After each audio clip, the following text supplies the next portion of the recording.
Pride and Prejudice. Author, Jane Austen. Chapter 1. It is a truth universally acknowledged that a single man in possession of a good fortune must be in want of a wife.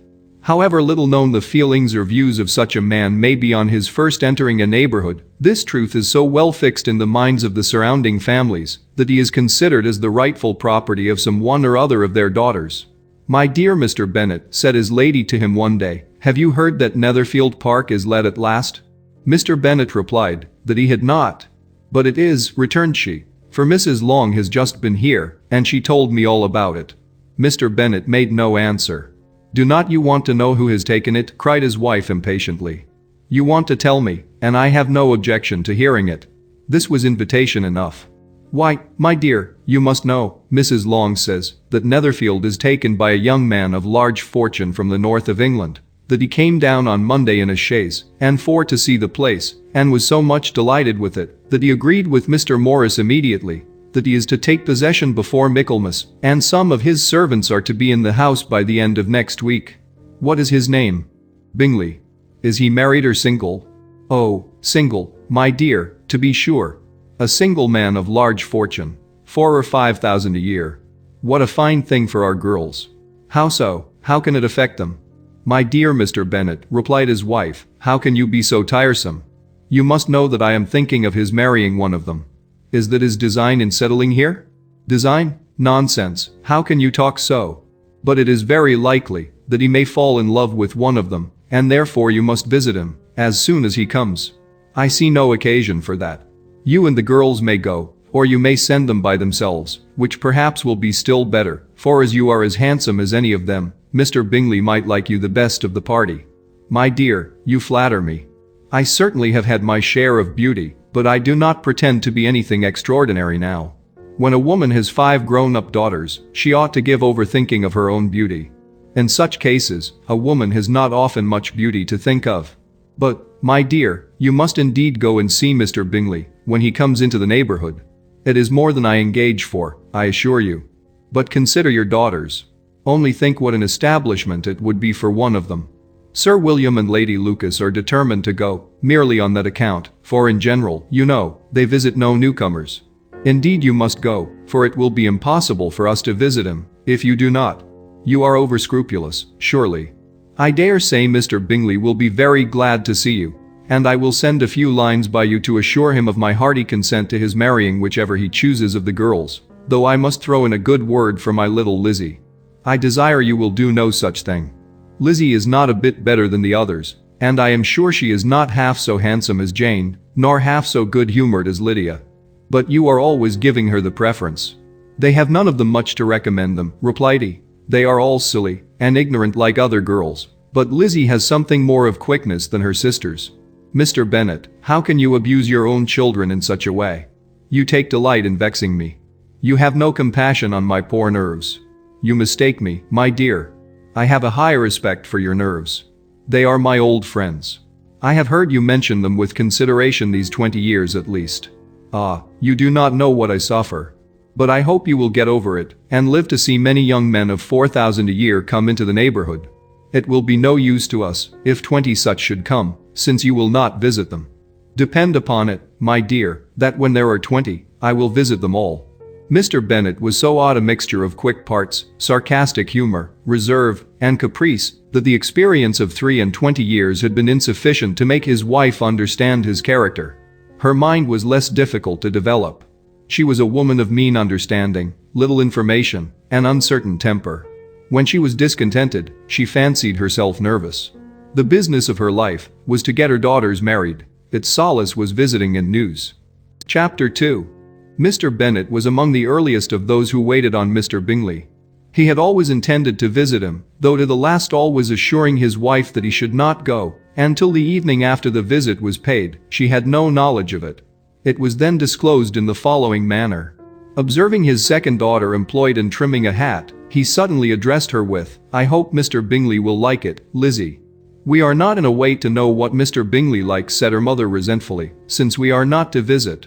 "But you forget, Mamma," said Elizabeth, "that we shall meet him at the assemblies, and that Mrs. Long has promised to introduce him."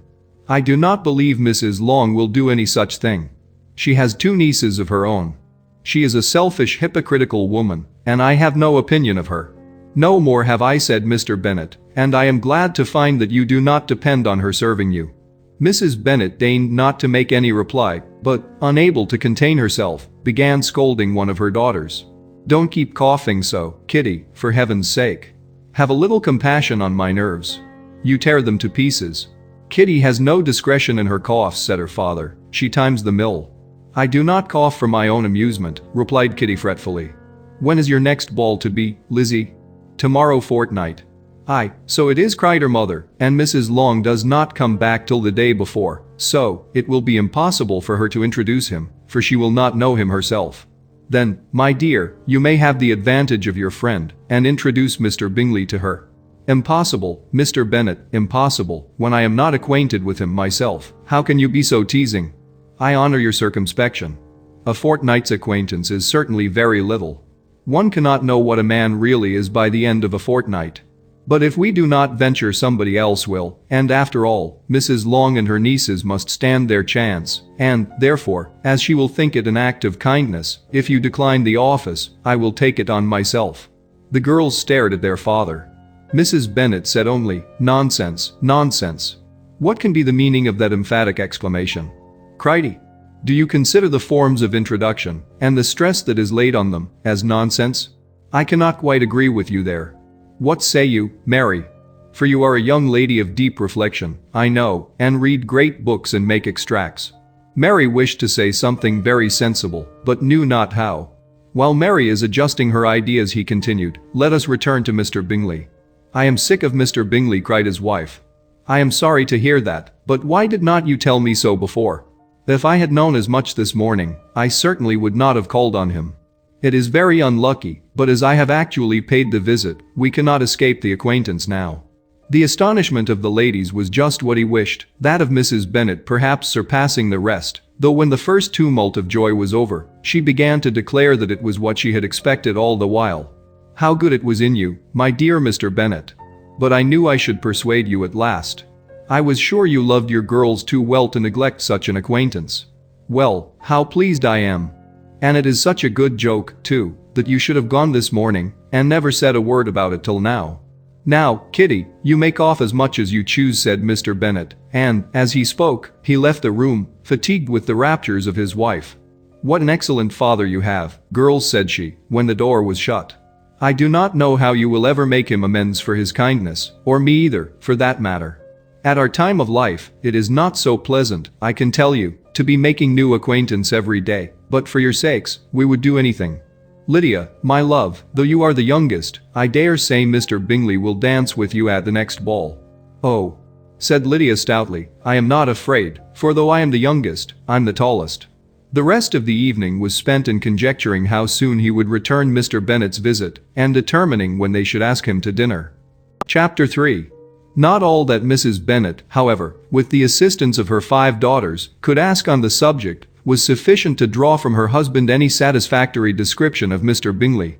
They attacked him in various ways, with barefaced questions, ingenious suppositions, and distant surmises, but he eluded the skill of them all, and they were at last obliged to accept the second-hand intelligence of their neighbour, Lady Lucas. Her report was highly favourable. Sir William had been delighted with him. He was quite young, wonderfully handsome, extremely agreeable, and, to crown the whole, he meant to be at the next assembly with a large party. Nothing could be more delightful. To be fond of dancing was a certain step towards falling in love, and very lively hopes of Mr. Bingley's heart were entertained. If I can't but see one of my daughters happily settled at Netherfield, said Mrs. Bennet to her husband, and all the others equally well married, I shall have nothing to wish for. In a few days Mr. Bingley returned Mr. Bennet's visit, and sat about 10 minutes with him in his library. He had entertained hopes of being admitted to a sight of the young ladies, of whose beauty he had heard much, but he saw only the father. The ladies were somewhat more fortunate, for they had the advantage of ascertaining from an upper window that he wore a blue coat and rode a black horse. An invitation to dinner was soon afterwards dispatched, and already had Mrs. Bennet planned the courses that were to do credit to her housekeeping, when an answer arrived which deferred it all. Mr. Bingley was obliged to be in town the following day, and consequently unable to accept the honor of their invitation, etc. Mrs. Bennet was quite disconcerted. She could not imagine what business he could have in town so soon after his arrival in Hertfordshire, and she began to fear that he might be always flying about from one place to another and never settled at Netherfield as he ought to be. Lady Lucas quieted her fears a little by starting the idea of his being gone to London, only to get a large party for the ball, and a report soon followed that Mr. Bingley was to bring 12 ladies and 7 gentlemen with him to the assembly. The girls grieved over such a number of ladies, but were comforted the day before the ball by hearing that instead of 12, he had brought only 6 with him from London, his 5 sisters and a cousin. And when the party entered the assembly room, it consisted of only 5 altogether: Mr. Bingley, his 2 sisters, the husband of the eldest, and another young man.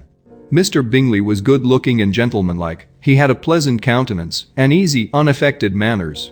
His sisters were fine women, with an air of decided fashion.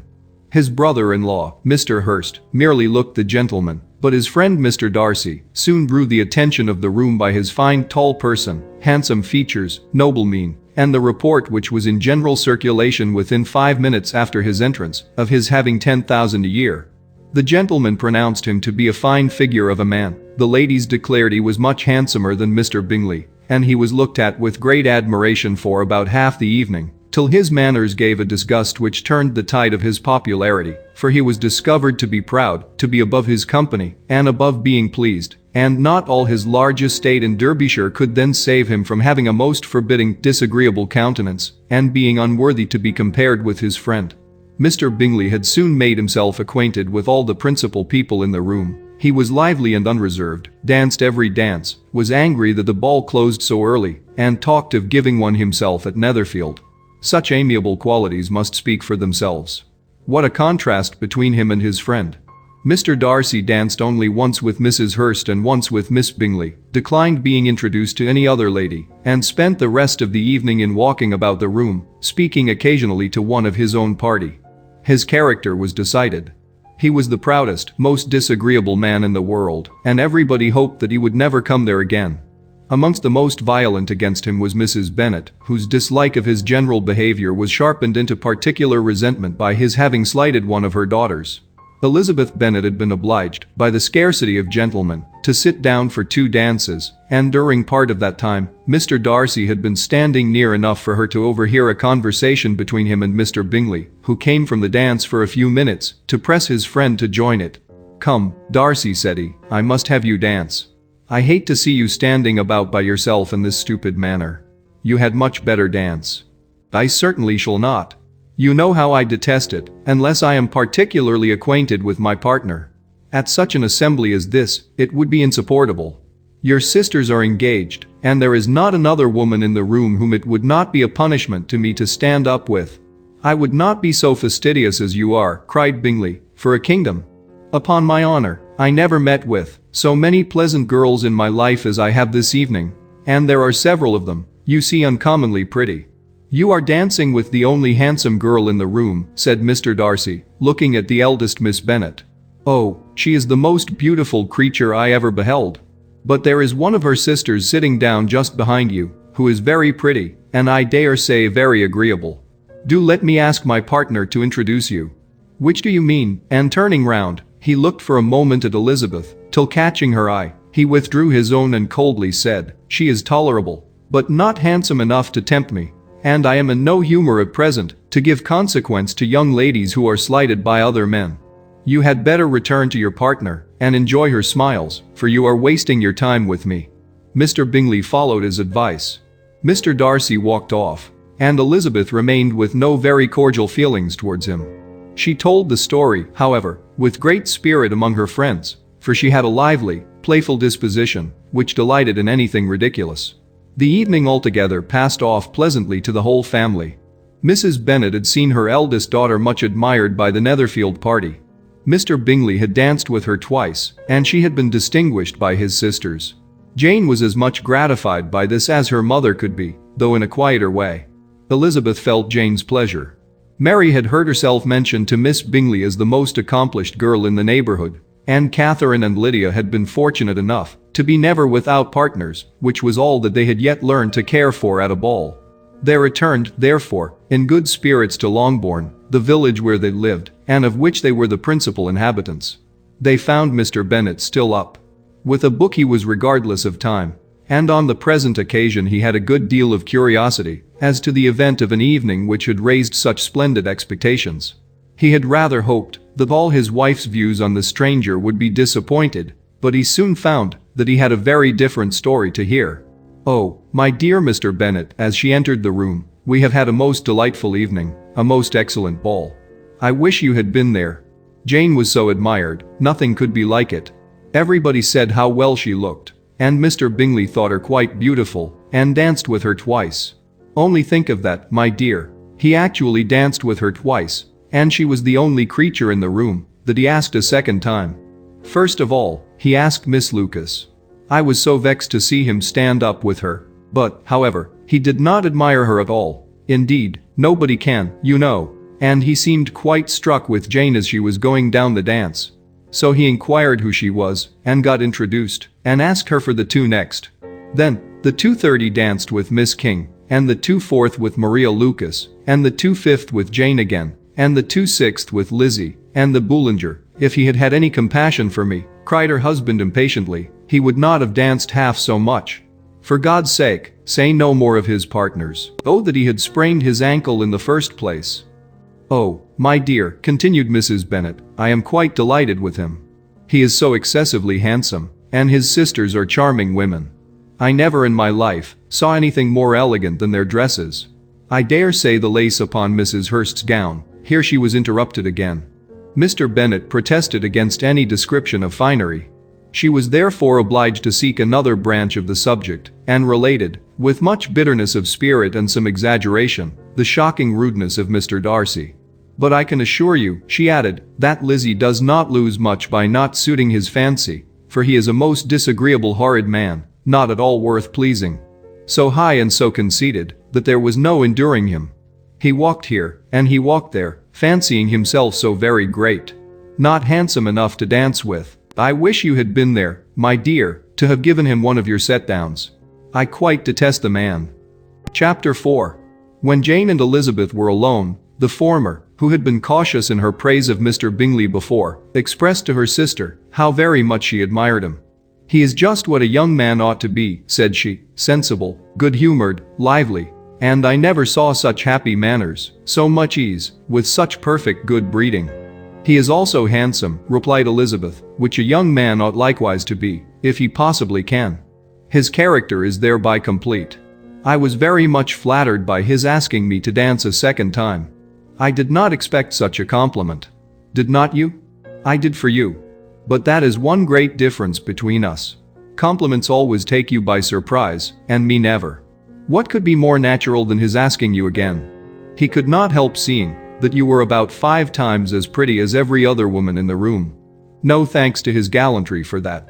Well, he certainly is very agreeable, and I give you leave to like him. You have liked many a stupider person. Dear Lizzie. Oh, you are a great deal too apt, you know, to like people in general. You never see a fault in anybody. All the world are good and agreeable in your eyes. I never heard you speak ill of a human being in my life. I would wish not to be hasty in censuring anyone, but I always speak what I think. I know you do, and it is that which makes the wonder.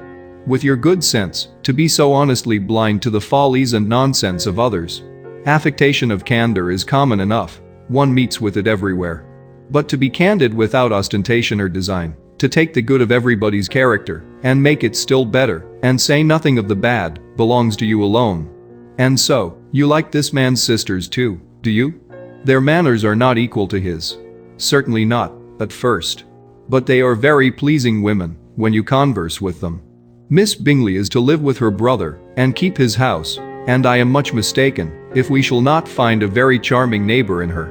Elizabeth listened in silence, but was not convinced. Their behavior at the assembly had not been calculated to please in general, and with more quickness of observation, and less pliancy of temper than her sister, and with a judgment too unassailed by any attention to herself, she was very little disposed to approve them. They were in fact very fine ladies, not deficient in good humor when they were pleased, nor in the power of being agreeable where they chose it, but proud and conceited.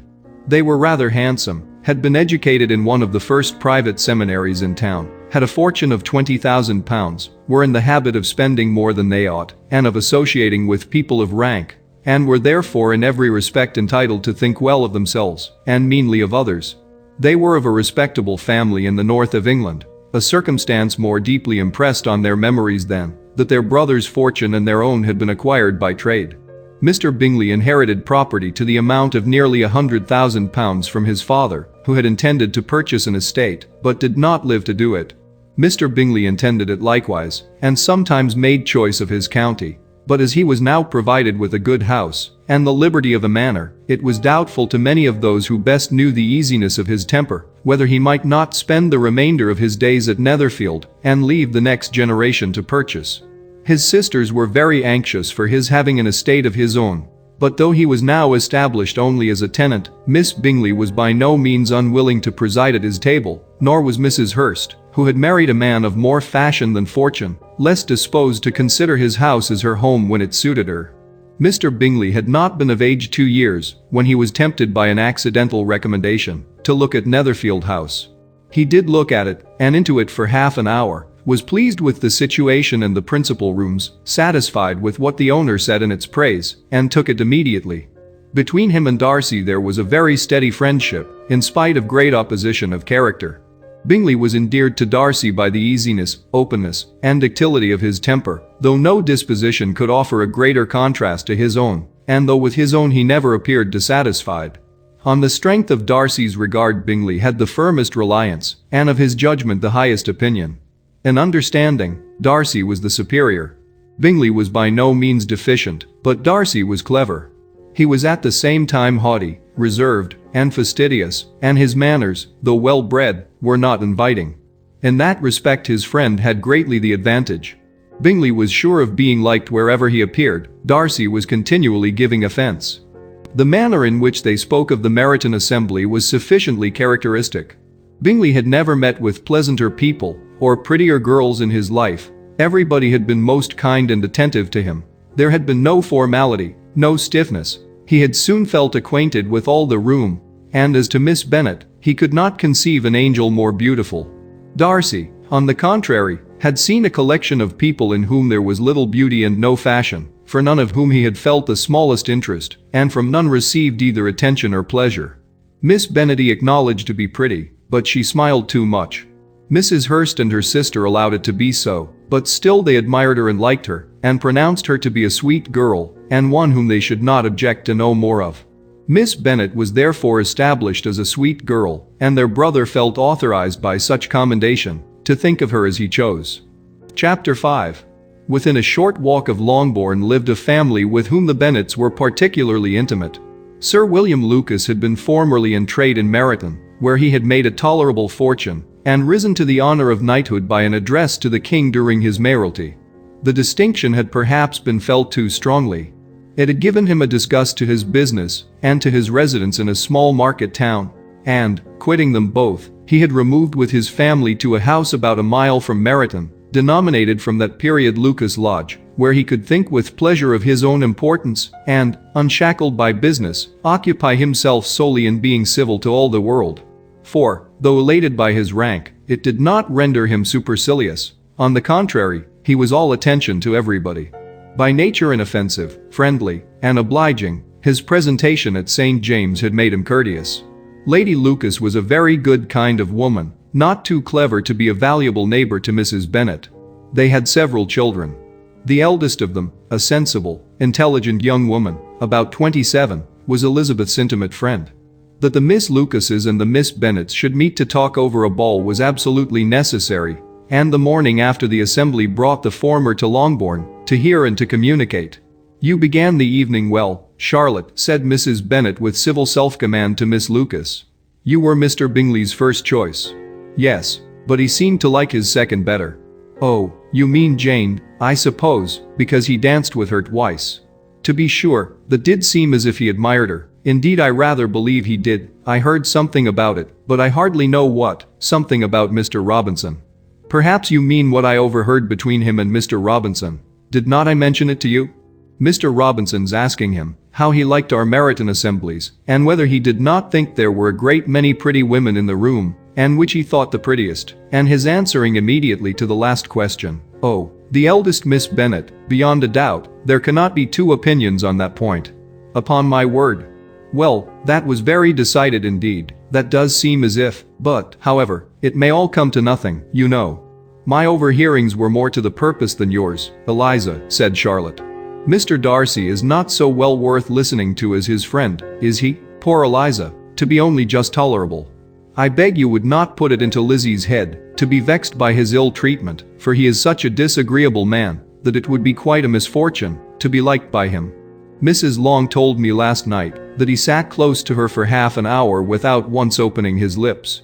"Are you quite sure, ma'am? Is not there a little mistake?" said Jane. "I certainly saw Mr. Darcy speaking to her. Aye, because she asked him at last how he liked Netherfield, and he could not help answering her. But she said he seemed very angry at being spoke to." "Miss Bingley told me," said Jane, "that he never speaks much, unless among his intimate acquaintance. With them he is remarkably agreeable." "I do not believe a word of it, my dear. If he had been so very agreeable, he would have talked to Mrs. Long. But I can guess how it was. Everybody says that he is eat up with pride, and I dare say he had heard somehow that Mrs. Long does not keep a carriage, and had come to the ball in a hack chaise." "I do not mind his not talking to Mrs. Long," said Miss Lucas, "but I wish he had danced with Eliza." "Another time, Lizzie," said her mother, "I would not dance with him, if I were you. I believe, ma'am, I may safely promise you never to dance with him." "His pride," said Miss Lucas, "does not offend me, so much as pride often does, because there is an excuse for it. One cannot wonder that so very fine a young man, with family, fortune, everything in his favor, should think highly of himself. If I may so express it, he has a right to be proud." "That is very true," replied Elizabeth, "and I could easily forgive his pride, if he had not mortified mine." "Pride," observed Mary, who piqued herself upon the solidity of her reflections, "is a very common failing, I believe. By all that I have ever read, I am convinced that it is very common indeed, that human nature is particularly prone to it, and that there are very few of us who do not cherish a feeling of self-complacency on the score of some quality or other, real or imaginary. Vanity and pride are different things, though the words are often used synonymously. A person may be proud without being vain. Pride relates more to our opinion of ourselves, vanity to what we would have others think of us." "If I were as rich as Mr. Darcy," cried a young Lucas, who came with his sisters, "I should not care how proud I was. I would keep a pack of foxhounds, and drink a bottle of wine every day." "Then you would drink a great deal more than you ought," said Mrs. Bennet, "and if I were to see you at it, I should take away your bottle directly." The boy protested that she should not. She continued to declare that she would, and the argument ended only with the visit. Chapter 6. The ladies of Longbourn soon waited on those of Netherfield. The visit was returned in due form. Miss Bennet's pleasing manners grew on the goodwill of Mrs. Hurst and Miss Bingley, and though the mother was found to be intolerable, and the younger sisters not worth speaking to, a wish of being better acquainted with them was expressed towards the two eldest. By Jane this attention was received with the greatest pleasure. But Elizabeth still saw superciliousness in their treatment of everybody, hardly excepting even her sister, and could not like them, though their kindness to Jane, such as it was, had a value as arising in all probability from the influence of their brother's admiration. It was generally evident whenever they met that he did admire her, and to her, it was equally evident that Jane was yielding to the preference which she had begun to entertain for him from the first, and was in a way, to be very much in love, but she considered with pleasure that it was not likely to be discovered by the world in general, since Jane united with great strength of feeling, a composure of temper and a uniform cheerfulness of manner which would guard her from the suspicions of the impertinent. She mentioned this to her friend Miss Lucas. "It may perhaps be pleasant," replied Charlotte, "to be able to impose on the public in such a case, but it is sometimes a disadvantage to be so very guarded. If a woman conceals her affection with the same skill from the object of it, she may lose the opportunity of fixing him, and it will then be but poor consolation to believe the world equally in the dark. There is so much of gratitude or vanity in almost every attachment that it is not safe to leave any to itself. We can all begin freely, a slight preference is natural enough, but there are very few of us who have heart enough to be really in love without encouragement. In 9 cases out of 10, A woman had better show more affection than she feels. Bingley likes your sister undoubtedly, but he may never do more than like her, if she does not help him on. But she does help him on, as much as her nature will allow. If I can perceive her regard for him, he must be a simpleton indeed not to discover it too. Remember, Eliza, that he does not know Jane's disposition as you do. But if a woman is partial to a man, and does not endeavor to conceal it, he must find it out. Perhaps he must, if he sees enough of her. But though Bingley and Jane meet tolerably often, it is never for many hours together, and as they always see each other in large mixed parties, it is impossible that every moment should be employed in conversing together. Jane should therefore make the most of every half hour in which she can command his attention. When she is secure of him, there will be leisure for falling in love as much as she chooses. Your plan is a good one, replied Elizabeth, where nothing is in question but the desire of being well married, and if I were determined to get a rich husband, or any husband, I dare say I should adopt it. But these are not Jane's feelings. She is not acting by design. As yet, she cannot even be certain of the degree of her own regard, nor of its reasonableness. She has known him only a fortnight. She danced 4 dances with him at Meryton. She saw him one morning at his own house, and has since dined in company with him 4 times.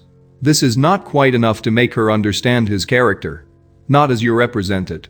Had she merely dined with him, she might only have discovered whether he had a good appetite. But you must remember that 4 evenings have been also spent together, and 4 evenings may do a great deal. Yes, these 4 evenings have enabled them to ascertain that they both like being done better than commerce. But with respect to any other leading characteristic, I do not imagine that much has been unfolded. Well, said Charlotte, I wish Jane success with all my heart, and if she were married to him tomorrow, I should think she had as good a chance of happiness as if she were to be studying his character for a 12th. Happiness in marriage is entirely a matter of chance. If the dispositions of the parties are ever so well known to each other, or ever so similar beforehand, it does not advance their felicity in the least. They always continue to grow sufficiently unlike afterwards to have their share of vexation, and it is better to know as little as possible of the defects of the person with whom you are to pass your life. You make me laugh, Charlotte, but it is not sound. You know it is not sound, and that you would never act in this way yourself. Occupied in observing Mr. Bingley's attentions to her sister, Elizabeth was far from suspecting that she was herself becoming an object of some interest in the eyes of his friend.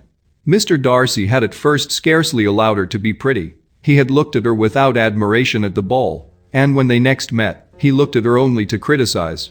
But no sooner had he made it clear to himself and his friends that she had hardly a good feature in her face than he began to find it was rendered uncommonly intelligent by the beautiful expression of her dark eyes. To this discovery succeeded some others equally mortifying. Though he had detected with a critical eye more than one failure of perfect symmetry in her form, he was forced to acknowledge her figure to be light and pleasing, and in spite of his asserting that her manners were not those of the fashionable world, he was caught by their easy playfulness. Of this she was perfectly unaware. To her he was only the man who made himself agreeable nowhere, and who had not thought her handsome enough to dance with. He began to wish to know more of her, and as a step towards conversing with her himself, attended to her conversation with others. His doing so drew her notice. It was at Sir William Lucas's, where a large party were assembled. What does Mr. Darcy mean, said she to Charlotte, by listening to my conversation with Colonel Forster? That is a question which Mr. Darcy only can answer. But if he does it any more I shall certainly let him know that I see what he is about. He has a very satirical eye, and if I do not begin by being impertinent myself, I shall soon grow afraid of him. On his approaching them soon afterwards, though without seeming to have any intention of speaking, Miss Lucas defied her friend to mention such a subject to him, which immediately provoking Elizabeth to do it, she turned to him and said, "Did not you think, Mr. Darcy, that I expressed myself uncommonly well just now, when I was teasing Colonel Forster to give us a ball at Meryton?" With great energy, but it is a subject which always makes a lady energetic. You are severe on us. It will be her turn soon to be teased, said Miss Lucas. I am going to open the instrument, Eliza, and you know what follows. You are a very strange creature by way of a friend, always wanting me to play and sing, before anybody and everybody. If my vanity had taken a musical turn, you would have been invaluable, but as it is, I would really rather not sit down before those who must be in the habit of hearing the very best performers. On Miss Lucas's persevering, however, she added, "Very well. If it must be so, it must." And gravely glancing at Mr. Darcy, "There is a fine old saying, which everybody here is of course familiar with, 'Keep your breath to cool your porridge, and I shall keep mine to swell my song.'" Her performance was pleasing, though by no means capital. After a song or two, and before she could reply to the entreaties of several that she would sing again, she was eagerly succeeded at the instrument by her sister Mary, who having, in consequence of being the only plain one in the family, worked hard for knowledge and accomplishments, was always impatient for display. Mary had neither genius nor taste, and though vanity had given her application, it had given her likewise a pedantic air and conceited manner, which would have injured a higher degree of excellence than she had reached. Elizabeth, easy and unaffected, had been listened to with much more pleasure, though not playing half so well, and Mary, at the end of a long concerto, was glad to purchase praise and gratitude by Scotch and Irish airs, at the request of her younger sisters, who with some of the Lucases, and 2 or 3 officers, joined eagerly in dancing at one end of the room. Mr. Darcy stood near them in silent indignation at such a mode of passing the evening, to the exclusion of all conversation, and was too much engrossed by his own thoughts to perceive that Sir William Lucas was his neighbor, till Sir William thus began. "What a charming amusement for young people this is, Mr. Darcy. There is nothing like dancing after all. I consider it as one of the first refinements of polished societies." "Certainly, sir. And it has the advantage also of being in vogue amongst the less polished societies of the world. Every savage can dance." Sir William only smiled. "Your friend performs delightfully," he continued after a pause, on seeing Bingley join the group. "And I doubt not that you are an adept in the science yourself, Mr. Darcy. You saw me dance at Meryton, I believe, sir." "Yes, indeed, and received no inconsiderable pleasure from the sight." "Do you often dance at St. James'?" "Never, sir." "Do you not think it would be a proper compliment to the place?" "It is a compliment which I never paid at any place, if I can avoid it." "You have a house in town, I conclude?" Mr. Darcy bowed. "I had once some thoughts of fixing in town myself, for I am fond of superior society, but I did not feel quite certain that the air of London would agree with Lady Lucas." He paused in hopes of an answer, but his companion was not disposed to make any, and Elizabeth at that instant moving towards them, he was struck with the notion of doing a very gallant thing, and called out to her, "My dear Miss Eliza, why are not you dancing? Mr. Darcy, you must allow me to present this young lady to you as a very desirable partner. You cannot refuse to dance, I am sure, when so much beauty is before you." And, taking her hand, he would have given it to Mr. Darcy, who, though extremely surprised, was not unwilling to receive it, when she instantly drew back, and said with some discomposure to Sir William, "Indeed, sir, I have not the least intention of dancing. I entreat you not to suppose that I moved this way in order to beg for a partner." Mr. Darcy, with grave propriety, requested to be allowed the honor of her hand, but in vain. Elizabeth was determined, nor did Sir William at all shake her purpose by his attempt at persuasion. "You excel so much in the dance, Miss Eliza, that it is cruel to deny me the happiness of seeing you, and though this gentleman dislikes the amusement in general, he can have no objection, I am sure, to oblige us for 1/2 hour." "Mr. Darcy is all politeness," said Elizabeth, smiling. "He is, indeed, but, considering the inducement, my dear Miss Eliza, we cannot wonder at his complaisance, for who would object to such a partner?" Elizabeth looked archly, and turned away.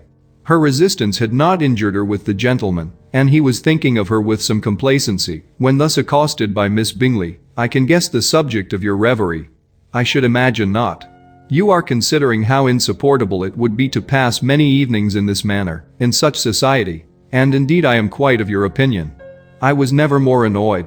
The insipidity, and yet the noise, the nothingness, and yet the self-importance of all these people. What would I give to hear your strictures on them? Your conjecture is totally wrong, I assure you. My mind was more agreeably engaged. I have been meditating on the very great pleasure which a pair of fine eyes in the face of a pretty woman can bestow." Miss Bingley immediately fixed her eyes on his face, and desired he would tell her what lady had the credit of inspiring such reflections. Mr. Darcy replied with great intrepidity, "Miss Elizabeth Bennet." "Miss Elizabeth Bennet," repeated Miss Bingley. "I am all astonishment. How long has she been such a favorite, and pray when am I to wish you joy?" "That is exactly the question which I expected you to ask. A lady's imagination is very rapid. It jumps from admiration to love, from love to matrimony, in a moment. I knew you would be wishing me joy. Nay, if you are so serious about it, I shall consider the matter as absolutely settled. You will have a charming mother-in-law, indeed, and of course she will be always at Pemberley with you. He listened to her with perfect indifference, while she chose to entertain herself in this manner. And as his composure convinced her that all was safe, her wit flowed long. Chapter 7. Mr. Bennet's property consisted almost entirely in an estate of £2,000 a year, which, unfortunately for his daughters, was entailed, in default of heirs male, on a distant relation, and their mother's fortune, though ample for her situation in life, could but ill supply the deficiency of his. Her father had been an attorney in Meryton, and had left her £4,000. She had a sister married to a Mr. Phillips, who had been a clerk to their father, and succeeded him in the business, and a brother settled in London in a respectable line of trade. The village of Longbourn was only 1 mile from Meryton, a most convenient distance for the young ladies, who were usually tempted thither 3 or 4 times a week, to pay their duty to their aunt, and to a milliner's shop just over the way. The 2 youngest of the family, Catherine and Lydia, were particularly frequent in these attentions. Their minds were more vacant than their sisters', and when nothing better offered, a walk to Meryton was necessary to amuse their morning hours and furnish conversation for the evening. And however bare of news the country in general might be, they always contrived to learn some from their aunt. At present, indeed, they were well supplied both with news and happiness by the recent arrival of a militia regiment in the neighborhood. It was to remain the whole winter, and Meryton was the headquarters. Their visits to Mrs. Phillips were now productive of the most interesting intelligence.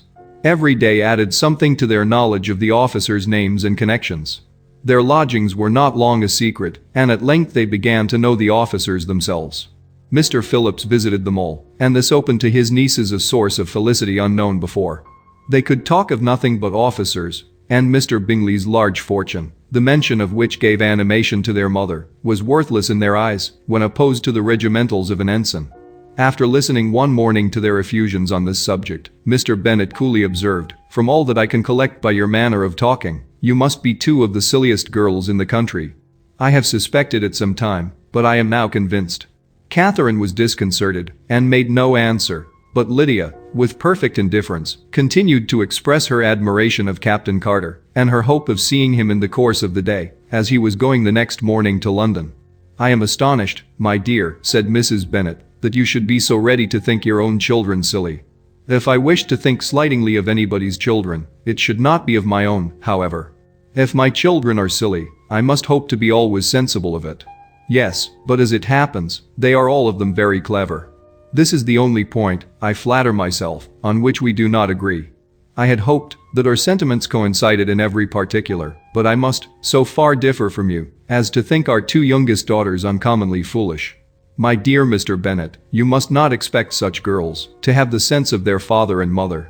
When they get to our age, I dare say they will not think about officers any more than we do.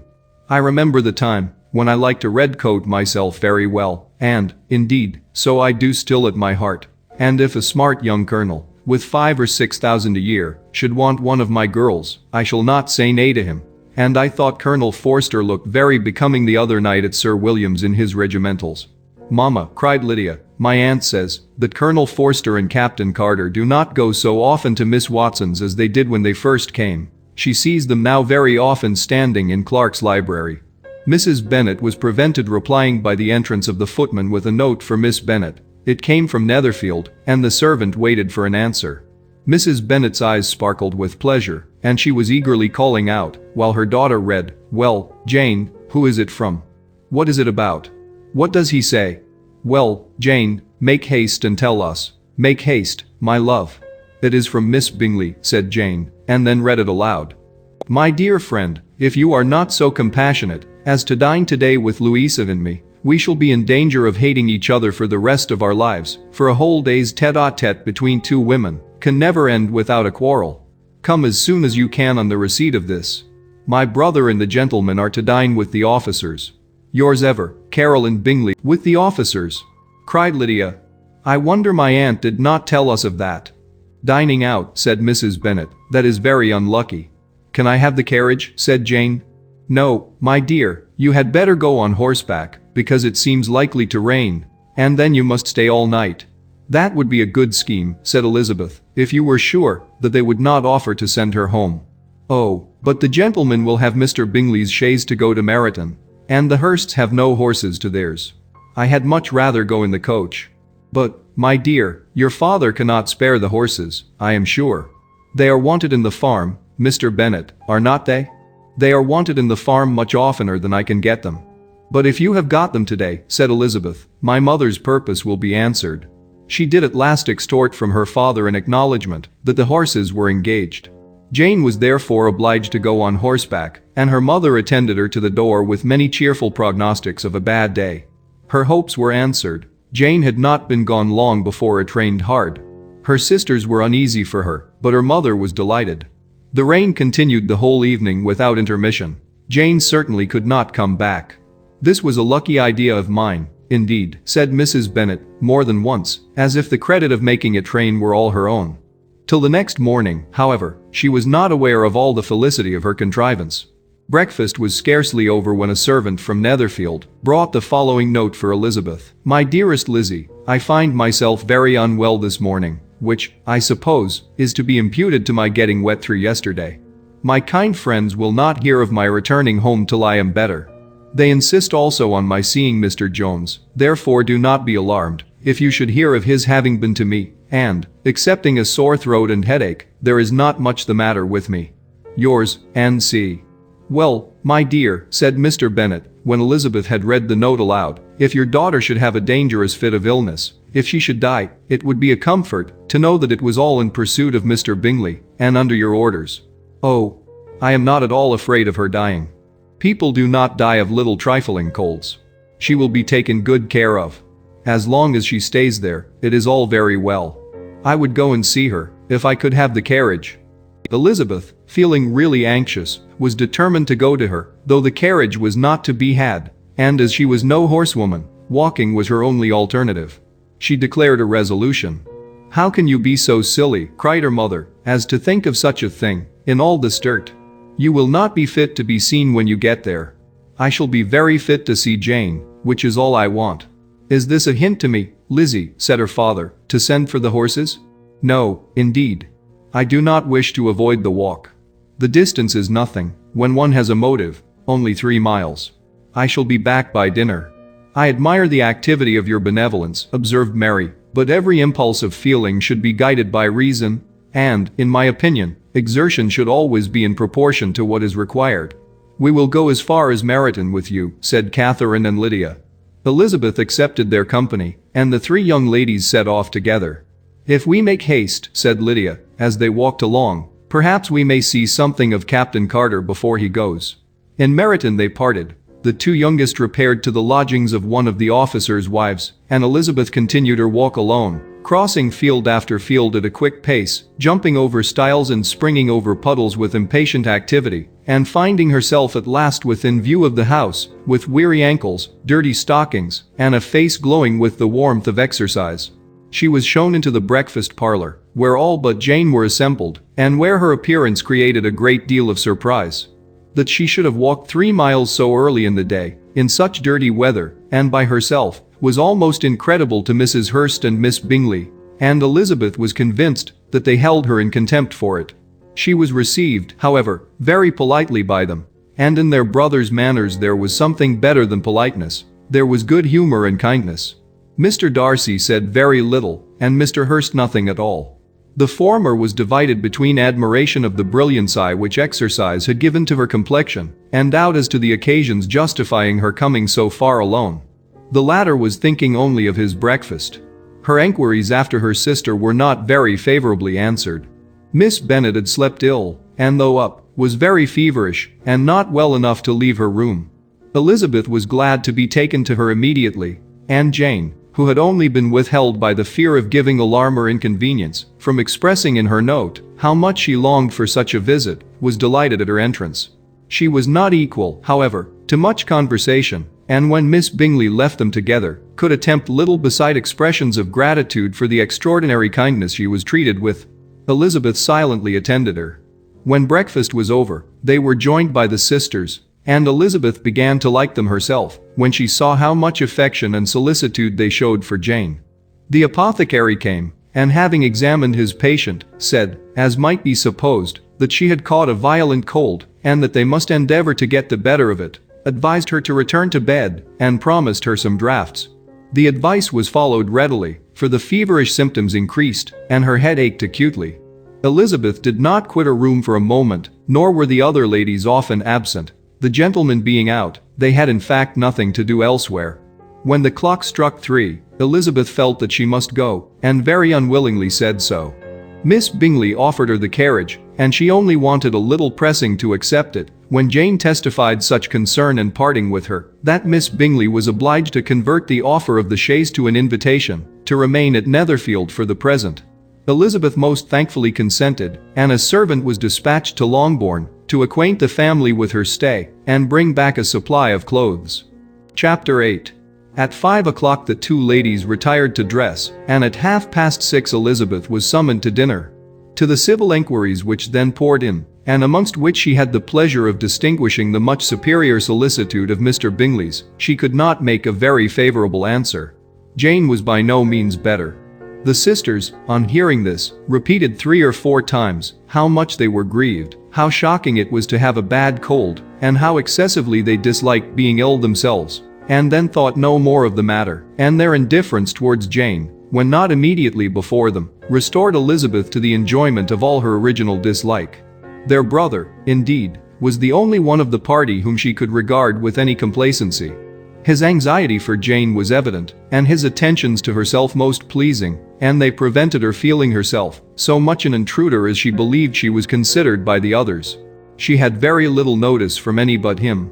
Miss Bingley was engrossed by Mr. Darcy, her sister scarcely less so, and as for Mr. Hurst, by whom Elizabeth sat, he was an indolent man, who lived only to eat, drink, and play at cards, who, when he found her prefer a plain dish to a ragout, had nothing to say to her. When dinner was over, she returned directly to Jane, and Miss Bingley began abusing her, as soon as she was out of the room.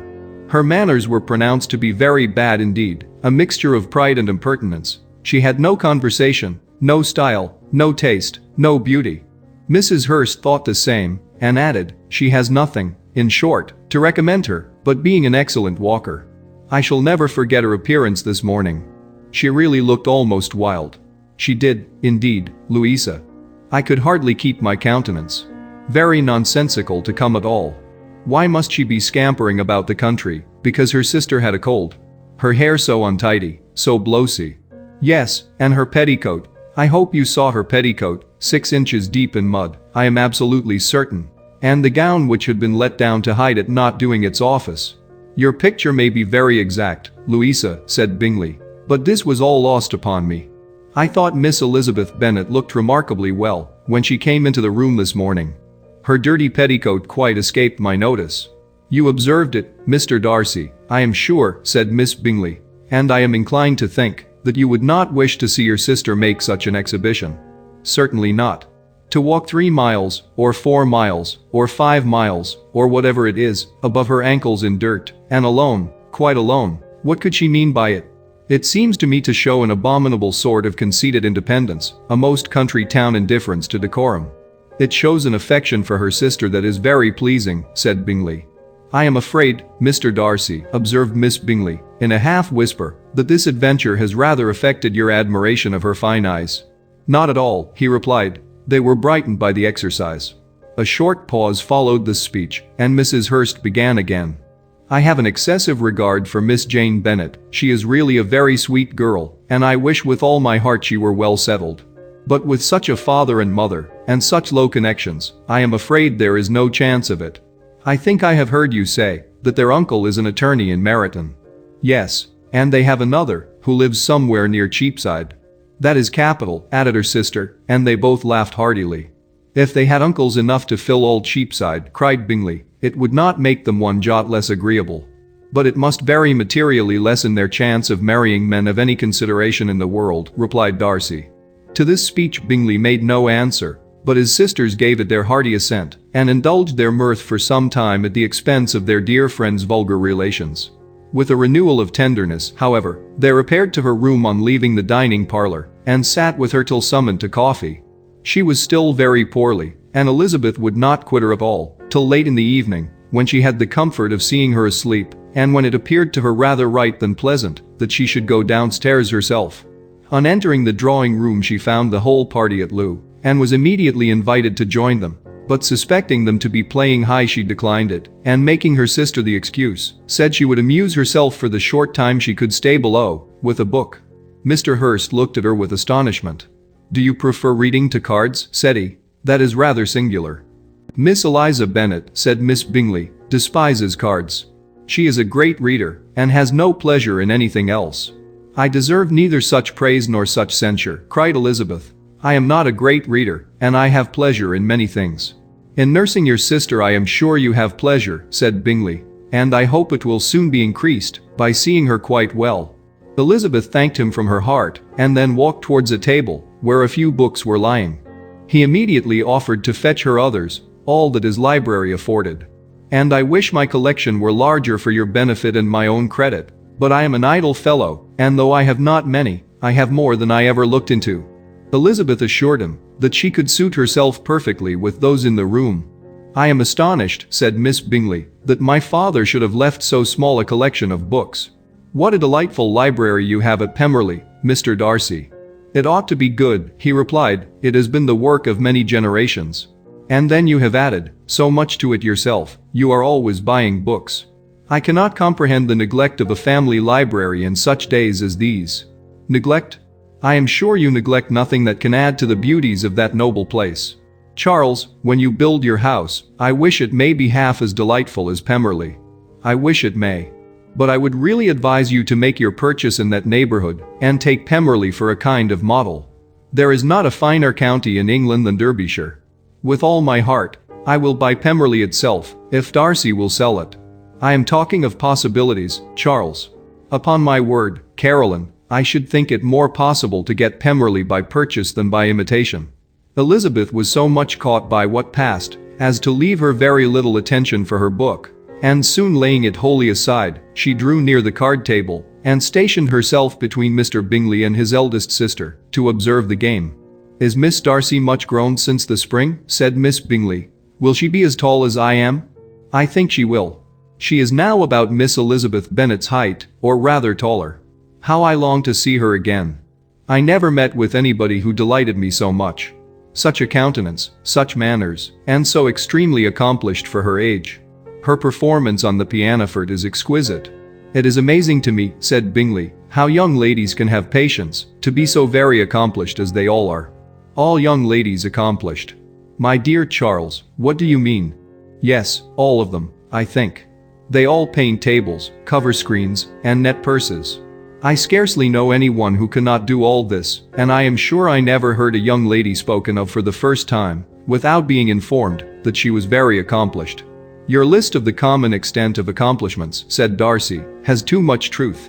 The word is applied to many a woman who deserves it no otherwise than by netting a purse or covering a screen. But I am very far from agreeing with you in your estimation of ladies in general. I cannot boast of knowing more than half a dozen, in the whole range of my acquaintance, that are really accomplished." "Nor I am sure," said Miss Bingley. "Then," observed Elizabeth, "you must comprehend a great deal in your idea of an accomplished woman." "Yes, I do comprehend a great deal in it."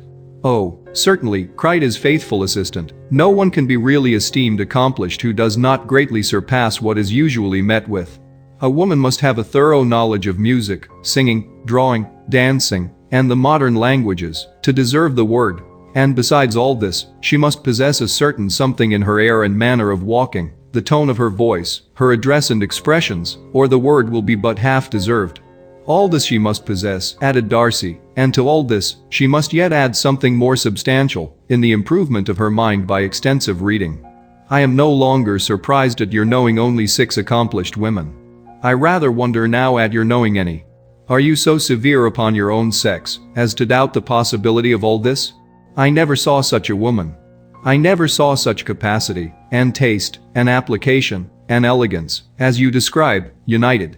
Mrs. Hurst and Miss Bingley both cried out against the injustice of her implied doubt, and were both protesting that they knew many women who answered this description when Mr. Hurst called them to order, with bitter complaints of their inattention to what was going forward.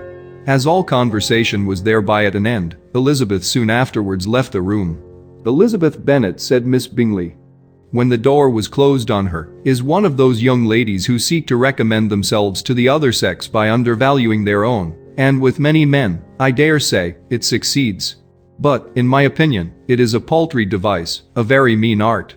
"Undoubtedly," replied Darcy, to whom this remark was chiefly addressed, "there is meanness in all the arts which ladies sometimes condescend to employ for captivation. Whatever bears affinity to cunning is despicable." Miss Bingley was not so entirely satisfied with this reply as to continue the subject. Elizabeth joined them again only to say that her sister was worse, and that she could not leave her. Bingley urged Mr. Jones being sent for immediately, while his sisters, convinced that no country advice could be of any service, recommended an express to town for one of the most eminent physicians. This she would not hear of, but she was not so unwilling to comply with their brother's proposal, and it was settled that Mr. Jones should be sent for early in the morning, if Miss Bennet were not decidedly better. Bingley was quite uncomfortable. His sisters declared that they were miserable. They solaced their wretchedness, however, by duets after supper, while he could find no better relief to his feelings than by giving his housekeeper directions that every possible attention might be paid to the sick lady and her sister. Chapter 9. Elizabeth passed the chief of the night in her sister's room, and in the morning, had the pleasure of being able to send a tolerable answer to the enquiries which she very early received from Mr. Bingley by a housemaid, and some time afterwards from the two elegant ladies who waited on his sisters. In spite of this amendment, however, she requested to have a note sent to Longbourn, desiring her mother to visit Jane, and form her own judgment of her situation. The note was immediately dispatched, and its contents as quickly complied with. Mrs. Bennet, accompanied by her two youngest girls, reached Netherfield soon after the family breakfast. Had she found Jane in any apparent danger, Mrs. Bennet would have been very miserable, but being satisfied on seeing her that her illness was not alarming, she had no wish of her recovering immediately, as her restoration to health would probably remove her from Netherfield.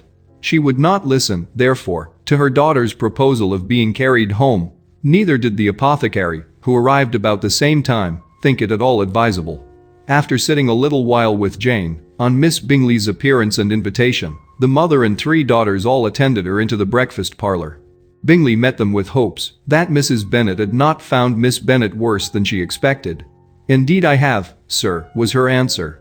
"She is a great deal too ill to be moved. Mr. Jones says we must not think of moving her. We must trespass a little longer on your kindness." "Removed," cried Bingley.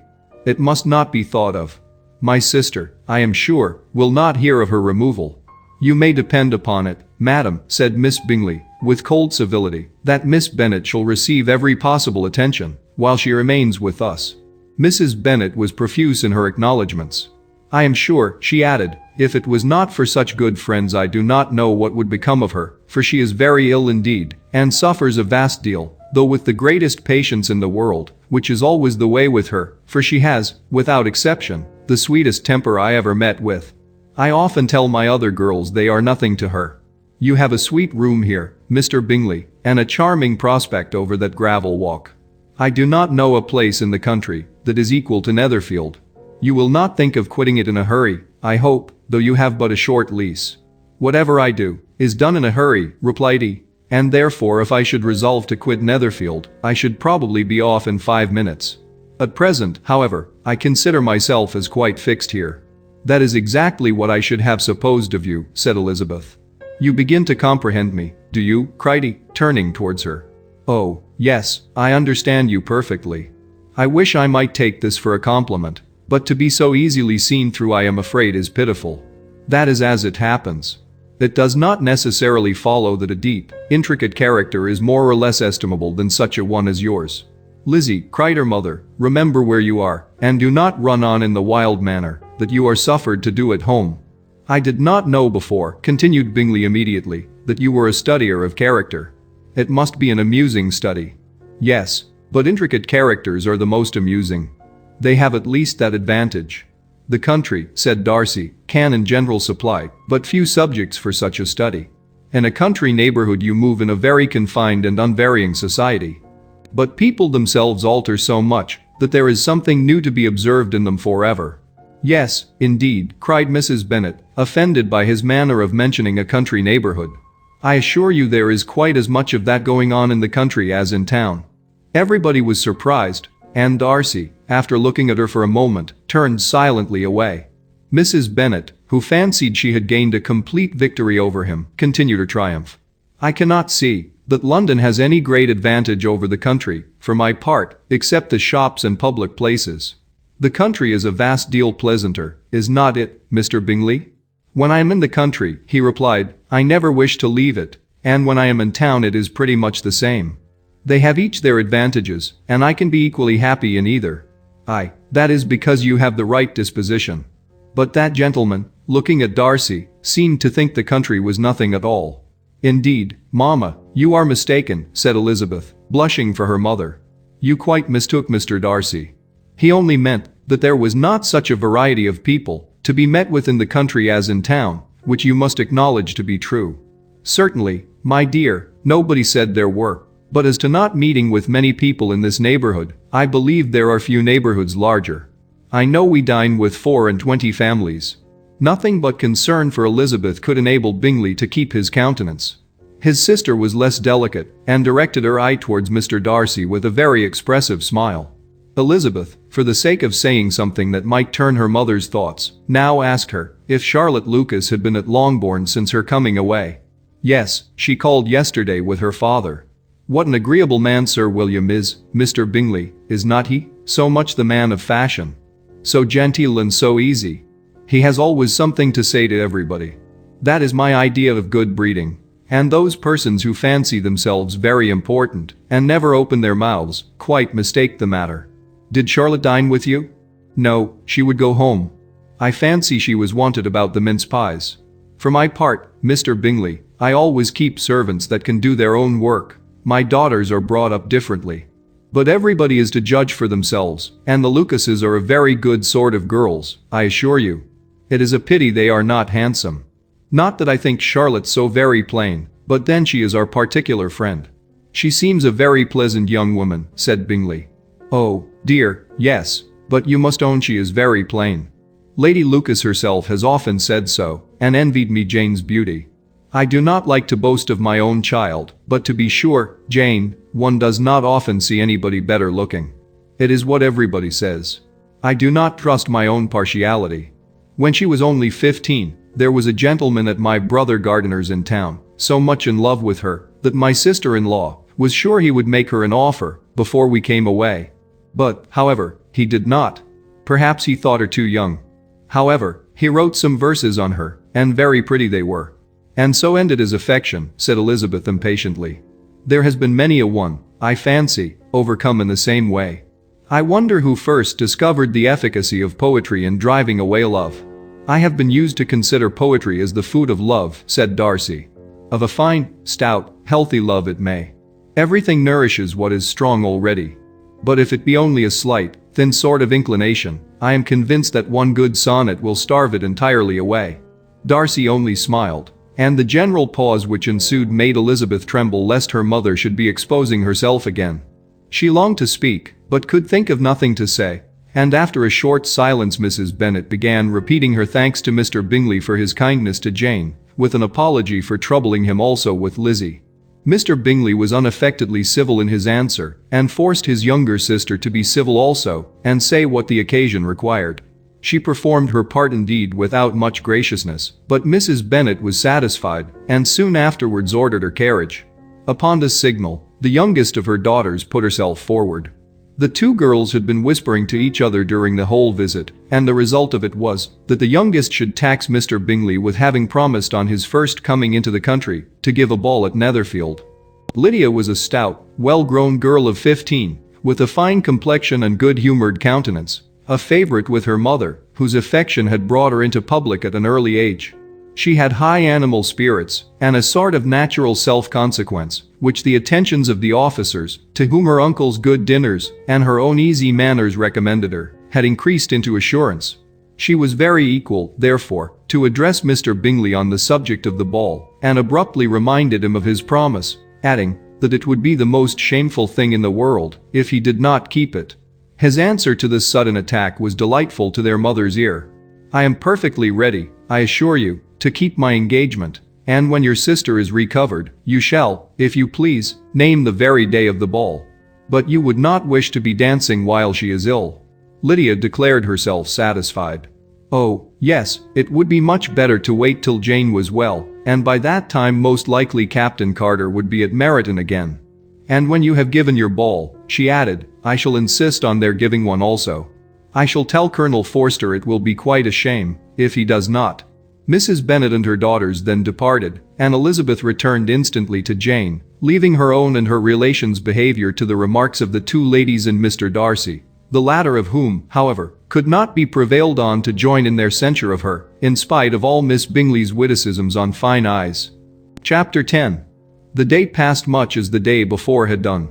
Mrs. Hurst and Miss Bingley had spent some hours of the morning with the invalid, who continued, though slowly, to mend, and in the evening Elizabeth joined their party in the drawing-room. The loo table, however, did not appear.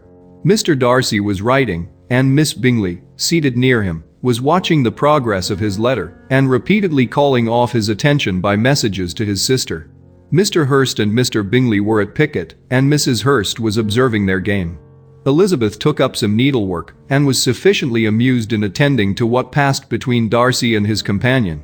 The perpetual commendations of the lady either on his handwriting, or on the evenness of his lines, or on the length of his letter, with the perfect unconcern with which her praises were received, formed a curious dialogue, and was exactly in unison with her opinion of each. "How delighted Miss Darcy will be to receive such a letter." He made no answer. "You write uncommonly fast." "You are mistaken. I write rather slowly." "How many letters you must have occasion to write in the course of a year. Letters of business too. How odious I should think them. It is fortunate, then, that they fall to my lot instead of to yours. Pray tell your sister that I long to see her. I have already told her so once, by your desire. I am afraid you do not like your pen. Let me mend it for you. I mend pens remarkably well. Thank you, but I always mend my own. How can you contrive to write so even?" He was silent. "Tell your sister I am delighted to hear of her improvement on the harp, and pray let her know that I am quite in raptures with her beautiful little design for a table, and I think it infinitely superior to Miss Grantley's. Will you give me leave to defer your raptures till I write again? At present I have not room to do them justice. Oh, it is of no consequence. I shall see her in January. But do you always write such charming long letters to her, Mr. Darcy?" "They are generally long, but whether always charming, it is not for me to determine. It is a rule with me that a person who can write a long letter with ease cannot write ill." "That will not do for a compliment to Darcy, Caroline," cried her brother, "because he does not write with ease. He studies too much for words of 4 syllables. Do not you, Darcy? My style of writing is very different from yours." "Oh," cried Miss Bingley, "Charles writes in the most careless way imaginable. He leaves out half his words and blots the rest.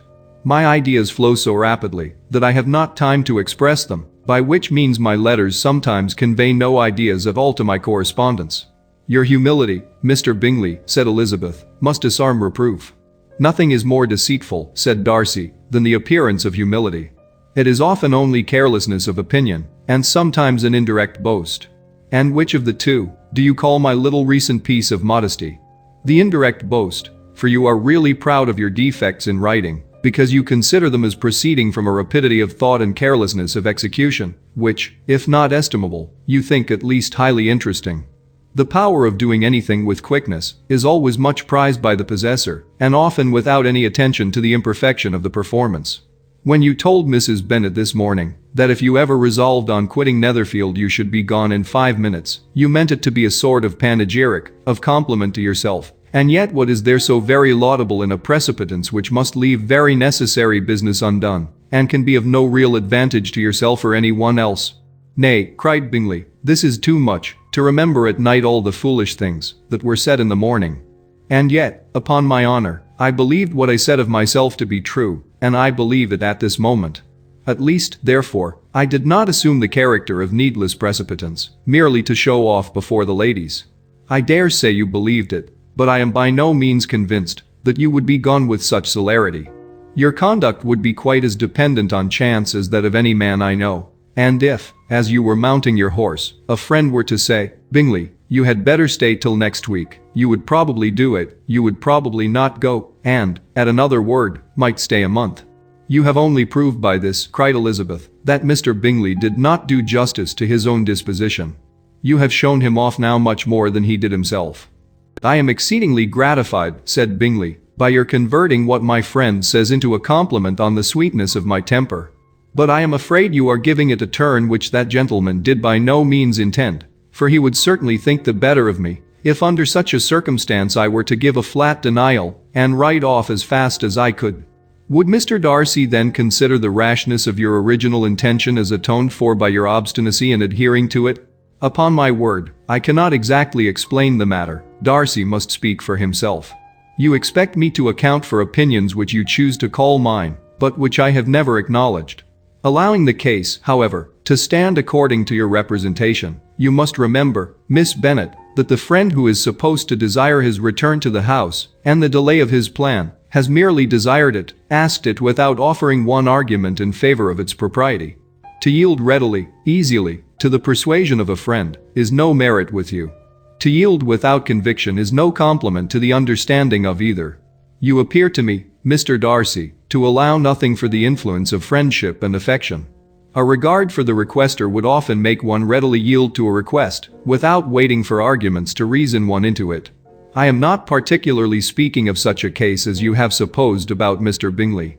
We may as well wait, perhaps, till the circumstance occurs, before we discuss the discretion of his behavior thereupon. But in general and ordinary cases between friend and friend, where one of them is desired by the other to change a resolution of no very great moment, should you think ill of that person for complying with the desire, without waiting to be argued into it? Will it not be advisable, before we proceed on this subject, to arrange with rather more precision the degree of importance which is to appertain to this request, as well as the degree of intimacy subsisting between the parties? By all means, cried Bingley. Let us hear all the particulars, not forgetting their comparative height and size, for that will have more weight in the argument, Miss Bennet, than you may be aware of. I assure you that, if Darcy were not such a great tall fellow, in comparison with myself, I should not pay him half so much deference. I declare I do not know a more awful object than Darcy, on particular occasions, and in particular places, at his own house especially, and of a Sunday evening, when he has nothing to do. Mr. Darcy smiled, but Elizabeth thought she could perceive that he was rather offended, and therefore checked her laugh. Miss Bingley warmly resented the indignity he had received in an expostulation with her brother for talking such nonsense. I see your design, Bingley, said his friend. You dislike an argument, and want to silence this. Perhaps I do. Arguments are too much like disputes. If you and Miss Bennet will defer yours till I am out of the room, I shall be very thankful, and then you may say whatever you like of me. What you ask, said Elizabeth, is no sacrifice on my side, and Mr. Darcy had much better finish his letter. Mr. Darcy took her advice, and did finish his letter. When that business was over, he applied to Miss Bingley and Elizabeth for the indulgence of some music. Miss Bingley moved with alacrity to the pianoforte, and after a polite request that Elizabeth would lead the way, which the other as politely and more earnestly negatived, she seated herself. Mrs. Hurst sang with her sister, and while they were thus employed, Elizabeth could not help observing, as she turned over some music books that lay on the instrument, how frequently Mr. Darcy's eyes were fixed on her. She hardly knew how to suppose that she could be an object of admiration to so great a man, and yet that he should look at her, because he disliked her, was still more strange. She could only imagine, however, at last, that she drew his notice, because there was a something about her more wrong and reprehensible, according to his ideas of right, than in any other person present. The supposition did not pain her. She liked him too little to care for his approbation. After playing some Italian songs, Miss Bingley varied the charm by a lively Scotch air, and soon afterwards Mr. Darcy, drawing near Elizabeth, said to her, "Do not you feel a great inclination, Miss Bennet, to seize such an opportunity of dancing a reel?" She smiled, but made no answer.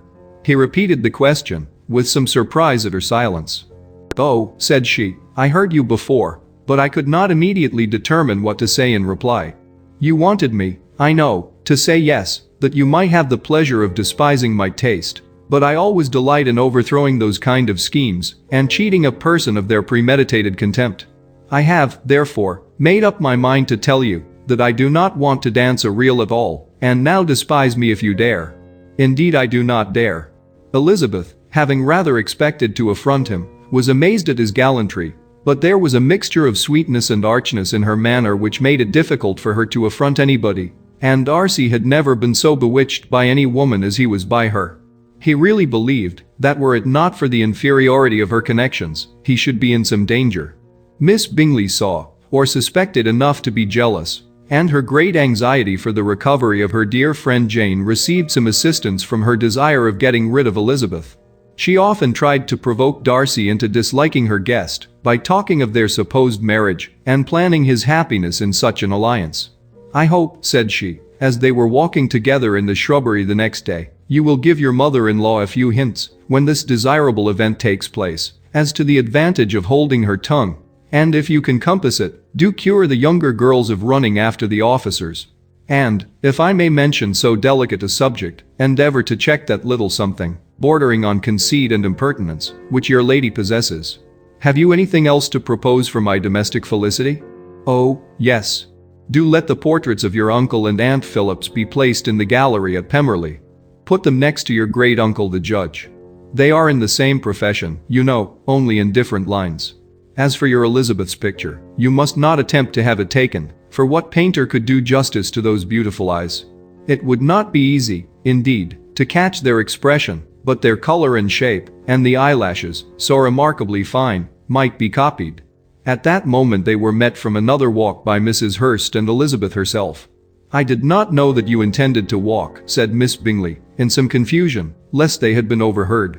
"You used us abominably ill," answered Mrs. Hurst, "running away without telling us that you were coming out." Then taking the disengaged arm of Mr. Darcy, she left Elizabeth to walk by herself. The path just admitted 3. Mr. Darcy felt their rudeness, and immediately said, "This walk is not wide enough for our party. We had better go into the avenue." But Elizabeth, who had not the least inclination to remain with them, laughingly answered, "No, no, stay where you are. You are charmingly grouped, and appear to uncommon advantage. The picturesque would be spoilt by admitting a 4th. Goodbye." She then ran gaily off, rejoicing as she rambled about, in the hope of being at home again in a day or 2. Jane was already so much recovered as to intend leaving her room for a couple of hours that evening. Chapter 11. When the ladies removed after dinner, Elizabeth ran up to her sister, and seeing her well guarded from cold, attended her into the drawing room, where she was welcomed by her 2 friends with many professions of pleasure, and Elizabeth had never seen them so agreeable as they were during the hour which passed before the gentlemen appeared. Their powers of conversation were considerable. They could describe an entertainment with accuracy, relate an anecdote with humor, and laugh at their acquaintance with spirit. But when the gentlemen entered, Jane was no longer the first object. Miss Bingley's eyes were instantly turned toward Darcy, and she had something to say to him before he had advanced many steps. He addressed himself to Miss Bennet with a polite congratulation. Mr. Hurst also made her a slight bow, and said he was very glad, but diffuseness and warmth remained for Bingley's salutation. He was full of joy and attention. The first half-hour was spent in piling up the fire, lest she should suffer from the change of room, and she removed at his desire to the other side of the fireplace, that she might be further from the door. He then sat down by her, and talked scarcely to anyone else. Elizabeth, at work in the opposite corner, saw it all with great delight. When tea was over, Mr. Hurst reminded his sister-in-law of the card table, but in vain. She had obtained private intelligence that Mr. Darcy did not wish for cards, and Mr. Hurst soon found even his open petition rejected. She assured him that no one intended to play, and the silence of the whole party on the subject seemed to justify her. Mr. Hurst had therefore nothing to do but to stretch himself on one of the sofas and go to sleep. Darcy took up a book, Miss Bingley did the same, and Mrs. Hurst, principally occupied in playing with her bracelets and rings, joined now and then in her brother's conversation with Miss Bennet. Miss Bingley's attention was quite as much engaged in watching Mr. Darcy's progress through his book as in reading her own, and she was perpetually either making some enquiry or looking at his page. She could not win him, however, to any conversation. He merely answered her question and read on. At length, quite exhausted by the attempt to be amused with her own book, which she had only chosen because it was the second volume of his, she gave a great yawn and said, "How pleasant it is to spend an evening in this way. I declare after all there is no enjoyment like reading. How much sooner one tires of anything than of a book. When I have a house of my own, I shall be miserable if I have not an excellent library." No one made any reply. She then yawned again, threw aside her book, and cast her eyes round the room in quest for some amusement. When hearing her brother mentioning a ball to Miss Bennet, she turned suddenly towards him and said, "By the by, Charles, are you really serious in meditating a dance at Netherfield? I would advise you, before you determine on it, to consult the wishes of the present party. I am much mistaken if there are not some among us to whom a ball would be rather a punishment than a pleasure." "If you mean Darcy," cried her brother, "he may go to bed, if he chooses, before it begins, but as for the ball, it is quite a settled thing, and as soon as Nichols has made white soup enough, I shall send round my cards." "I should like balls infinitely better," she replied, "if they were carried on in a different manner, but there is something insufferably tedious in the usual process of such a meeting. It would surely be much more rational if conversation instead of dancing were made the order of the day." "Much more rational, my dear Caroline, I dare say, but it would not be near so much like a ball." Miss Bingley made no answer, and soon afterwards she got up and walked about the room. Her figure was elegant, and she walked well, but Darcy, at whom it was all aimed, was still inflexibly studious. In the desperation of her feelings, she resolved on one effort more, and, turning to Elizabeth, said, "Miss Eliza Bennet, let me persuade you to follow my example, and take a turn about the room. I assure you it is very refreshing after sitting so long in one attitude." Elizabeth was surprised, but agreed to it immediately. Miss Bingley succeeded no less in the real object of her civility. Mr. Darcy looked up. He was as much awake to the novelty of attention in that quarter as Elizabeth herself could be, and unconsciously closed his book. He was directly invited to join their party, but he declined it, observing that he could imagine but two motives for their choosing to walk up and down the room together, with either of which motives his joining them would interfere. What could he mean? She was dying to know what could be his meaning, and asked Elizabeth whether she could at all understand him. "Not at all," was her answer, "but depend upon it, he means to be severe on us, and our surest way of disappointing him will be to ask nothing about it." Miss Bingley, however, was incapable of disappointing Mr. Darcy in anything, and persevered therefore in requiring an explanation of his two motives. "I have not the smallest objection to explaining them," said he, as soon as she allowed him to speak. "You either choose this method of passing the evening, because you are in each other's confidence, and have secret affairs to discuss, or because you are conscious that your figures appear to the greatest advantage in walking. If the first, I would be completely in your way, and if the second, I can admire you much better as I sit by the fire." "Oh, shocking," cried Miss Bingley. "I never heard anything so abominable. How shall we punish him for such a speech?" "Nothing so easy, if you have but the inclination," said Elizabeth. "We can all plague and punish one another. Tease him, laugh at him. Intimate as you are, you must know how it is to be done. But upon my honor, I do not. I do assure you that my intimacy has not yet taught me that. Tease calmness of manner and presence of mind. No, no, I feel he may defy us there.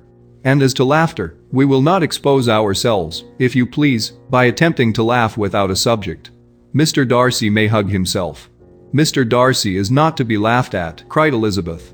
"That is an uncommon advantage, and uncommon I hope it will continue, for it would be a great loss to me to have many such acquaintances. I dearly love a laugh. Miss Bingley," said he, "has given me more credit than can be. The wisest and the best of men, nay, the wisest and best of their actions, may be rendered ridiculous by a person whose first object in life is a joke." "Certainly," replied Elizabeth, "there are such people, but I hope I am not one of them. I hope I never ridicule what is wise and good. Follies and nonsense, whims and inconsistencies, do divert me, I own, and I laugh at them whenever I can. But these, I suppose, are precisely what you are without. Perhaps that is not possible for anyone. But it has been the study of my life to avoid those weaknesses which often expose a strong understanding to ridicule, such as vanity and pride. Yes, vanity is a weakness indeed. But pride, where there is a real superiority of mind, pride will be always under good regulation." Elizabeth turned away to hide a smile. "Your examination of Mr. Darcy is over, I presume," said Miss Bingley. "And pray what is the result?" "I am perfectly convinced by it that Mr. Darcy has no defect." He owns it himself without disguise. No, said Darcy, I have made no such pretension. I have faults enough, but they are not, I hope, of understanding. My temper I dare not vouch for. It is, I believe, too little yielding, certainly too little for the convenience of the world. I cannot forget the follies and vices of others so soon as I ought, nor their offenses against myself. My feelings are not puffed about with every attempt to move them. My temper would perhaps be called resentful. My good opinion once lost, is lost forever. That is a failing indeed, cried Elizabeth. Implacable resentment is a shade in a character. But you have chosen your fault well. I really cannot laugh at it. You are safe from me. There is, I believe, in every disposition a tendency to some particular evil, a natural defect, which not even the best education can overcome. And your defect is to hate everybody. And yours, he replied with a smile, is willfully to misunderstand them. Do let us have a little music, cried Miss Bingley, tired of a conversation in which she had no share. Louisa, you will not mind my waking Mr. Hurst? Her sister had not the smallest objection, and the pianoforte was opened, and Darcy, after a few moments' recollection, was not sorry for it. He began to feel the danger of paying Elizabeth too much attention. Chapter 12. In consequence of an agreement between the sisters, Elizabeth wrote the next morning to their mother to beg that the carriage might be sent for them in the course of the day. But Mrs. Bennet, who had calculated on her daughters remaining at Netherfield till the following Tuesday, which would exactly finish Jane's week, could not bring herself to receive them with pleasure before. Her answer, therefore, was not propitious, at least not to Elizabeth's wishes, for she was impatient to get home. Mrs. Bennet sent them word that they could not possibly have the carriage before Tuesday, and in her postscript it was added that if Mr. Bingley and his sister pressed them to stay longer, she could spare them very well. Against staying longer, however, Elizabeth was positively resolved, nor did she much expect it would be asked, and fearful, on the contrary, as being considered as intruding themselves needlessly long, she urged Jane to borrow Mr. Bingley's carriage immediately, and at length it was settled that their original design of leaving Netherfield that morning should be mentioned, and the request made. The communication excited many professions of concern, and enough was said of wishing them to stay at least till the following day to work on Jane, and till the morrow their going was deferred. Miss Bingley was then sorry that she had proposed the delay, for her jealousy and dislike of one sister much exceeded her affection for the other. The master of the house heard with real sorrow that they were to go so soon, and repeatedly tried to persuade Miss Bennet that it would not be safe for her, that she was not enough recovered, but Jane was firm, where she felt herself to be right. To Mr. Darcy it was welcome intelligence. Elizabeth had been at Netherfield long enough. She attracted him more than he liked, and Miss Bingley was uncivil to her, and more teasing than usual to himself. He wisely resolved to be particularly careful that no sign of admiration should now escape him, nothing that could elevate her with the hope of influencing his felicity, sensible that if such an idea had been suggested, his behavior during the last day must have material weight in confirming or crushing it. Steady to his purpose, he scarcely spoke 10 words to her through the whole of Saturday, and though they were at one time left by themselves for half an hour, he adhered most conscientiously to his book, and would not even look at her. On Sunday, after morning service, the separation, so agreeable to almost all, took place. Miss Bingley's civility to Elizabeth increased at last very rapidly, as well as her affection for Jane, and when they parted, after assuring the latter of the pleasure it would always give her to see her either at Longbourn or Netherfield, and embracing her most tenderly, she even shook hands with the former. Elizabeth took leave of the whole party in the liveliest of spirits. They were not welcomed home very cordially by their mother. Mrs. Bennet wondered at their coming, and thought them very wrong to give so much trouble, and was sure Jane would have caught cold again.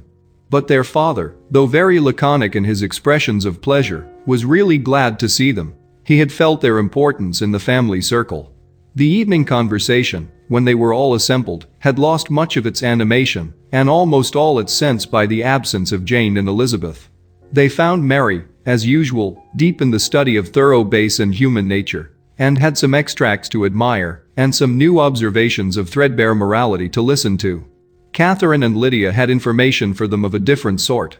Much had been done, and much had been said in the regiment since the preceding Wednesday. Several of the officers had dined lately with their uncle, a private had been flogged, and it had actually been hinted that Colonel Forster was going to be married. Chapter 13. "I hope, my dear," said Mr. Bennet to his wife, as they were at breakfast the next morning, "that you have ordered a good dinner today, because I have reason to expect an addition to our family party." "Who do you mean, my dear?" "I know of nobody that is coming, I am sure, unless Charlotte Lucas should happen to call in, and I hope my dinners are good enough for her. I do not believe she often sees such at home. The person of whom I speak is a gentleman and a stranger." Mrs. Bennet's eyes sparkled. "A gentleman and a stranger? It is Mr. Bingley, I am sure. Well, I am sure I shall be extremely glad to see Mr. Bingley. But, good Lord, how unlucky. There is not a bit of fish to be got today. Lydia, my love, ring the bell, I must speak to Hill this moment." "It is not Mr. Bingley," said her husband. "It is a person whom I never saw in the whole course of my life." This roused a general astonishment, and he had the pleasure of being eagerly questioned by his wife and his 5 daughters at once. After amusing himself some time with their curiosity, he thus explained, "About a month ago I received this letter, and about a fortnight ago I answered it, for I thought it a case of some delicacy and requiring early attention. It is from my cousin, Mr. Collins, who, when I am dead, may turn you all out of this house as soon as he pleases." "Oh, my dear," cried his wife, "I cannot bear to hear that mentioned. Pray do not talk of that odious man.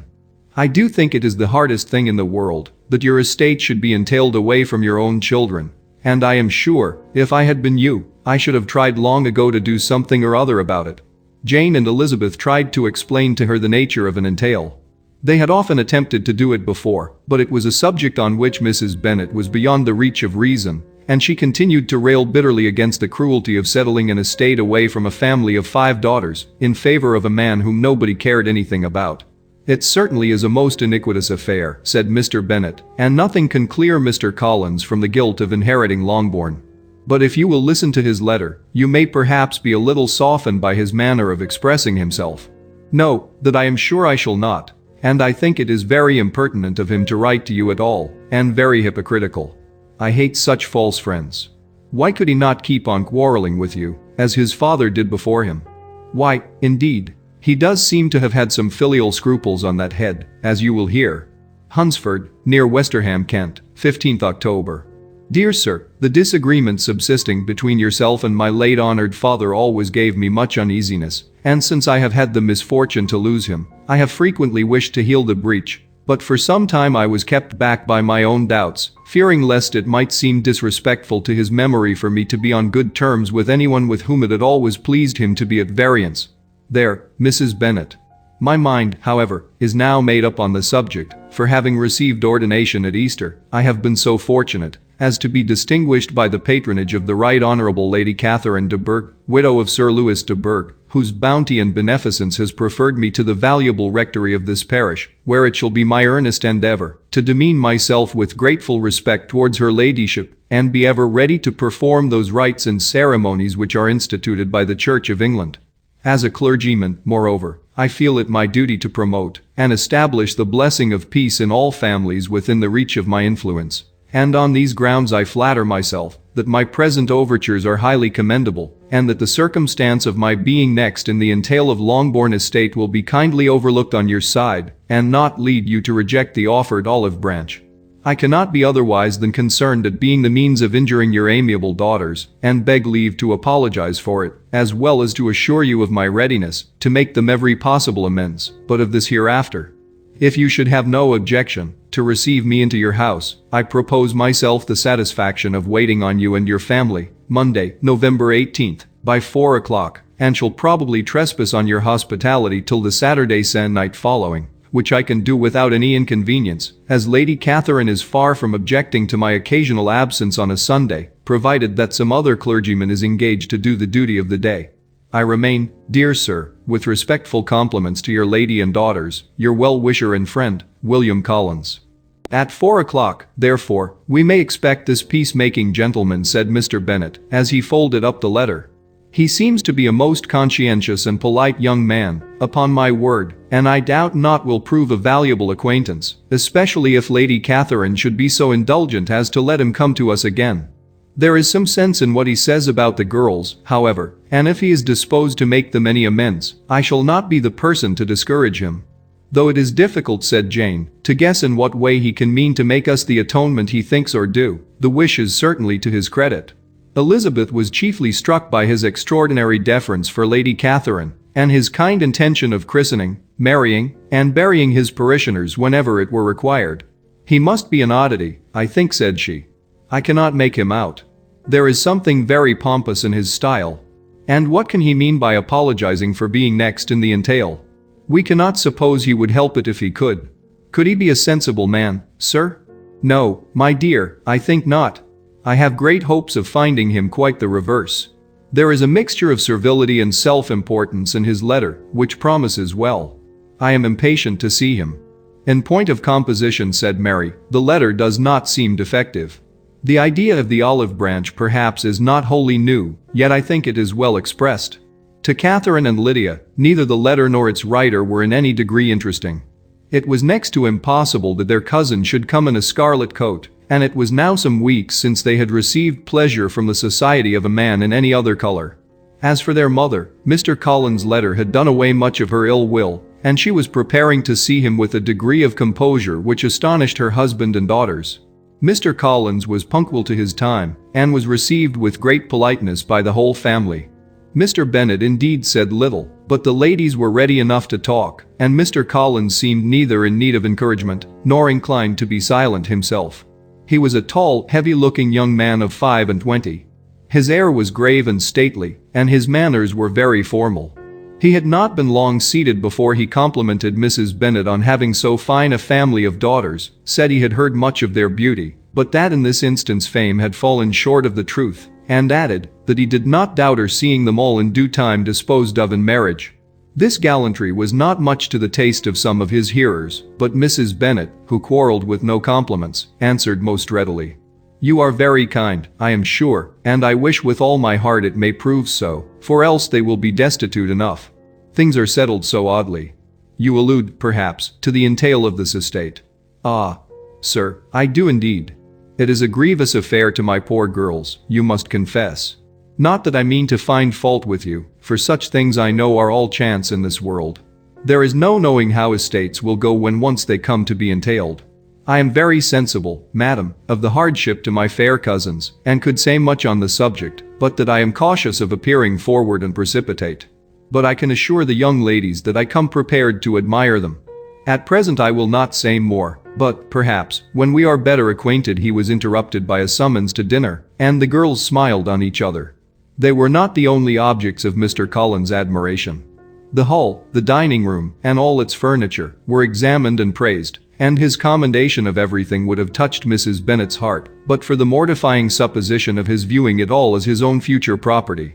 The dinner too in its turn was highly admired, and he begged to know to which of his fair cousins the excellency of its cooking was owing. But he was set right there by Mrs. Bennet, who assured him with some asperity that they were very well able to keep a good cook, and that her daughters had nothing to do in the kitchen. He begged pardon for having displeased her. In a softened tone she declared herself not at all offended, but he continued to apologize for about a quarter of an hour. Chapter 14.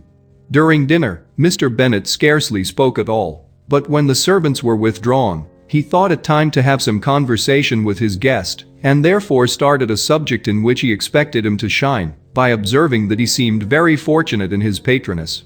Lady Catherine de Bourgh's attention to his wishes, and consideration for his comfort, appeared very remarkable. Mr. Bennet could not have chosen better. Mr. Collins was eloquent in her praise. The subject elevated him to more than usual solemnity of manner, and with a most important aspect he protested that he had never in his life witnessed such behavior in a person of rank, such affability and condescension, as he had himself experienced from Lady Catherine.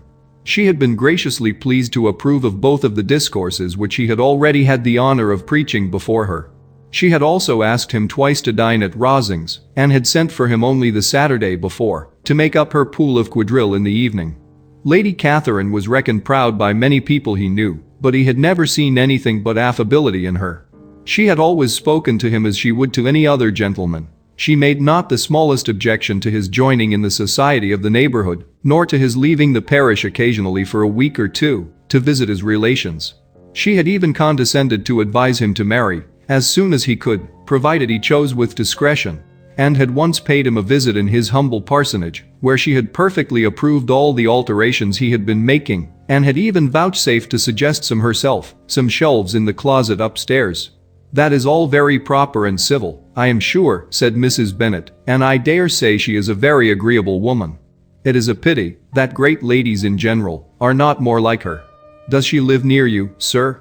The garden in which stands my humble abode is separated only by a lane from Rosings Park, her ladyship's residence." "I think you said she was a widow, sir? Has she any family?" "She has only one daughter, the heiress of Rosings, and of very extensive property." "Ah," said Mrs. Bennet, shaking her head, "then she is better off than many girls. And what sort of young lady is she? Is she handsome?" "She is a most charming young lady indeed. Lady Catherine herself says that, in point of true beauty, Miss de Bourgh is far superior to the handsomest of her sex, because there is that in her features which marks the young lady of distinguished birth. She is unfortunately of a sickly constitution, which has prevented her from making that progress in many accomplishments which she could not have otherwise failed of, as I am informed by the lady who superintended her education, and who still resides with them. But she is perfectly amiable, and often condescends to drive by my humble abode in her little phaeton and ponies. Has she been presented? I do not remember her name among the ladies at court. Her indifferent state of health unhappily prevents her being in town, and by that means, as I told Lady Catherine one day, has deprived the British court of its brightest ornament. Her ladyship seemed pleased with the idea, and you may imagine that I am happy on every occasion to offer those little delicate compliments which are always acceptable to ladies.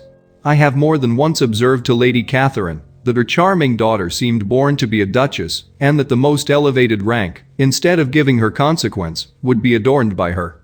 These are the kind of little things which please her ladyship, and it is a sort of attention which I conceive myself peculiarly bound to pay."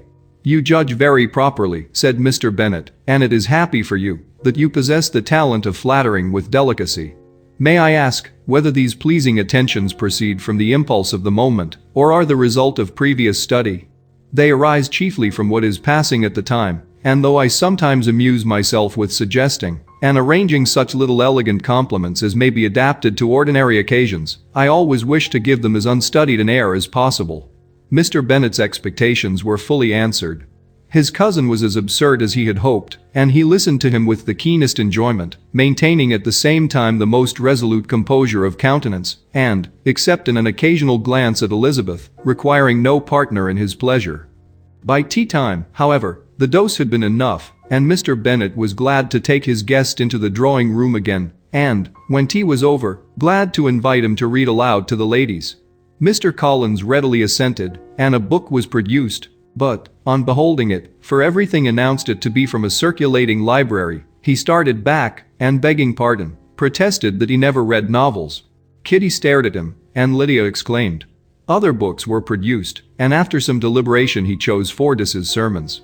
Lydia gaped as he opened the volume, and before he had, with very monotonous solemnity, read 3 pages, she interrupted him with, "Do you know, Mama, that my Uncle Phillips talks of turning away Richard, and if he does, Colonel Forster will hire him. My aunt told me so herself on Saturday. I shall walk to Meryton tomorrow to hear more about it, and to ask when Mr. Denny comes back from town." Lydia was bid by her 2 eldest sisters to hold her tongue, but Mr. Collins, much offended, laid aside his book, and said, "I have often observed how little young ladies are interested by books of a serious stamp, though written solely for their benefit. It amazes me, I confess, for, certainly, there can be nothing so advantageous to them as instruction. But I will no longer importune my young cousin." Then turning to Mr. Bennet, he offered himself as his antagonist at backgammon. Mr. Bennet accepted the challenge, observing that he acted very wisely in leaving the girls to their own trifling amusements. Mrs. Bennet and her daughters apologized most civilly for Lydia's interruption, and promised that it should not occur again if he would resume his book, but Mr. Collins, after assuring them that he bore his young cousin no ill will, and should never resent her behavior as any affront, seated himself at another table with Mr. Bennet, and prepared for backgammon. Chapter 15. Mr. Collins was not a sensible man, and the deficiency of nature had been but little assisted by education or society, the greatest part of his life having been spent under the guidance of an illiterate and miserly father, and though he belonged to one of the universities, he had merely kept the necessary terms without forming at it any useful acquaintance. The subjection in which his father had brought him up had given him originally great humility of manner, but it was now a good deal counteracted by the self-conceit of a weak head living in retirement and the consequential feelings of early and unexpected prosperity. A fortunate chance had recommended him to Lady Catherine de Bourgh when the living of Hunsford was vacant, and the respect which he felt for her higher rank, and his veneration for her as his patroness, mingling with a very good opinion of himself, of his authority as a clergyman, and his right as a rector, made him altogether a mixture of pride and obsequiousness, self-importance and humility. Having now a good house and a very sufficient income, he intended to marry, and in seeking a reconciliation with the Longbourn family, he had a wife in view, as he meant to choose one of the daughters, if he found them as handsome and amiable as they were represented by common report. This was his plan of amends of atonement for inheriting their father's estate, and he thought it an excellent one, full of eligibility and suitableness, and excessively generous and disinterested on his own part. His plan did not vary on seeing them. Miss Bennet's lovely face confirmed his views and established all his strictest notions of what was due to seniority, and for the first evening she was his settled choice. The next morning, however, made an alteration, for in a quarter of an hour's tete-a-tete with Mrs. Bennet before breakfast, a conversation beginning with his parsonage house, and leading naturally to the avowal of his hopes that a mistress might be found for it at Longbourn, produced from her, amid very complacent smiles and general encouragement, a caution against the very Jane he had fixed on. As to her younger daughters, she could not take upon her to say she could not positively answer, but she did not know of any prepossession. Her eldest daughter, she must just mention she felt it incumbent on her to hint, was likely to be very soon engaged. Mr. Collins had only to change from Jane to Elizabeth and it was soon undone, while Mrs. Bennet was stirring the fire. Elizabeth, equally next to Jane in birth and beauty, succeeded her of course. Mrs. Bennet treasured up the hint and trusted that she might soon have 2 daughters married, and the man whom she could not bear to speak of the day before was now high in her good graces.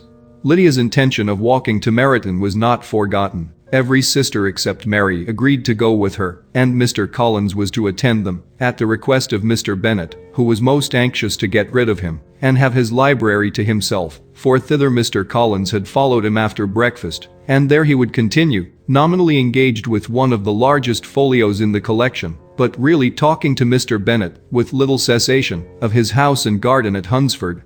Such doings discomposed Mr. Bennet exceedingly. In his library he had been always sure of leisure and tranquility, and though prepared, as he told Elizabeth, to meet with folly and conceit in every other room of the house, he was used to be free from them there. His civility, therefore, was most prompt in inviting Mr. Collins to join his daughters in their walk, and Mr. Collins, being in fact much better fitted for a walker than a reader, was extremely pleased to close his large book and go. In pompous nothings on his side, and civil assents on that of his cousins, their time passed till they entered Meryton. The attention of the younger ones was then no longer to be gained by him. Their eyes were immediately wandering up in the street in quest of the officers, and nothing less than a very smart bonnet indeed, or a really new muslin in a shop window, could recall them. But the attention of every lady was soon caught by a young man, whom they had never seen before, of most gentlemanlike appearance, walking with another officer on the other side of the way. The officer was the very Mr. Denny concerning whose return from London Lydia came to inquire, and he bowed as they passed. All were struck with the stranger's air, all wondered who he could be, and Kitty and Lydia, determined if possible to find out, led the way across the street, under pretense of wanting something in an opposite shop, and fortunately had just gained the pavement when the 2 gentlemen, turning back, had reached the same spot. Mr. Denny addressed them directly, and entreated permission to introduce his friend, Mr. Wickham, who had returned with him the day before from town, and he was happy to say, had accepted a commission in their corps. This was exactly as it should be, for the young man wanted only regimentals to make him completely charming. His appearance was greatly in his favor. He had all the best part of beauty, a fine countenance, a good figure, and very pleasing address. The introduction was followed up on his side by a happy readiness of conversation, a readiness at the same time perfectly correct and unassuming, and the whole party were still standing and talking together very agreeably, when the sound of horses drew their notice, and Darcy and Bingley were seen riding down the street. On distinguishing the ladies of the group, the 2 gentlemen came directly towards them, and began the usual civilities. Bingley was the principal spokesman, and Miss Bennet the principal object. He was then, he said, on his way to Longbourn on purpose to inquire after her. Mr. Darcy corroborated it with a bow, and was beginning to determine not to fix his eyes on Elizabeth, when they were suddenly arrested by the sight of the stranger, and Elizabeth, happening to see the countenance of both as they looked at each other, was all astonishment at the effect of the meeting. Both changed color, one looked white, the other red. Mr. Wickham, after a few moments, touched his hat, a salutation which Mr. Darcy just deigned to return. What could be the meaning of it? It was impossible to imagine. It was impossible not to long to know. In another minute, Mr. Bingley, but without seeming to have noticed what passed, took leave and rode on with his friend. Mr. Denny and Mr. Wickham walked with the young ladies to the door of Mr. Phillips's house, and then made their bows, in spite of Miss Lydia's pressing entreaties that they should come in, and even in spite of Mrs. Phillips throwing up the parlor window and loudly seconding the invitation. Mrs. Phillips was always glad to see her nieces, and the two eldest, from their recent absence, were particularly welcome, and she was eagerly expressing her surprise of their sudden return home, which, as their own carriage had not fetched them, she should have known nothing about, if she had not happened to see Mr. Jones's shop boy in the street, who had told her that they were not to send any more drafts to Netherfield because the Miss Bennets were come away, when her civility was claimed towards Mr. Collins by Jane's introduction of him.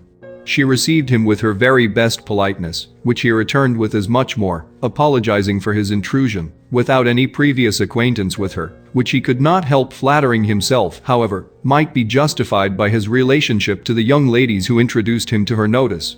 Mrs. Phillips was quite awed by such an excess of good breeding, but her contemplation of one stranger was soon put to an end by exclamations and enquiries about the other, of whom, however, she could only tell her nieces what they already knew, that Mr. Denny had brought him from London, and that he was to have a lieutenant's commission in the shire.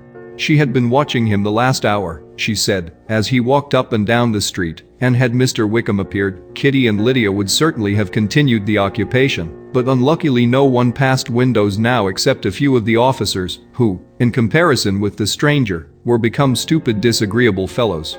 Some of them were to dine with the Phillipses the next day, and their aunt promised to make her husband call on Mr. Wickham, and give him an invitation also, if the family from Longbourn would come in the evening. This was agreed to, and Mrs. Phillips protested that they would have a nice, comfortable, noisy game of lottery tickets, and a little bit of hot supper afterwards. The prospect of such delights was very cheering, and they parted in mutual good spirits.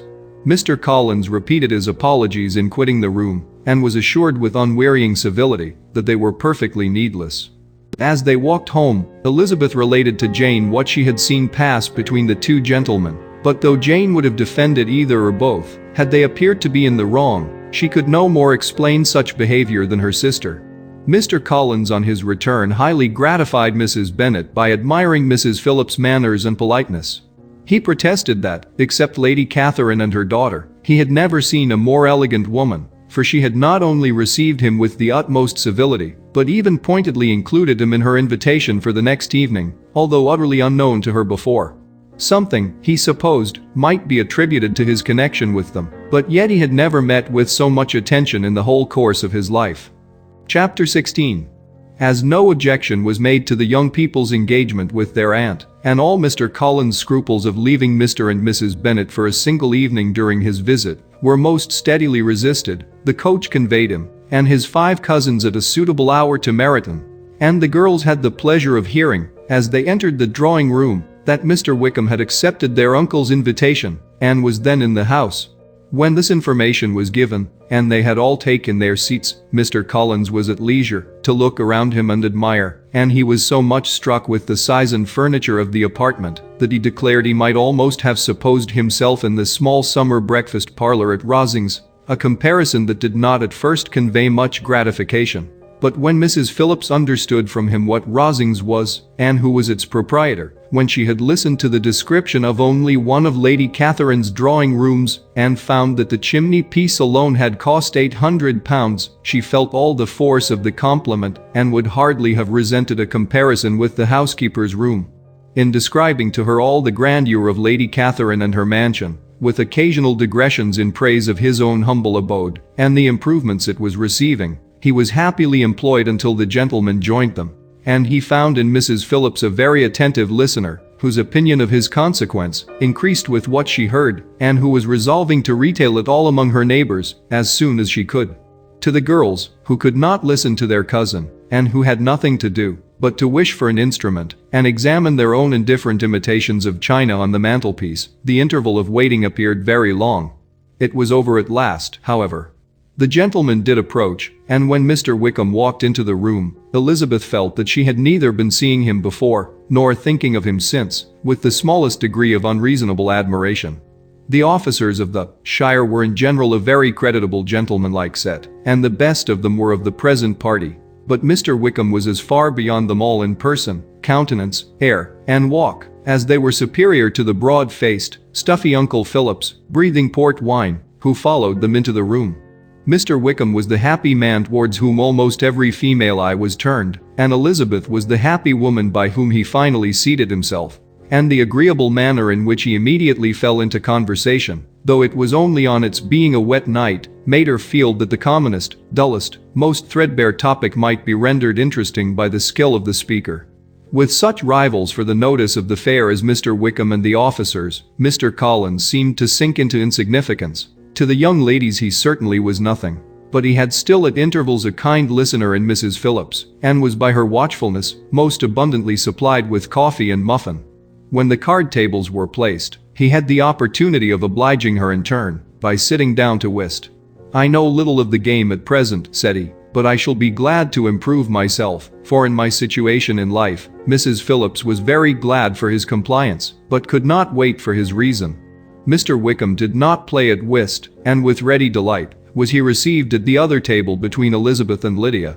At first there seemed danger of Lydia's engrossing him entirely, for she was a most determined talker, but being likewise extremely fond of lottery tickets, she soon grew too much interested in the game, too eager in making bets and exclaiming after prizes, to have attention for anyone in particular. Allowing for the common demands of the game, Mr. Wickham was therefore at leisure to talk to Elizabeth, and she was very willing to hear him, though what she chiefly wished to hear she could not hope to be told, the history of his acquaintance with Mr. Darcy. She dared not even mention that gentleman. Her curiosity, however, was unexpectedly relieved. Mr. Wickham began the subject himself. He inquired how far Netherfield was from Meryton, and, after receiving her answer, asked in a hesitating manner how long Mr. Darcy had been staying there. "About a month," said Elizabeth, and then, unwilling to let the subject drop, added, "He is a man of very large property in Derbyshire, I understand." "Yes," replied Mr. Wickham. "His estate there is a noble one. A clear 10,000 per annum. You could not have met with a person more capable of giving you certain information on that head than myself, for I have been connected with his family in a particular manner from my infancy." Elizabeth could not but look surprised. "You may well be surprised, Miss Bennet, at such an assertion, after seeing, as you probably might, the very cold manner of our meeting yesterday. Are you much acquainted with Mr. Darcy?" "As much as I ever wish to be," cried Elizabeth very warmly. "I have spent 4 days in the same house with him, and I think him very disagreeable." "I have no right to give my opinion," said Wickham, "as to his being agreeable or otherwise. I am not qualified to form one. I have known him too long, and too well to be a fair judge. It is impossible for me to be impartial. But I believe your opinion of him would in general astonish, and perhaps you would not express it quite so strongly anywhere else. Here you are in your own family. Upon my word, I say no more here than I might say in any house in the neighborhood, except Netherfield. He is not at all liked in Hertfordshire. Everybody is disgusted with his pride. You will not find him more favorably spoken of by anyone." "I cannot pretend to be sorry," said Wickham, after a short interruption, "that here that any man should not be estimated beyond their deserts, but with him, I believe it does not often happen. The world is blinded by his fortune and consequence, or frightened by his high and imposing manners, and sees him only as he chooses to be seen. I should take him, even on my slight acquaintance, to be an ill-tempered man." Wickham only shook his head. "I wonder," said he, at the next opportunity of speaking, "whether he is likely to be in this country much longer. I do not at all know, but I heard nothing of his going away when I was at Netherfield. I hope your plans in favor of the shire will not be affected by his being in the neighborhood." "Oh, no, it is not for me to be driven away by Mr. Darcy. If he wishes to avoid seeing me, he must go. We are not on friendly terms, and it always gives me pain to meet him, but I have no reason for avoiding him, but what I might proclaim before all the world, a sense of very great ill usage, and most painful regrets at his being what he is. His father, Miss Bennet, the late Mr. Darcy, was one of the best men that ever breathed, and the truest friend I ever had, and I can never be in company with this Mr. Darcy without being grieved to the soul by 1,000 tender recollections. His behavior to myself has been scandalous, but I verily believe I could forgive him anything and everything, rather than his disappointing the hopes and disgracing the memory of his father. Elizabeth found the interest of the subject increase, and listened with all her heart, but the delicacy of it prevented further enquiry. Mr. Wickham began to speak on more general topics, Meryton, the neighborhood, the society, appearing highly pleased with all that he had yet seen, and speaking of the latter with gentle, but very intelligible gallantry. It was the prospect of constant society, and good society, he added, which was my chief inducement to enter the shire. I knew it to be a most respectable agreeable corps, and my friend Denny tempted me further by his account of their present quarters, and the very great attentions and excellent acquaintances Meryton had procured them. Society, I own, is necessary to me. I have been a disappointed man, and my spirits will not bear solitude. I must have employment and society. A military life is not what I was intended for, but circumstances have now made it eligible. The church ought to have been my profession. I was brought up for the church, and I should at this time have been in possession of a most valuable living, had it pleased the gentleman we were speaking of just now. Indeed. Yes, the late Mr. Darcy bequeathed me the next presentation of the best living in his gift. He was my godfather, and excessively attached to me. I cannot do justice to his kindness. He meant to provide for me amply, and thought he had done it, but when the living fell, it was given elsewhere. Good heavens, cried Elizabeth. But how could that be? How could his will be disregarded? Why did you not seek legal redress? There was just such an informality in the terms of the bequest as to give me no hope from law. A man of honor could not have doubted the intention, but Mr. Darcy chose to doubt it, or to treat it as a merely conditional recommendation, and to assert that I had forfeited all claim to it by extravagance, imprudence, in short anything or nothing. Certain it is that the living became vacant 2 years ago, exactly as I was of an age to hold it, and that it was given to another man, and no less certain is it that I cannot accuse myself of having really done anything to deserve to lose it. I have a warm, unguarded temper, and I may have spoken my opinion of him, and to him, too freely. I can recall nothing worse. But the fact is that we are very different sort of men, and that he hates me. This is quite shocking. He deserves to be publicly disgraced. Some time or other he will be, but it shall not be by me. Till I can forget his father, I can never defy or expose him. Elizabeth honored him for such feelings, and thought him handsomer than ever as he expressed them. But what, said she, after a pause, can have been his motive? What can have induced him to behave so cruelly? A thorough, determined dislike of me, a dislike which I cannot but attribute in some measure to jealousy. Had the late Mr. Darcy liked me less, his son might have borne with me better, but his father's uncommon attachment to me irritated him, I believe, very early in life. He had not a temper to bear the sort of competition in which we stood, the sort of preference which was often given me. I had not thought Mr. Darcy so bad as this, though I have never liked him. I had not thought so very ill of him. I had supposed him to be despising his fellow creatures in general, but did not suspect him of descending to such malicious revenge, such injustice, such inhumanity as this. After a few minutes' reflection, however, she continued, I do remember his boasting one day, at Netherfield, of the implacability of his resentments, of his having an unforgiving temper. His disposition must be dreadful. I will not trust myself on the subject, replied Wickham. I can hardly be just to him. Elizabeth was again deep in thought, and after a time exclaimed, to treat in such a manner the godson, the friend, the favorite of his father. She could have added, a young man too, like you, whose very countenance may vouch for your being amiable, but she contented herself with, and one too, who had probably been his companion from childhood, connected together, as I think you said, in the closest manner. We were born in the same parish, within the same park. The greatest part of our youth was passed together, inmates of the same house, sharing the same amusements, objects of the same parental care. My father began life in the profession which your uncle, Mr. Phillips, appears to do so much credit to, but he gave up everything to be of use to the late Mr. Darcy, and devoted all his time to the care of the Pemberley property. He was most highly esteemed by Mr. Darcy, a most intimate, confidential friend. Mr. Darcy often acknowledged himself to be under the greatest obligations to my father's active superintendence, and when, immediately before my father's death, Mr. Darcy gave him a voluntary promise of providing for me, I am convinced that he felt it to be as much a debt of gratitude to him as of his affection to myself. "How strange," cried Elizabeth. "How abominable. I wonder that the very pride of this Mr. Darcy has not made him just to you. If from no better motive, that he should not have been too proud to be dishonest, for dishonesty I must call it." "It is wonderful," replied Wickham, "for almost all his actions may be traced to pride, and pride had often been his best friend. It has connected him nearer with virtue than with any other feeling. But we are none of us consistent, and in his behavior to me there were stronger impulses even than pride. Can such abominable pride as his have ever done him good? Yes. It has often led him to be liberal and generous, to give his money freely, to display hospitality, to assist his tenants, and relieve the poor.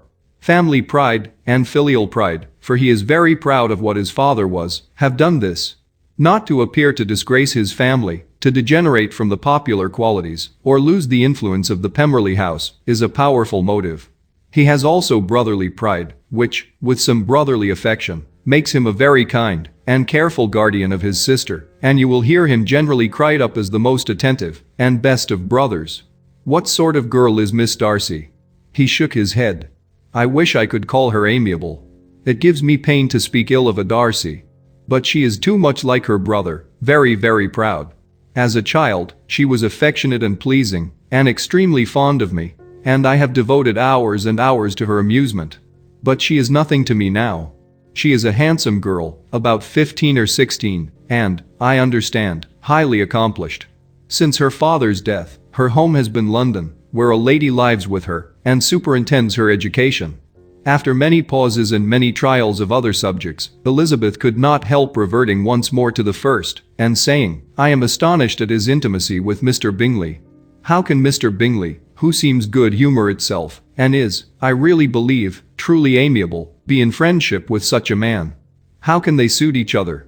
Do you know Mr. Bingley? Not at all. He is a sweet-tempered, amiable, charming man. He cannot know what Mr. Darcy is. Probably not, but Mr. Darcy can please where he chooses. He does not want abilities. He can be a conversable companion if he thinks it worth his while. Among those who are of all his equals in consequence, he is a very different man from what he is to the less prosperous. His pride never deserts him, but with the rich he is liberal-minded, just, sincere, rational, honorable, and perhaps agreeable, allowing something for fortune and figure." The whist party soon afterwards breaking up, the players gathered round the other table, and Mr. Collins took his station between his cousin Elizabeth and Mrs. Phillips. The usual enquiries as to his success were made by the latter. It had not been very great, he had lost every point, but when Mrs. Phillips began to express her concern thereupon, he assured her with much earnest gravity that it was not of the least importance, that he considered the money as a mere trifle, and begged that she would not make herself uneasy. "I know very well, madam," said he, "that when persons sit down to a card table, they must take their chances of these things, and happily, I am not in such circumstances as to make 5 shillings any object. There are undoubtedly many who could not say the same, but thanks to Lady Catherine de Bourgh, I am removed far beyond the necessity of regarding little matters." Mr. Wickham's attention was caught, and after observing Mr. Collins for a few moments, he asked Elizabeth in a low voice whether her relation was very intimately acquainted with the family of de Bourgh. "Lady Catherine de Bourgh," she replied, "has very lately given him a living." I hardly know how Mr. Collins was first introduced to her notice, but he certainly has not known her long. "You know of course that Lady Catherine de Bourgh and Lady Anne Darcy were sisters, consequently that she is aunt to the present Mr. Darcy." "No, indeed, I did not. I knew nothing at all of Lady Catherine's connections. I never heard of her existence till the day before yesterday. Her daughter, Miss de Bourgh, will have a very large fortune, and it is believed that she and her cousin will unite the 2 estates." This information made Elizabeth smile, as she thought of poor Miss Bingley. Vain indeed must be all her attentions, vain and useless her affection for his sister, and her praise of himself, if he were already self-destined for another. "Mr. Collins," said she, "speaks highly both of Lady Catherine and her daughter, but from some particulars that he has related of her ladyship, I suspect his gratitude misleads him, and that in spite of her being his patroness, she is an arrogant, conceited woman." "I believe her to be both in a great degree," replied Wickham. "I have not seen her for many years, but I very well remember that I never liked her, and that her manners were dictatorial and insolent. She has the reputation of being remarkably sensible and clever, but I rather believe she derives part of her abilities from her rank and fortune, part from her authoritative manner, and the rest from the pride of her nephew, who chooses that everyone connected with him should have an understanding of the first class." Elizabeth allowed that he had given a very rational account of it, and they continued talking together, with mutual satisfaction till supper put an end to cards, and gave the rest of the ladies their share of Mr. Wickham's attentions. There could be no conversation in the noise of Mrs. Phillips's supper party, but his manners recommended him to everybody.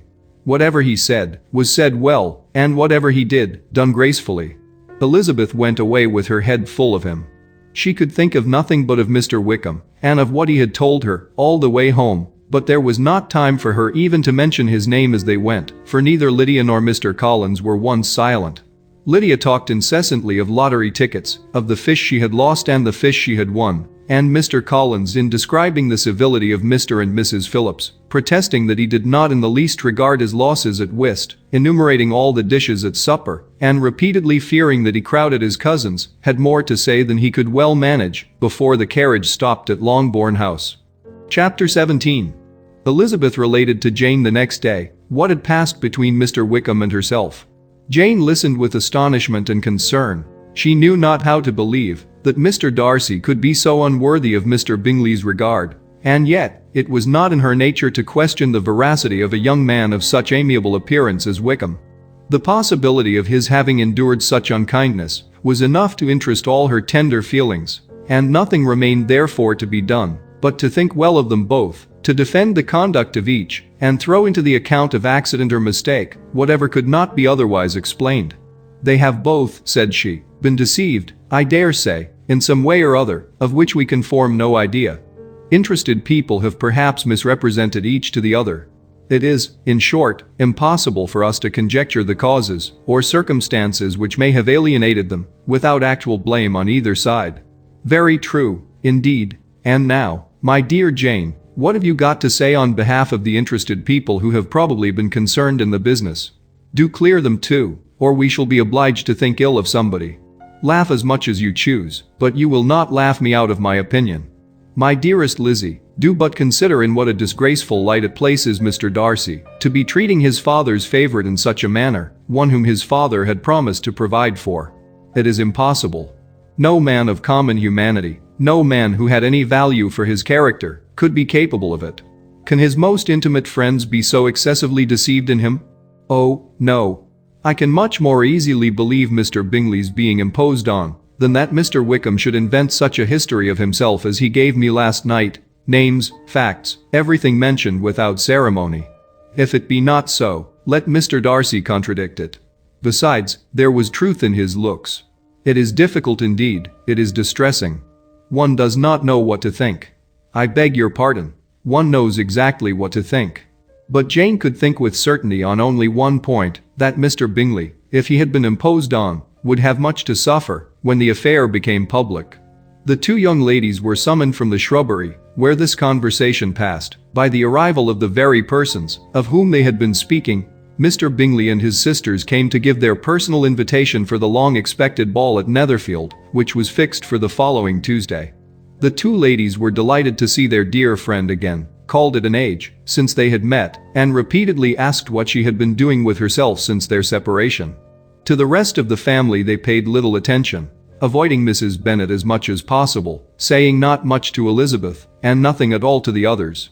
They were soon gone again, rising from their seats with an activity which took their brother by surprise, and hurrying off, as if eager to escape from Mrs. Bennet's civilities.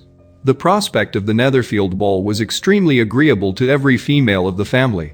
Mrs. Bennet chose to consider it as given in compliment to her eldest daughter, and was particularly flattered by receiving the invitation from Mr. Bingley himself, instead of a ceremonious card. Jane pictured to herself a happy evening in the society of her two friends, and the attentions of their brother, and Elizabeth thought with pleasure of dancing a great deal with Mr. Wickham, and of seeing a confirmation of everything in Mr. Darcy's look and behavior. The happiness anticipated by Catherine and Lydia depended less on any single event, or any particular person, for though they each, like Elizabeth, meant to dance half the evening with Mr. Wickham, he was by no means the only partner who could satisfy them, and a ball was, at any rate, a ball. And even Mary could assure her family that she had no disinclination for it. "While I can have my mornings to myself," said she, "it is enough, I think it is no sacrifice, to join occasionally in evening engagements. Society has claims on us all, and I profess myself one of those who consider intervals of recreation and amusement as desirable for everybody." Elizabeth's spirits were so high on this occasion that though she did not often speak unnecessarily to Mr. Collins, she could not help asking him whether he intended to accept Mr. Bingley's invitation, and if he did, whether he would think it proper to join in the evening's amusement. And she was rather surprised to find that he entertained no scruple whatever on that head, and was very far from dreading a rebuke either from the Archbishop or Lady Catherine de Bourgh by venturing to dance. "I am by no means of the opinion, I assure you," said he, "that a ball of this kind, given by a young man of character to respectable people, can have any evil tendency, and I am so far from objecting to dancing myself that I shall hope to be honored with the hands of all my fair cousins in the course of the evening. And I take this opportunity of soliciting yours, Miss Elizabeth, for the 2 first dances especially, a preference which I trust my cousin Jane will attribute to the right cause, and not to any disrespect for her." Elizabeth felt herself completely taken in.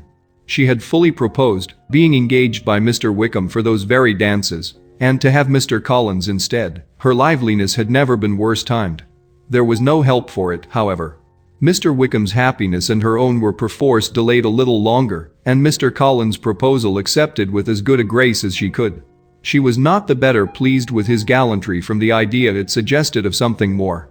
It now first struck her that she was selected from among her sisters as worthy of being mistress of Hunsford Parsonage, and of assisting to form a quadrille table at Rosings, in the absence of more eligible visitors. The idea soon reached to conviction, as she observed his increasing civilities toward herself, and heard his frequent attempt at a compliment on her wit and vivacity. And though more astonished and gratified herself by this effect of her charms, it was not long before her mother gave her to understand that the probability of their marriage was extremely agreeable to her. Elizabeth, however, did not choose to take the hint, being well aware that a serious dispute must be the consequence of any reply. Mr. Collins might never make the offer, and till he did, it was useless to quarrel about him. If there had not been a Netherfield ball to prepare for and talk of, the younger Miss Bennets would have been in a very pitiable state at this time, for from the day of the invitation to the day of the ball, there was such a succession of rain as prevented their walking to Meryton once. No aunt, no officers, no news could be sought after. The very shoe roses for Netherfield were got by proxy. Even Elizabeth might have found some trial of her patience in weather which totally suspended the improvement of her acquaintance with Mr. Wickham. And nothing less than a dance on Tuesday could have made such a Friday, Saturday, Sunday, and Monday endurable to Kitty and Lydia. Chapter 18. Till Elizabeth entered the drawing-room at Netherfield and looked in vain for Mr. Wickham among the cluster of red coats there assembled, a doubt of his being present had never occurred to her. The certainty of meeting him had not been checked by any of those recollections that might not unreasonably have alarmed her. She had dressed with more than usual care, and prepared in the highest spirits for the conquest of all that remained unsubdued of his heart, trusting that it was not more than might be won in the course of the evening. But in an instant arose the dreadful suspicion of his being purposely omitted for Mr. Darcy's pleasure in the Bingleys' invitation to the officers, and though this was not exactly the case, the absolute fact of his absence was pronounced by his friend Denny, to whom Lydia eagerly applied, and who told them that Wickham had been obliged to go to town on business the day before, and was not yet returned, adding, with a significant smile, "I do not imagine his business would have called him away just now, if he had not wanted to avoid a certain gentleman here." This part of his intelligence, though unheard by Lydia, was caught by Elizabeth, and, as it assured her that Darcy was not less answerable for Wickham's absence than if her first surmise had been just, every feeling of displeasure against the former was so sharpened by immediate disappointment that she could hardly reply with tolerable civility to the polite enquiries which he directly afterwards approached to make. Attendance, forbearance, patience with Darcy was injury to Wickham. She was resolved against any sort of conversation with him, and turned away with a degree of ill humor which she could not wholly surmount even in speaking to Mr. Bingley, whose blind partiality provoked her. But Elizabeth was not formed for ill humor, and though every prospect of her own was destroyed for the evening, it could not dwell long on her spirits, and having told all her griefs to Charlotte Lucas, whom she had not seen for a week, she was soon able to make a voluntary transition to the oddities of her cousin, and to point him out to her particular notice. The first 2 dances, however, brought a return of distress. They were dances of mortification. Mr. Collins, awkward and solemn, apologizing instead of attending, and often moving wrong without being aware of it, gave her all the shame and misery which a disagreeable partner for a couple of dances can give. The moment of her release from him was ecstasy. She danced next with an officer, and had the refreshment of talking of Wickham, and of hearing that he was universally liked. When those dances were over, she returned to Charlotte Lucas, and was in conversation with her, when she found herself suddenly addressed by Mr. Darcy, who took her so much by surprise in his application for her hand, that, without knowing what she did, she accepted him. He walked away again immediately, and she was left to fret over her own want of presence of mind. Charlotte tried to console her. "I dare say you will find him very agreeable." "Heaven forbid. That would be the greatest misfortune of all. To find a man agreeable whom one is determined to hate. Do not wish me such an evil." When the dancing recommenced, however, and Darcy approached to claim her hand, Charlotte could not help cautioning her in a whisper not to be a simpleton, and allow her fancy for Wickham to make her appear unpleasant in the eyes of a man 10 times his consequence. Elizabeth made no answer, and took her place in the set, amazed at the dignity to which she was arrived in being allowed to stand opposite to Mr. Darcy, and reading in her neighbors' looks their equal amazement in beholding it. They stood for some time without speaking a word, and she began to imagine that their silence was to last through the 2 dances, and at first was resolved not to break it, till suddenly fancying that it would be the greater punishment to her partner to oblige him to talk, she made some slight observation on the dance. He replied, and was again silent. After a pause of some minutes, she addressed him a second time with, "It is your turn to say something now, Mr. Darcy. I talked about the dance, and you ought to make some sort of remark on the size of the room, or the number of couples." He smiled, and assured her that, whatever she wished him to say should be said. "Very well. That reply will do for the present. Perhaps by and by I may observe that private balls are much pleasanter than public ones. But now we may be silent. Do you talk by rule, then, while you are dancing?" "Sometimes. One must speak a little, you know. It would look odd to be entirely silent for half an hour together, and yet for the advantage of some, conversation ought to be so arranged as that they may have the trouble of saying as little as possible. Are you consulting your own feelings in the present case, or do you imagine that you are gratifying mine?" "Both," replied Elizabeth archly, "for I have always seen a great similarity in the turn of our minds. We are each of an unsocial, taciturn disposition, unwilling to speak, unless we expect to say something that will amaze the whole room, and be handed down to posterity with all the eclat of a proverb. This is no very striking resemblance of your own character, I am sure," said he. "How near it may be to mine, I cannot pretend to say. You think it a faithful portrait undoubtedly. I must not decide on my own performance." He made no answer, and they were again silent till they had gone down the dance, when he asked her if she and her sisters did not very often walk to Meryton. She answered in the affirmative, and, unable to resist the temptation, added, "When you met us there the other day, we had just been forming a new acquaintance." The effect was immediate. A deeper shade of hauteur overspread his features, but he said not a word, and Elizabeth, though blaming herself for her own weakness, could not go on. At length Darcy spoke, and in a constrained manner said, "Mr. Wickham is blessed with such happy manners as may ensure his making friends. Whether he may be equally capable of retaining them, is less certain." "He has been so unlucky as to lose your friendship," replied Elizabeth with emphasis, "and in a manner which he is likely to suffer from all his life." Darcy made no answer, and seemed desirous of changing the subject. At that moment, Sir William Lucas appeared close to them, meaning to pass through the set to the other side of the room.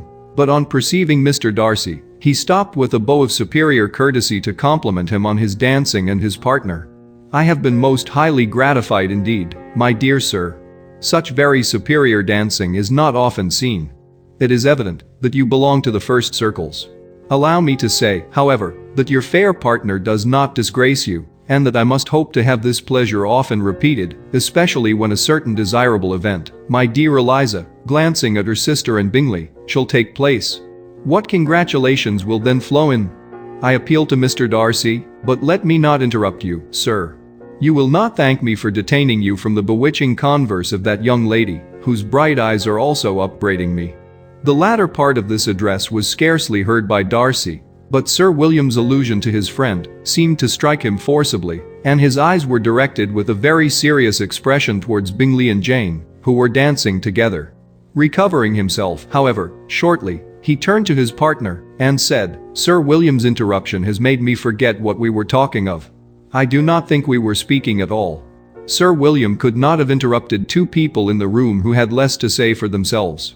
"We have tried 2 or 3 subjects already without success, and what we are to talk of next I cannot imagine.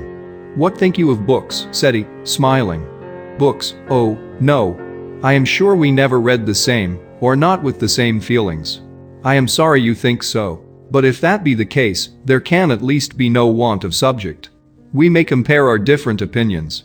No, I cannot talk of books in a ballroom. My head is always full of something else." "The present always occupies you in such scenes, does it?" said he, with a look of doubt. "Yes, always," she replied, without knowing what she said, for her thoughts had wandered far from the subject, as soon afterwards appeared by her suddenly exclaiming, "I remember hearing you once say, Mr. Darcy, that you hardly ever forgave, that your resentment once created was unappeasable. You are very cautious, I suppose, as to its being created?" "I am," said he, with a firm voice. "And never allow yourself to be blinded by prejudice?" "I hope not. It is particularly incumbent on those who never change their opinion, to be secure of judging properly at first. May I ask to what these questions tend?" "Merely to the illustration of your character," said she, endeavoring to shake off her gravity. "I am trying to make it out." "And what is your success?" She shook her head. "I do not get on at all.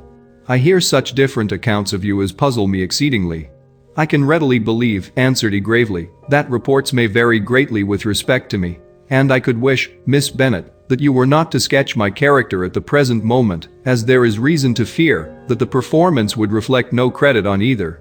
But if I do not take your likeness now, I may never have another opportunity." "I would by no means suspend any pleasure of yours," he coldly replied.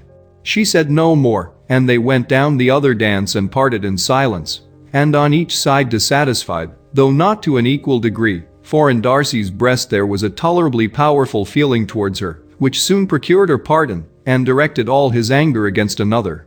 They had not long separated, when Miss Bingley came towards her, and with an expression of civil disdain accosted her. "So, Miss Eliza, I hear you are quite delighted with George Wickham. Your sister has been talking to me about him, and asking me 1,000 questions, and I find that the young man quite forgot to tell you, among his other communication, that he was the son of old Wickham, the late Mr. Darcy's steward. Let me recommend you, however, as a friend, not to give implicit confidence to all his assertions, for as to Mr. Darcy's using him ill, it is perfectly false, for, on the contrary, he has always been remarkably kind to him, though George Wickham has treated Mr. Darcy in a most infamous manner. I do not know the particulars, but I know very well that Mr. Darcy is not in the least to blame, that he cannot bear to hear George Wickham mentioned, and that though my brother thought that he could not well avoid including him in his invitation to the officers, he was excessively glad to find that he had taken himself out of the way. His coming into the country at all is a most insolent thing, indeed, and I wonder how he could presume to do it. I pity you, Miss Eliza, for this discovery of your favorite's guilt, but really, considering his descent, one could not expect much better." "His guilt and his descent appear by your account to be the same," said Elizabeth angrily, "for I have heard you accuse him of nothing worse than of being the son of Mr. Darcy's steward, and of that, I can assure you, he informed me himself." "I beg your pardon," replied Miss Bingley, turning away with a sneer. "Excuse my interference, it was kindly meant."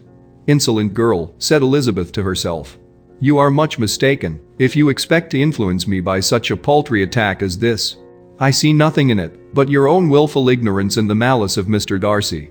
She then sought her eldest sister, who had undertaken to make enquiries on the same subject of Bingley.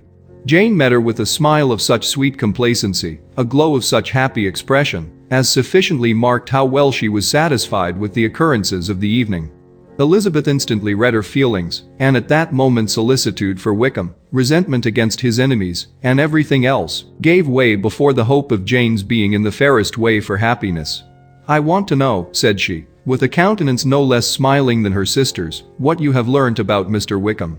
But perhaps you have been too pleasantly engaged to think of any third person, in which case you may be sure of my pardon." "No," replied Jane, "I have not forgotten him, but I have nothing satisfactory to tell you. Mr. Bingley does not know the whole of his history, and is quite ignorant of the circumstances which have principally offended Mr. Darcy, but he will vouch for the good conduct, the probity, and honor of his friend, and is perfectly convinced that Mr. Wickham has deserved much less attention from Mr. Darcy than he has received, and I am sorry to say by his account as well as his sister's, Mr. Wickham is by no means a respectable young man. I am afraid he has been very imprudent, and has deserved to lose Mr. Darcy's regard."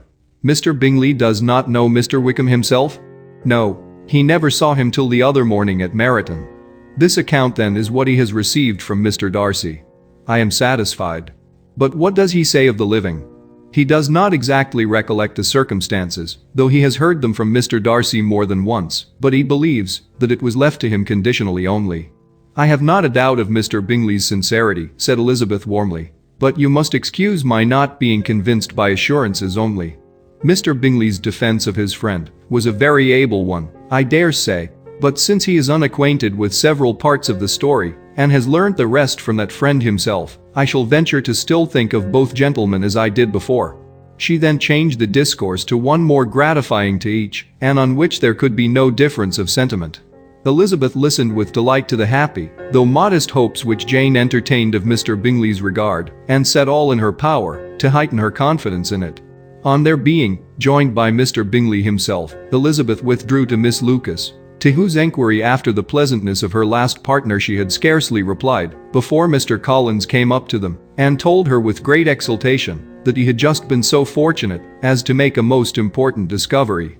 "I have found out," said he, "by a singular accident, that there is now in the room a near relation of my patroness. I happened to overhear the gentleman himself mentioning to the young lady who does the honors of the house the names of his cousin Miss de Bourgh, and of her mother Lady Catherine. How wonderfully these sort of things occur! Who would have thought of my meeting with, perhaps, a nephew of Lady Catherine de Bourgh in this assembly? I am most thankful that the discovery is made in time for me to pay my respects to him, which I am now going to do, and trust he will excuse my not having done it before. My total ignorance of the connection must plead my apology. You are not going to introduce yourself to Mr. Darcy?" "Indeed I am. I shall entreat his pardon for not having done it earlier. I believe him to be Lady Catherine's nephew. It will be in my power to assure him that her ladyship was quite well yesterday se'nnight." Elizabeth tried hard to dissuade him from such a scheme, assuring him that Mr. Darcy would consider his addressing him without introduction as an impertinent freedom, rather than a compliment to his aunt, that it was not in the least necessary there should be any notice on either side, and that if it were, it must belong to Mr. Darcy, the superior in consequence, to begin the acquaintance. Mr. Collins listened to her with the determined air of following his own inclination, and, when she ceased speaking, replied thus: "My dear Miss Elizabeth, I have the highest opinion in the world in your excellent judgment in all matters within the scope of your understanding, but permit me to say that there must be a wide difference between the established forms of ceremony amongst the laity and those which regulate the clergy, for, give me leave to observe, that I consider the clerical office as equal in point of dignity with the highest rank in the kingdom, provided that a proper humility of behavior is at the same time maintained. You must therefore allow me to follow the dictates of my conscience on this occasion, which leads me to perform what I look on as a point of duty. Pardon me for neglecting to profit by your advice, which on every other subject shall be my constant guide, though in the case before us, I consider myself more fitted by education and habitual study to decide on what is right than a young lady like yourself." And with a low bow he left her to attack Mr. Darcy, whose reception of his advances she eagerly watched, and whose astonishment at being so addressed was very evident. Her cousin prefaced his speech with a solemn bow, and though she could not hear a word of it, she felt as if hearing it all, and saw in the motion of his lips the words apology, Hunsford, and Lady Catherine de Bourgh. It vexed her to see him expose himself to such a man. Mr. Darcy was eyeing him with unrestrained wonder, and when at last Mr. Collins allowed him time to speak, replied with an air of distant civility. Mr. Collins, however, was not discouraged from speaking again, and Mr. Darcy's contempt seemed abundantly increasing with the length of his second speech, and at the end of it, he only made him a slight bow, and moved another way. Mr. Collins then returned to Elizabeth. "I have no reason, I assure you," said he, "to be dissatisfied with my reception." Mr. Darcy seemed much pleased with the attention. He answered me with the utmost civility, and even paid me the compliment of saying that he was so well convinced of Lady Catherine's discernment as to be certain she could never bestow a favor unworthily. It was really a very handsome thought. Upon the whole, I am much pleased with him. As Elizabeth had no longer any interest of her own to pursue, she turned her attention almost entirely on her sister and Mr. Bingley, and the train of agreeable reflections which her observations gave birth to made her perhaps almost as happy as Jane. She saw her ideas settled in that very house, in all the felicity which a marriage of true affection could bestow, and she felt capable, under such circumstances, of endeavoring even to like Bingley's two sisters. Her mother's thoughts, she plainly saw, were bent the same way, and she determined not to venture near her, lest she might hear too much.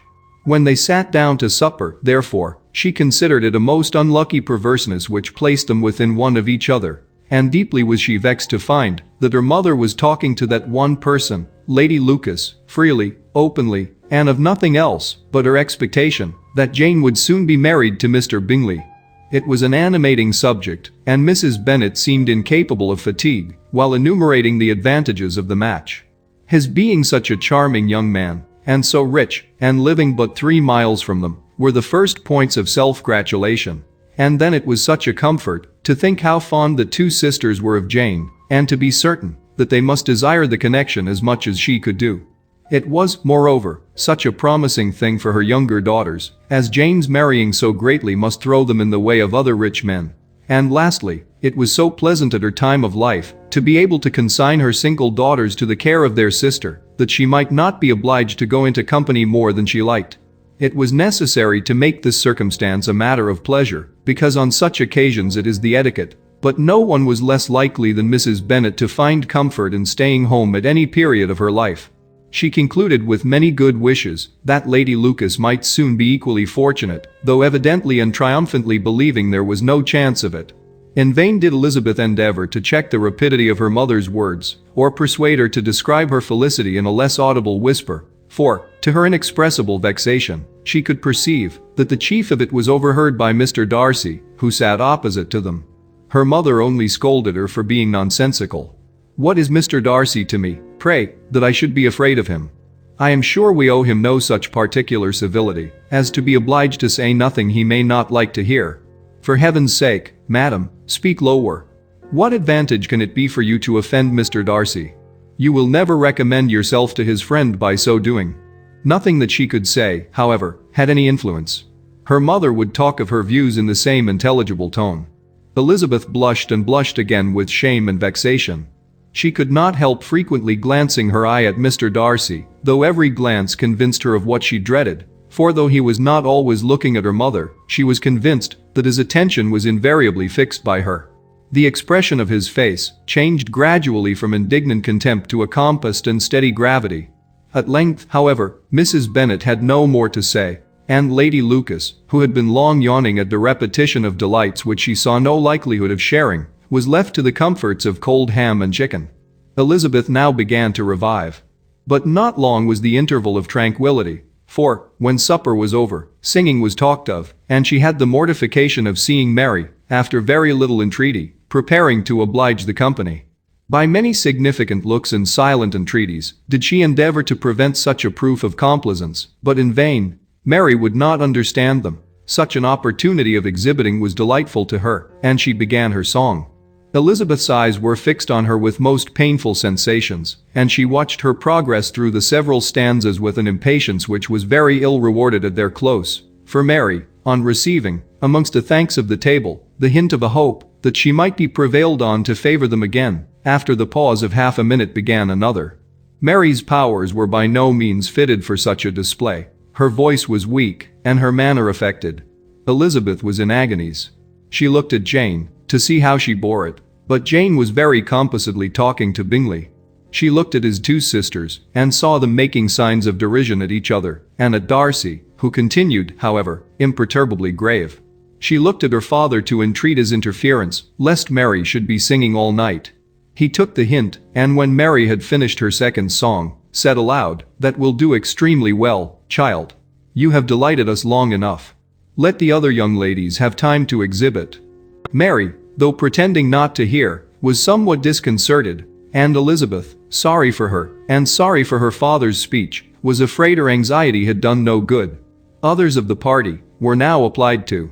"If I," said Mr. Collins, "were so fortunate as to be able to sing, I should have great pleasure, I am sure, in obliging the company with an air, for I consider music as a very innocent diversion, and perfectly compatible with the profession of a clergyman.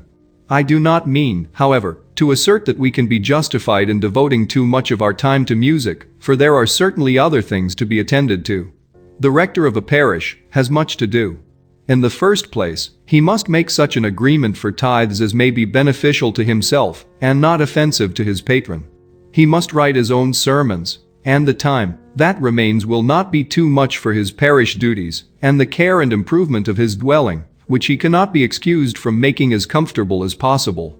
And I do not think it of light importance that he should have attentive and conciliatory manners towards everybody, especially towards those to whom he owes his preferment. I cannot acquit him of that duty, nor could I think well of the man who should omit an occasion of testifying his respect towards anybody connected with the family." And with a bow to Mr. Darcy, he concluded his speech, which had been spoken so loud as to be heard by half the room.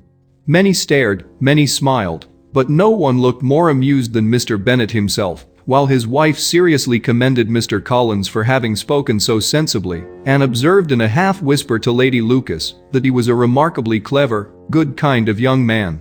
To Elizabeth it appeared that, had her family made an agreement to expose themselves as much as they could during the evening, it would have been impossible for them to play their parts with more spirit or finer success, and happy did she think it for Bingley and her sister that some of the exhibition had escaped his notice, and that his feelings were not of a sort to be much distressed by the folly which he must have witnessed. That his two sisters and Mr. Darcy, however, should have such an opportunity of ridiculing her relations was bad enough, and she could not determine whether the silent contempt of the gentlemen or the insolent smiles of the ladies were more intolerable. The rest of the evening brought her little amusement. She was teased by Mr. Collins, who continued most perseveringly by her side, and though he could not prevail on her to dance with him again, put it out of her power to dance with others. In vain did she entreat him to stand up with somebody else, and offer to introduce him to any young lady in the room. He assured her that as to dancing, he was perfectly indifferent to it, that his chief object was by delicate attentions to recommend himself to her, and that he should therefore make a point of remaining close to her the whole evening. There was no arguing upon such a project. She owed her greatest relief to her friend Miss Lucas, who often joined them, and good-naturedly engaged Mr. Collins' conversation to herself. She was at least free from the offense of Mr. Darcy's further notice, though often standing within a very short distance of her, quite disengaged, he never came near enough to speak. She felt it to be the probable consequence of her allusions to Mr. Wickham, and rejoiced in it. The Longbourn party were the last of all the company to depart, and, by a maneuver of Mrs. Bennet, had to wait for their carriage a quarter of an hour after everybody else was gone, which gave them time to see how heartily they were wished away by some of the family. Mrs. Hurst and her sister scarcely opened their mouths, except to complain of fatigue, and were evidently impatient to have the house to themselves. They repulsed every attempt of Mrs. Bennet at conversation, and by so doing threw a languor over the whole party, which was very little relieved by the long speeches of Mr. Collins, who was complimenting Mr. Bingley and his sisters on the elegance of their entertainment, and the hospitality and politeness which had marked their behavior to their guests. Darcy said nothing at all. Mr. Bennet, in equal silence, was enjoying the scene. Mr. Bingley and Jane were standing together, a little detached from the rest, and talked only to each other. Elizabeth preserved as steady a silence as either Mrs. Hurst or Miss Bingley, and even Lydia was too much fatigued to utter more than the occasional exclamation of "Lord, how tired I am," accompanied by a violent yawn. When at length they arose to take leave, Mrs. Bennet was most pressingly civil in her hope of seeing the whole family soon at Longbourn, and addressed herself especially to Mr. Bingley, to assure him how happy he would make them by eating a family dinner with them at any time, without the ceremony of a formal invitation. Bingley was all grateful pleasure, and he readily engaged for taking the earliest opportunity of waiting on her, after his return from London, whither he was obliged to go the next day for a short time. Mrs. Bennet was perfectly satisfied, and quitted the house under the delightful persuasion that, allowing for the necessary preparations of settlements, new carriages, and wedding clothes, she should undoubtedly see her daughter settled at Netherfield in the course of 3 or 4 months. Of having another daughter married to Mr. Collins, she thought with equal certainty, and with considerable, though not equal, pleasure. Elizabeth was the least dear to her of all her children, and though the man and the match were quite good enough for her, the worth of each was eclipsed by Mr. Bingley and Netherfield. Chapter 19. The next day opened a new scene at Longbourn. Mr. Collins made his declaration in form. Having resolved to do it without loss of time, as his leave of absence extended only to the following Saturday, and having no feelings of diffidence to make it distressing to himself even at the moment, he set about it in a very orderly manner, with all the observances, which he supposed a regular part of the business. On finding Mrs. Bennet, Elizabeth, and one of the younger girls together, soon after breakfast, he addressed the mother in these words: "May I hope, madam, for your interest with your fair daughter Elizabeth, when I solicit for the honor of a private audience with her in the course of this morning?" Before Elizabeth had time for anything but a blush of surprise, Mrs. Bennet answered instantly, "Oh dear, yes, certainly. I am sure Lizzie will be very happy. I am sure she can have no objection.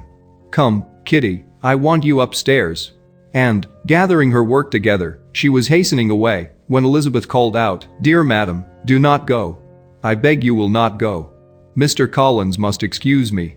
He can have nothing to say to me that anybody need not hear. I am going away myself." "No, no, nonsense, Lizzie.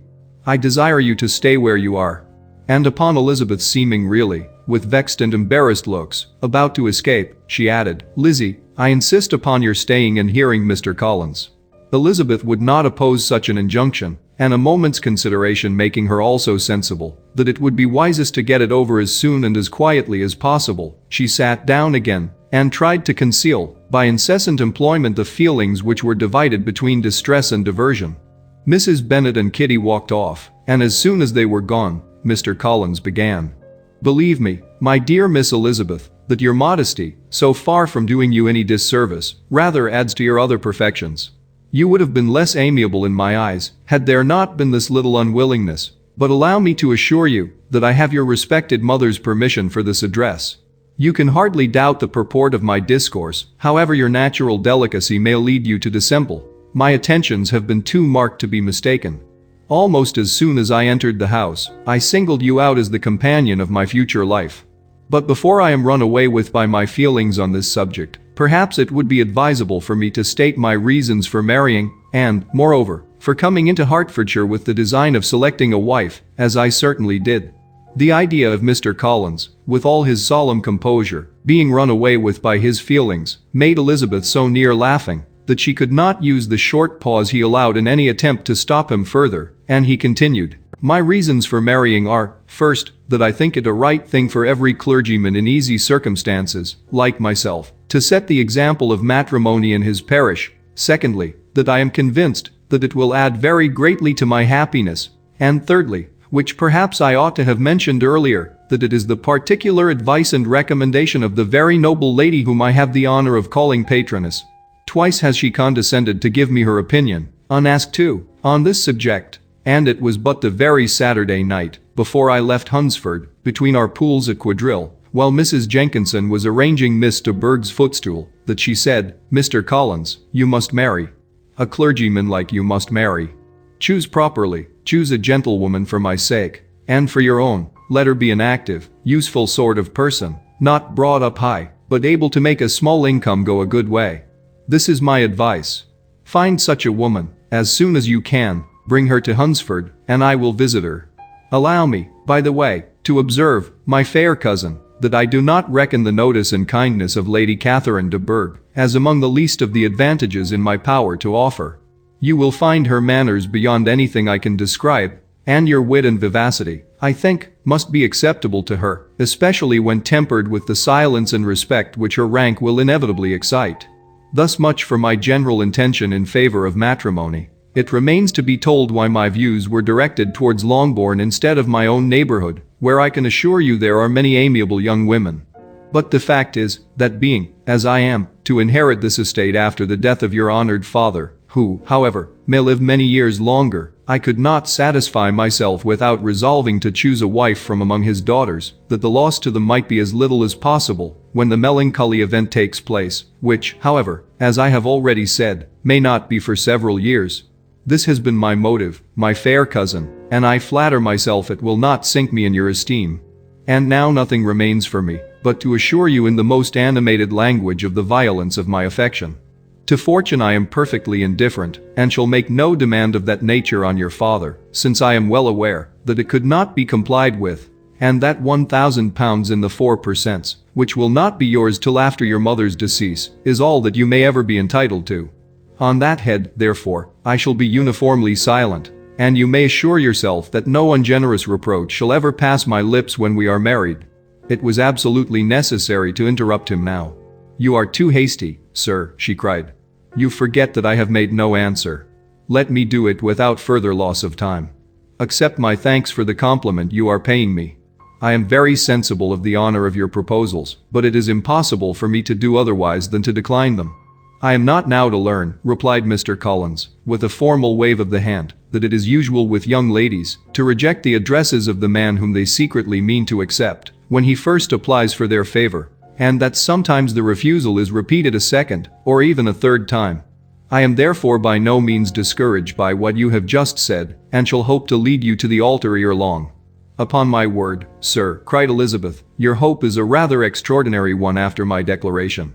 I do assure you that I am not one of those young ladies, if such young ladies there are, who are so daring as to risk their happiness on the chance of being asked a second time.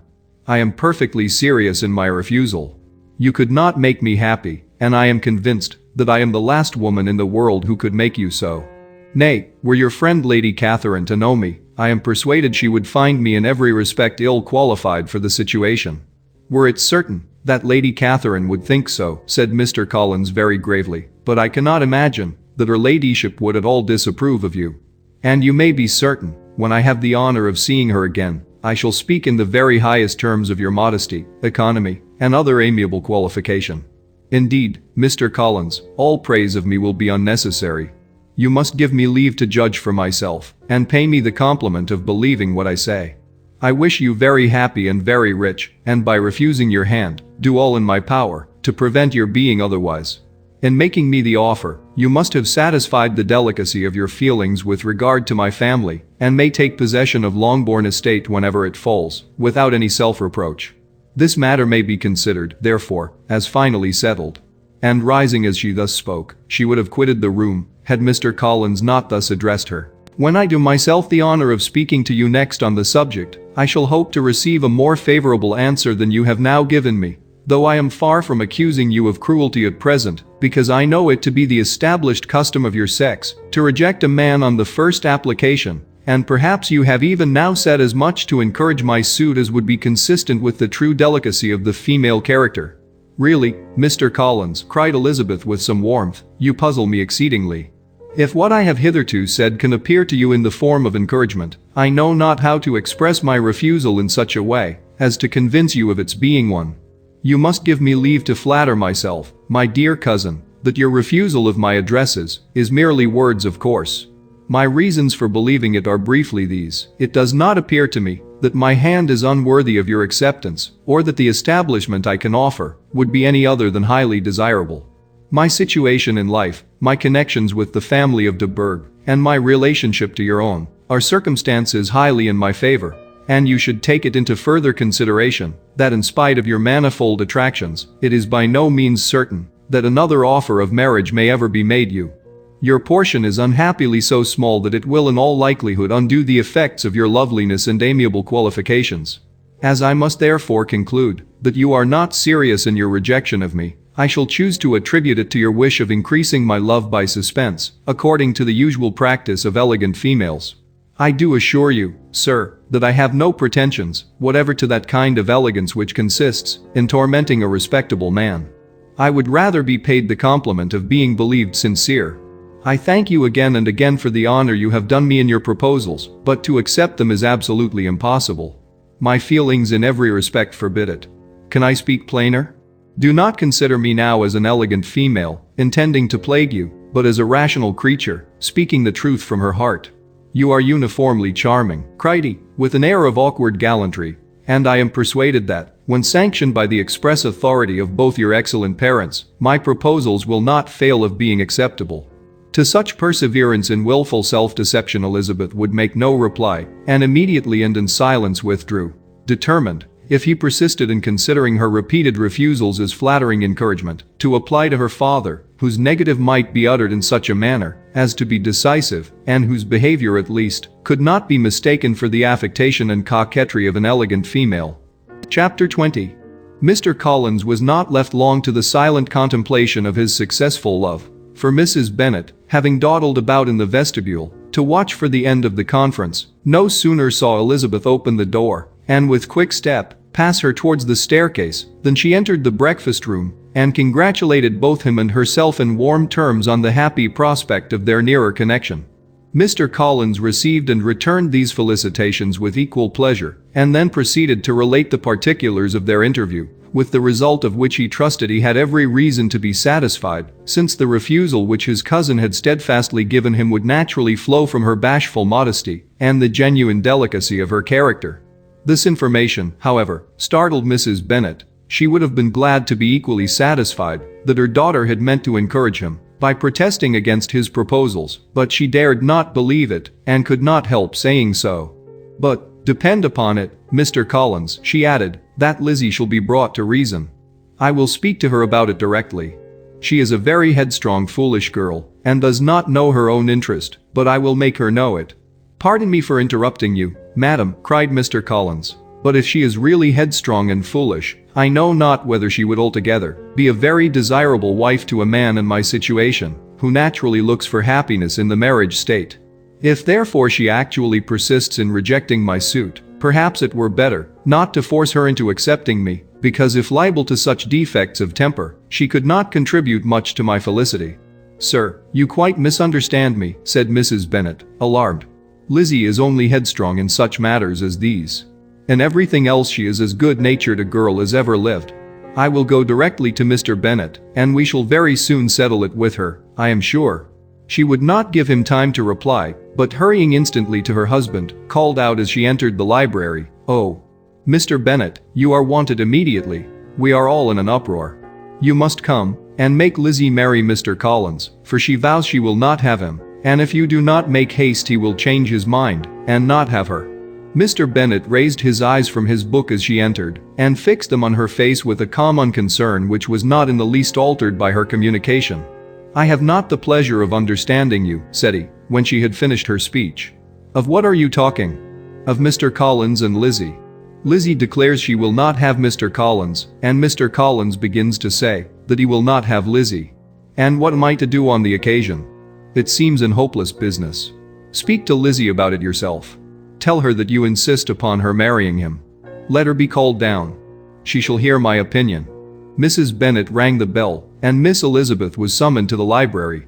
"Come here, child," cried her father as she appeared. "I have sent for you on an affair of importance. I understand that Mr. Collins has made you an offer of marriage. Is it true?" Elizabeth replied that it was. "Very well, and this offer of marriage you have refused?" "I have, sir." "Very well. We now come to the point. Your mother insists upon your accepting it. Is it not so, Mrs. Bennet?" "Yes, or I will never see her again. An unhappy alternative is before you, Elizabeth. From this day you must be a stranger to one of your parents. Your mother will never see you again if you do not marry Mr. Collins, and I will never see you again if you do." Elizabeth could not but smile at such a conclusion of such a beginning, but Mrs. Bennet, who had persuaded herself that her husband regarded the affair as she wished, was excessively disappointed. What do you mean, Mr. Bennet, in talking this way? You promised me to insist upon her marrying him. My dear, replied her husband, I have two small favors to request. First, that you will allow me the free use of my understanding on the present occasion, and secondly, of my room. I shall be glad to have the library to myself, as soon as may be. Not yet, however, in spite of her disappointment in her husband, did Mrs. Bennet give up the point. She talked to Elizabeth again and again, coaxed and threatened her by turns. She endeavored to secure Jane in her interest, but Jane, with all possible mildness, declined interfering, and Elizabeth, sometimes with real earnestness, and sometimes with playful gaiety, replied to her attacks. Though her manner varied, however, her determination never did. Mr. Collins, meanwhile, was meditating in solitude on what had passed. He thought too well of himself to comprehend on what motives his cousin could refuse him, and though his pride was hurt, he suffered in no other way. His regard for her was quite imaginary, and the possibility of her deserving her mother's reproach prevented his feeling any regret. While the family were in this confusion, Charlotte Lucas came to spend the day with them. She was met in the vestibule by Lydia, who, flying to her, cried in a half-whisper, I am glad you are come, for there is such fun here. What do you think has happened this morning? Mr. Collins has made an offer to Lizzie, and she will not have him. Charlotte hardly had time to answer before they were joined by Kitty, who came to tell the same news, and no sooner had they entered the breakfast room, where Mrs. Bennet was alone, than she likewise began on the subject, calling on Miss Lucas for her compassion, and entreating her to persuade her friend Lizzie to comply with the wishes of all her family. Pray do, my dear Miss Lucas, she added in a melancholy tone, for nobody is on my side, nobody takes part with me. I am cruelly used, nobody feels for my poor nerves. Charlotte's reply was spared by the entrance of Jane and Elizabeth. Aye, there she comes, continued Mrs. Bennet, looking as unconcerned as may be, and caring no more for us than if we were at York, provided she can have her own way. But I tell you, Miss Lizzie, if you take it into your head to go on refusing every offer of marriage in this way, you will never get a husband at all, and I am sure I do not know who is to maintain you when your father is dead. I shall not be able to keep you, and so I warn you. I have done with you from this very day. I told you in the library, you know, that I should never speak to you again, and you will find me as good as my word. I have no pleasure in talking to undutiful children. Not that I have much pleasure, indeed, in talking to anybody. People who suffer as I do from nervous complaints can have no great inclination for talking. Nobody can tell what I suffer. But it is always so. Those who do not complain are never pitied. Her daughters listened in silence to this effusion, sensible that any attempt to reason with her or soothe her would only increase the irritation. She talked on, therefore, without interruption from any of them, till they were joined by Mr. Collins, who entered the room with an air more stately than usual, and on perceiving whom, she said to the girls, Now, I do insist upon it, that you, all of you, hold your tongues, and let me and Mr. Collins have a little conversation together. Elizabeth passed quietly out of the room, Jane and Kitty followed, but Lydia stood her ground, determined to hear all she could, and Charlotte, detained first by the civility of Mr. Collins, whose enquiries after herself and all her family were very minute, and then by a little curiosity, satisfied herself with walking to the window and pretending not to hear. In a doleful voice Mrs. Bennet began the projected conversation. Oh, Mr. Collins. My dear madam, replied he, let us be forever silent on this point. Far be it from me, he presently continued, in a voice that marked his displeasure, to resent the behavior of your daughter. Resignation to inevitable evils is the duty of us all, the peculiar duty of a young man who has been so fortunate as I have been in early preferment, and I trust I am resigned. Perhaps not the less so from feeling a doubt of my positive happiness, had my fair cousin honored me with her hand, for I have often observed that resignation is never so perfect as when the blessing denied begins to lose somewhat of its value in our estimation. You will not, I hope, consider me as showing any disrespect to your family, my dear madam, by thus withdrawing my pretensions to your daughter's favor, without having paid yourself and Mr. Bennet the compliment of requesting you to interpose your authority in my behalf. My conduct may, I fear, be objectionable in having accepted my dismission from your daughter's lips instead of your own. But we are all liable to error. I have certainly meant well through the whole affair. My object has been to secure an amiable companion for myself, with due consideration for the advantage of all your family, and if my manner has been at all reprehensible, I here beg leave to apologize. Chapter 21. The discussion of Mr. Cullen's offer was now nearly at an end, and Elizabeth had only to suffer from the uncomfortable feelings necessarily attending it, and occasionally from some peevish allusions of her mother. As for the gentleman himself, his feelings were chiefly expressed, not by embarrassment or dejection, or by trying to avoid her, but by stiffness of manner and resentful silence. He scarcely ever spoke to her, and the assiduous attentions which he had been so sensible of himself were transferred for the rest of the day to Miss Lucas, whose civility in listening to him was a seasonable relief to them all, and especially to her friend. The morrow produced no abatement of Mrs. Bennet's ill humor or ill health. Mr. Collins was also in the same state of angry pride. Elizabeth had hoped that his resentment might shorten his visit, but his plan did not appear in the least affected by it. He was always to have gone on Saturday, and to Saturday he meant to stay. After breakfast, the girls walked to Meryton to inquire if Mr. Wickham were returned, and to lament over his absence from the Netherfield ball. He joined them on their entering the town, and attended them to their aunt's, where his regret and vexation, and the concern of everybody, was well talked over. To Elizabeth, however, he voluntarily acknowledged that the necessity of his absence had been self-imposed. "I found," said he, as the time drew near, "that I had better not meet Mr. Darcy, that to be in the same room, the same party with him for so many hours together, might be more than I could bear, and that scenes might arise unpleasant to more than myself." She highly approved his forbearance, and they had leisure for a full discussion of it, and for all the commendation which they civilly bestowed on each other, as Wickham and another officer walked back with them to Longbourn, and during the walk he particularly attended to her.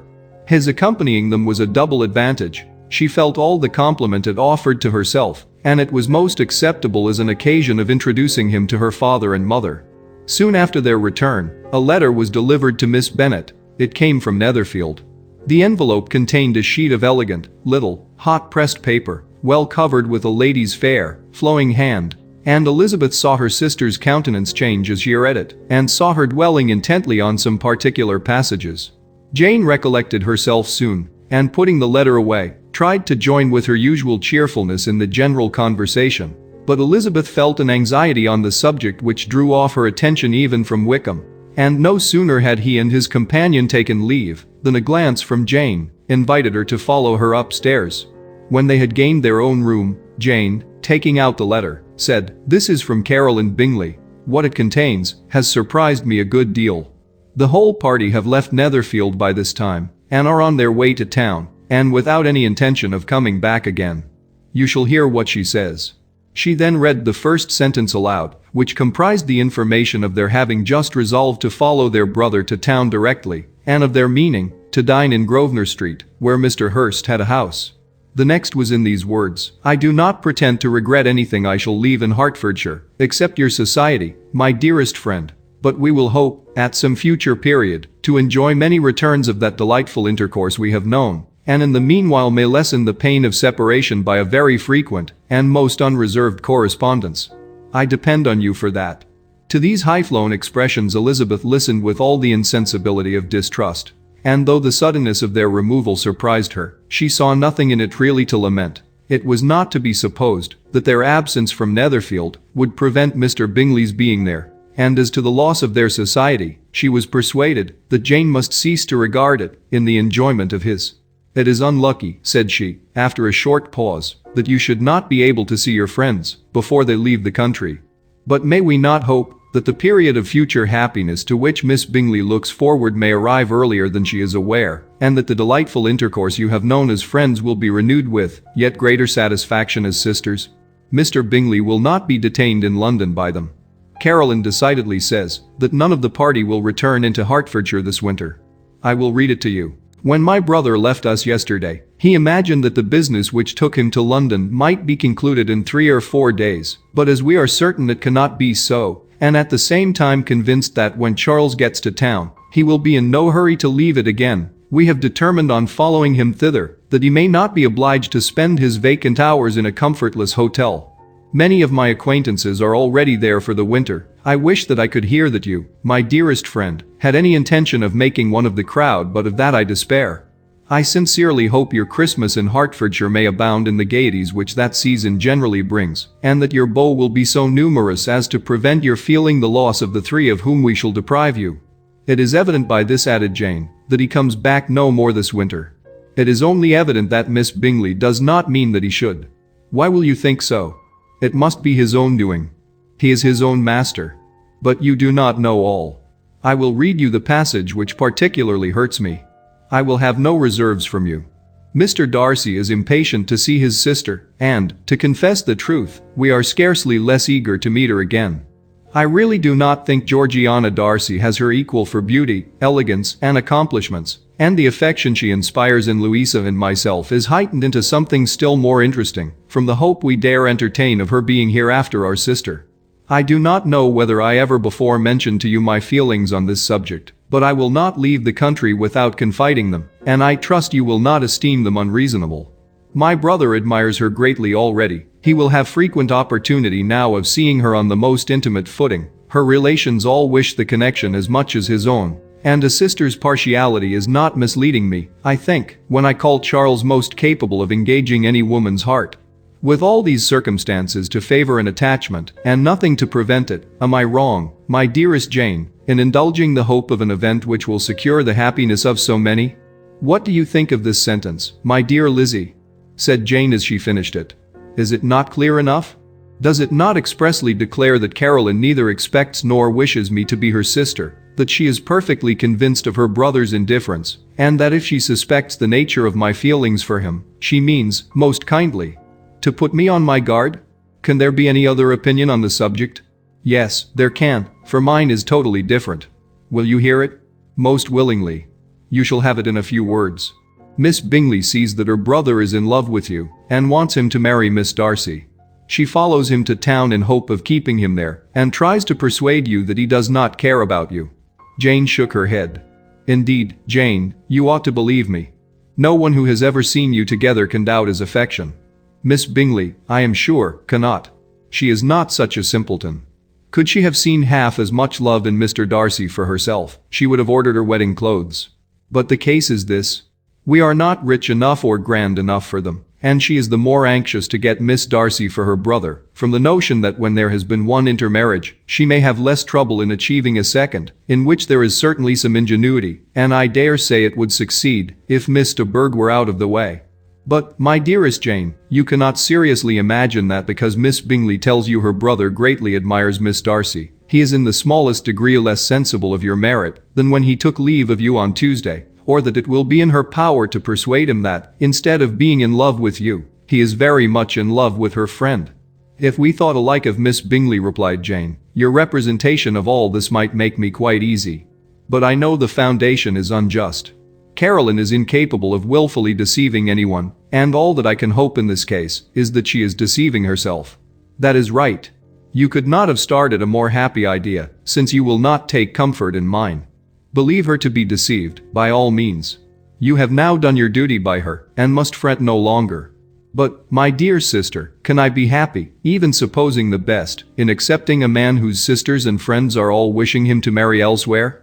You must decide for yourself, said Elizabeth, and if, upon mature deliberation, you find that the misery of disobliging his two sisters is more than equivalent to the happiness of being his wife, I advise you by all means to refuse him. How can you talk so, said Jane, faintly smiling. You must know that, though I should be exceedingly grieved at their disapprobation, I could not hesitate. I did not think you would, and that being the case, I cannot consider your situation with much compassion. But if he returns no more this winter, my choice will never be required. 1,000 things may arise in 6 months. The idea of his returning no more Elizabeth treated with the utmost contempt. It appeared to her merely the suggestion of Caroline's interested wishes, and she could not for a moment suppose that those wishes, however openly or artfully spoken, could influence a young man so totally independent of everyone. She represented to her sister as forcibly as possible what she felt on the subject, and had soon the pleasure of seeing its happy effect. Jane's temper was not desponding, and she was gradually led to hope, though the diffidence of affection sometimes overcame the hope, that Bingley would return to Netherfield and answer every wish of her heart. They agreed that Mrs. Bennet should only hear of the departure of the family, without being alarmed on the score of the gentleman's conduct. But even this partial communication gave her a great deal of concern, and she bewailed it as exceedingly unlucky that the ladies should happen to go away just as they were all getting so intimate together. After lamenting it, however, at some length, she had the consolation that Mr. Bingley would be soon down again and soon dining at Longbourn, and the conclusion of all was the comfortable declaration that though he had been invited only to a family dinner, she would take care to have 2 full courses. Chapter 22. The Bennets were engaged to dine with the Lucases, and again during the chief of the day was Miss Lucas, so kind as to listen to Mr. Collins. Elizabeth took an opportunity of thanking her. "It keeps him in good humor," said she, "and I am more obliged to you than I can express." Charlotte assured her friend of her satisfaction in being useful, and that it amply repaid her for the little sacrifice of her time. This was very amiable, but Charlotte's kindness extended farther than Elizabeth had any conception of. Its object was nothing else than to secure her from any return of Mr. Collins' addresses by engaging them towards herself. Such was Miss Lucas's scheme, and appearances were so favorable that when they parted at night, she would have felt almost secure of success if he had not been to leave Hertfordshire so very soon. But here she did injustice to the fire and independence of his character, for it led him to escape out of Longbourn House the next morning with admirable slyness, and hasten to Lucas Lodge to throw himself at her feet. He was anxious to avoid the notice of his cousins, from a conviction that if they saw him depart, they could not fail to conjecture his design, and he was not willing to have the attempt known till its success might be known likewise, for though feeling almost secure, and with reason, for Charlotte had been tolerably encouraging, he was comparatively diffident since the adventure of Wednesday. His reception, however, was of the most flattering kind. Miss Lucas perceived him from an upper window as he walked towards the house, and instantly set out to meet him accidentally in the lane. But little had she dared to hope that so much love and eloquence awaited her there. In as short a time as Mr. Collins' long speeches would allow, everything was settled between them to the satisfaction of both. And as they entered the house, he earnestly entreated her to name the day that was to make him the happiest of men, and though such a solicitation must be waived for the present, the lady felt no inclination to trifle with his happiness. The stupidity with which he was favored by nature must guard his courtship from any charm that could make a woman wish for its continuance, and Miss Lucas, who accepted him solely from the pure and disinterested desire of an establishment, cared not how soon that establishment were gained. Sir William and Lady Lucas were speedily applied to for their consent, and it was bestowed with a most joyful alacrity. Mr. Collins' present circumstances made it a most eligible match for their daughter, to whom they could give little fortune, and his prospects of future wealth were exceedingly fair. Lady Lucas began directly to calculate, with more interest than the matter had ever excited before, how many years longer Mr. Bennet was likely to live, and Sir William gave it as his decided opinion that whenever Mr. Collins should be in possession of the Longbourn estate, it would be highly expedient that both he and his wife should make their appearance at St. James'. The whole family, in short, were properly overjoyed on the occasion. The younger girls formed hopes of coming out a year or 2 sooner than they might otherwise have done, and the boys were relieved from their apprehension of Charlotte's dying an old maid. Charlotte herself was tolerably compassed. She had gained her point, and had time to consider of it. Her reflections were in general satisfactory. Mr. Collins, to be sure, was neither sensible nor agreeable, his society was irksome, and his attachment to her must be imaginary. But still he would be her husband. Without thinking highly either of men or matrimony, marriage had always been her object. It was the only provision for well-educated young women of small fortune, and however uncertain of giving happiness, must be their pleasantest preservative from want. This preservative she had now obtained, and at the age of 27, without having ever been handsome, she felt all the good luck of it. The least agreeable circumstance in the business was the surprise it must occasion to Elizabeth Bennet, whose friendship she valued beyond that of any other person.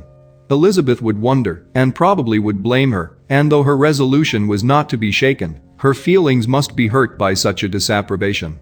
She resolved to give her the information herself, and therefore charged Mr. Collins, when he returned to Longbourn to dinner, to drop no hint of what had passed before any of the family. A promise of secrecy was of course very dutifully given, but it could not be kept without difficulty, for the curiosity excited by his long absence burst forth in such very direct questions on his return as required some ingenuity to evade, and he was at the same time exercising great self-denial, for he was longing to publish his prosperous love. As he was to begin his journey too early on the morrow to see any of the family, the ceremony of leave-taking was performed when the ladies moved for the night, and Mrs. Bennet, with great politeness and cordiality, said how happy they should be to see him at Longbourn again, whenever his engagements might allow him to visit them.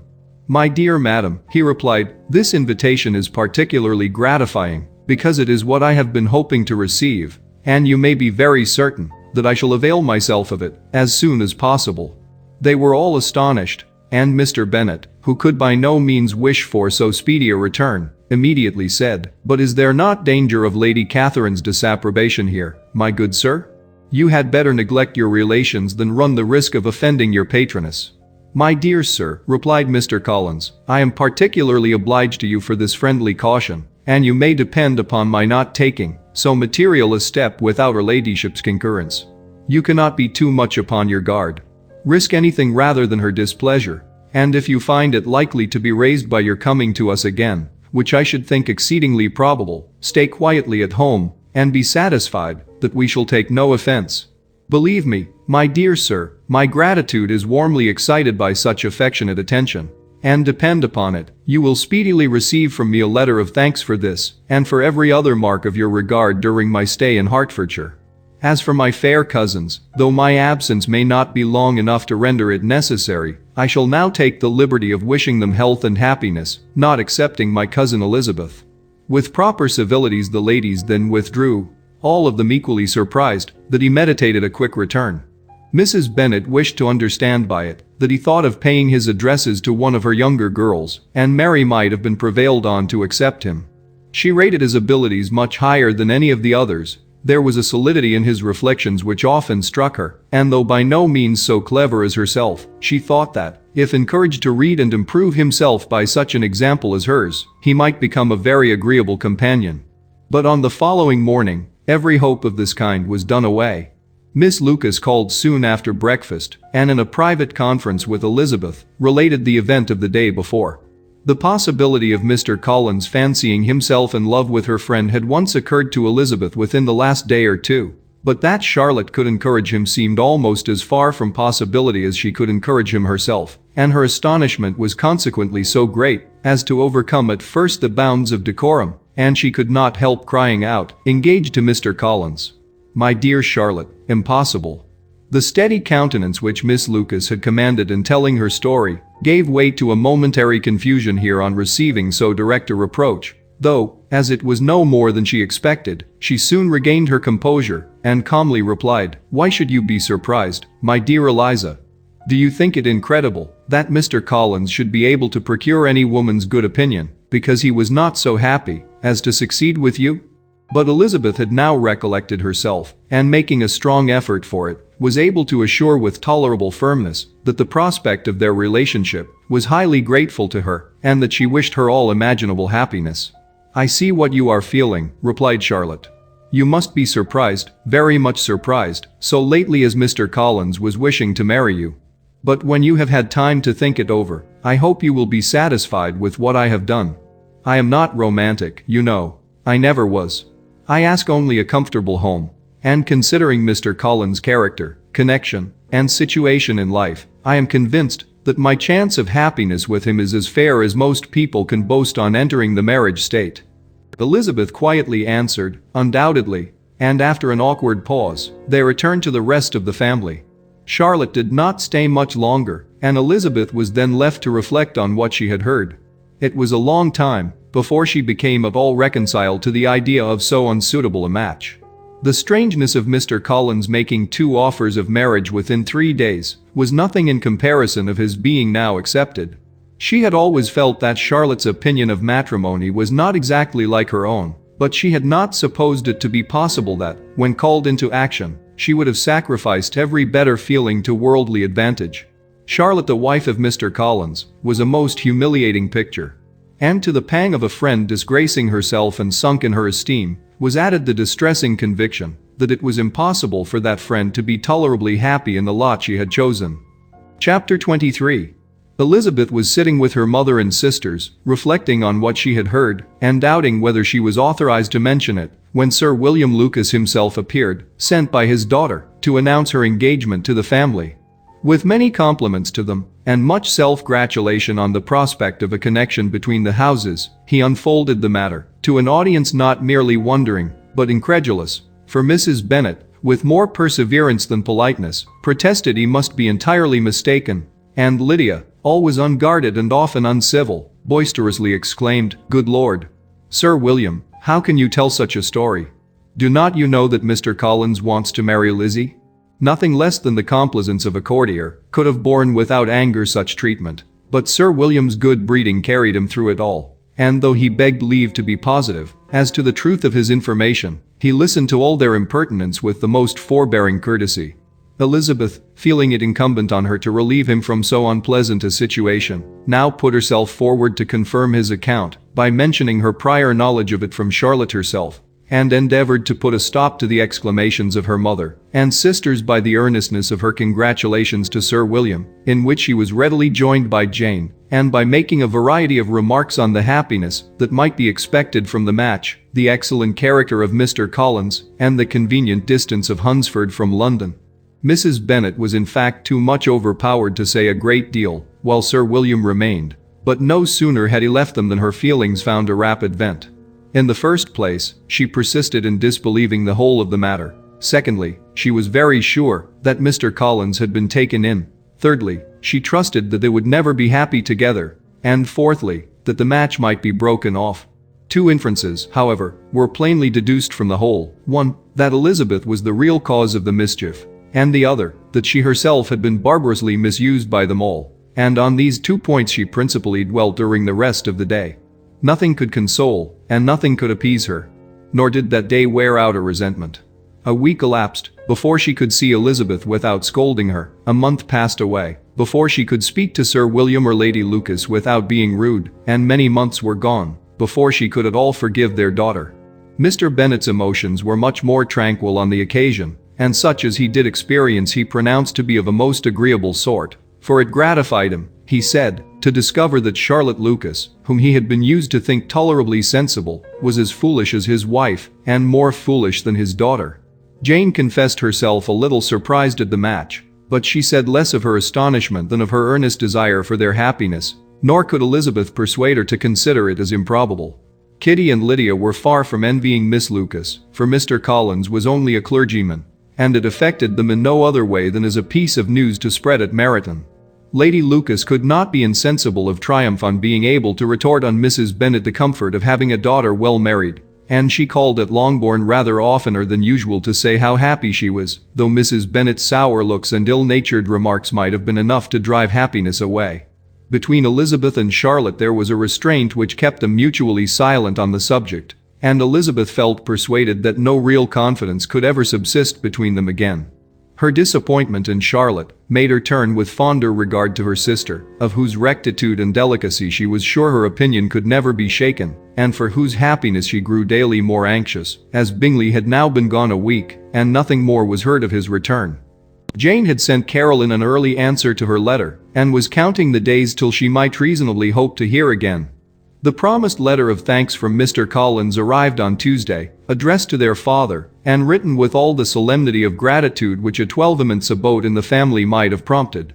After discharging his conscience on that head, he proceeded to inform them, with many rapturous expressions, of his happiness in having obtained the affection of their amiable neighbor, Miss Lucas, and then explained that it was merely with the view of enjoying her society that he had been so ready to close with their kind wish of seeing him again at Longbourn, whither he hoped to be able to return on Monday fortnight. For Lady Catherine, he added, so heartily approved his marriage that she wished it to take place as soon as possible, which he trusted would be an unanswerable argument with his amiable Charlotte to name an early day for making him the happiest of men.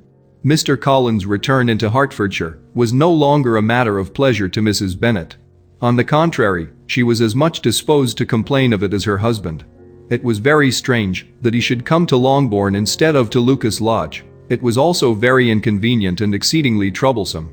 She hated having visitors in the house, while her health was so indifferent, and lovers were of all people the most disagreeable. Such were the gentle murmurs of Mrs. Bennet, and they gave way only to the greater distress of Mr. Bingley's continued absence. Neither Jane nor Elizabeth were comfortable on this subject. Day after day passed away without bringing any other tidings of him than the report which shortly prevailed in Meryton of his coming no more to Netherfield the whole winter, a report which highly incensed Mrs. Bennet, and which she never failed to contradict as a most scandalous falsehood. Even Elizabeth began to fear, not that Bingley was indifferent, but that his sisters would be successful in keeping him away.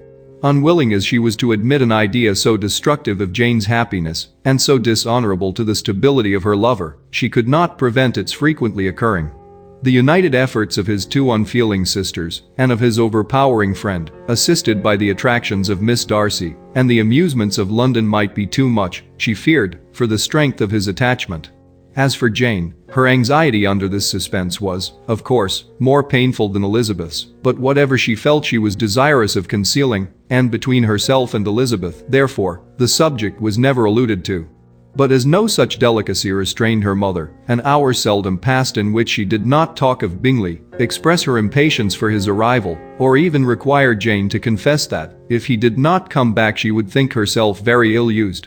It needed all Jane's steady mildness to bear these attacks with tolerable tranquility. Mr. Collins returned most punctually on Monday fortnight, but his reception at Longbourn was not quite so gracious as it had been on his first introduction. He was too happy, however, to need much attention, and luckily for the others, the business of love-making relieved them from a great deal of his company.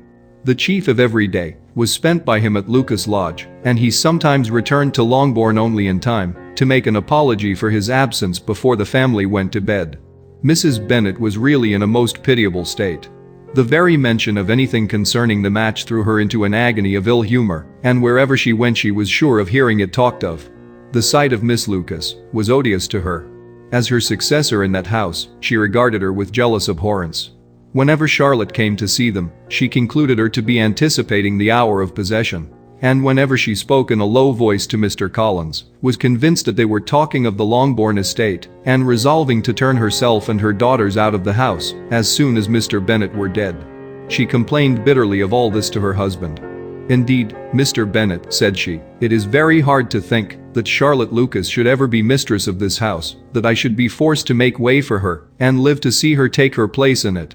My dear, do not give way to such gloomy thoughts. Let us hope for better things. Let us flatter ourselves that I may be the survivor." This was not very consoling to Mrs. Bennet, and therefore, instead of making any answer, she went on as before. "I cannot bear to think that they should have all this estate. If it was not for the entail, I should not mind it." "What should not you mind?" "I should not mind anything at all. Let us be thankful that you are preserved from a state of such insensibility." "I never can be thankful, Mr. Bennet, for anything about the entail. How anyone could have the conscience to entail away an estate from one's own daughters, I cannot understand, and all for the sake of Mr. Collins too.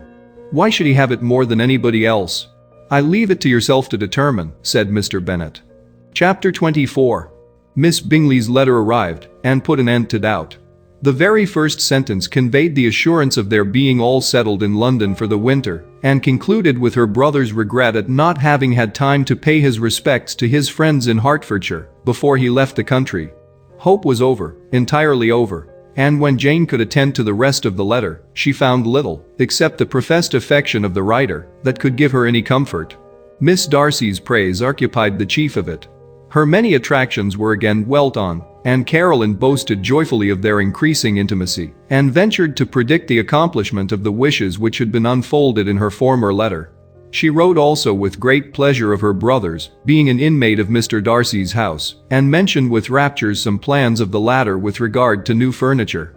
Elizabeth, to whom Jane very soon communicated the chief of all this, heard it in silent indignation.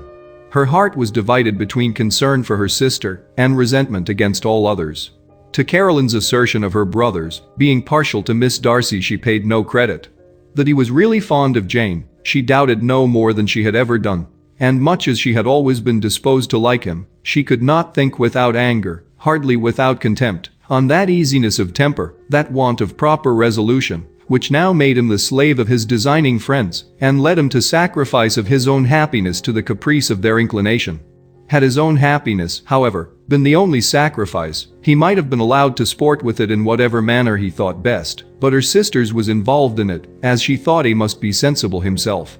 It was a subject, in short, on which reflection would be long indulged, and must be unavailing. She could think of nothing else, and yet whether Bingley's regard had really died away, or were suppressed by his friend's interference, whether he had been aware of Jane's attachment, or whether it had escaped his observation, whatever were the case, though her opinion of him must be materially affected by the difference, her sister's situation remained the same, her peace equally wounded. A day or two passed before Jane had courage to speak of her feelings to Elizabeth, but at last, on Mrs. Bennet's leaving them together, after a longer irritation than usual about Netherfield and its master, she could not help saying, "Oh, that my dear mother had more command over herself. She can have no idea of the pain she gives me by her continual reflections on him. But I will not repine. It cannot last long. He will be forgot, and we shall all be as we were before." Elizabeth looked at her sister with incredulous solicitude, but said nothing. "You doubt me," cried Jane, slightly coloring. "Indeed, you have no reason.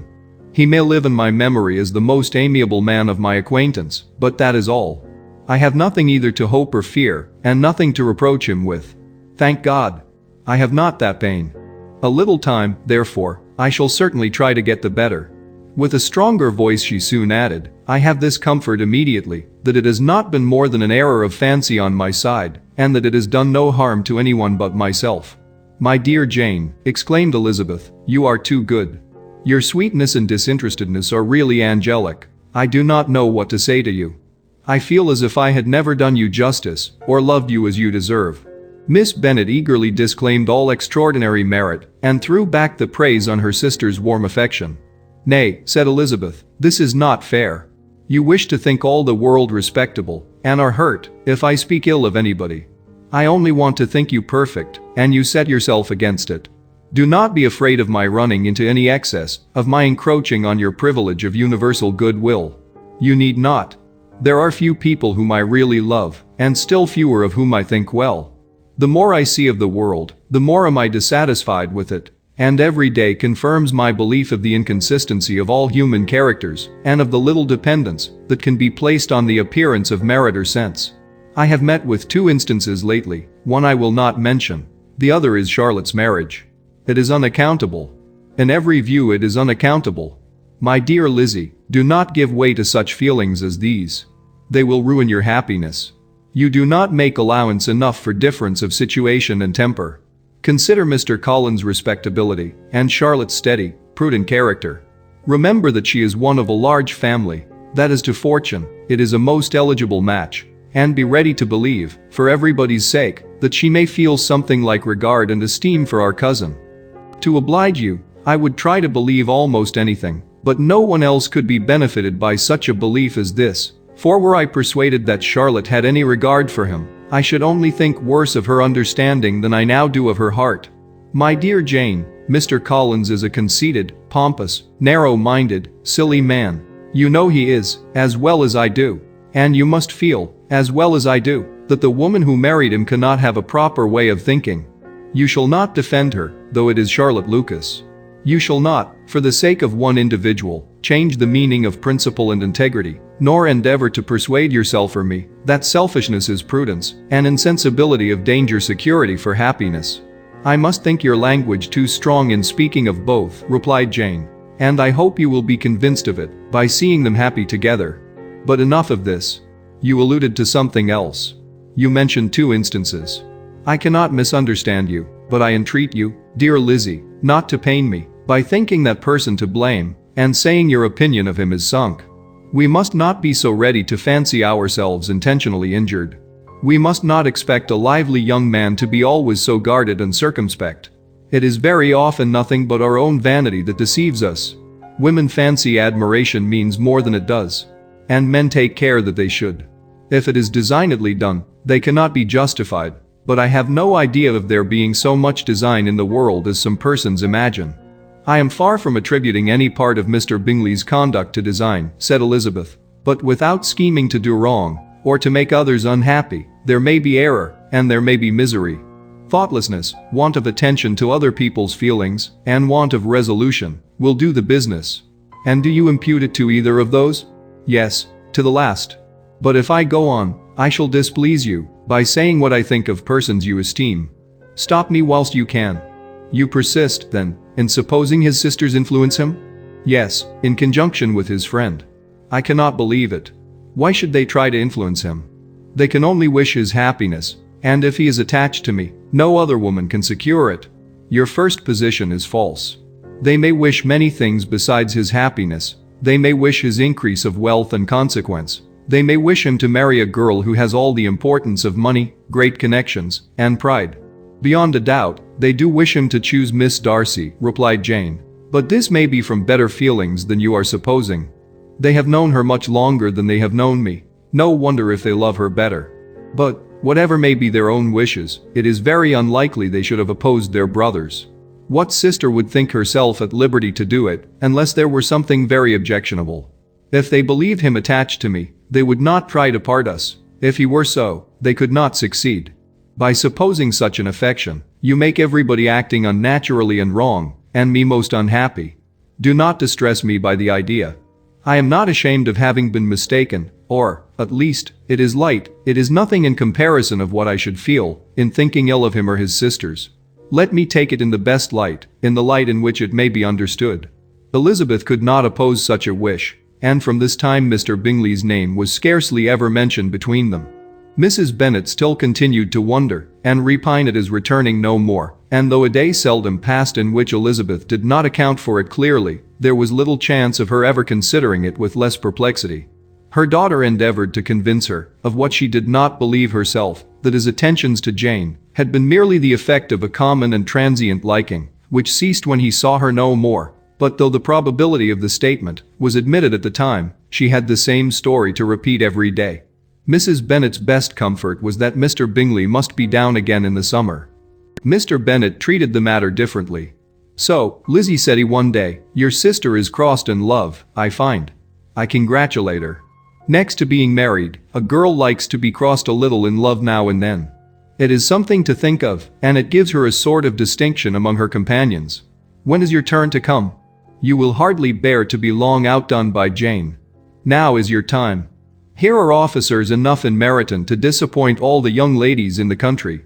Let Wickham be your man. He is a pleasant fellow, and would jilt you creditably. Thank you, sir, but a less agreeable man would satisfy me.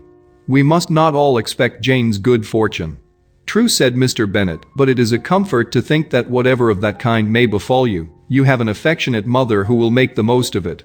Mr. Wickham's society was of material service in dispelling the gloom which the late perverse occurrences had thrown on many of the Longbourn family.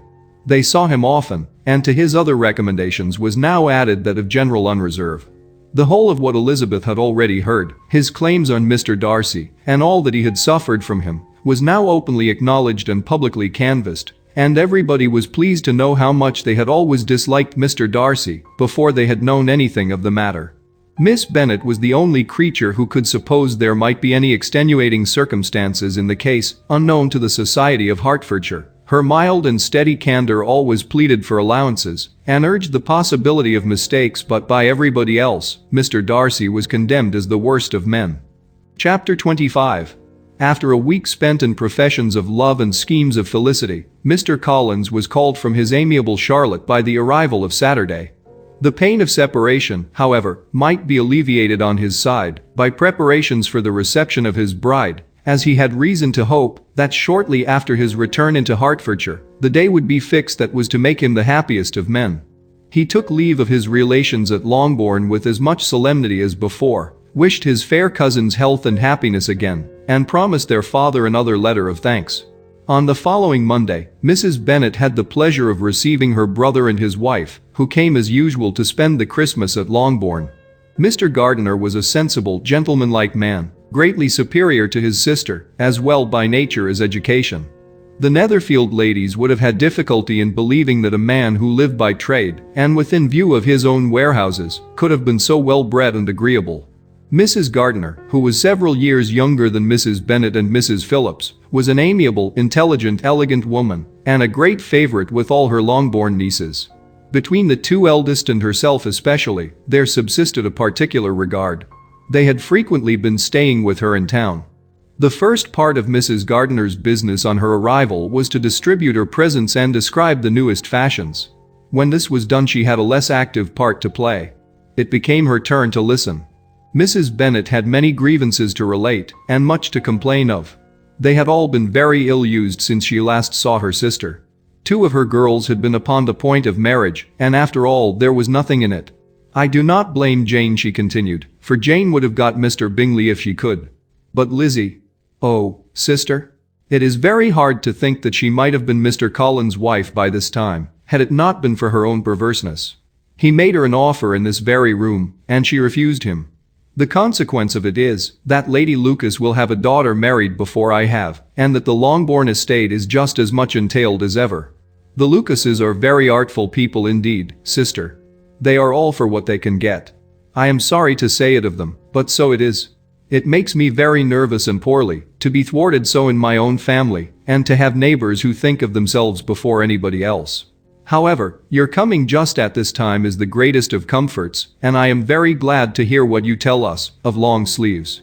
Mrs. Gardiner, to whom the chief of this news had been given before, in the course of Jane and Elizabeth's correspondence with her, made her sister a slight answer, and, in compassion to her nieces, turned the conversation. When alone with Elizabeth afterwards, she spoke more on the subject. "It seems likely to have been a desirable match for Jane," said she. "I am sorry it went off. But these things happen so often.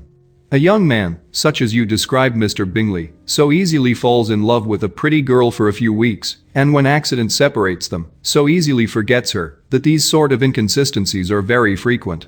"An excellent consolation in its way," said Elizabeth, "but it will not do for us. We do not suffer by accident. It does not often happen that the interference of friends will persuade a young man of independent fortune to think no more of a girl whom he was violently in love with only a few days before. But that expression of violently in love is so hackneyed, so doubtful, so indefinite, that it gives me very little idea. It is as often applied to feelings which arise from a half-hour's acquaintance as to a real, strong attachment. Pray, how violent was Mr. Bingley's love? I never saw a more promising inclination. He was growing quite inattentive to other people, and wholly engrossed by her. Every time they met, it was more decided and remarkable. At his own ball he offended 2 or 3 young ladies by not asking them to dance, and I spoke to him twice myself, without receiving an answer. Could there be finer symptoms? Is not general incivility the very essence of love? Oh, yes. Of that kind of love which I suppose him to have felt. Poor Jane. I am sorry for her, because, with her disposition, she may not get over it immediately. It had better have happened to you, Lizzie, you would have laughed yourself out of it sooner.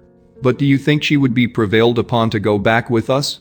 Change of scene might be of service, and perhaps a little relief from home may be as useful as anything." Elizabeth was exceedingly pleased with this proposal, and felt persuaded of her sister's ready acquiescence. "I hope," added Mrs. Gardiner, "that no consideration with regard to this young man will influence her. We live in so different a part of town, all our connections are so different, and, as you well know, we go out so little, that it is very improbable that they should meet at all, unless he really comes to see her. And that is quite impossible, for he is now in the custody of his friend, and Mr. Darcy would no more suffer him to call on Jane in such a part of London. My dear aunt, how could you think of it? Mr. Darcy may perhaps have heard of such a place as Gracechurch Street, but he would hardly think a month's ablution enough to cleanse him from its impurities, were he once to enter it, and depend upon it, Mr. Bingley never stirs without him. So much the better. I hope they will not meet at all. But does not Jane correspond with his sister? She will not be able to help calling. She will drop the acquaintance entirely." But in spite of the certainty in which Elizabeth affected to place this point, as well as the still more interesting one of Bingley's being withheld from seeing Jane, she felt a solicitude on the subject which convinced her, on examination, that she did not consider it entirely hopeless. It was possible, and sometimes she thought it probable, that his affection might be reanimated, and the influence of his friends successfully combated by the more natural influence of Jane's attractions. Miss Bennet accepted her aunt's invitation with pleasure, and the Bingleys were no otherwise in her thoughts at the same time than as she hoped by Caroline's not living in the same house with her brother, she might occasionally spend a morning with her, without any danger of seeing him. The Gardiners stayed a week at Longbourn, and what with the Phillipses, the Lucases, and the officers, there was not a day without its engagement. Mrs. Bennet had so carefully provided for the entertainment of her brother and sister that they did not once sit down to a family dinner. When the engagement was for home, some of the officers always made part of it, of which officers Mr. Wickham was sure to be one. And on these occasions, Mrs. Gardiner, rendered suspicious by Elizabeth's warm commendation, narrowly observed them both. Without supposing them, from what she saw, to be very seriously in love, their preference of each other was plain enough to make her a little uneasy, and she resolved to speak to Elizabeth on the subject before she left Hertfordshire and represent to her the imprudence of encouraging such an attachment.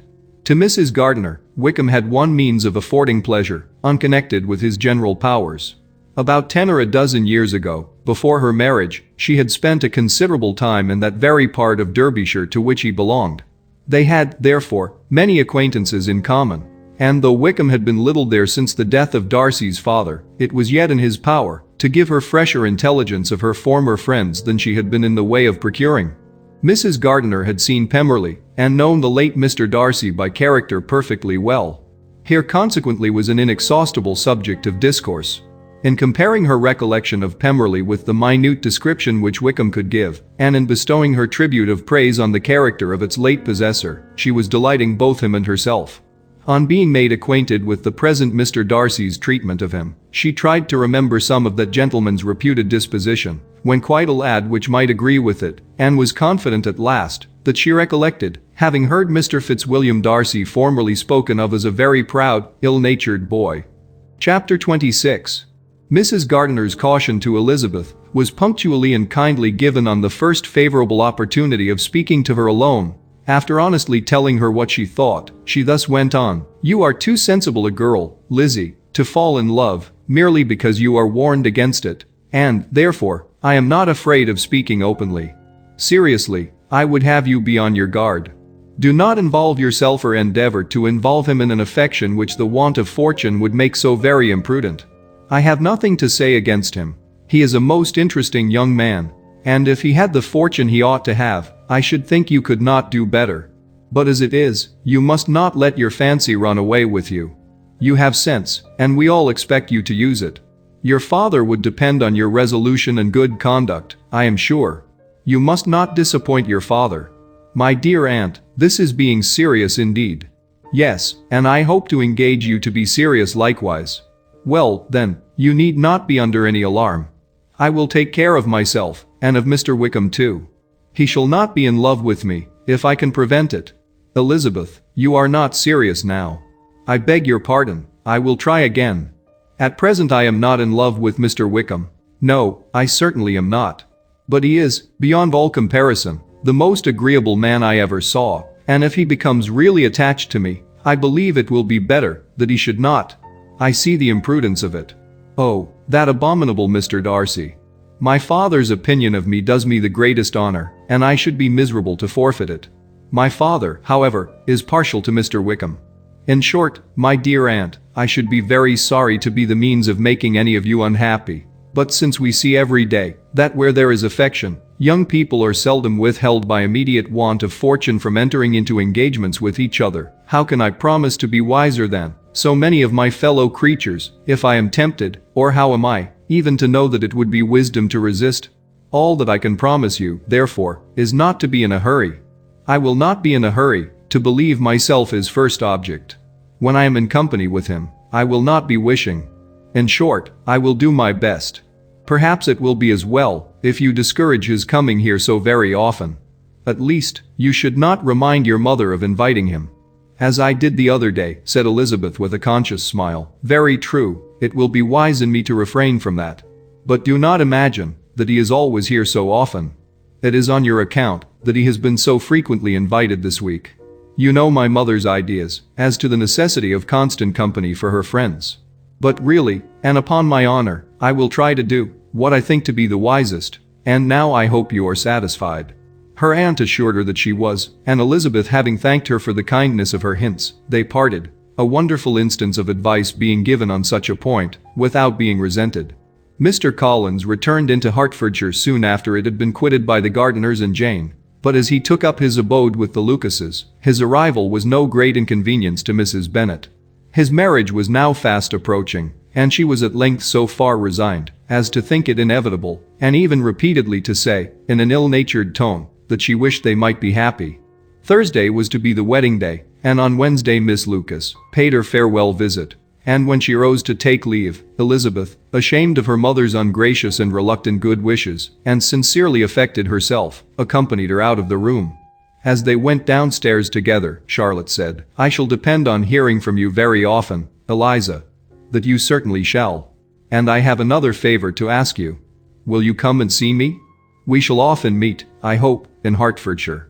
I am not likely to leave Kent for some time. Promise me, therefore, to come to Hunsford." Elizabeth could not refuse, though she foresaw little pleasure in the visit. "My father and Maria are coming to me in March," added Charlotte, "and I hope you will consent to be of the party. Indeed, Eliza, you will be as welcome as either of them." The wedding took place. The bride and bridegroom set off for Kent from the church door, and everybody had as much to say, or to hear, on the subject as usual. Elizabeth soon heard from her friend, and their correspondence was as regular and frequent as it had ever been. That it should be equally unreserved was impossible. Elizabeth could never address her without feeling that all the comfort of intimacy was over, and though determined not to slacken as a correspondent, it was for the sake of what had been, rather than what was. Charlotte's first letters were received with a good deal of eagerness. There could not but be curiosity to know how she would speak of her new home, how she would like Lady Catherine, and how happy she would dare pronounce herself to be. Though, when the letters were read, Elizabeth felt that Charlotte expressed herself on every point exactly as she might have foreseen. She wrote cheerfully, seemed surrounded with comforts, and mentioned nothing which she could not praise. The house, furniture, neighborhood, and roads were all to her taste, and Lady Catherine's behavior was most friendly and obliging. It was Mr. Cullen's picture of Hunsford and Rosings rationally softened, and Elizabeth perceived that she must wait for her own visit there to know the rest. Jane had already written a few lines to her sister to announce their safe arrival in London, and when she wrote again, Elizabeth hoped it would be in her power to say something of the Bingleys. Her impatience for this second letter was as well rewarded as impatience generally is. Jane had been a week in town without either seeing or hearing from Caroline. She accounted for it, however, by supposing that her last letter to her friend from Longbourn had by some accident been lost. "My aunt," she continued, "is going tomorrow into that part of the town, and I shall take the opportunity of calling in Grosvenor Street." She wrote again when the visit was paid, and she had seen Miss Bingley. "I did not think Caroline in spirits," were her words, "but she was very glad to see me, and reproached me for giving her no notice of my coming to London. I was right, therefore, my last letter had never reached her. I inquired after their brother, of course. He was well, but so much engaged with Mr. Darcy that they scarcely ever saw him. I found that Miss Darcy was expected to dinner. I wish I could see her. My visit was not long, as Caroline and Mrs. Hurst were going out. I dare say I shall see them soon here." Elizabeth shook her head over this letter. It convinced her that accident only could discover to Mr. Bingley her sister's being in town. 4 weeks passed away, and Jane saw nothing of him. She endeavored to persuade herself that she did not regret it, but she could no longer be blind to Miss Bingley's inattention. After waiting at home every morning for a fortnight, and inventing every evening a fresh excuse for her, the visitor did at last appear. But the shortness of her stay, and yet more, the alteration of her manner would allow Jane to deceive herself no longer. The letter which she wrote on this occasion to her sister will prove what she felt. "My dearest Lizzie will, I am sure, be incapable of triumphing in her better judgment at my expense, when I confess myself to have been entirely deceived in Miss Bingley's regard for me. But, my dear sister, though the event has proved you right, do not think me obstinate if I still assert that, considering what her behavior was, my confidence was as natural as your suspicion. I do not at all comprehend her reason for wishing to be intimate with me, but if the same circumstances were to happen again, I am sure I should be deceived again. Caroline did not return my visit till yesterday, and not a note, not a line, did I receive in the meantime. When she did come, it was very evident that she had no pleasure in it. She made a slight, formal apology for not calling before, said not a word of wishing to see me again, and was in every respect so altered a creature that when she went away I was perfectly resolved to continue the acquaintance no longer. I pity, though I cannot help blaming her. She was very wrong in singling me out as she did. I can safely say that every advance to intimacy began on her side. But I pity her, because she must feel that she has been acting wrong, and because I am very sure that anxiety for her brother is the cause of it. I need not explain myself farther, and though we know this anxiety to be quite needless, yet if she feels it, it will easily account for her behavior to me. And so deservedly dear as he is to his sister, whatever anxiety she must feel on his behalf is natural and amiable. I cannot but wonder, however, at her having any such fears now, because, if he had at all cared about me, we must have met long ago. He knows of my being in town, I am certain, from something she said herself, and yet it would seem, by her manner of talking, as if she wanted to persuade herself that he is really partial to Miss Darcy. I cannot understand it. If I were not afraid of judging harshly, I should be almost tempted to say that there is a strong appearance of duplicity in all this. But I will endeavor to banish every painful thought, and think only of what will make me happy, your affection, and the invariable kindness of my dear uncle and aunt. Let me hear from you very soon. Miss Bingley said something of his never returning to Netherfield again, of giving up the house, but not with any certainty. We had better not mention it. I am extremely glad that you have such pleasant accounts from our friends at Hunsford. Pray go to see them, with Sir William and Maria. I am sure you will be very comfortable there. Yours, etc. This letter gave Elizabeth some pain, but her spirits returned as she considered that Jane would no longer be duped, by the sister at least. All expectation from the brother was now absolutely over. She would not even wish for a renewal of his attentions. His character sunk on every review of it, and as a punishment for him, as well as a possible advantage to Jane, she seriously hoped he might really soon marry Mr. Darcy's sister, as by Wickham's account, she would make him abundantly regret what he had thrown away. Mrs. Gardiner about this time reminded Elizabeth of her promise concerning the gentleman, and required information. And Elizabeth had such to send as might rather give contentment to her aunt than to herself. His apparent partiality had subsided, his attentions were over, he was the admirer of someone else. Elizabeth was watchful enough to see it all, but she could see it, and write of it without material pain. Her heart had been but slightly touched, and her vanity was satisfied with believing that she would have been his only choice, had fortune permitted it. The sudden acquisition of £10,000 was the most remarkable charm of the young lady to whom he was now rendering himself agreeable. But Elizabeth, less clear-sighted perhaps in this case than in Charlotte's, did not quarrel with him for his wish of independence. Nothing, on the contrary, could be more natural, and while able to suppose that it cost him a few struggles to relinquish her, she was ready to allow it a wise and desirable measure for both, and could very sincerely wish him happy. All this was acknowledged to Mrs. Gardiner, and after relating the circumstances, she thus went on. I am now convinced, my dear aunt, that I have never been much in love, for had I really experienced that pure and elevating passion, I should at present detest his very name, and wish him all manner of evil. But my feelings are not only cordial towards him, they are even impartial towards Miss King.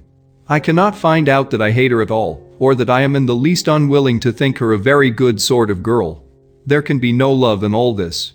My watchfulness has been effectual, and though I certainly should be a more interesting object to all my acquaintances, were I distractedly in love with him, I cannot say that I regret my comparative insignificance. Importance may sometimes be purchased too dearly. Kitty and Lydia take his defection much more to heart than I do. They are young in the ways of the world, and not yet open to the mortifying conviction that handsome young men must have something to live on, as well as the plain. Chapter 27. With no greater events than these in the Longbourn family, and otherwise diversified by little beyond the walks to Meryton, sometimes dirty and sometimes cold, did January and February pass away. March was to take Elizabeth to Hunsford.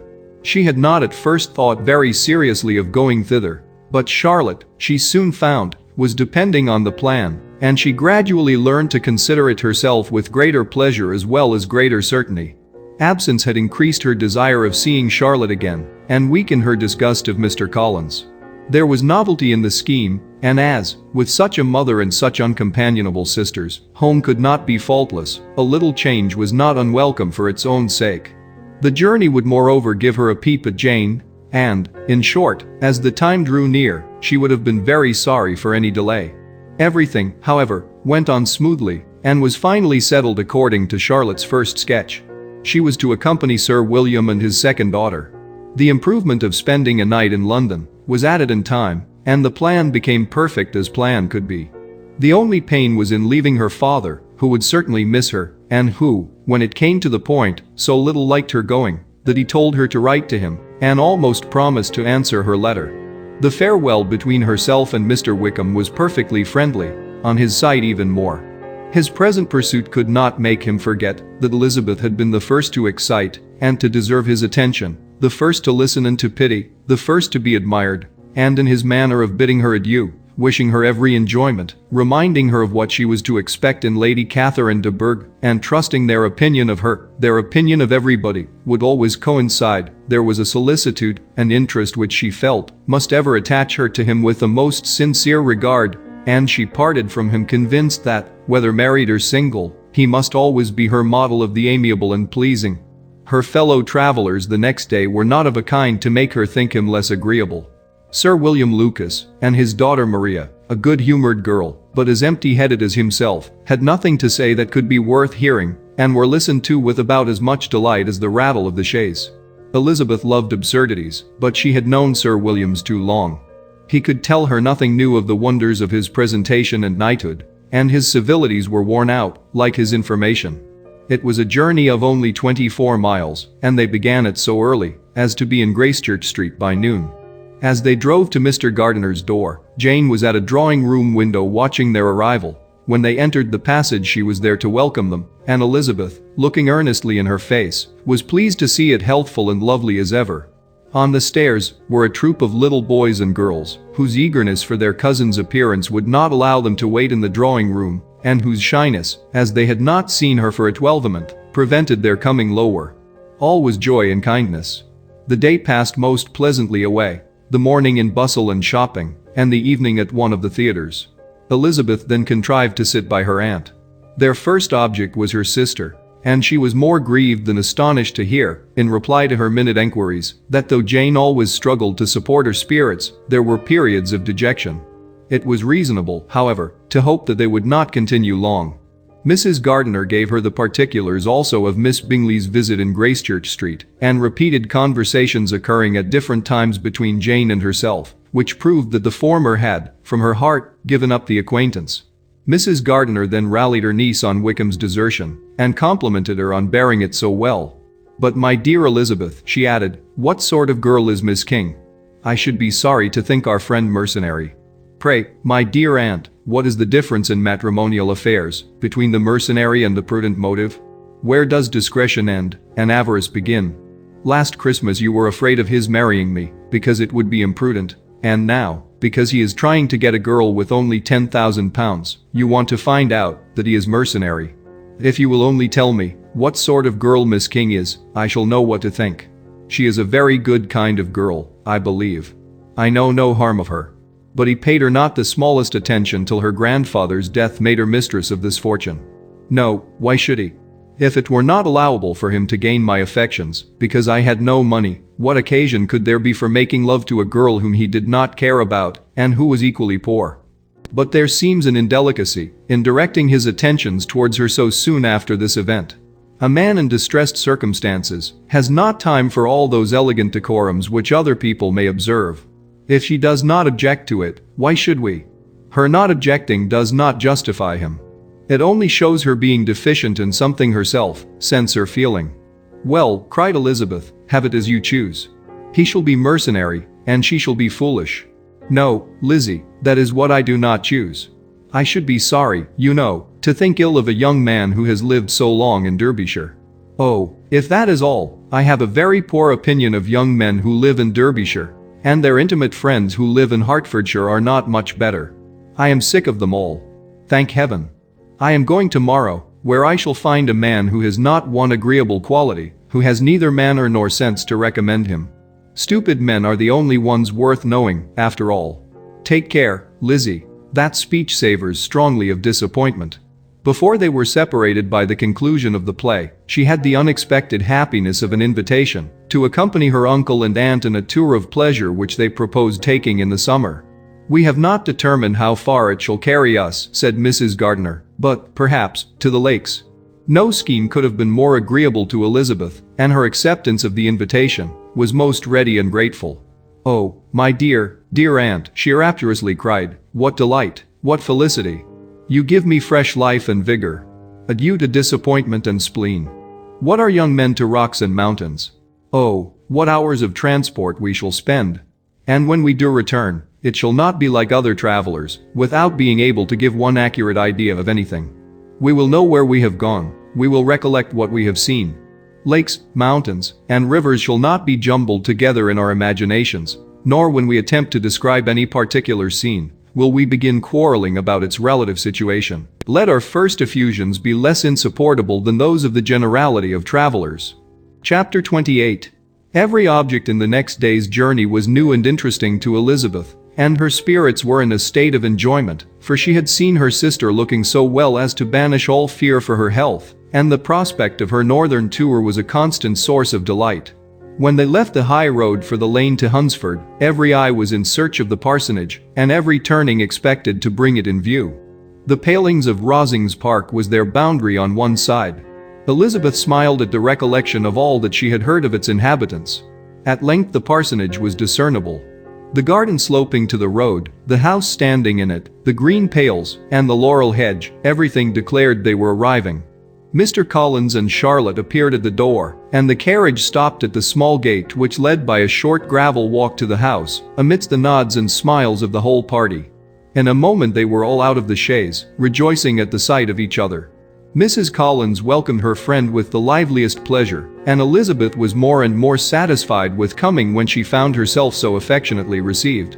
She saw instantly that her cousin's manners were not altered by his marriage, his formal civility was just what it had been, and he detained her some minutes at the gate to hear and satisfy his enquiries after all her family.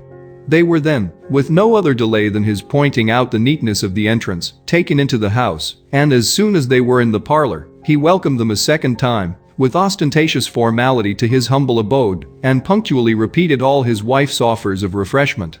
Elizabeth was prepared to see him in his glory, and she could not help in fancying that in displaying the good proportion of the room, its aspect and its furniture, he addressed himself particularly to her, as if wishing to make her feel what she had lost in refusing him. But though everything seemed neat and comfortable, she was not able to gratify him by any sigh of repentance, and rather looked with wonder at her friend, that she could have so cheerful an air with such a companion. When Mr. Collins said anything of which his wife might reasonably be ashamed, which certainly was not unseldom, she involuntarily turned her eye on Charlotte. Once or twice she could discern a faint blush, but in general Charlotte wisely did not hear. After sitting long enough to admire every article of furniture in the room, from the sideboard to the fender, to give an account of their journey, and of all that had happened in London, Mr. Collins invited them to take a stroll in the garden, which was large and well laid out, and to the cultivation of which he attended himself. To work in this garden was one of his most respectable pleasures, and Elizabeth admired the command of countenance with which Charlotte talked of the healthfulness of the exercise, and owned she encouraged it as much as possible. Here, leading the way through every walk and cross-walk, and scarcely allowing them an interval to utter the praises he asked for, every view was pointed out with a minuteness which left beauty entirely behind. He could number the fields in every direction, and could tell how many trees there were in the most distant clump. But of all the views which his garden, or which the country or kingdom could boast, none were to be compared with the prospect of Rosings, afforded by an opening in the trees that bordered the park nearly opposite the front of his house. It was a handsome modern building, well situated on rising ground. From his garden, Mr. Collins would have led them round his 2 meadows, but the ladies, not having shoes to encounter the remains of a white frost, turned back, and while Sir William accompanied him, Charlotte took her sister and friend over the house, extremely well pleased, probably, to have the opportunity of showing it without her husband's help. It was rather small, but well built and convenient, and everything was fitted up and arranged with a neatness and consistency of which Elizabeth gave Charlotte all the credit. When Mr. Collins could be forgotten, there was really an air of great comfort throughout, and by Charlotte's evident enjoyment of it, Elizabeth supposed he must be often forgotten. She had already learnt that Lady Catherine was still in the country. It was spoken of again while they were at dinner, when Mr. Collins, joining in, observed, "Yes, Miss Elizabeth, you will have the honor of seeing Lady Catherine de Bourgh on the ensuing Sunday at church, and I need not say you will be delighted with her. She is all affability and condescension, and I doubt not, but you will be honored with some portion of her notice when service is over. I have scarcely any hesitation in saying she will include you and my sister Maria in every invitation with which she honors us during your stay here. Her behavior to my dear Charlotte is charming. We dine at Rosings twice every week and are never allowed to walk home. Her ladyship's carriage is regularly ordered for us. I should say, one of her ladyship's carriages, for she has several. Lady Catherine is a very respectable, sensible woman indeed, added Charlotte, and a most attentive neighbor. Very true, my dear, that is exactly what I say. She is the sort of woman whom one cannot regard with too much deference. The evening was spent chiefly in talking over Hertfordshire news and telling again what had already been written. And when it closed, Elizabeth, in the solitude of her chamber, had to meditate upon Charlotte's degree of contentment, to understand her address in guiding, and composure in bearing with, her husband, and to acknowledge that it was all done very well.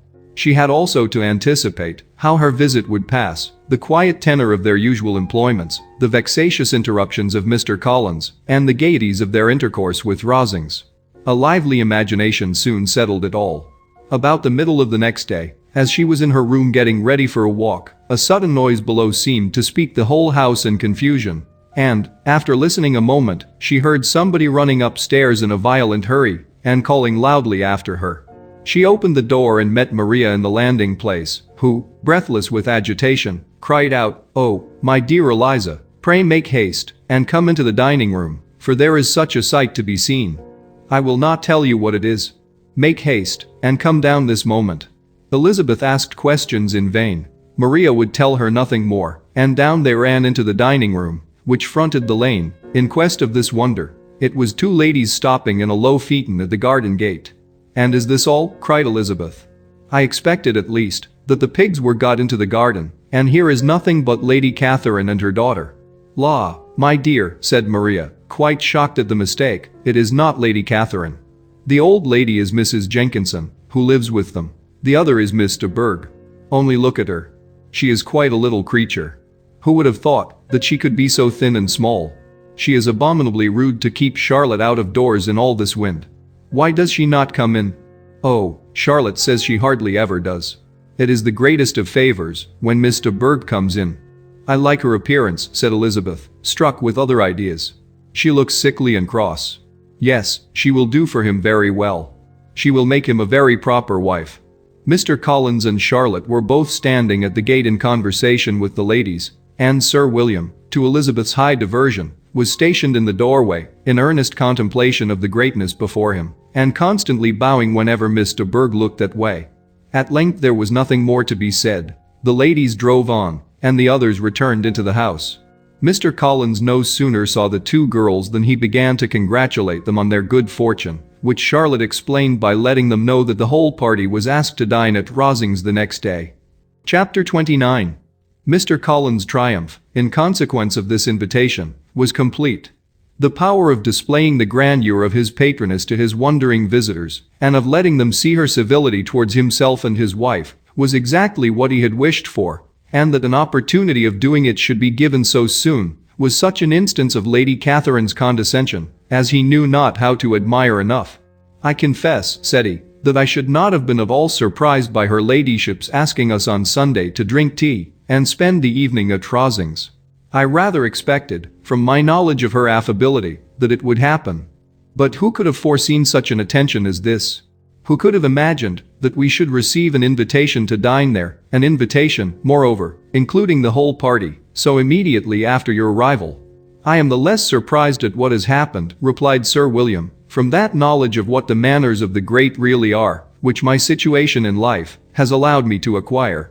About the court, such instances of elegant breeding are not uncommon. Scarcely anything was talked of the whole day or next morning, but their visit to Rosings. Mr. Collins was carefully instructing them in what they were to expect, that the sight of such rooms, so many servants, and so splendid a dinner, might not wholly overpower them. When the ladies were separating for the toilet, he said to Elizabeth, "Do not make yourself uneasy, my dear cousin, about your apparel. Lady Catherine is far from requiring that elegance of dress in us which becomes herself and her daughter. I would advise you merely to put on whatever of your clothes is superior to the rest. There is no occasion for anything more. Lady Catherine will not think the worse of you for being simply dressed.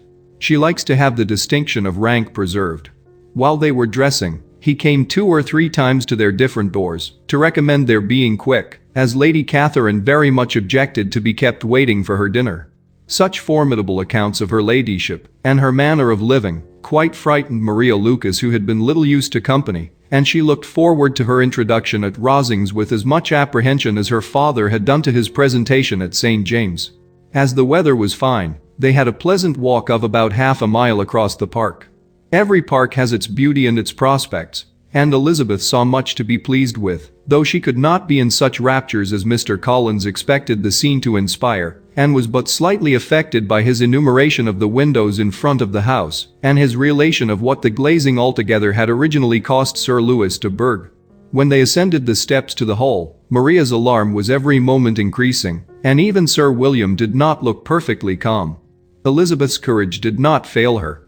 She had heard nothing of Lady Catherine that spoke her awful from any extraordinary talents or miraculous virtue, and the mere stateliness of money or rank she thought she could witness without trepidation. From the entrance hall, of which Mr. Collins pointed out, with a rapturous air, the fine proportion and the finished ornaments, they followed the servants through an ante-chamber to the room where Lady Catherine, her daughter, and Mrs. Jenkinson were sitting. Her ladyship, with great condescension, arose to receive them, and as Mrs. Collins had settled it with her husband that the office of introduction should be hers, it was performed in a proper manner, without any of those apologies and thanks which he would have thought necessary. In spite of having been at St. James, Sir William was so completely awed by the grandeur surrounding him that he had but just courage enough to make a very low bow and take his seat without saying a word, and his daughter, frightened almost out of her senses, sat on the edge of her chair, not knowing which way to look. Elizabeth found herself quite equal to the scene and could observe the 3 ladies before her composedly. Lady Catherine was a tall, large woman with strongly marked features which might once have been handsome. Her air was not conciliating, nor was her manner of receiving them such as to make her visitors forget their inferior rank.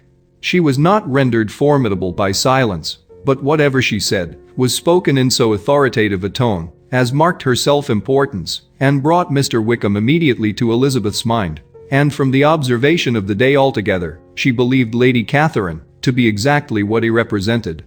When, after examining the mother, in whose countenance and deportment she soon found some resemblance of Mr. Darcy, she turned her eyes on the daughter, she could almost have joined in Maria's astonishment at her being so thin and so small. There was neither in figure nor face any likeness between the ladies. Miss de Bourgh was pale and sickly, her features, though not plain, were insignificant, and she spoke very little, except in a low voice, to Mrs. Jenkinson, in whose appearance there was nothing remarkable, and who was entirely engaged in listening to what she said and placing a screen in the proper direction before her eyes. After sitting a few minutes, they were all sent to one of the windows to admire the view, Mr. Collins attending them to point out its beauties, and Lady Catherine kindly informing them that it was much better worth looking at in the summer. The dinner was exceedingly handsome, and there were all the servants and all the articles of plate which Mr. Collins had promised, and, as he had likewise foretold, he took his seat at the bottom of the table by her ladyship's desire and looked as if he felt that life could furnish nothing greater. He carved and ate and praised with delighted alacrity, and every dish was commended, first by him and then by Sir William, who was now enough recovered to echo whatever his son-in-law said in a manner which Elizabeth wondered Lady Catherine could bear. But Lady Catherine seemed gratified by their excessive admiration and gave most gracious smiles, especially when any dish on the table proved a novelty to them.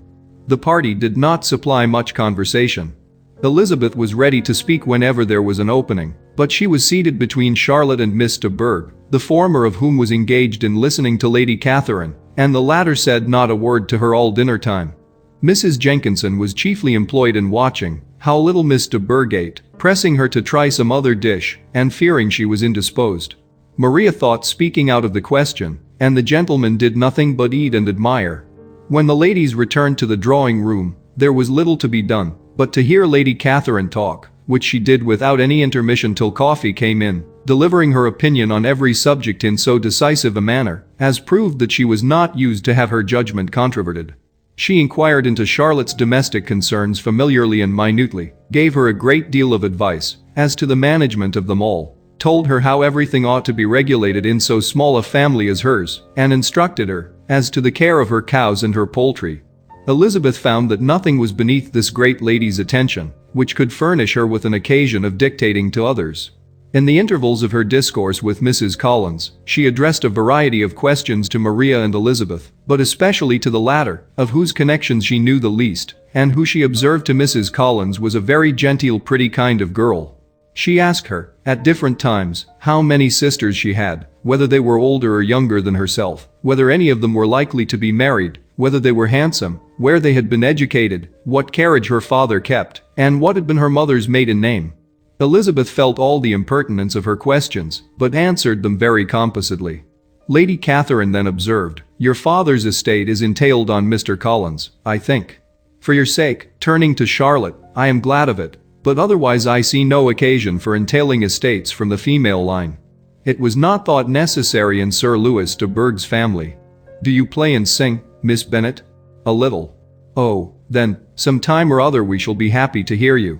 Our instrument is a capital one, probably superior to, you shall try it some day. Do your sisters play and sing?" "One of them does." "Why did not you all learn? You ought all to have learned. The Miss Webbs all play, and their father has not so good an income as yours. Do you draw?" "No, not at all." "What, none of you?" "Not one." "That is very strange. But I suppose you had no opportunity. Your mother should have taken you to town every spring for the benefit of masters." "My mother would have had no objection, but my father hates London." "Has your governess left you?" "We never had any governess." "No governess? How was that possible? 5 daughters brought up at home without a governess? I never heard of such a thing. Your mother must have been quite a slave to your education." Elizabeth could hardly help smiling as she assured her that had not been the case. "Then, who taught you? Who attended to you? Without a governess, you must have been neglected." "Compared with some families, I believe we were, but such of us as wished to learn never wanted the means. We were always encouraged to read, and had all the masters that were necessary. Those who chose to be idle, certainly might." "No doubt. But that is what a governess will prevent, and if I had known your mother, I should have advised her most strenuously to engage one. I always say that nothing is to be done in education without steady and regular instruction, and nobody but a governess can give it. It is wonderful how many families I have been the means of supplying in that way. I am always glad to get a young person well placed out. 4 nieces of Mrs. Jenkinson are most delightfully situated through my means, and it was but the other day that I recommended another young person, who was merely accidentally mentioned to me, and the family are quite delighted with her. Mrs. Collins, did I tell you of Lady Metcalfe's calling yesterday to thank me? She finds Miss Pope a treasure. 'Lady Catherine,' said she, 'you have given me a treasure. Are any of your younger sisters out, Miss Bennet?' 'Yes, ma'am, all.' 'All? What, all 5 out at once? Very odd. And you only the second. The younger ones out before the elder ones are married. Your younger sisters must be very young?' 'Yes, my youngest is not 16. Perhaps she is full young, to be much in company. But really, ma'am, I think it would be very hard upon younger sisters that they should not have their share of society and amusement, because the elder may not have the means or inclination to marry early. The last born has as good a right to the pleasures of youth as the first. And to be kept back on such a motive, I think it would not be very likely to promote sisterly affection or delicacy of mind." "Upon my word," said her ladyship, "you give your opinion very decidedly for so young a person. Pray, what is your age?" "With 3 younger sisters grown up," replied Elizabeth, smiling, "your ladyship can hardly expect me to own it." Lady Catherine seemed quite astonished at not receiving a direct answer, and Elizabeth suspected herself to be the first creature who had ever dared to trifle with so much dignified impertinence. "You cannot be more than 20, I am sure, therefore you need not conceal your age." "I am not 21." When the gentlemen had joined them, and tea was over, the card tables were placed. Lady Catherine, Sir William, and Mr. and Mrs. Collins sat down to quadrille, and as Miss de Bourgh chose to play at casino, the 2 girls had the honor of assisting Mrs. Jenkinson to make up her party. Their table was superlatively stupid. Scarcely a syllable was uttered that did not relate to the game, except when Mrs. Jenkinson expressed her fears of Miss de Bourgh's being too hot or too cold, or having too much or too little light. A great deal more passed at the other table. Lady Catherine was, generally speaking, stating the mistakes of the three others or relating some anecdote of herself.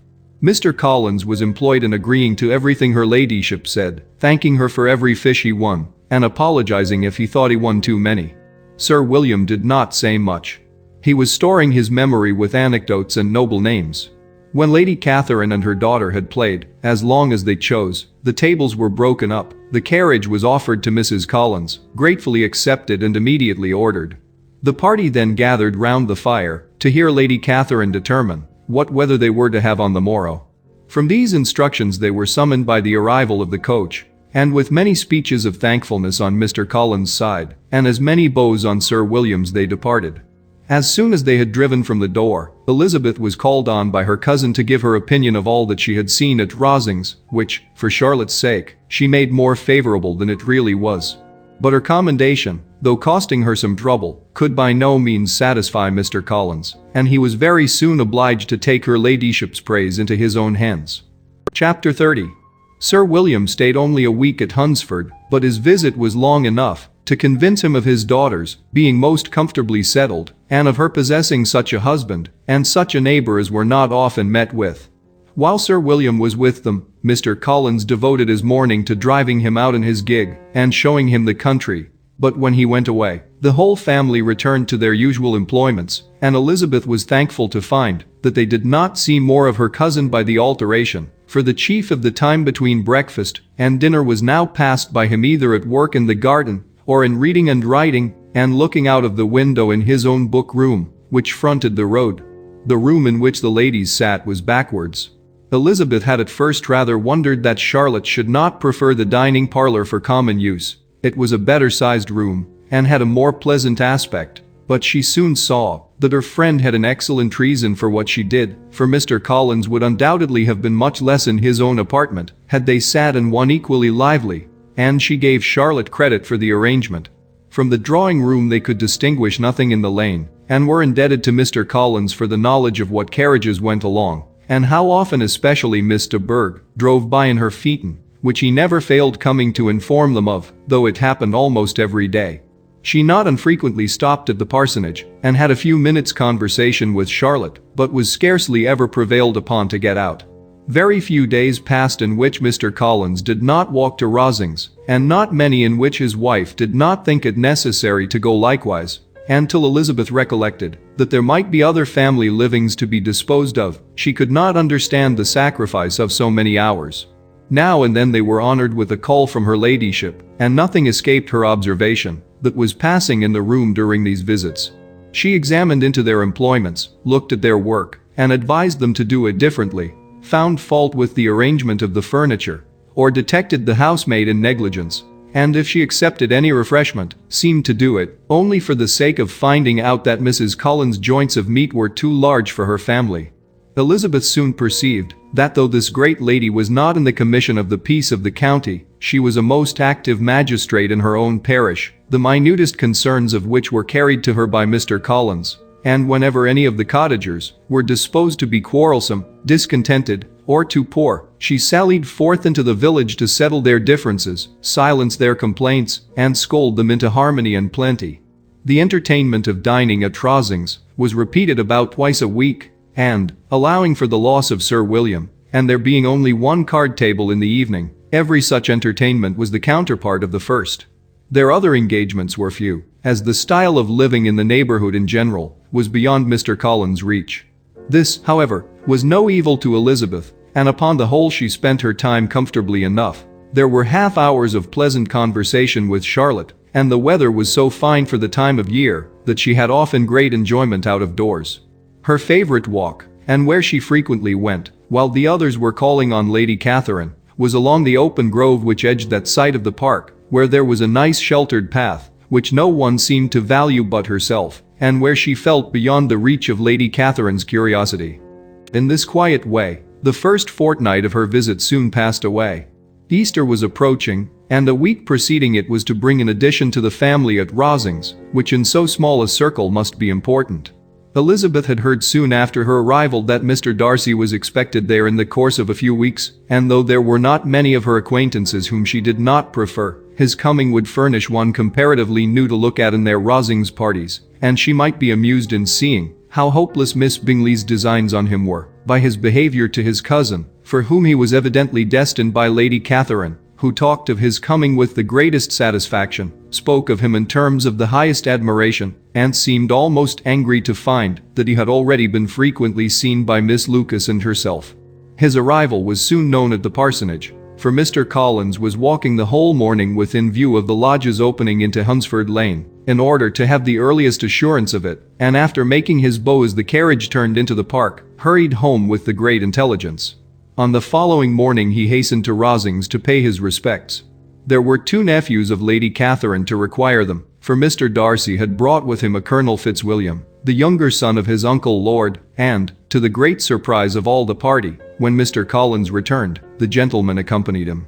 Charlotte had seen them from her husband's room, crossing the road, and immediately running into the other, told the girls what an honor they might expect, adding, "I may thank you, Eliza, for this piece of civility.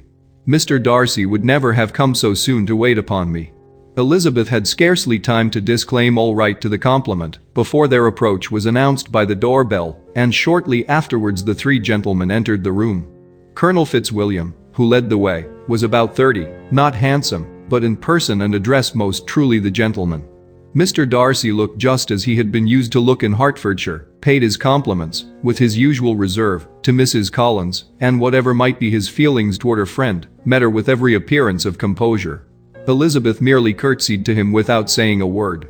Colonel Fitzwilliam entered into conversation directly with the readiness and ease of a well-bred man, and talked very pleasantly, but his cousin, after having addressed a slight observation on the house and garden to Mrs. Collins, sat for some time without speaking to anybody.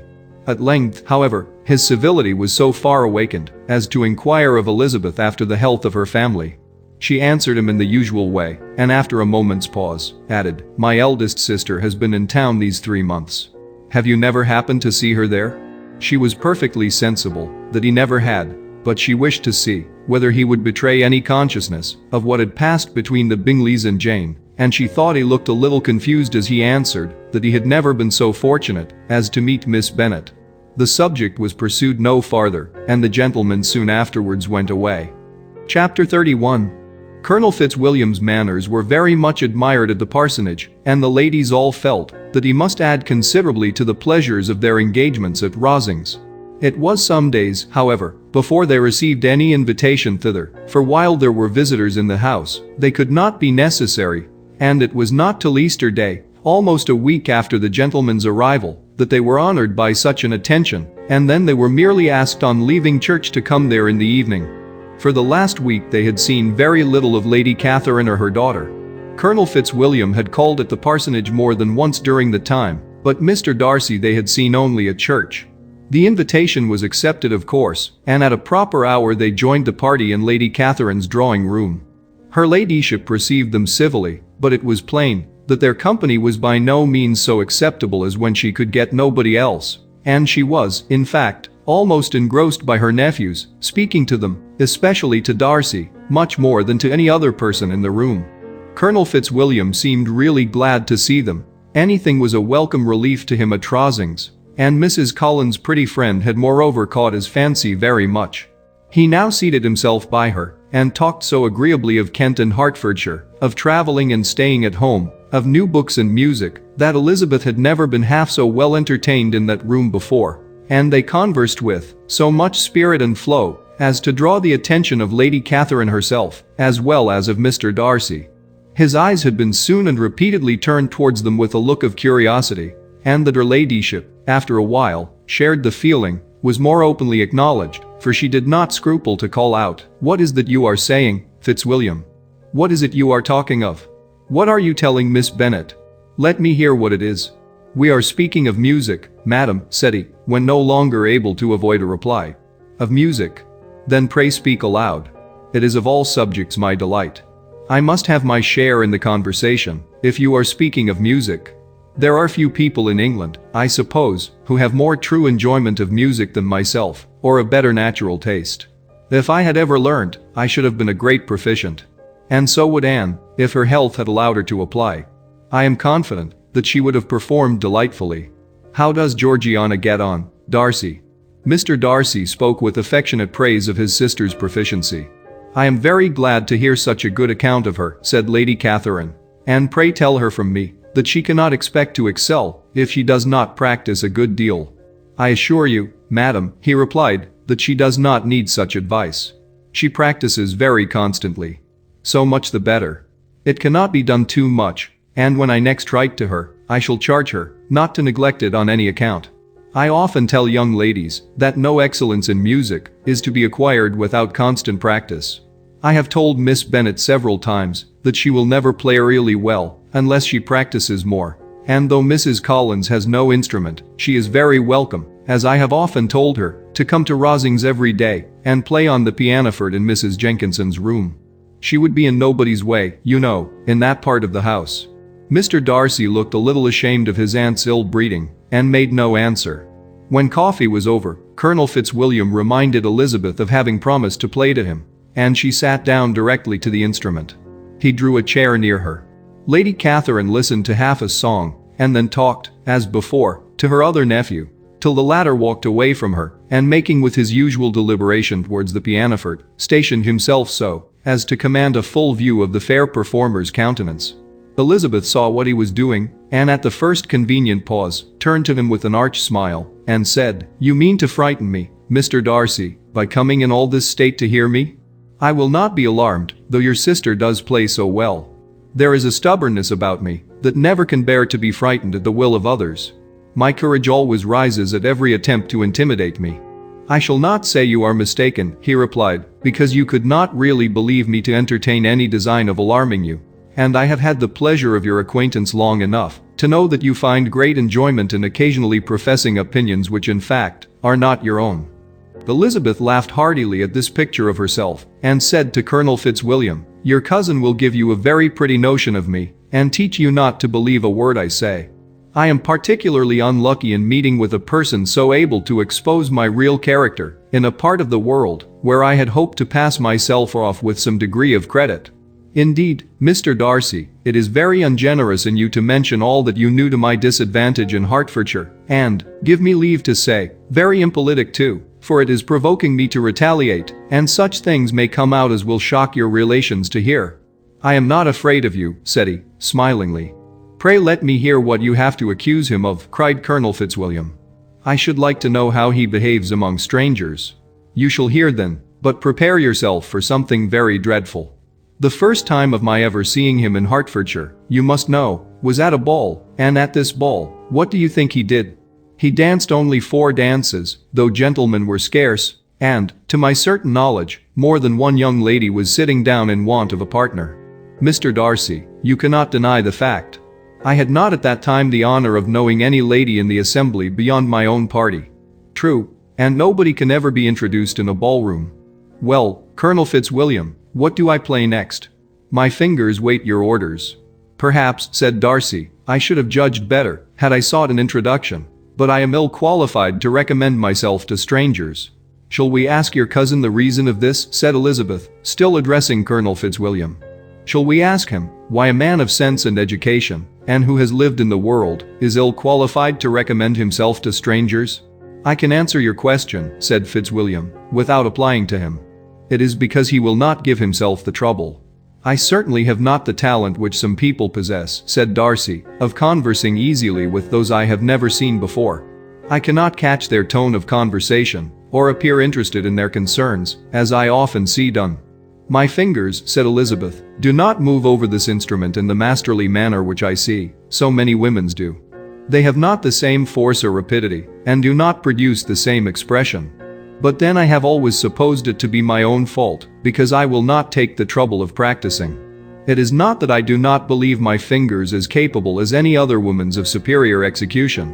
Darcy smiled and said, "You are perfectly right. You have employed your time much better. No one admitted to the privilege of hearing you can think anything wanting. We neither of us perform to strangers." Here they were interrupted by Lady Catherine, who called out to know what they were talking of. Elizabeth immediately began playing again. Lady Catherine approached, and, after listening for a few minutes, said to Darcy, "Miss Bennet would not play at all amiss if she practiced more, and could have the advantage of a London master. She has a very good notion of fingering, though her taste is not equal to Anne's. Anne would have been a delightful performer, had her health allowed her to learn. Elizabeth looked at Darcy, to see how cordially he assented to his cousin's praise, but neither at that moment nor at any other could she discern any symptom of love. And from the whole of his behavior to Miss de Bourgh she derived this comfort for Miss Bingley, that he might have been just as likely to marry her, had she been his relation. Lady Catherine continued her remarks on Elizabeth's performance, mixing with them many instructions on execution and taste. Elizabeth received them with all the forbearance of civility, and, at the request of the gentleman, remained at the instrument till her ladyship's carriage was ready to take them all home. Chapter 32. Elizabeth was sitting by herself the next morning, and writing to Jane, while Mrs. Collins and Maria were gone on business into the village, when she was startled by a ring at the door, the certain signal of a visitor. As she had heard no carriage, she thought it not unlikely to be Lady Catherine, and under that apprehension, was putting away her half-finished letter, that she might escape all impertinent questions, when the door opened, and, to her very great surprise, Mr. Darcy, and Mr. Darcy only, entered the room. He seemed astonished too on finding her alone, and apologized for his intrusion, by letting her know that he had understood all the ladies were to be within. They then sat down, and when her enquiries after Rosings were made, seemed in danger of sinking into total silence. It was absolutely necessary, therefore, to think of something, and in this emergence recollecting when she had seen him last in Hertfordshire, and feeling curious to know what he would say on the subject of their hasty departure, she observed, "How very suddenly you all quitted Netherfield last November, Mr. Darcy. It must have been a most agreeable surprise to Mr. Bingley, to see you all after him so soon, for, if I recollect right, he went but the day before. He and his sisters were well, I hope, when you left London." "Perfectly so, I thank you." She found that she was to receive no other answer, and, after a short pause added, "I think I have understood that Mr. Bingley has not much idea of ever returning to Netherfield again? I have never heard him say so, but it is probable that he may spend very little of his time there in the future. He has many friends, and is at a time of life when friends and engagements are continually increasing. If he means to be but little at Netherfield, it would be better for the neighborhood that he should give up the place entirely, for then we might possibly get a settled family there. But, perhaps, Mr. Bingley did not take the house, so much for the convenience of the neighborhood, as for his own, and we must expect him to keep it, or quit it on the same principle." "I should not be surprised," said Darcy, "if he were to give it up, as soon as any eligible purchase offers." Elizabeth made no answer. She was afraid of talking longer of his friend, and, having nothing else to say, was now determined to leave the trouble of finding a subject to him. He took the hint, and soon began with, "This seems a very comfortable house. Lady Catherine, I believe, did a great deal to it, when Mr. Collins first came to Hunsford. I believe she did, and I am sure she could not have bestowed her kindness on a more grateful object. Mr. Collins appears to be very fortunate in his choice of a wife. Yes, indeed, his friends may well rejoice in his having met with one of the very few sensible women who would have accepted him, or have made him happy if they had. My friend has an excellent understanding, though I am not certain that I consider her marrying Mr. Collins as the wisest thing she ever did. She seems perfectly happy, however, and in a prudential light it is certainly a very good match for her.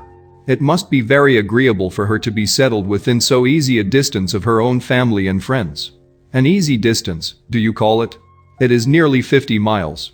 And what is 50 miles of good road? Little more than half a day's journey. Yes, I call it a very easy distance." "I should never have considered the distance as one of the advantages of the match," cried Elizabeth.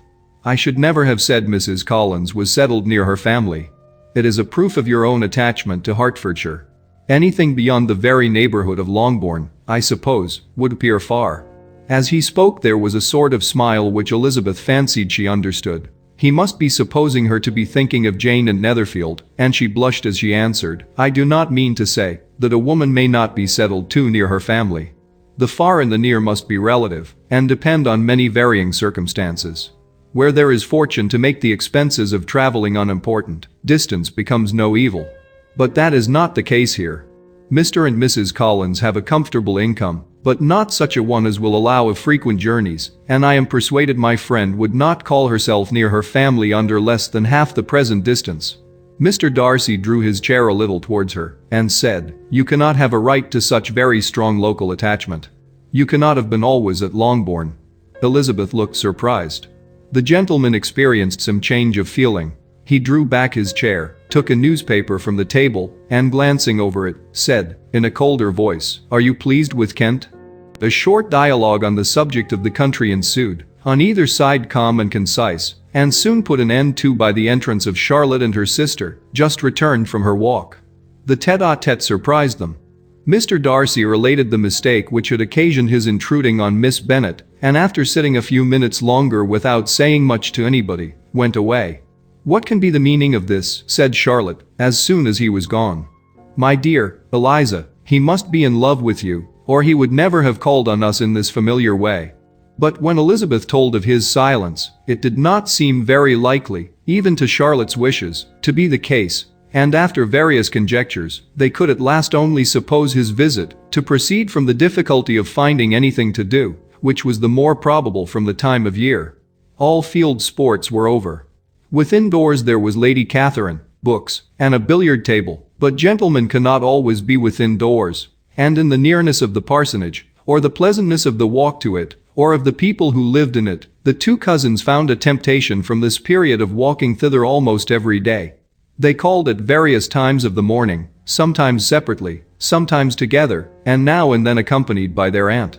It was plain to them all that Colonel Fitzwilliam came, because he had pleasure in their society, a persuasion which of course recommended him still more, and Elizabeth was reminded by her own satisfaction in being with him, as well as by his evident admiration of her former favorite George Wickham, and though, in comparing them, she saw there was less captivating softness in Colonel Fitzwilliam's manners, she believed he might have the best informed mind. But why Mr. Darcy came so often to the parsonage, it was more difficult to understand. It could not be for society, as he frequently sat there 10 minutes together without opening his lips, and when he did speak, it seemed the effect of necessity, rather than of choice, a sacrifice to propriety, not a pleasure to himself. He seldom appeared really animated. Mrs. Collins knew not what to make of him. Colonel Fitzwilliam's occasionally laughing at his stupidity proved that he was generally different, which her own knowledge of him could not have told her, and as she would like to have believed this changed the effect of love, and the object of that love her friend Eliza, she set herself seriously to work to find it out. She watched him whenever they were at Rosings, and whenever he came to Hunsford, but without much success. He certainly looked at her friend a great deal, but the expression of that look was disputable. It was an earnest, steadfast gaze, but she often doubted whether there were much admiration in it, and sometimes it seemed nothing but absence of mind. She had once or twice suggested to Elizabeth the possibility of his being partial to her, but Elizabeth always laughed at the idea, and Mrs. Collins did not think it right to press the subject, from the danger of raising expectations which might only end in disappointment, for in her opinion it admitted not of a doubt that all her friend's dislike would vanish if she could suppose him to be in her power. In her kind schemes for Elizabeth, she sometimes planned her marrying Colonel Fitzwilliam. He was beyond comparison the most pleasant man. He certainly admired her, and his situation in life was most eligible. But, to counterbalance these advantages, Mr. Darcy had considerable patronage in the church, and his cousin could have none at all. Chapter 33. More than once did Elizabeth, in her ramble within the park, unexpectedly meet Mr. Darcy. She felt all the perverseness of the mischance that should bring him where no one else was brought, and, to prevent its ever happening again, took care to inform him at first that it was a favorite haunt of hers. How it could occur a second time, therefore, was very odd. Yet it did, and even a third. It seemed like willful ill nature, or a voluntary penance, for on these occasions it was not merely a few formal enquiries, and an awkward pause and then away, but he actually thought it necessary to turn back and walk with her. He never said a great deal, nor did she give herself the trouble of talking, or of listening much, but it struck her in the course of their third rencontre that he was asking some odd unconnected questions about her pleasure in being at Hunsford, her love of solitary walks, and her opinion of Mr. and Mrs. Collins' happiness, and that in speaking of Rosings, and her not perfectly understanding the house, he seemed to expect that, whenever she came into Kent again she would be staying there too. His words seemed to imply it. Could he have Colonel Fitzwilliam in his thoughts? She supposed, if he meant anything, he must mean an allusion to what might arise in that quarter. It distressed her a little, and she was quite glad to find herself at the gate in the pales opposite the parsonage. She was engaged one day as she walked, in perusing Jane's last letter, and dwelling on some passages which proved that Jane had not written in spirits, when, instead of being again surprised by Mr. Darcy, she saw on looking up that Colonel Fitzwilliam was meeting her. Putting away the letter immediately, and forcing a smile, she said, "I did not know before that you ever walked this way." "I have been making the tour of the park," he replied, "as I generally do every year, and intend to close it with a call at the parsonage." "Are you going much farther?" "No, I should have turned in a moment." And accordingly she did turn, and they walked towards the parsonage together. "Do you certainly leave Kent on Saturday?" said she. "Yes, if Darcy does not put it off again. But I am at his disposal. He arranges the business just as he pleases. And if not able to please himself in the arrangement, he has at least pleasure in the great power of choice. I do not know anybody who seems more to enjoy the power of doing what he likes than Mr. Darcy." "He likes to have his own way very well," replied Colonel Fitzwilliam. "But so we all do. It is only that he has better means of having it than many others, because he is rich, and many others are poor. I speak feelingly. A younger son, you know, must be inured to self-denial and dependence. In my opinion, the younger son of an earl can know very little of either. Now seriously, what have you ever known of self-denial and dependence? When have you been prevented by want of money from going wherever you chose, or procuring anything you had a fancy for? These are home questions, and perhaps I cannot say that I have experienced many hardships of that nature. But in matters of greater weight, I may suffer from want of money. Younger sons cannot marry where they like. Unless where they like women of fortune, which I think they very often do. Our habits of expense make us too dependent, and there are not many in my rank of life who can afford to marry without some attention to money. Is this, thought Elizabeth, meant for me? And she colored at the idea, but, recovering herself, said in a lively tone, "And pray, what is the usual price of an earl's younger son? Unless the elder brother is very sickly, I suppose you would not ask above £50,000. He answered her in the same style, and the subject dropped. To interrupt a silence which might make him fancy her affected with what had passed, she soon afterwards said, "I imagine your cousin brought you down with him, chiefly for the sake of having someone at his disposal. I wonder he does not marry, to secure a lasting convenience of that kind. But, perhaps, his sister does as well for the present, and, as she is under his sole care, he may do what he likes with her." "No," said Colonel Fitzwilliam, "that is an advantage which he must divide with me. I am joined with him in the guardianship of Miss Darcy." "Are you indeed? And pray what sort of guardians do you make? Does your charge give you much trouble? Young ladies of her age are sometimes a little difficult to manage, and if she has the true Darcy spirit, she may like to have her own way." As she spoke she observed him looking at her earnestly, and the manner in which he immediately asked her why she supposed Miss Darcy likely to give them any uneasiness convinced her that she had somehow or other got pretty near the truth.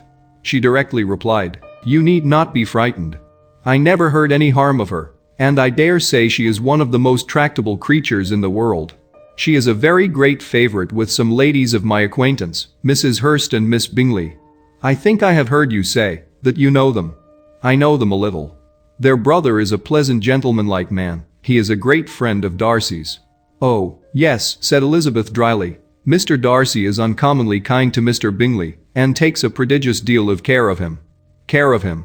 "Yes, I really believe Darcy does take care of him in those points where he most wants care. From something that he told me in our journey hither, I have reason to think Bingley very much indebted to him. But I ought to beg his pardon, for I have no right to suppose that Bingley was the person meant. It was all conjecture." "What is it you mean?" "It is a circumstance which Darcy could not wish to be generally known, because if it were to get round to the lady's family, it would be an unpleasant thing. You may depend upon my not mentioning it. And remember that I have not much reason for supposing it to be Bingley. What he told me was merely this, that he congratulated himself on having lately saved a friend from the inconveniences of a most imprudent marriage, but without mentioning names or any other particulars, and I only suspected it to be Bingley from believing him the kind of young man to get into a scrape of that sort, and from knowing them to have been together the whole of last summer." "Did Mr. Darcy give you reasons for this interference?" "I understood that there were some very strong objections against the lady." "And what arts did he use to separate them?" "He did not talk to me of his own arts," said Fitzwilliam, smiling. "He only told me what I have now told you. Elizabeth made no answer and walked on, her heart swelling with indignation. After watching her a little, Fitzwilliam asked her why she was so thoughtful. "I am thinking of what you have been telling me," said she. "Your cousin's conduct does not suit my feelings. Why was he to be the judge? You are rather disposed to call his interference officious? I do not see what right Mr. Darcy had to decide on the propriety of his friend's inclination, or why, upon his own judgment alone, he was to determine and direct in what manner his friend was to be happy. But," she continued, recollecting herself, "as we know none of the particulars, it is not fair to condemn him. It is not to be supposed that there was much affection in the case." "That is not an unnatural surmise," said Fitzwilliam, "but it is a lessening of the honor of my cousin's triumph very sadly." This was spoken jestingly, but it appeared to her so just a picture of Mr. Darcy that she would not trust herself with an answer, and therefore, abruptly changing the conversation, talked on indifferent matters until they reached the parsonage. There, shut into her own room, as soon as their visitor left them, she could think without interruption of all that she had heard. It was not to be supposed that any other people could be meant than those with whom she was connected. There could not exist in the world two men over whom Mr. Darcy could have such boundless influence. That he had been concerned in the measures taken to separate Bingley and Jane she had never doubted, but she had always attributed to Miss Bingley the principal design and arrangement of them. If his own vanity, however, did not mislead him, he was the cause, his pride and caprice were the cause, of all that Jane had suffered, and still continued to suffer. He had ruined for a while every hope of happiness for the most affectionate, generous heart in the world, and no one could say how lasting an evil he might have inflicted. There were some very strong objections against the lady, were Colonel Fitzwilliam's words, and those strong objections probably were her having one uncle who was a country attorney, and another who was in business in London. To Jane herself, she exclaimed, there could be no possibility of objection. All loveliness and goodness as she is, her understanding excellent, her mind improved, and her manners captivating. Neither could anything be urged against my father, who, though with some peculiarities, has abilities Mr. Darcy himself need not disdain, and respectability which he will probably never reach. When she thought of her mother, her confidence gave way a little, but she would not allow that any objections there had material weight with Mr. Darcy, whose pride, she was convinced, would receive a deeper wound from the want of importance in his friends' connections than from their want of sense, and she was quite decided, at last, that he had been partly governed by this worst kind of pride, and partly by the wish of retaining Mr. Bingley for his sister. The agitation and tears which the subject occasioned brought on a headache, and it grew so much worse towards the evening that, added to her unwillingness to see Mr. Darcy, it determined her not to attend her cousins to Rosings, where they were engaged to drink tea. Mrs. Collins, seeing that she was really unwell, did not press her to go, and as much as possible prevented her husband from pressing her. But Mr. Collins could not conceal his apprehension of Lady Catherine's being rather displeased by her staying at home. Chapter 34.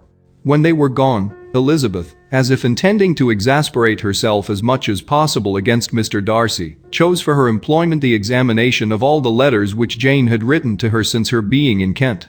They contained no actual complaint, nor was there any revival of past occurrences, or any communication of present suffering. But in all, and in almost every line of each, there was a want of that cheerfulness which had been used to characterize her style, and which, proceeding from the serenity of a mind at ease with itself and kindly disposed towards everyone, had been scarcely ever clouded. Elizabeth noticed every sentence conveying the idea of uneasiness, with an attention which it had hardly received on the first perusal. Mr. Darcy's shameful boast of what misery he had been able to inflict gave her a keener sense of her sister's sufferings. It was some consolation to think that his visit to Rosings was to end on the day after the next, and, a still greater, that in less than a fortnight she should herself be with Jane again, and enabled to contribute to the recovery of her spirits by all that affection could do. She could not think of Darcy's leaving Kent without remembering that his cousin was to go with him, but Colonel Fitzwilliam had made it clear that he had no intentions at all, and agreeable as he was, she did not mean to be unhappy about him. While settling this point, she was suddenly roused by the sound of the doorbell, and her spirits were a little fluttered by the idea of its being Colonel Fitzwilliam himself, who had once before called late in the evening, and might now come to inquire particularly after her. But this idea was soon banished, and her spirits were very differently affected when, To her utter amazement, she saw Mr. Darcy walk into the room. In an hurried manner he immediately began an enquiry after her health, imputing his visit to a wish of hearing that she were better. She answered him with cold civility. He sat down for a few moments, and then getting up, walked about the room. Elizabeth was surprised, but said not a word. After a silence of several minutes, he came towards her in an agitated manner, and thus began, "In vain I have struggled. It will not do. My feelings will not be repressed. You must allow me to tell you how ardently I admire and love you." Elizabeth's astonishment was beyond expression. She stared, colored, doubted, and was silent. This he considered sufficient encouragement, and the avowal of all that he felt, and had long felt for her, immediately followed. He spoke well, but there were feelings besides those of the heart to be detailed, and he was not more eloquent on the subject of tenderness than of pride. His sense of her inferiority, of its being a degradation, of the family obstacles which had always opposed to inclination, were dwelt on with a warmth which seemed due to the consequence he was wounding, but was very unlikely to recommend his suit. In spite of her deeply rooted dislike, she could not be insensible to the compliment of such a man's affection, and though her intentions did not vary for an instant, she was at first sorry for the pain he was to receive, till, roused to resentment by his subsequent language, she lost all compassion and anger. She tried, however, to compose herself to answer him with patience, when he should have done. He concluded with representing to her the strength of that attachment which, in spite of all his endeavors, he had found impossible to conquer, and with expressing his hope that it would now be rewarded by her acceptance of his hand. As he said this, she could easily see that he had no doubt of a favorable answer. He spoke of apprehension and anxiety, but his countenance expressed real security. Such a circumstance could only exasperate farther, and, when he ceased, the color rose into her cheeks, and she said, "In such cases as this, it is, I believe, the established mode to express a sense of obligation for the sentiments avowed, however unequally they may be returned. It is natural that obligation should be felt, and if I could feel gratitude, I would now thank you. But I cannot. I have never desired your good opinion, and you have certainly bestowed it most unwillingly. I am sorry to have occasioned pain to anyone. It has been most unconsciously done, however, and I hope, will be of short duration. The feelings which, you tell me, have long prevented the acknowledgement of your regard, can have little difficulty in overcoming it after this explanation." Mr. Darcy, who was leaning against a mantelpiece with his eyes fixed on her face, seemed to catch her words with no less resentment than surprise. His complexion became pale with anger, and the disturbance of his mind was visible in every feature. He was struggling for the appearance of composure, and would not open his lips till he believed himself to have attained it. The pause was to Elizabeth's feelings dreadful. At length, with a voice of forced calmness, he said, "And this is all the reply which I am to have the honor of expecting. I might, perhaps, wish to be informed why, with so little endeavor at civility, I am thus rejected. But it is of small importance." "I might as well inquire," replied she, "why with so evident a desire of offending and insulting me, you chose to tell me that you liked me against your will, against your reason, and even against your character? Was not this some excuse for incivility, if I was uncivil? But I have other provocations. You know I have. Had not my feelings decided against you, had they been indifferent, or had they even been favorable, do you think that any consideration would tempt me to accept the man who has been the means of ruining, perhaps forever, the happiness of a most beloved sister?" As she pronounced these words, Mr. Darcy changed color, but the emotion was short, and he listened without attempting to interrupt her while she continued. "I have every reason in the world to think ill of you. No motive can excuse the unjust and ungenerous part you acted there. You dare not, you cannot deny, that you have been the principal, if not the only means of dividing them from each other, of exposing one to the censure of the world for caprice and instability, and the other to its derision for disappointed hopes, and involving them both in misery of the acutest kind." She paused, and saw with no slight indignation that he was listening with an air which proved him wholly unmoved by any feeling of remorse. He even looked at her with a smile of affected incredulity. "Can you deny that you have done it?" she repeated. With assumed tranquility he then replied, "I have no wish of denying that I did everything in my power to separate my friend from your sister, or that I rejoice in my success. Towards him I have been kinder than towards myself." Elizabeth disdained the appearance of noticing this civil reflection, but its meaning did not escape, nor was it likely to conciliate her. But it is not merely this affair, she continued, on which my dislike is founded. Long before it had taken place, my opinion of you was decided. Your character was unfolded in the recital which I received many months ago from Mr. Wickham. On this subject, what can you have to say? In what imaginary act of friendship can you here defend yourself? Or under what misrepresentation can you here impose upon others? You take an eager interest in that gentleman's concerns, said Darcy, in a less tranquil tone, and with a heightened color. Who that knows what his misfortunes have been, can help feeling an interest in him? His misfortunes? Repeated Darcy contemptuously. Yes, his misfortunes have been great indeed. And of your infliction, cried Elizabeth with energy. You have reduced him to his present state of poverty, comparative poverty. You have withheld the advantages which you must know to have been designed for him. You have deprived the best years of his life of that independence, which was no less his due than his desert. You have done all this. And yet you can treat the mention of his misfortune with contempt and ridicule. And this, cried Darcy, as he walked with quick steps across the room, is your opinion of me. This is the estimation in which you hold me. I thank you for explaining it so fully.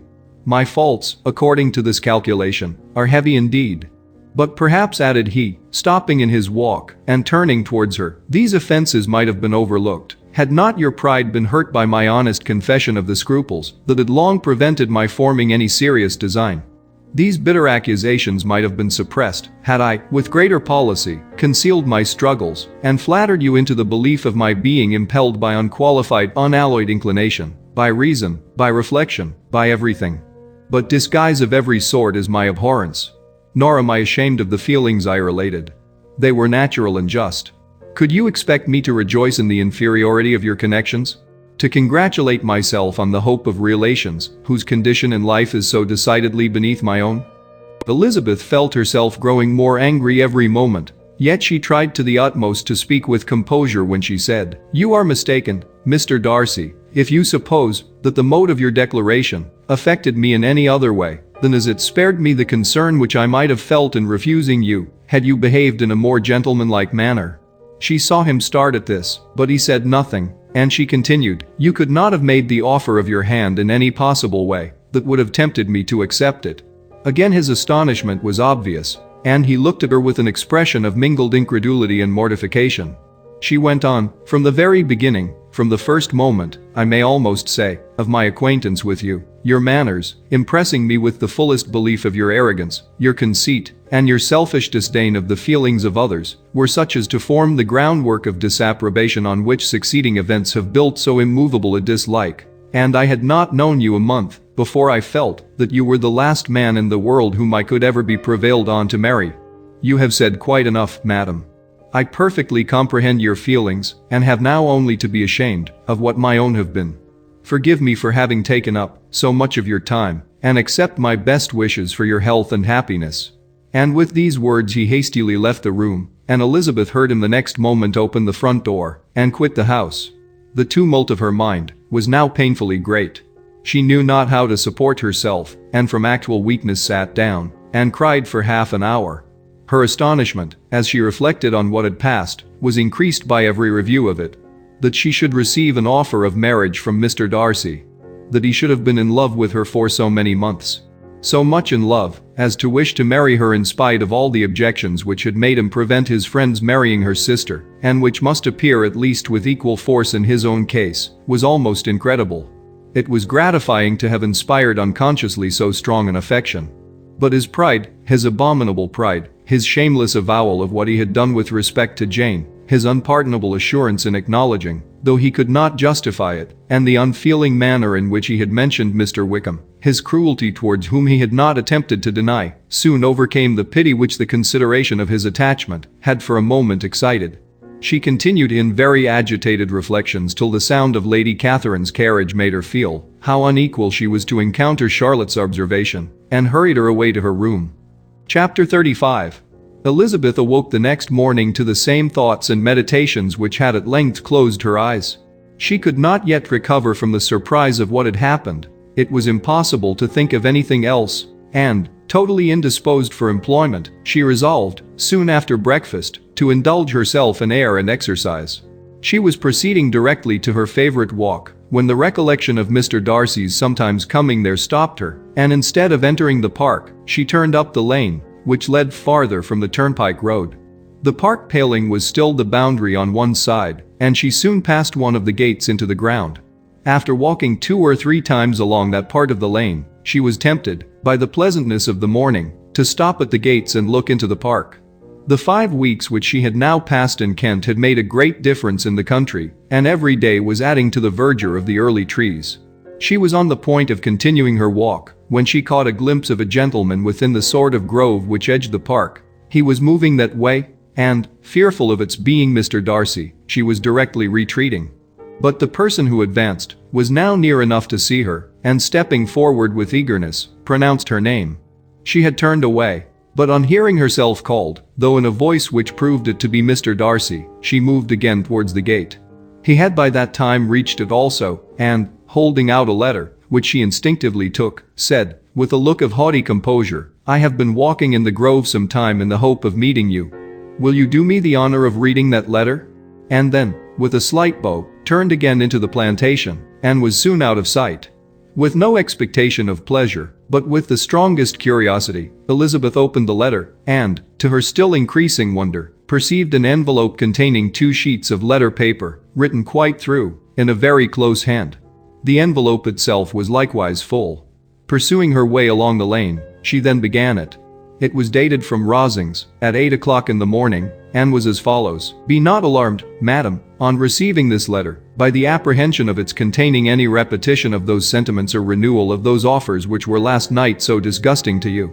I write without any intention of paining you, or humbling myself, by dwelling on wishes which, for the happiness of both, cannot be too soon forgotten, and the effort which the formation and the perusal of this letter must occasion, should have been spared, had not my character required it to be written and read. You must, therefore, pardon the freedom with which I demand your attention. Your feelings, I know, will bestow it unwillingly, but I demand it of your justice. 2 offenses of a very different nature, and by no means of equal magnitude, you last night laid to my charge. The first mentioned was, that, regardless of the sentiments of either, I had detached Mr. Bingley from your sister, and the other, that I had, in defiance of various claims, in defiance of honor and humanity, ruined the immediate prosperity, and blasted the prospects of Mr. Wickham. Willfully and wantonly to have thrown off the companion of my youth, the acknowledged favorite of my father, a young man who had scarcely any other dependence than on our patronage, and who had been brought up to expect its exertion, would be a depravity, to which the separation of 2 young persons, whose affection could be the growth of only a few weeks, could bear no comparison. But from the severity of that blame which was last night so liberally bestowed, respecting each circumstance, I shall hope to be in the future secured, when the following account of my actions, and their motives has been read. If, in the explanation of them, which is due to myself, I am under the necessity of relating feelings which may be offensive to yours, I can only say, that I am sorry. The necessity must be obeyed, and further apology would be absurd.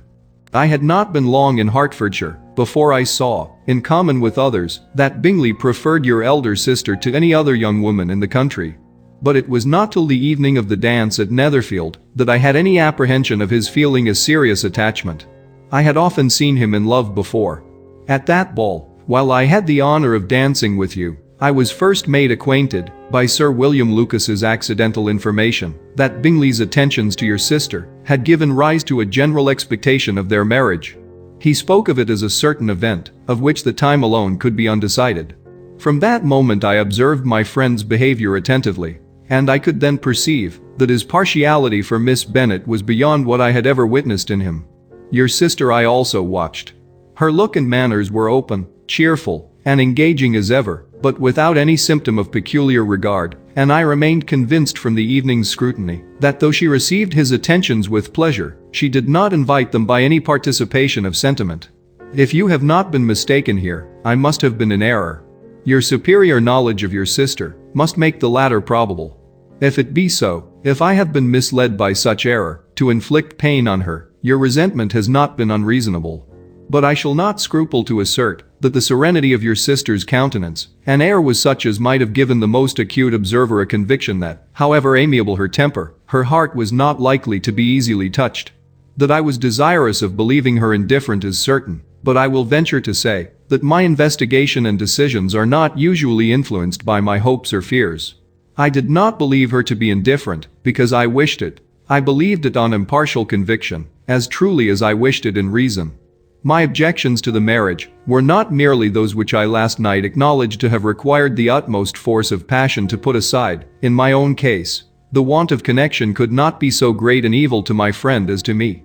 But there were other causes of repugnance, causes which, though still existing, and existing to an equal degree in both instances, I had myself endeavored to forget, because they were not immediately before me. These causes must be stated, though briefly. The situation of your mother's family, though objectionable, was nothing in comparison to that total want of propriety so frequently, so almost uniformly betrayed by herself, by your 3 younger sisters, and occasionally even by your father. Pardon me. It pains me to offend you. But amidst your concern for the defects of your nearest relations, and your displeasure at this representation of them, let it give you consolation to consider that, to have conducted yourselves so, as to avoid any share of the like censure, is praise no less generally bestowed on you, and your elder sister, than it is honorable to the sense and disposition of both. I will only say farther, that from what passed that evening, my opinion of all parties was confirmed, and every inducement heightened which could have led me before, to preserve my friend from what I esteemed a most unhappy connection. He left Netherfield for London, on the day following, as you, I am certain, remember, with the design of soon returning. The part which I acted, is now to be explained. His sister's uneasiness had been equally excited with my own. Our coincidence of feeling was soon discovered, and, alike sensible that no time was to be lost in detaching their brother, we shortly resolved on joining him directly in London. We accordingly went, and there I readily engaged in the office of pointing out to my friend the certain evils of such a choice. I described, and enforced them earnestly. But, however this remonstrance might have staggered or delayed his determination, I do not suppose that it would ultimately have prevented the marriage, had it not been seconded by the assurance that I hesitated not in giving, of your sister's indifference. He had before believed her to return his affection with sincere, if not with equal regard. But Bingley has great natural modesty, with a stronger dependence on my judgment than on his own. To convince him, therefore, that he had deceived himself, was no very difficult point. To persuade him against returning into Hertfordshire, when that conviction had been given, was scarcely the work of a moment. I cannot blame myself for having done thus much. There is but one part of my conduct in the whole affair on which I do not reflect with satisfaction. It is that I condescended to adopt the measures of art so far, as to conceal from him your sister's being in town. I knew it myself, as it was known to Miss Bingley, but her brother is even yet ignorant of it. That they might have met without ill consequence is perhaps probable, but his regard did not appear to me enough extinguished for him to see her without some danger. Perhaps this concealment, this disguise was beneath me. It is done, however, and it was done for the best. On this subject I have nothing more to say, no other apology to offer. If I have wounded your sister's feelings, it was unknowingly done, and though the motives which governed me may to you very naturally appear insufficient, I have not yet learned to condemn them. With respect to that other, more weighty accusation, of having injured Mr. Wickham, I can only refute it, by laying before you the whole of his connection with my family. Of what he has particularly accused me I am ignorant, but of the truth of what I shall relate, I can summon more than one witness of undoubted veracity. Mr. Wickham is the son of a very respectable man, who had for many years the management of all the Pemberley estates, and whose good conduct in the discharge of his trust naturally inclined my father to be of service to him. And on George Wickham, who was his godson, his kindness was therefore liberally bestowed. My father supported him at school, and afterwards at Cambridge, most important assistance, as his own father, always poor from the extravagance of his wife, would have been unable to give him a gentleman's education. My father was not only fond of this young man's society, whose manners were always engaging, he had also the highest opinion of him, and hoping the church would be his profession, intended to provide for him in it. As for myself, it is many, many years since I first began to think of him in a very different manner. The vicious propensities, the want of principle, which he was careful to guard from the knowledge of his best friend, could not escape the observation of a young man of nearly the same age with himself, and who had opportunities of seeing him in unguarded moments, which Mr. Darcy could not have. Here again I shall give you pain, to what degree you only can tell. But whatever may be the sentiments which Mr. Wickham has created, a suspicion of their nature shall not prevent me from unfolding his real character. It adds even another motive. My excellent father died about 5 years ago, and his attachment to Mr. Wickham was to the last so steady that in his will he particularly recommended it to me to promote his advancement in the best manner that his profession might allow, and if he took orders, desired that a valuable family living might be his as soon as it became vacant. There was also a legacy of £1,000. His own father did not long survive mine, and within half a year from these events, Mr. Wickham wrote to inform me that, having finally resolved against taking orders, he hoped I should not think it unreasonable for him to expect some more immediate pecuniary advantage, in lieu of the preferment, by which he could not be benefited. He had some intention, he added, of studying law, and I must be aware that the interest of £1,000 would be a very insufficient support therein. I rather wished than believed him to be sincere, but, at any rate, was perfectly ready to accede to his proposal. I knew that Mr. Wickham ought not to be a clergyman. The business was therefore soon settled. He resigned all claim to assistance in the church, were it possible that he could ever be in a situation to receive it, and accepted in return £3,000. All connection between us seemed now dissolved. I thought too ill of him to invite him to Pemberley, or admit his society in town.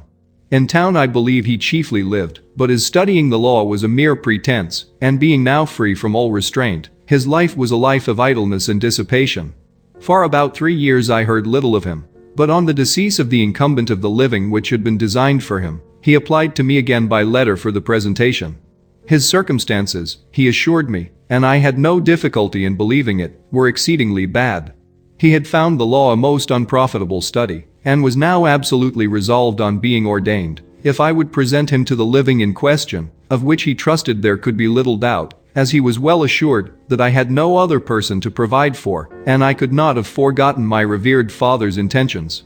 You will hardly blame me for refusing to comply with this entreaty, or for resisting every repetition to it. His resentment was in proportion to the distress of his circumstances, and he was doubtless as violent in his abuse of me to others as in his reproaches to myself.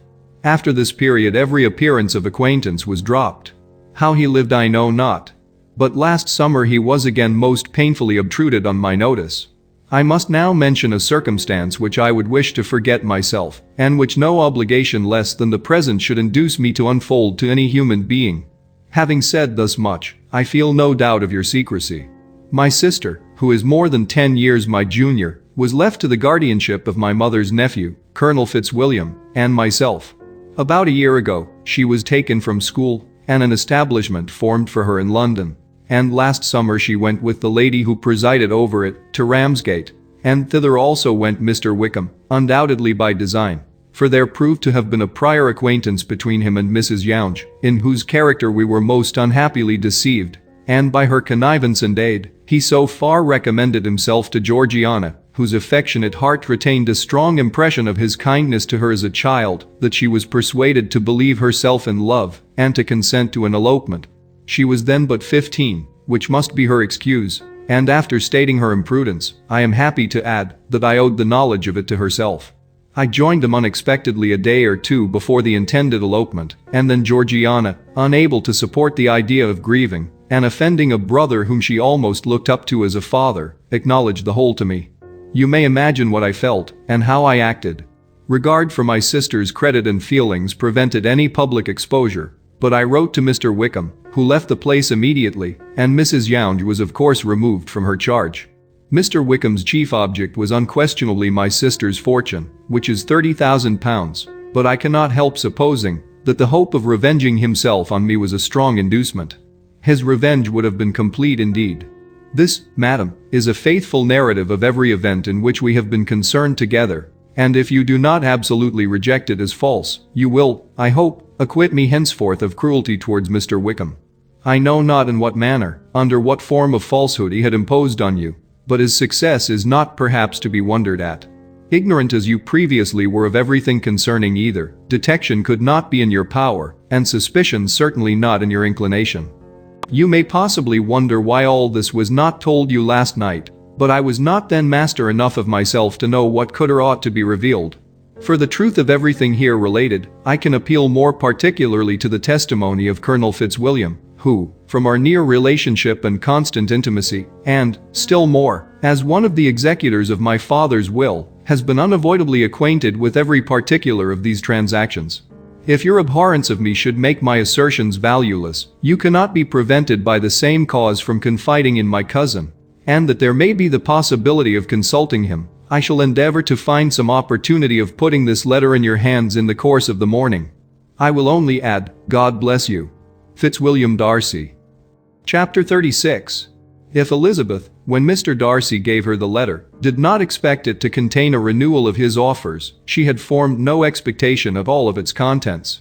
But such as they were, it may well be supposed how eagerly she went through them, and what a contrariety of emotion they excited.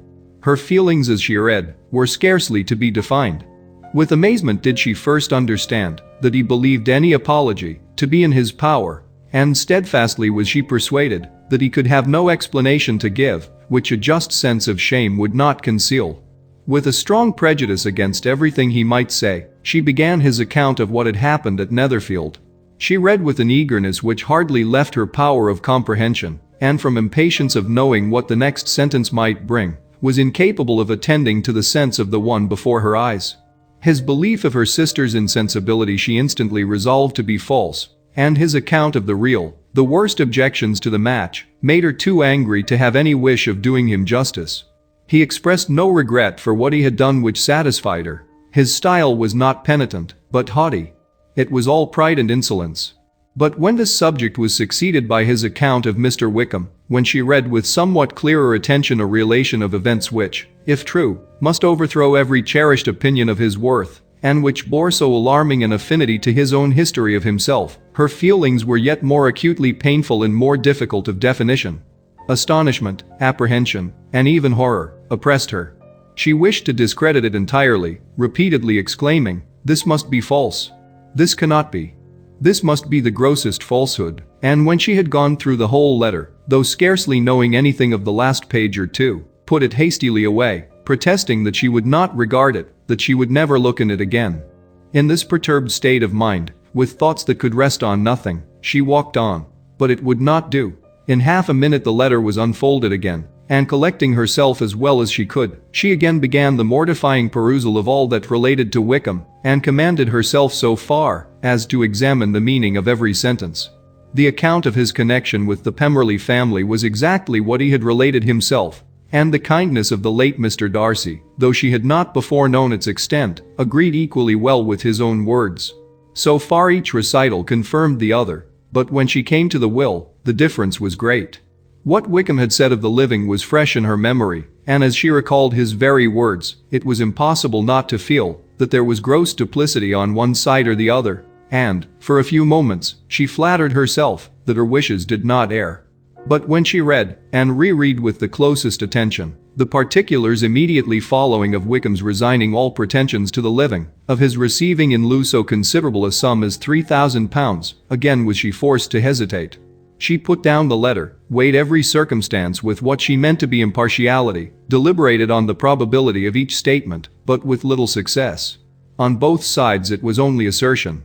Again she read on, but every line proved more clearly that the affair, which she had believed it impossible that any contrivance could so represent as to render Mr. Darcy's conduct in it less than infamous, was capable of a turn which must make him entirely blameless throughout the whole. The extravagance and general profligacy which he scrupled not to lay at Mr. Wickham's charge exceedingly shocked her, the more so as she could bring no proof of its injustice. She had never heard of him before his entrance into the Shire militia, in which he had engaged at the persuasion of the young man who, on meeting him accidentally in town, had there renewed a slight acquaintance. Of his former way of life nothing had been known in Hertfordshire but what he told himself. As to his real character, had information been in her power, she had never felt a wish of inquiring. His countenance, voice, and manner had established him at once in the possession of every virtue. She tried to recollect some instance of goodness, some distinguished trait of integrity or benevolence, that might rescue him from the attacks of Mr. Darcy, or at least, by the predominance of virtue, atone for those casual errors under which he would endeavor to class what Mr. Darcy had described as the idleness and vice of many years' continuance. But no such recollection befriended her. She could see him instantly before her, in every charm of air and address, but she could remember no more substantial good than the general approbation of the neighborhood and the regard which his social powers had gained him in the mess. After pausing on this point a considerable while, she once more continued to read.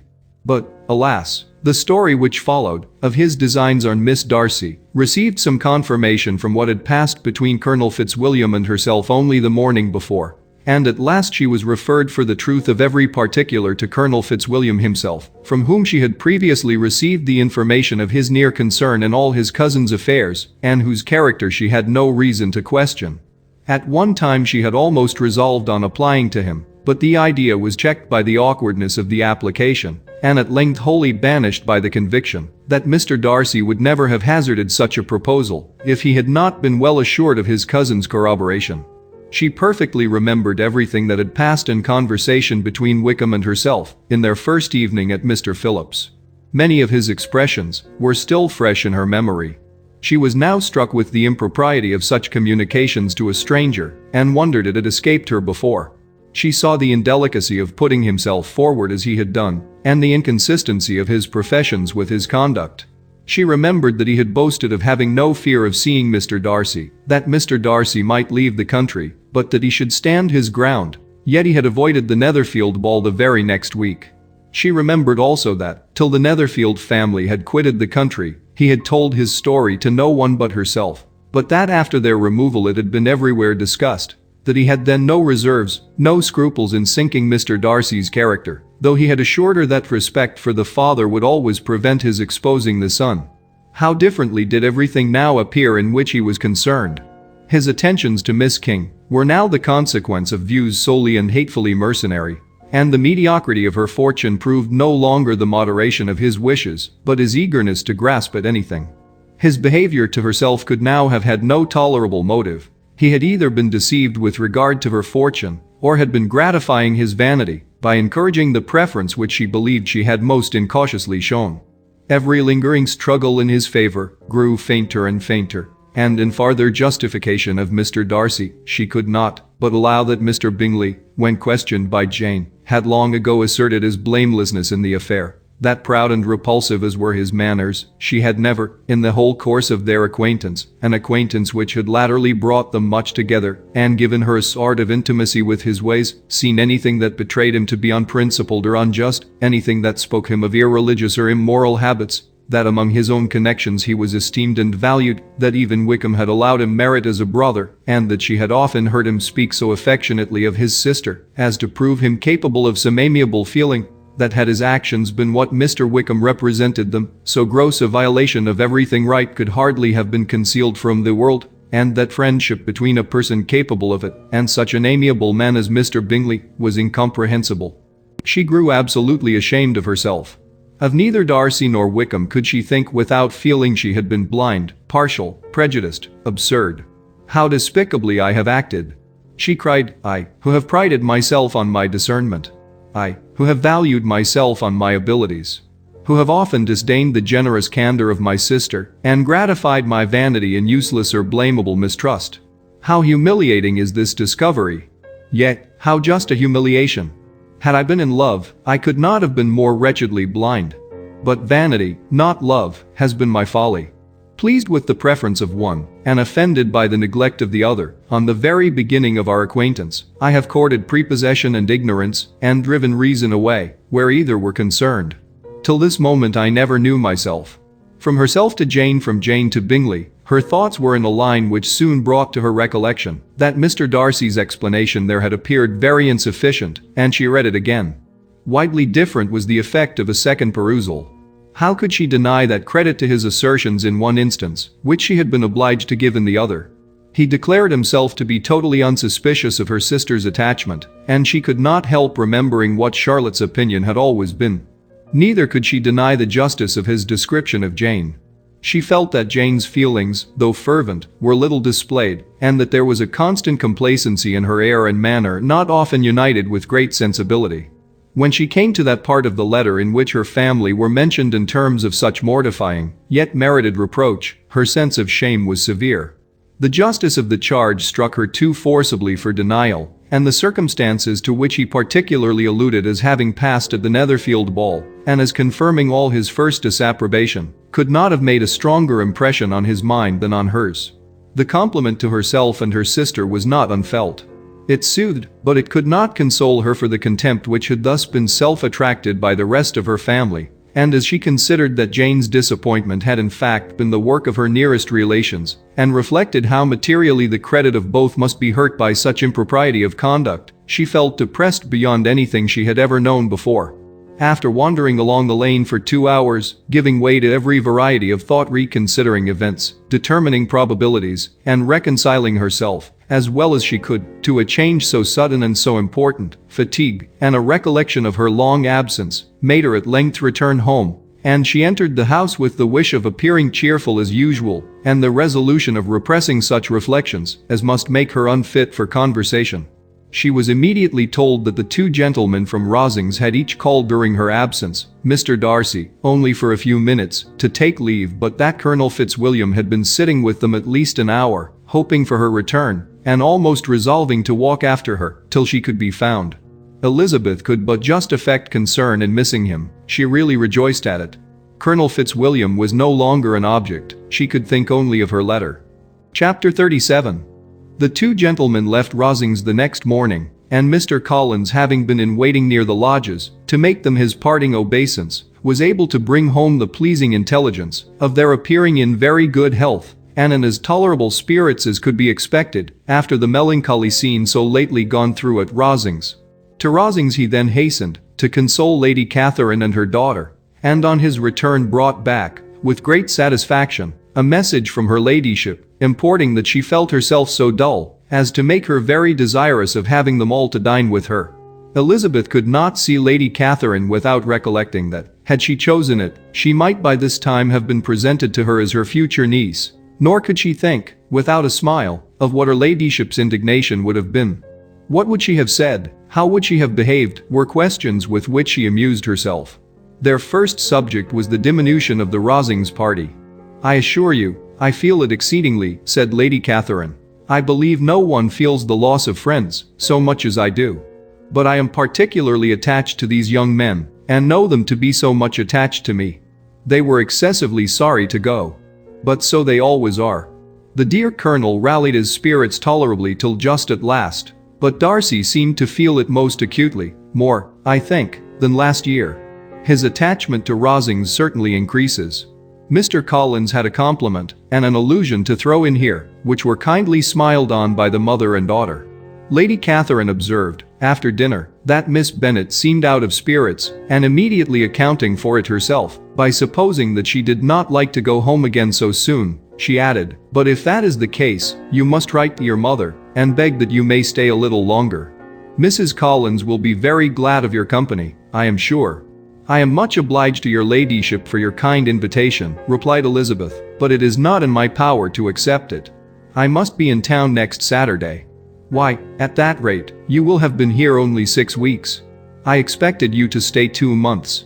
I told Mrs. Collins so before you came. There can be no occasion for your going so soon. Mrs. Bennet could certainly spare you for another fortnight. But my father cannot.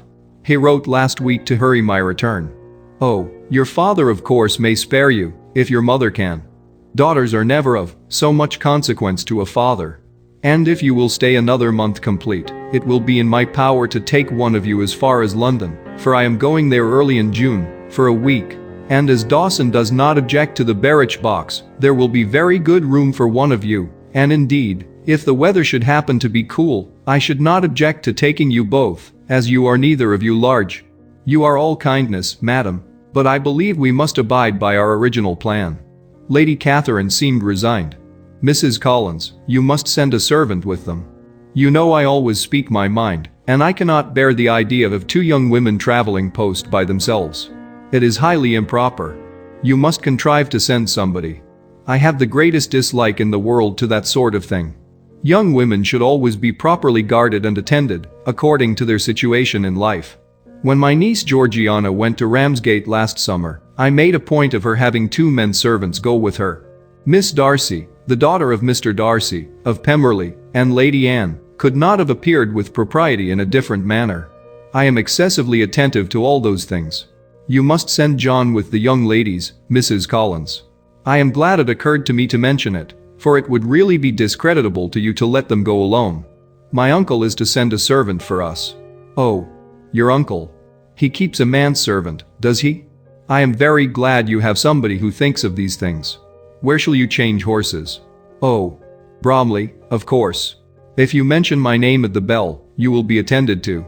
Lady Catherine had many other questions to ask respecting their journey, and as she did not answer them all herself, attention was necessary, which Elizabeth believed to be lucky for her, or, with a mind so occupied, she might have forgotten where she was. Reflection must be reserved for solitary hours. Whenever she was alone, she gave weight to it as the greatest relief, and not a day went by without a solitary walk, in which she might indulge in all the delight of unpleasant recollections. Mr. Darcy's letter she was in a fair way of soon knowing by heart. She studied every sentence, and her feelings towards its writer were at times widely different. When she remembered the style of his address, she was still full of indignation, but when she considered how unjustly she had condemned and upbraided him, her anger was turned against herself, and his disappointed feelings became the object of compassion. His attachment excited gratitude, his general character respect, but she could not approve him, nor could she for a moment repent her refusal, or feel the slightest inclination ever to see him again. In her own past behavior, there was a constant source of vexation and regret, and in the unhappy defects of her family, a subject of yet heavier chagrin. They were hopeless of remedy. Her father, contented with laughing at them, would never exert himself to restrain the wild giddiness of his youngest daughters, and her mother, with manners so far from right herself, was entirely insensible of the evil. Elizabeth had frequently united with Jane in an endeavor to check the imprudence of Catherine and Lydia, but while they were supported by their mother's indulgence, what chance could there be of improvement?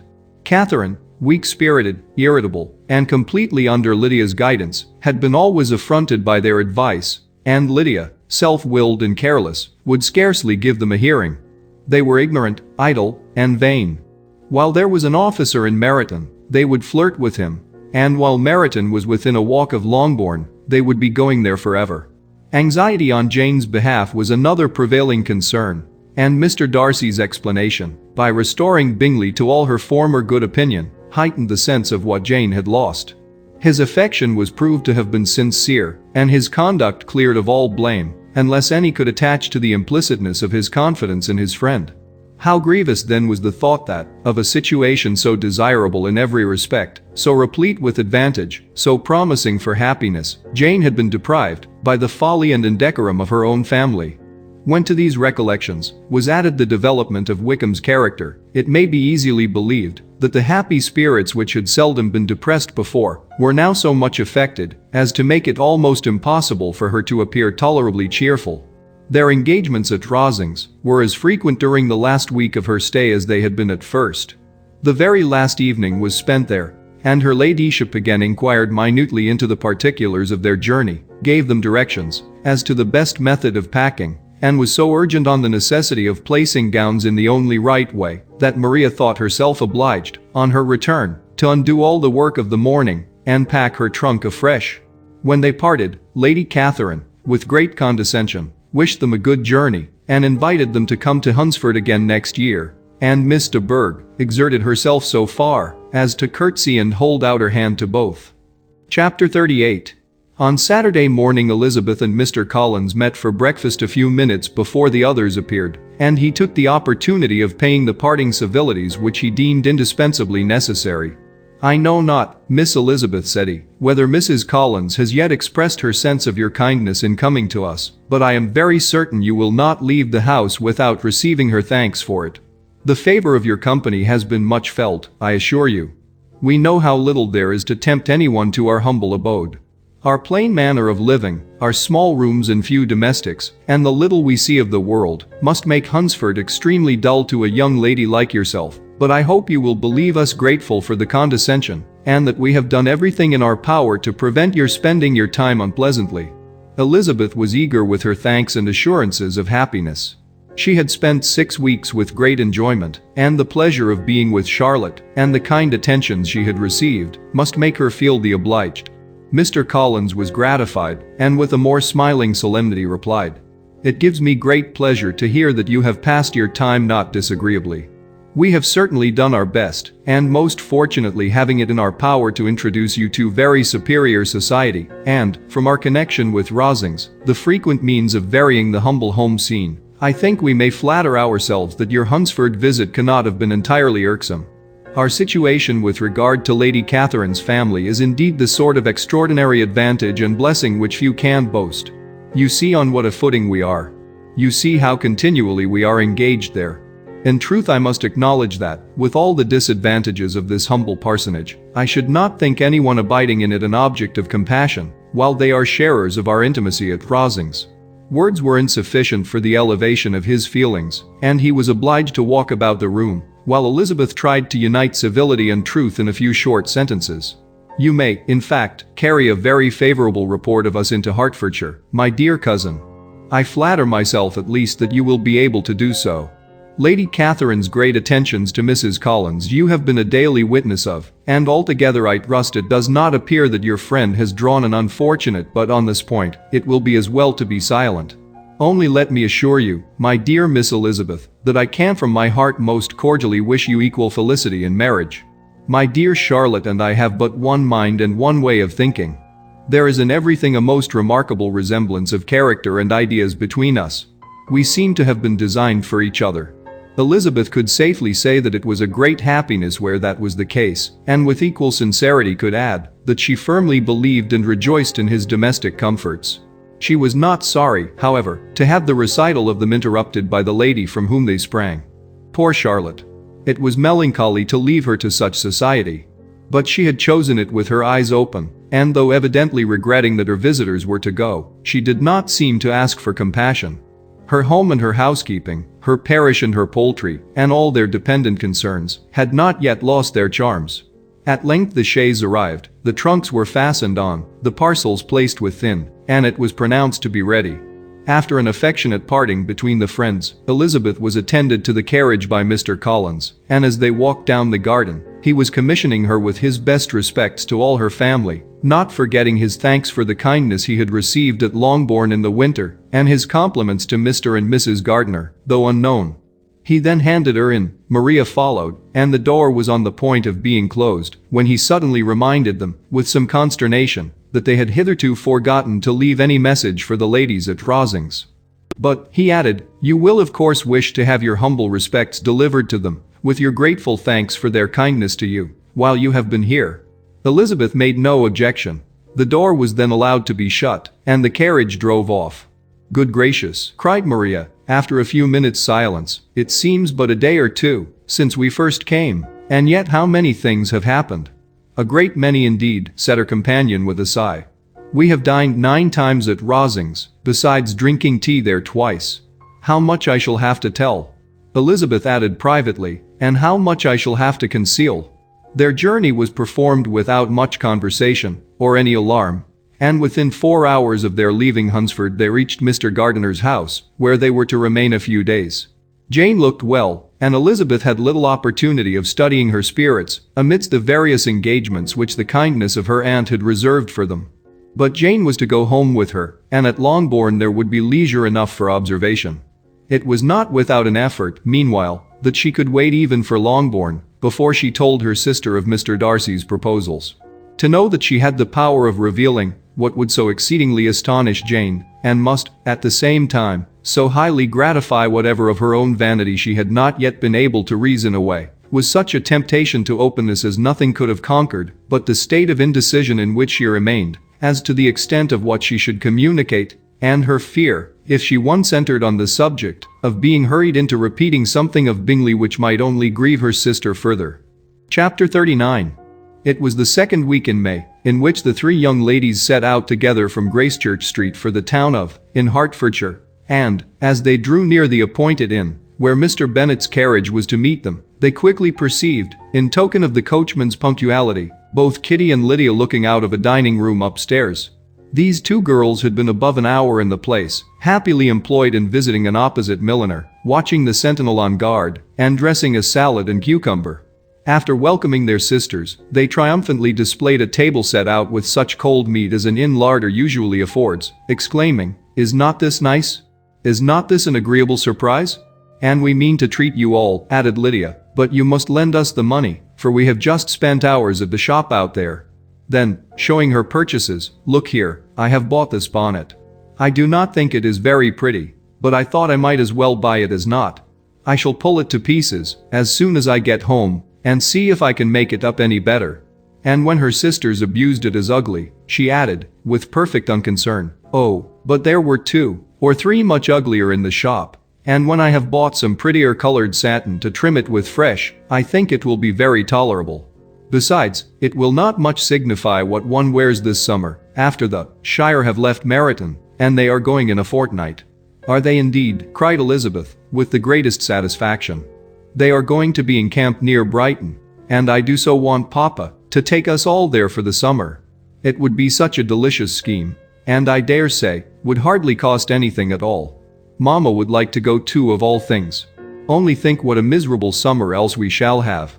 "Yes," thought Elizabeth, "that would be a delightful scheme indeed, and completely do for us at once. Good heaven! Brighton, and a whole camp full of soldiers, to us, who have been overset already by one poor regiment of militia, and the monthly balls of Meryton." "Now I have got some news for you," said Lydia, as they sat down at table. "What do you think? It is excellent news, capital news, and about a certain person we all like." Jane and Elizabeth looked at each other, and the waiter was told he need not stay. Lydia laughed, and said, "Aye, that is just like your formality and discretion. You thought the waiter must not hear, as if he cared. I dare say he often hears worse things said than I am going to say. But he is an ugly fellow. I am glad he is gone. I never saw such a long chin in my life. Well, but now for my news. It is about dear Wickham. Too good for the waiter, is it not? There is no danger of Wickham's marrying Mary King. There's for you. She has gone down to her uncle at Liverpool, gone to stay. Wickham is safe. And Mary King is safe," added Elizabeth, "safe from a connection imprudent as to fortune. She is a great fool for going away, if she liked him. But I hope there is no strong attachment on either side," said Jane. "I am sure there is not on his. I will answer for it, he never cared 3 straws about her. Who could about such a nasty little freckled thing?" Elizabeth was shocked to think that, however incapable of such coarseness of expression herself, the coarseness of the sentiment was little other than her own breast had harbored and fancied liberal. As soon as all had ate, and the elder ones paid, the carriage was ordered, and after some contrivance, the whole party, with all their boxes, work bags, and parcels, and the unwelcome addition of Kitty's and Lydia's purchases, were seated in it. "How nicely we are all crammed in," cried Lydia. "I am glad I bought my bonnet, if it is only for the fun of having another bandbox. Well, now let us be quite comfortable and snug, and talk and laugh all the way home. And in the first place, let us hear what has happened to you all since you went away. Have you seen any pleasant men? Have you had any flirting? I was in great hopes that one of you would have got a husband before you came back. Jane will be quite an old maid soon, I declare. She is almost 23. Lord, how ashamed I should be of not being married before 23. My Aunt Phillips wants you so to get husbands, you can think. She says Lizzie had better have taken Mr. Collins, but I do not think there would have been any fun in it. Lord, how I should like to be married before any of you, and then I would chaperon you about to all the balls. Dear me, we had such a good piece of fun the other day at Colonel Forster's. Kitty and me were to spend the day there, and Mrs. Forster promised to have a little dance in the evening. By the by, Mrs. Forster and me are such friends, and so she asked the 2 Harringtons to come, but Harriet was ill, and so Pen was forced to come by herself. And then, what do you think we did? We dressed up Chamberlain in woman's clothes on purpose, to pass for a lady, only think what fun. Not a soul knew of it, but Colonel and Mrs. Forster, and Kitty and me, except my aunt, for we were forced to borrow one of her gowns, and you cannot imagine how well he looked. When Denny, and Wickham, and Pratt, and 2 or 3 more of the men came in, they did not know him in the least. Lord, how I laughed, and so did Mrs. Forster. I thought I should have died. And that made the men suspect something, and then they soon found out what was the matter. With such kinds of histories of their parties and good jokes, did Lydia, assisted by Kitty's hints and additions, endeavor to amuse her companions all the way to Longbourn. Elizabeth listened as little as she could, but there was no escaping the frequent mention of Wickham's name. Their reception at home was most kind. Mrs. Bennet rejoiced to see Jane in undiminished beauty, and more than once during dinner did Mr. Bennet say voluntarily to Elizabeth, "I am glad you are come back, Lizzie." Their party in the dining room was large, for almost all the Lucases came to meet Maria and hear the news, and various were the subjects that occupied them. Lady Lucas was inquiring of Maria after the welfare and poultry of her eldest daughter. Mrs. Bennet was doubly engaged, on one hand collecting an account of the present fashions from Jane, who sat some way below her, and, on the other, retailing them all to the younger Lucases, and Lydia, in a voice rather louder than any other person's, was enumerating the various pleasures of the morning to anybody who would hear her. "Oh, Mary," said she, "I wish you had gone with us, for we had such fun. As we went along, Kitty and I drew up the blinds and pretended there was nobody in the coach, and I should have gone, so all the way, if Kitty had not been sick. And when we got to the George, I do think we behaved very handsomely, for we treated the other three with the nicest cold luncheon in the world, and if you would have gone, we would have treated you too. And then when we came away it was such fun. I thought we never should have got into the coach. I was ready to die of laughter. And then we were so merry all the way home. We talked and laughed so loud that anybody might have heard us 10 miles off." To this Mary very gravely replied, "Far be it from me, my dear sister, to depreciate such pleasures. They would doubtless be congenial with the generality of female minds. But I confess they would have no charms for me. I should infinitely prefer a book." But of this answer Lydia heard not a word. She seldom listened to anybody for more than half a minute, and never attended to Mary at all. In the afternoon Lydia was urgent with the rest of the girls to walk to Meryton, and to see how everybody went on, but Elizabeth steadily opposed the scheme. It should not be said that the Miss Bennets could not be at home half a day before they were in pursuit of the officers. There was another reason too for her opposition. She dreaded seeing Mr. Wickham again, and was resolved to avoid it as long as possible. The comfort to her of the regiment's approaching removal was indeed beyond expression. In a fortnight they were to go, and once gone, she hoped there could be nothing more to plague her on his account. She had not been many hours at home before she found that the Brighton scheme, of which Lydia had given them a hint at the inn, was under frequent discussion between her parents. Elizabeth saw directly that her father had not the smallest intention of yielding, but his answers were at the same time so vague and equivocal that her mother, though often disheartened, had never yet despaired of succeeding at last. Chapter 40. Elizabeth's impatience to acquaint Jane with what had happened could no longer be overcome, and at length, resolving to suppress every particular in which her sister was concerned, and preparing her to be surprised, she related to her the next morning the chief of the scene between Mr. Darcy and herself. Miss Bennet's astonishment was soon lessened by the strong sisterly partiality, which made any admiration of Elizabeth appear perfectly natural, and all surprise was shortly lost in other feelings. She was sorry that Mr. Darcy should have delivered his sentiments in a manner so little suited to recommend them, but still more was she grieved for the unhappiness which her sister's refusal must have given him. His being so sure of succeeding was wrong, said she, and certainly ought not to have appeared, but consider how much it must increase his disappointment. Indeed, replied Elizabeth, I am heartily sorry for him, but he has other feelings, which will probably soon drive away his regard for me. You do not blame me, however, for refusing him? Blame you? Oh, no. But you blame me for having spoken so warmly of Wickham? No, I do not know that you were wrong in saying what you did. But you will know it when I tell you what happened the very next day. She then spoke of the letter, repeating the whole of its contents, as far as they concerned George Wickham.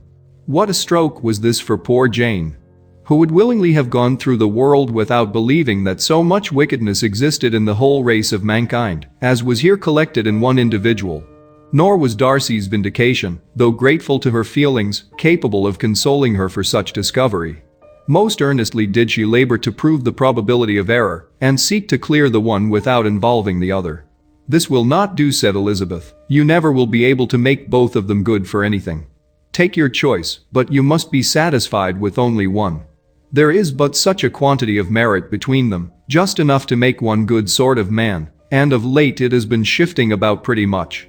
For my part, I am inclined to believe it all Darcy's, but you shall do as you choose. It was some time, however, before a smile could be extorted from Jane. I do not know when I have been more shocked, said she. Wickham so very bad. It is almost past belief. And poor Mr. Darcy. Dear Lizzie, only consider what he must have suffered. Such a disappointment. And with the knowledge of your ill opinion, too. And having to relate such a thing of his sister. It is really too distressing. I am sure you must feel it so. Oh.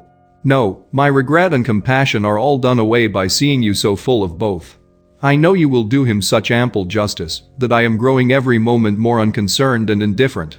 Your profusion makes me saving, and if you lament over him much longer, my heart will be as light as a feather. Poor Wickham. There is such an expression of goodness in his countenance. Such an openness and gentleness in his manner. There certainly was some great mismanagement in the education of those two young men. One has got all the goodness, and the other all the appearance of it. I never thought Mr. Darcy so deficient in the appearance of it as you used to do. And yet I meant to be uncommonly clever in taking so decided a dislike to him, without any reason. It is such a spur to one's genius, such an opening for wit, to have a dislike of that kind. One may be continually abusive without saying anything just, but one cannot always be laughing at a man without now and then stumbling on something witty. Lizzie, when you first read that letter, I am sure you could not treat the matter as you do now. Indeed, I could not. I was uncomfortable enough, I may say unhappy. And with no one to speak to about what I felt, no Jane to comfort me and say that I had not been so very weak and vain and nonsensical as I knew I had. Oh. How I wanted you. How unfortunate that you should have used such very strong expressions in speaking of Wickham to Mr. Darcy, for now they do appear wholly undeserved. Certainly. But the misfortune of speaking with bitterness is a most natural consequence of the prejudices I had been encouraging. There is one point on which I want your advice. I want to be told whether I ought or ought not to make our acquaintances in general understand Wickham's character. Miss Bennet paused a little and then replied, surely there can be no occasion for exposing him so dreadfully. What is your opinion? That it ought not to be attempted. Mr. Darcy has not authorized me to make his communication public. On the contrary, every particular relative to his sister was meant to be kept as much as possible to myself, and if I endeavor to undeceive people as to the rest of his conduct, who will believe me? The general prejudice against Mr. Darcy is so violent that it would be the death of half the good people in Meryton to attempt to place him in an amiable light. I am not equal to it. Wickham will soon be gone, and therefore it will not signify to anyone here what he really is. Some time hence it will be all found out, and then we may laugh at their stupidity in not knowing it before. At present I will say nothing about it. You are quite right. To have his errors made public might ruin him forever. He is now, perhaps, sorry for what he has done, and anxious to re-establish a character. We must not make him desperate. The tumult of Elizabeth's mind was allayed by this conversation. She had got rid of two of the secrets which had weighed on her for a fortnight, and was certain of a willing listener in Jane, whenever she might wish to talk again of either. But there was still something lurking behind, of which prudence forbade the disclosure. She dared not relate the other half of Mr. Darcy's letter, nor explain to her sister how sincerely she had been valued by her friend. Here was knowledge in which no one could partake, and she was sensible that nothing less than a perfect understanding between the parties could justify her in throwing off this last encumbrance of mystery. And then, said she, if that very improbable event should ever take place, I shall merely be able to tell what Bingley may tell in a much more agreeable manner himself. The liberty of communication cannot be mine till it has lost all its value. She was now, on being settled at home, at leisure to observe the real state of her sister's spirits. Jane was not happy. She still cherished a very tender affection for Bingley. Having never even fancied herself in love before, her regard had all the warmth of first attachment, and, from her age and disposition, greater steadiness than most first attachments often boast.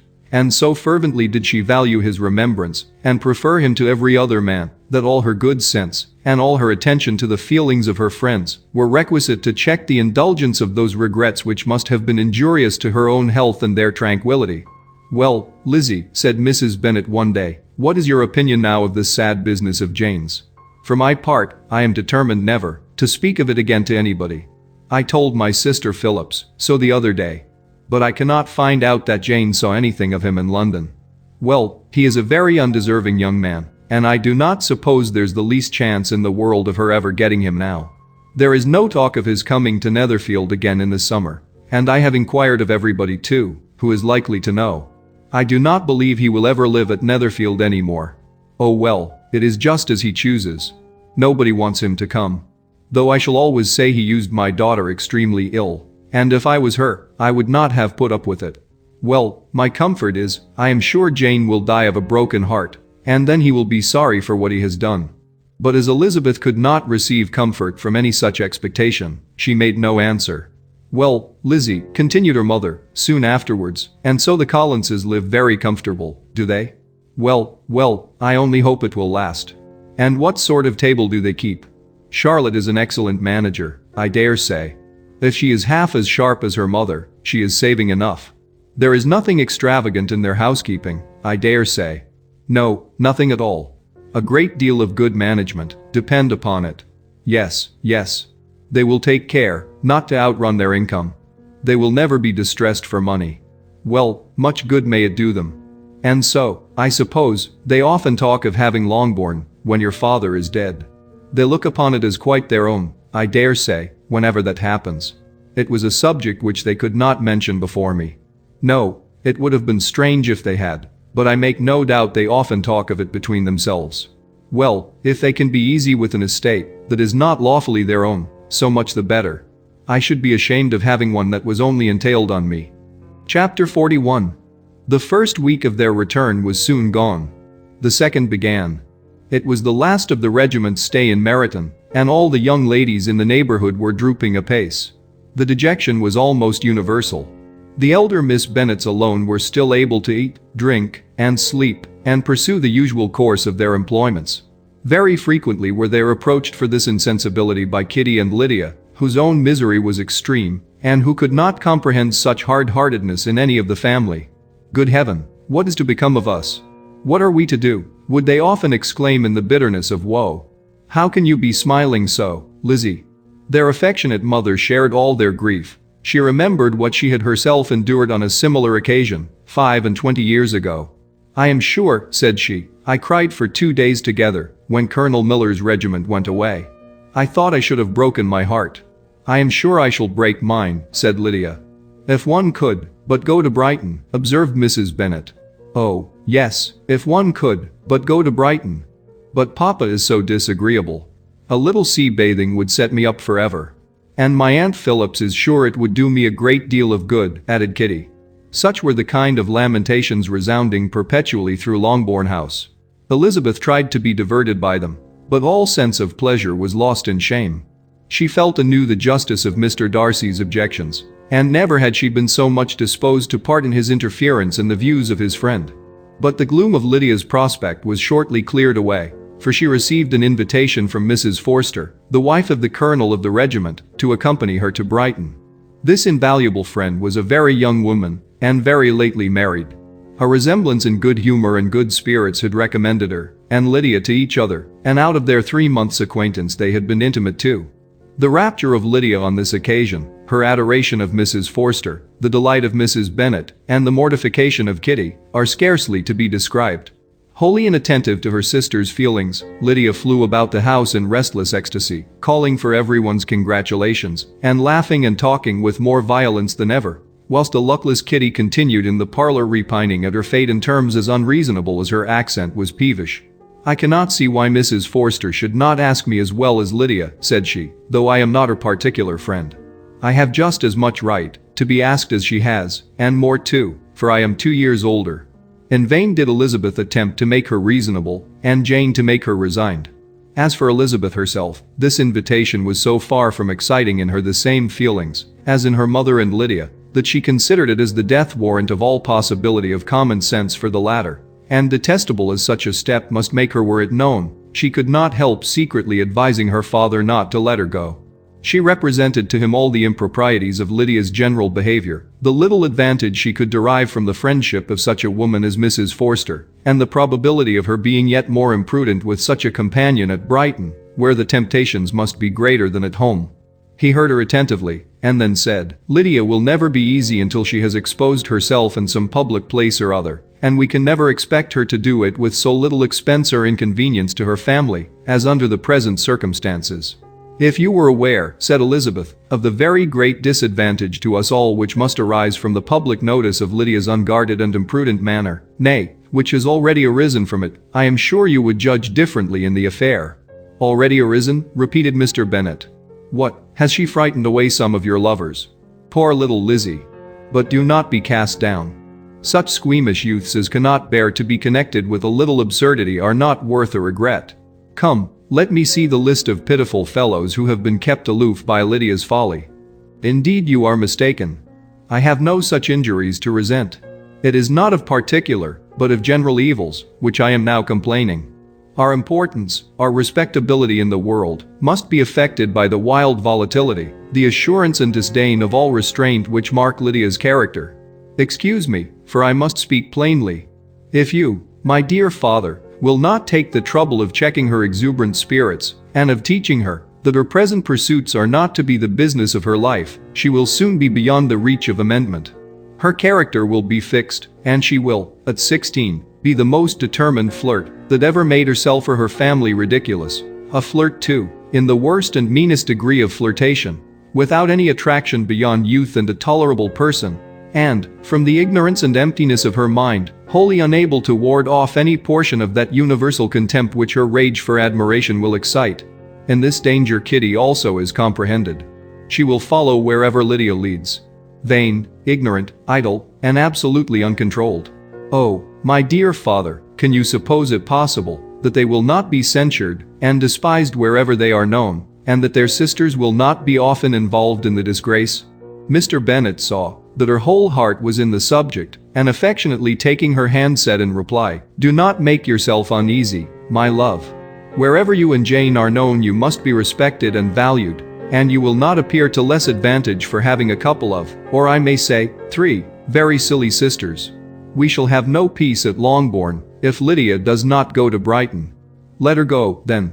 Colonel Forster is a sensible man, and will keep her out of any real mischief, and she is luckily too poor to be an object of prey to anybody. At Brighton she will be of less importance even as a common flirt than she has been here.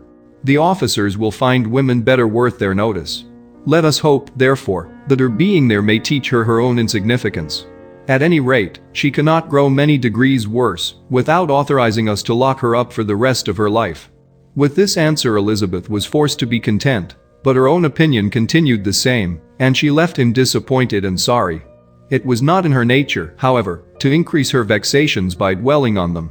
She was confident of having performed her duty, and to fret over unavoidable evils, or augment them by anxiety, was no part of her disposition. Had Lydia and her mother known the substance of her conference with her father, their indignation would hardly have found expression in their united volubility. In Lydia's imagination, a visit to Brighton comprised every possibility of earthly happiness. She saw, with the creative eye of fancy, the streets of that gay bathing place covered with officers. She saw herself the object of attention, to tens and to scores of them at present unknown. She saw all the glories of the camp, its tents stretched forth in beauteous uniformity of lines, crowded with the young and the gay, and dazzling with scarlet, and, to complete the view, she saw herself seated beneath a tent, tenderly flirting with at least 6 officers at once. Had she known her sister sought to tear her from such prospects and such realities as these, what would have been her sensations? They could have been understood only by her mother, who might have felt nearly the same. Lydia's going to Brighton was all that consoled her for her melancholy conviction of her husband's never intending to go there himself. But they were entirely ignorant of what had passed, and their raptures continued, with little intermission, to the very day of Lydia's leaving home.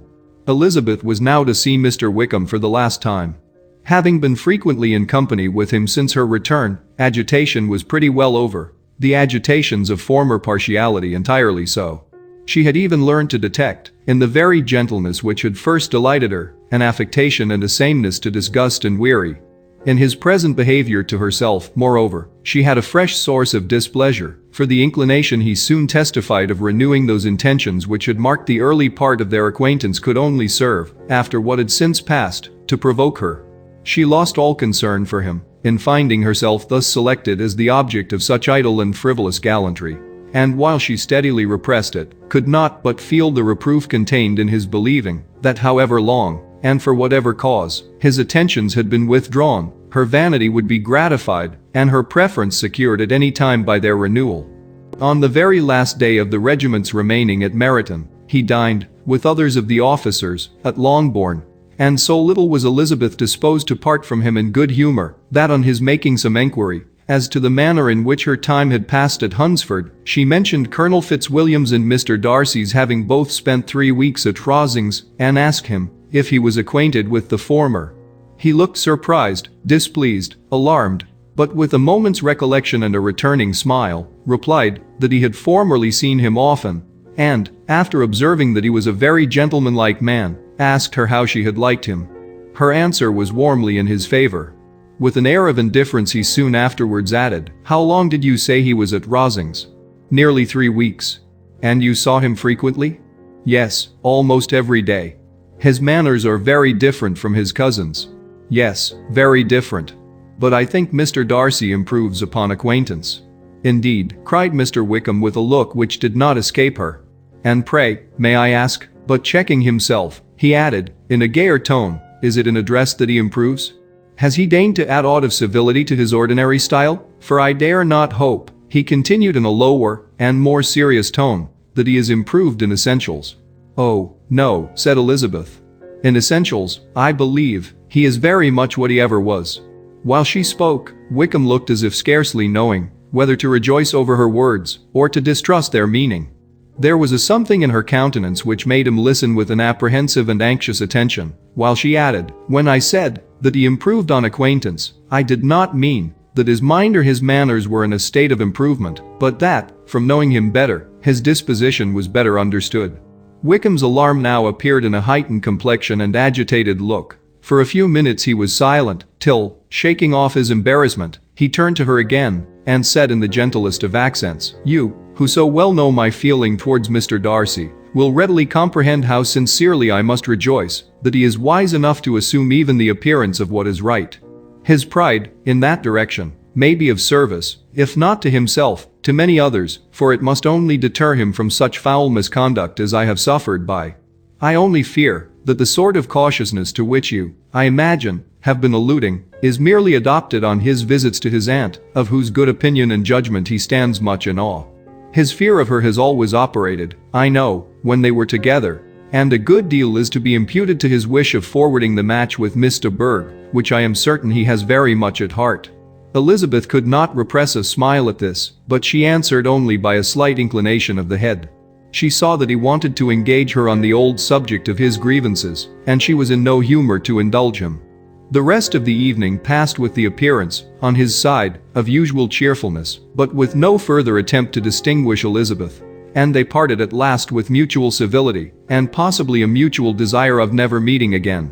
When the party broke up, Lydia returned with Mrs. Forster to Meryton, from whence they were to set out early the next morning.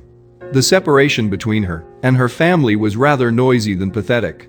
Kitty was the only one who shed tears, but she did weep from vexation and envy. Mrs. Bennet was diffuse in her good wishes for the felicity of her daughter, and impressive in her injunctions that she should not miss the opportunity of enjoying herself as much as possible, advice which there was every reason to believe would be well attended to. And in the clamorous happiness of Lydia herself in bidding farewell, the more gentle adieus of her sisters were uttered without being heard. Chapter 42. Had Elizabeth's opinion been all drawn from her own family, she could not have formed a very pleasing opinion of conjugal felicity or domestic comfort. Her father, captivated by youth and beauty, and that appearance of good humor which youth and beauty generally give, had married a woman whose weak understanding and illiberal mind had very early in their marriage put an end to all real affection for her.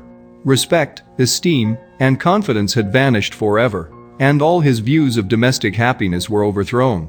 But Mr. Bennet was not of a disposition to seek comfort for the disappointment which his own imprudence had brought on, in any of those pleasures which too often console the unfortunate for their folly or their vice.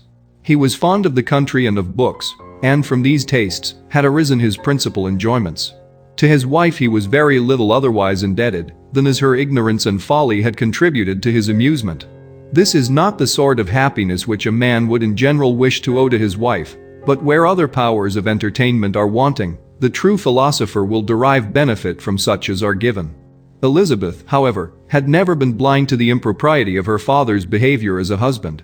She had always seen it with pain, but respecting his abilities and grateful for his affectionate treatment of herself, she endeavored to forget what she could not overlook and to banish from her thoughts that continual breach of conjugal obligation and decorum which, in exposing his wife to the contempt of her own children, was so highly reprehensible.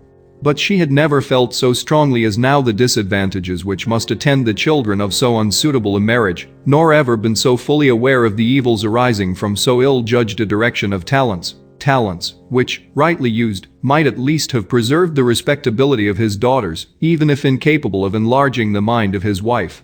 When Elizabeth had rejoiced over Wickham's departure, she found little other cause for satisfaction in the loss of the regiment. Their parties abroad were less varied than before, and at home she had a mother and sister whose constant repinings at the dullness of everything around them threw a real gloom over their domestic circle. And, though Kitty might in time regain her natural degree of sense, since the disturbers of her brain were removed, her other sister, from whose disposition greater evil might be apprehended, was likely to be hardened in all her folly and assurance by a situation of such double danger as a watering place and a camp. Upon the whole, therefore, she found, what has been sometimes found before, that an event to which she had looked forward with impatient desire did not, in taking place, bring all the satisfaction she had promised herself. It was consequently necessary to name some other period for the commencement of actual felicity, to have some other point on which her wishes and hopes might be fixed, and by again enjoying the pleasure of anticipation, console herself for the present, and prepare for another disappointment. Her tour to the lakes was now the object of her happiest thoughts. It was her best consolation for all the uncomfortable hours which the discontentedness of her mother and Kitty made inevitable. And could she have included Jane in the scheme, every part of it would have been perfect. But it is fortunate, thought she, that I have something to wish for. Were the whole arrangement complete, my disappointment would be certain. But here, by carrying with me one ceaseless source of regret in my sister's absence, I may reasonably hope to have all my expectations of pleasure realized. A scheme of which every part promises delight can never be successful, and general disappointment is only warded off by the defense of some little peculiar vexation. When Lydia went away she promised to write very often and very minutely to her mother and Kitty, but her letters were always long expected, and always very short.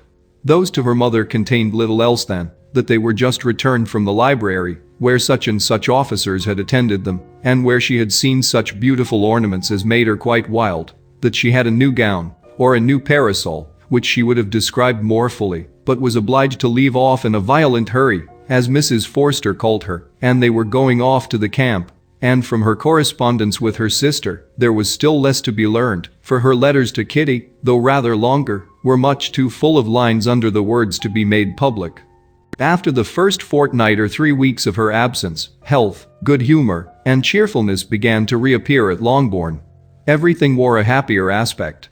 The families who had been in town for the winter came back again, and summer finery and summer engagements arose.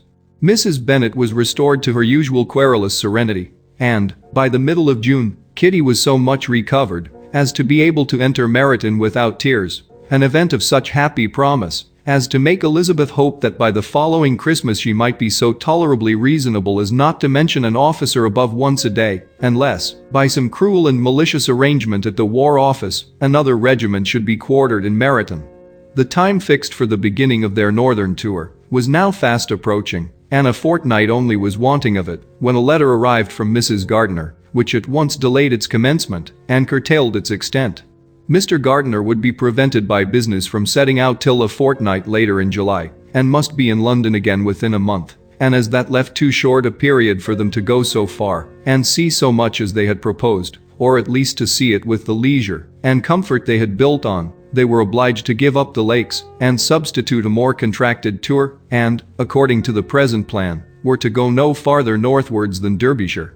In that county there was enough to be seen to occupy the chief of their 3 weeks, and to Mrs. Gardiner it had a peculiarly strong attraction. The town where she had formerly passed some years of her life, and where they were now to spend a few days, was probably as great an object of her curiosity as all the celebrated beauties of Matlock, Chatsworth, Dovedale, or the Peak. Elizabeth was excessively disappointed. She had set her heart on seeing the lakes, and still thought there might have been time enough. But it was her business to be satisfied, and certainly her temper to be happy, and all was soon right again. With the mention of Derbyshire there were many ideas connected. It was impossible for her to see the word without thinking of Pemberley and its owner.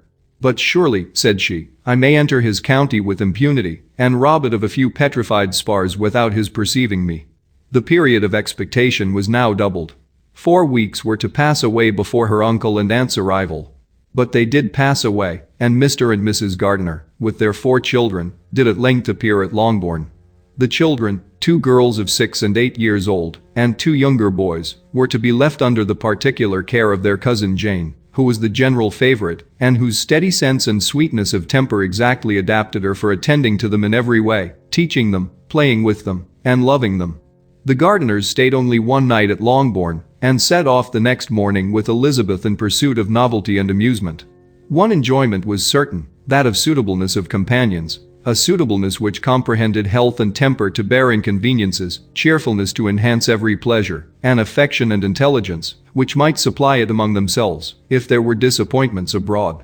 It is not the object of this work to give a description of Derbyshire, nor of any of the remarkable places through which their route thither lay. Oxford, Blenheim, Warwick, Kenilworth, Birmingham, etc. are sufficiently known. A small part of Derbyshire is all the present concern. To the little town of Lambton, the scene of Mrs. Gardiner's former residence, and where she had lately learned some acquaintance still remained, they bent their steps, after having seen all the principal wonders of the country, and within 5 miles of Lambton, Elizabeth found from her aunt that Pemberley was situated.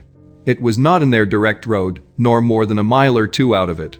In talking over their route the evening before, Mrs. Gardiner expressed an inclination to see the place again.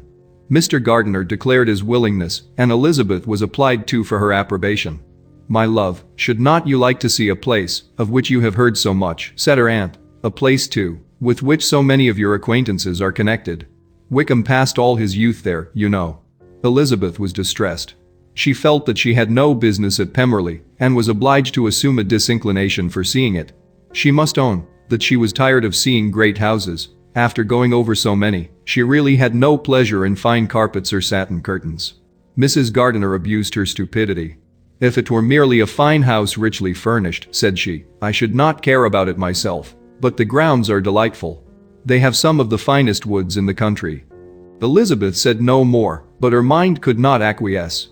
The possibility of meeting Mr. Darcy, while viewing the place, instantly occurred. It would be dreadful.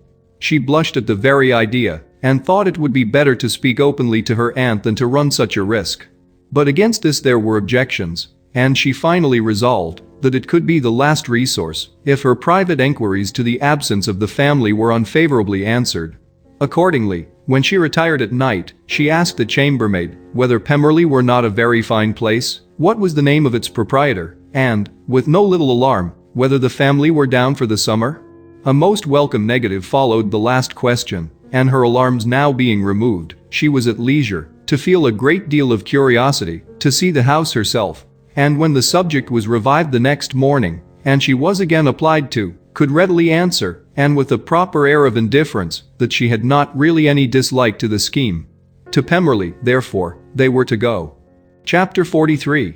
Elizabeth, as they drove along, watched for the first appearance of Pemberley Woods with some perturbation, and when at length they turned in at the lodge, her spirits were in a high flutter. The park was very large, and contained great variety of ground. They entered it in one of its lowest points, and drove for some time through a beautiful wood stretching over a wide extent. Elizabeth's mind was too full for conversation, but she saw and admired every remarkable spot and point of view. They gradually ascended for half a mile, and then found themselves at the top of a considerable eminence, where the wood ceased, and the eye was instantly caught by Pemberley House, situated on the opposite side of a valley, into which the road with some abruptness wound. It was a large handsome stone building, standing well on rising ground, and backed by a ridge of high woody hills, and in front, a stream of some natural importance was swelled into greater, but without any artificial appearance. Its banks were neither formal nor falsely adorned.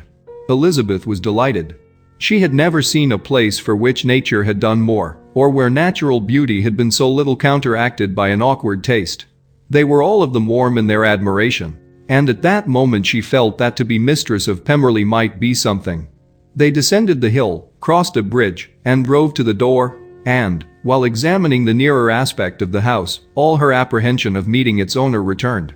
She dreaded lest the chambermaid had been mistaken. On applying to see the place, they were admitted into the hall, and Elizabeth, as they waited for the housekeeper, had leisure to wonder at her being where she was. The housekeeper came, a respectable-looking elderly woman, much less fine, and more civil, than she had any notion of finding her. They followed her into the dining parlor. It was a large, well-proportioned room, handsomely fitted up. Elizabeth, after slightly surveying it, went to a window to enjoy its prospect. The hill, crowned with wood, which they had descended, receiving increased abruptness from the distance, was a beautiful object. Every disposition of the ground was good, and she looked on the whole scene, the river, the trees scattered on its banks, and the winding of the valley, as far as she could trace it, with delight. As they passed into other rooms, these objects were taking different positions, but from every window there were beauties to be seen. The rooms were lofty and handsome, and their furniture suitable to the fortune of its proprietor, but Elizabeth saw, with admiration of his taste, that it was neither gaudy nor uselessly fine, with less of splendor and more real elegance than the furniture of Rosings. And of this place, thought she, I might have been mistress. With these rooms I might now have been familiarly acquainted. Instead of viewing them as a stranger, I might have rejoiced in them as my own, and welcomed to them as visitors my uncle and aunt. But no, recollecting herself, that could never be. My uncle and aunt would have been lost to me. I should not have been allowed to invite them. This was a lucky recollection. It saved her from something very like regret. She longed to inquire of the housekeeper whether her master was really absent, but had not the courage for it. At length, however, the question was asked by her uncle, and she turned away with alarm, while Mrs. Reynolds replied that he was, adding, "But we expect him tomorrow, with a large party of friends." How rejoiced was Elizabeth that their own journey had not by any circumstance been delayed a day. Her aunt now called her to look at a picture. She approached and saw the likeness of Mr. Wickham, suspended, amongst several other miniatures, over the mantelpiece. Her aunt asked her, smilingly, how she liked it. The housekeeper came forward and told them it was a picture of a young gentleman, the son of her late master's steward, who had been brought up by him at his own expense. He has now gone into the army, she added, but I am afraid he has turned out very wild. Mrs. Gardiner looked at her niece with a smile, but Elizabeth could not return it. And that, said Mrs. Reynolds, pointing to another of the miniatures, is my master, and very like him. It was drawn at the same time as the other, about 8 years ago. I have heard much of your master's fine person, said Mrs. Gardiner, looking at the picture. It is a handsome face. But, Lizzie, you can tell us whether it is like or not. Mrs. Reynolds' respect for Elizabeth seemed to increase on this intimation of her knowing her master. Does that young lady know Mr. Darcy? Elizabeth colored, and said, a little. And do not you think him a very handsome gentleman, ma'am? Yes, very handsome. I am sure I know none so handsome, but in the gallery upstairs you will see a finer, larger picture of him than this. This room was my late master's favorite room, and these miniatures are just as they used to be then. He was very fond of them. This accounted to Elizabeth for Mr. Wickham's being among them. Mrs. Reynolds then directed their attention to one of Miss Darcy, drawn when she was only 8 years old. And is Miss Darcy as handsome as her brother? Said Mrs. Gardiner. Oh, yes, the handsomest young lady that ever was seen. And so accomplished, she plays and sings all day long. In the next room is a new instrument just come down for her, a present from my master. She comes here tomorrow with him. Mr. Gardiner, whose manners were very easy and pleasant, encouraged her communicativeness by his questions and remarks. Mrs. Reynolds, either by pride or attachment, had evidently great pleasure in talking of her master and his sister. Is your master much at Pemberley in the course of the year? Not so much as I could wish, sir, but I dare say he may spend half his time here, and Miss Darcy is always down for the summer months. Except, thought Elizabeth, when she goes to Ramsgate. If your master would marry, you might see more of him. Yes, sir, but I do not know when that will be. I do not know who is good enough for him. Mr. and Mrs. Gardiner smiled. Elizabeth could not help saying, it is very much to his credit, I am sure, that you should think so. I say no more than the truth, and everybody will say that knows him, replied the other. Elizabeth thought this was going pretty far, and she listened with increasing astonishment as the housekeeper added, I have never known a cross word from him in my life, and I have known him ever since he was 4 years old. This was praise, of all others most extraordinary, most opposite to her ideas. That he was not a good-tempered man had been her firmest opinion. Her keenest attention was awakened. She longed to hear more, and was grateful to her uncle for saying, "There are very few people of whom so much can be said. You are lucky in having such a master." "Yes, sir, I know I am. If I were to go through the world, I could not meet with a better. But I have always observed that they who are good-natured when children are good-natured when they grow up." And he was always the sweetest-tempered, most generous-hearted boy in the world. Elizabeth almost stared at her. "Can this be Mr. Darcy?" thought she. "His father was an excellent man," said Mrs. Gardiner. "Yes, ma'am, that he was indeed. And his son will be just like him, just as affable to the poor." Elizabeth listened, wondered, doubted, and was impatient for more. Mrs. Reynolds could interest her on no other point.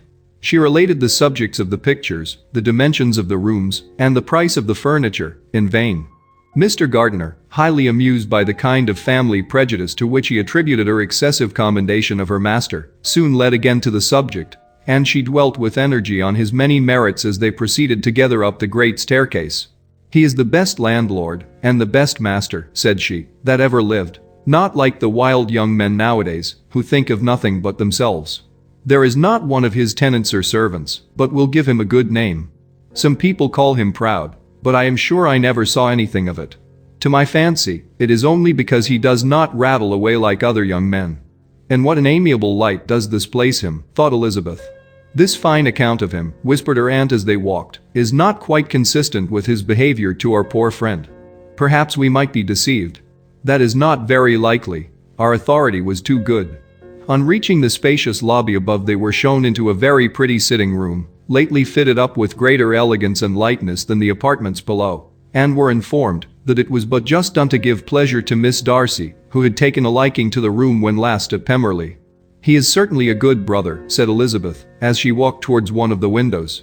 Mrs. Reynolds anticipated Miss Darcy's delight when she should enter the room. "And this is always the way with him," she added. "Whatever can give his sister any pleasure is sure to be done in a moment. There is nothing he would not do for her." The picture gallery, and 2 or 3 of the principal bedrooms, were all that remained to be shown. In the former were many good paintings, but Elizabeth knew nothing of the art, and from such as had been already visible below, she had willingly turned to look at some drawings of Miss Darcy's, in crayons, whose subjects were usually more interesting, and also more intelligible. In the gallery there were many family portraits, but they could have little to fix the attention of a stranger. Elizabeth walked in quest of the only face whose features would be known to her. At last it arrested her, and she beheld a striking resemblance to Mr. Darcy, with such a smile over the face as she remembered to have sometimes seen when he looked at her. She stood several minutes before the picture, in earnest contemplation, and returned to it again before they quitted the gallery. Mrs. Reynolds informed them that it had been taken in his father's lifetime. There was certainly at this moment, in Elizabeth's mind, a more gentle sensation towards the original than she had ever felt at the height of their acquaintance. The commendation bestowed on him by Mrs. Reynolds was of no trifling nature. What praise is more valuable than the praise of an intelligent servant? As a brother, a landlord, a master, she considered how many people's happiness were in his guardianship.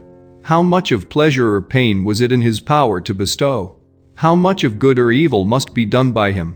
Every idea that had been brought forward by the housekeeper was favorable to his character, and as she stood before the canvas on which he was represented, and fixed his eyes upon herself, she thought of his regard with a deeper sentiment of gratitude than it had ever raised before. She remembered its warmth, and softened its impropriety of expression.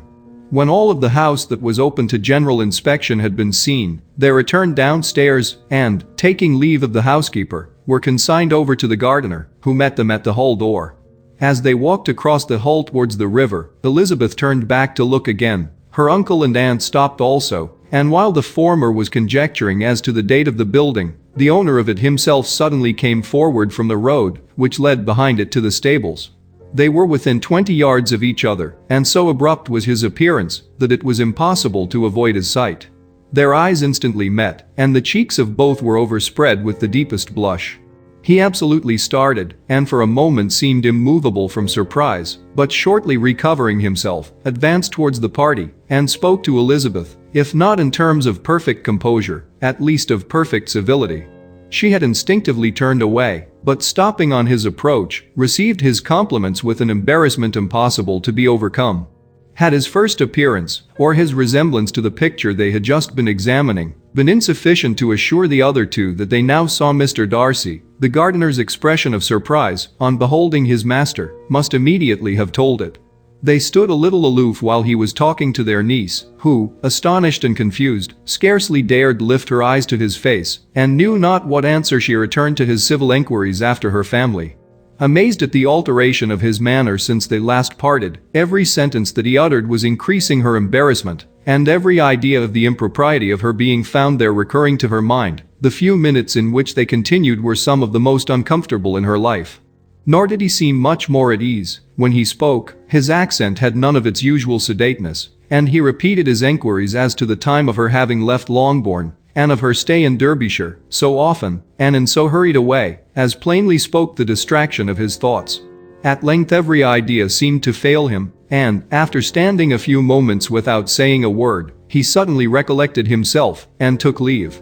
The others then joined her, and expressed admiration of his figure, but Elizabeth heard not a word, and wholly engrossed by her own feelings, followed them in silence. She was overpowered by shame and vexation.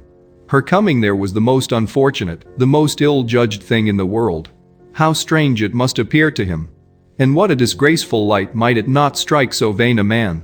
It might seem as if she had purposely thrown herself in his way again. Oh, why did she come? Or, why did he thus come a day before he was expected? Had they been only 10 minutes sooner, they should have been beyond the reach of his discrimination, for it was plain that he was that moment arrived, that moment alighted from his horse or his carriage. She blushed again and again over the perverseness of the meeting. And his behavior, so strikingly altered, what could it mean? That he should even speak to her was amazing. But to speak with such civility, to inquire after her family.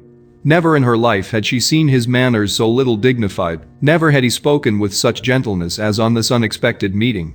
What a contrast did it offer to his last address in Rosings Park, when he put his letter into her hand.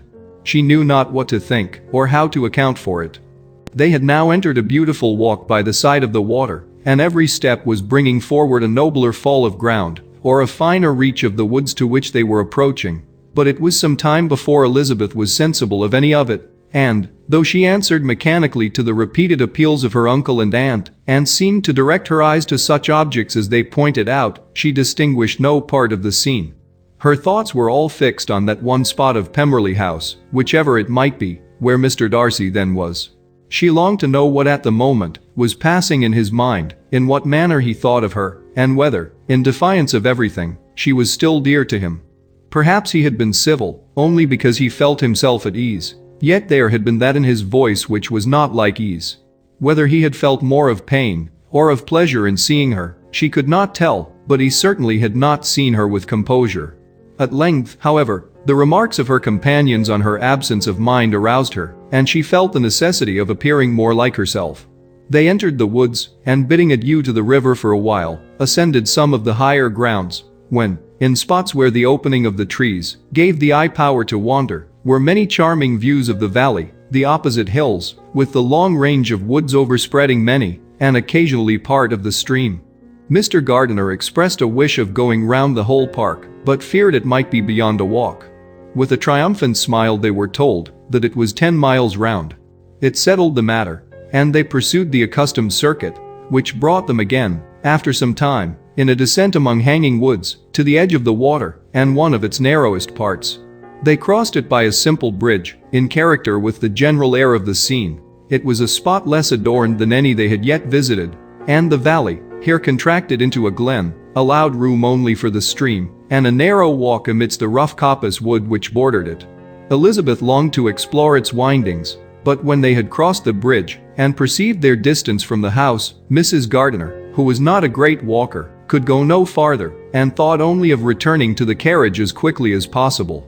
Her niece was, therefore, obliged to submit, and they took their way towards the house on the opposite side of the river, in the nearest direction. But their progress was slow, for Mr. Gardiner, though seldom able to indulge the taste, was very fond of fishing, and was so much engaged in watching the occasional appearance of some trout in the water, and talking to the man about them, that he advanced but little. Whilst wandering on in this slow manner, They were again surprised, and Elizabeth's astonishment was quite equal to what it had been at first, by the sight of Mr. Darcy approaching them, and at no great distance. The walk being here less sheltered than on the other side, allowed them to see him before they met. Elizabeth, however astonished, was at least more prepared for an interview than before, and resolved to appear, and to speak with calmness, if he really intended to meet them. For a few moments, indeed, she felt that he would probably strike into some other path. The idea lasted, while a turning in the walk concealed him from their view. The turning past, he was immediately before them. With a glance, she saw that he had lost none of his recent civility, and, to imitate his politeness, she began, as they met, to admire the beauty of the place, but she had not got beyond the words delightful and charming, when some unlucky recollections obtruded, and she fancied that praise of Pemberley from her might be mischievously construed. Her color changed, and she said no more. Mrs. Gardiner was standing a little behind, and on her pausing, he asked her if she would do him the honor of introducing him to her friends. This was a stroke of civility for which she was quite unprepared, and she could hardly suppress a smile at his being now seeking the acquaintance of some of those very people against whom his pride had revolted in his offer to herself. What will be his surprise, thought she, when he knows who they are? He takes them now for people of fashion. The introduction, however, was immediately made, and as she named their relationship to herself, she stole a sly look at him, to see how he bore it, and was not without the expectation of his decamping as fast as he could from such disgraceful companions. That he was surprised by the connection was evident. He sustained it, however, with fortitude, and so far from going away, turned back with them, and entered into conversation with Mr. Gardiner. Elizabeth could not but be pleased, could not but triumph. It was consoling that he should know she had some relations for whom there was no need to blush. She listened most attentively to all that passed between them, and gloried in every expression, every sentence of her uncle, which marked his intelligence, his taste, or his good manners. The conversation soon turned upon fishing, and she heard Mr. Darcy invite him, with the greatest civility, to fish there as often as he chose, while he continued in the neighborhood, offering at the same time to supply him with fishing tackle, and pointing out those parts of the stream where there was usually most sport. Mrs. Gardiner, who was walking arm in arm with Elizabeth, gave her a look expressive of wonder. Elizabeth said nothing, but it gratified her exceedingly. The compliment must be all for herself. Her astonishment, however, was extreme, and continually was she repeating, "Why is he so altered? From what can it proceed? It cannot be for me, it cannot be for my sake, that his manners are thus softened. My reproofs at Hunsford could not work such a change as this. It is impossible that he should still love me." After walking some time in this way, the two ladies in front, the two gentlemen behind, on resuming their places, after descending to the brink of the river for the better inspection of some curious water plant, there chanced to be a little alteration. It originated in Mrs. Gardiner, who, fatigued by the exercise of the morning, found Elizabeth's arm inadequate to her support, and consequently preferred her husband's. Mr. Darcy took her place by her niece, and they walked on together. After a short silence, the lady first spoke. She wished him to know that she had been assured of his absence before she came to the place, and accordingly began by observing that his arrival had been very unexpected, for your housekeeper, she added, informed us that you would certainly not be here till tomorrow, and indeed, before we left Bakewell, we understood that you were not immediately expected in the country. He acknowledged the truth of it all, and said that business with his steward had occasioned his coming forward a few hours before the rest of the party with whom he had been traveling. They will join me early tomorrow, he continued, and among them are some who will claim an acquaintance with you, Mr. Bingley and his sisters. Elizabeth answered only by a slight bow. Her thoughts were instantly driven back to the time when Mr. Bingley's name had been the last mentioned between them, and, if she might judge by his complexion, his mind was not very differently engaged. There is also one other person in the party, he continued after a pause, who more particularly wishes to be known to you. Will you allow me, or do I ask too much, to introduce my sister to your acquaintance during your stay at Lambton? The surprise of such an application was great indeed. It was too great for her to know in what manner she acceded to it. She immediately felt that, whatever desire Miss Darcy might have of being acquainted with her must be the work of her brother, and, without looking farther, it was satisfactory. It was gratifying to know that his resentment had not made him think really ill of her. They now walked on in silence, each of them deep in thought. Elizabeth was not comfortable. That was impossible. But she was flattered and pleased. His wish of introducing his sister to her was a compliment of the highest kind. They soon outstripped the others, and when they had reached the carriage, Mr. and Mrs. Gardiner were half a quarter of a mile behind. He then asked her to walk into the house, but she declared herself not tired, and they stood together on the lawn. At such a time much might have been said, and silence was very awkward. She wanted to talk, but there seemed to be an embargo on every subject. At last she recollected that she had been traveling, and they talked of Matlock and Dovedale with great perseverance. Yet time and her aunt moved slowly, and her patience and her ideas were nearly worn out before the tete-a-tete was over. On Mr. and Mrs. Gardiner's coming up they were all pressed to go into the house and take some refreshment, but this was declined, and they parted on each side with utmost politeness. Mr. Darcy handed the ladies into the carriage, and when it drove off, Elizabeth saw him walking slowly towards the house. The observations of her uncle and aunt now began, and each of them pronounced him to be infinitely superior to anything they had expected. "He is perfectly well behaved, polite, and unassuming," said her uncle. "There is something a little stately in him, to be sure," replied her aunt, "but it is confined to his air, and is not unbecoming. I can now say with the housekeeper, that though some people may call him proud, I have seen nothing of it. I was never more surprised than by his behavior to us. It was more than civil, it was really attentive, and there was no necessity for such attention. His acquaintance with Elizabeth was very trifling." "To be sure, Lizzie," said her aunt, "he is not so handsome as Wickham, or, rather, he has not Wickham's countenance, for his features are perfectly good. But how came you to tell me that he was so disagreeable?" Elizabeth excused herself as well as she could, said that she had liked him better when they had met in Kent than before, and that she had never seen him so pleasant as this morning. "But perhaps he may be a little whimsical in his civilities," replied her uncle. "Your great men often are, and therefore I shall not take him at his word, as he might change his mind another day and warn me off his grounds." Elizabeth felt that they had entirely misunderstood his character, but said nothing.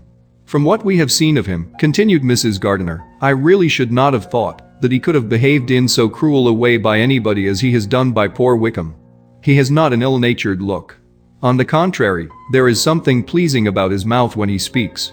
And there is something of dignity in his countenance that would not give one an unfavorable idea of his heart. But, to be sure, the good lady who showed us his house did give him a most flaming character. I could hardly help laughing aloud sometimes. But he is a liberal master, I suppose, and that in the eye of a servant comprehends every virtue." Elizabeth here felt herself called on to say something in vindication of his behavior to Wickham, and therefore gave them to understand, in as guarded a manner as she could, that by what she had heard from his relations in Kent, his actions were capable of a very different construction, and that his character was by no means so faulty, nor Wickham so amiable, as they had been considered in Hertfordshire. In confirmation of this, she related the particulars of all the pecuniary transactions in which they had been connected, without actually naming her authority, but stating it to be such as might be relied on. Mrs. Gardiner was surprised and concerned, but as they were now approaching the scene of her former pleasures, every idea gave way to the charm of recollection, and she was too much engaged in pointing out to her husband all the interesting spots in its environs to think of anything else. Fatigued as she had been by the morning's walk, they had no sooner dined than she set off again in quest of her former acquaintance, and the evening was spent in the satisfactions of an intercourse renewed after many years' discontinuance. The occurrences of the day were too full of interest to leave Elizabeth much attention for any of these new friends, and she could do nothing but think, and think with wonder, of Mr. Darcy's civility, and, above all, of his wishing her to be acquainted with his sister. Chapter 44. Elizabeth had settled it that Mr. Darcy would bring his sister to visit her the very day after her reaching Pemberley, and was consequently resolved not to be out of sight of the inn the whole of that morning. But her conclusion was false, for on the very morning after their arrival at Lambton, these visitors came. They had been walking about the place with some of their new friends, and were just returning to the inn to dress themselves for dining with the same family, when the sound of a carriage drew them to a window, and they saw a gentleman and a lady in a curricle driving up the street. Elizabeth, immediately recognizing the livery, guessed what it meant, and imparted no small degree of her surprise to her relations by acquainting them with the honor which she expected. Her uncle and aunt were all amazement, and the embarrassment of her manner as she spoke, joined to the circumstance itself, and many of the circumstances of the preceding day, opened to them a new idea on the business. Nothing had ever suggested it before, but they felt that there was no other way of accounting for such attentions from such a quarter than by supposing a partiality for their niece. While these newly born notions were passing in their heads, the perturbation of Elizabeth's feelings was at every moment increasing. She was quite amazed at her own discomposure, but amongst other causes of disquiet, she dreaded lest the partiality of the brother should have said too much in her favor, and, more than commonly anxious to please, she naturally suspected that every power of pleasing would fail her. She retreated from the window, fearful of being seen, and as she walked up and down the room, endeavoring to compose herself, saw such looks of inquiring surprise in her uncle and aunt as made everything worse. Miss Darcy and her brother appeared, and this formidable introduction took place. With astonishment did Elizabeth see that her new acquaintance was at least as much embarrassed as herself. Since her being at Lambton, she had heard that Miss Darcy was exceedingly proud, but the observation of a very few minutes convinced her that she was only exceedingly shy. She found it difficult to obtain even a word from her beyond a monosyllable. Miss Darcy was tall, and on a larger scale than Elizabeth, and, though little more than 16, her figure was formed, and her appearance womanly and graceful. She was less handsome than her brother, but there was sense and good humor in her face, and her manners were perfectly unassuming and gentle. Elizabeth, who had expected to find in her as acute and unembarrassed an observer as ever Mr. Darcy had been, was much relieved by discerning such different feelings. They had not long been together before Mr. Darcy told her that Bingley was also coming to wait on her, and she had barely time to express her satisfaction and prepare for such a visitor when Bingley's quick step was heard on the stairs, and in a moment he entered the room. All Elizabeth's anger against him had been long done away, but had she still felt any, it could hardly have stood its ground against the unaffected cordiality with which he expressed himself on seeing her again. He inquired in a friendly, though general way, after her family, and looked and spoke with the same good-humored ease that he had ever done. To Mr. and Mrs. Gardiner he was scarcely a less interesting personage than to herself. They had long wished to see him. The whole party before them, indeed, excited a lively attention. The suspicions which had just arisen of Mr. Darcy and their niece directed their observation towards each with an earnest though guarded enquiry, and they soon drew from those enquiries the full conviction that one of them at least knew what it was to love. Of the lady's sensations there remained a little in doubt, but that the gentleman was overflowing with admiration was evident enough. Elizabeth, on her side, had much to do. She wanted to ascertain the feelings of each of her visitors, she wanted to compose her own, and to make herself agreeable to all, and in the latter object, where she feared most to fail, she was most sure of success, for those to whom she endeavored to give pleasure were prepossessed in her favor.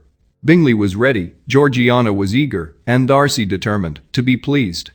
In seeing Bingley, her thoughts naturally flew to her sister, and, oh, how ardently did she long to know whether any of his were directed in a like manner. Sometimes she could fancy that he talked less than on former occasions, and once or twice pleased herself with the notion that, as he looked at her, he was trying to trace a resemblance. But, though this might be imaginary, she could not be deceived as to his behavior to Miss Darcy, who had been set up as a rival to Jane. No look appeared on either side that spoke particular regard. Nothing occurred between them that could justify the hopes of his sister.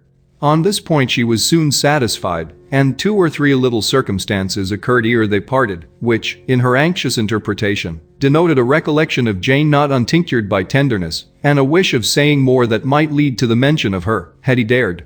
He observed to her, at a moment when the others were talking together, and in a tone which had something of real regret, that it was a very long time since he had had the pleasure of seeing her, and, before she could reply, he added, "It is above 8 months. We have not met since the 26th of November, when we were all dancing together at Netherfield." Elizabeth was pleased to find his memory so exact, and he afterwards took occasion to ask her, when unattended to by any of the rest, whether all her sisters were at Longbourn. There was not much in the question, nor in the preceding remark, but there was a look and a manner which gave them meaning.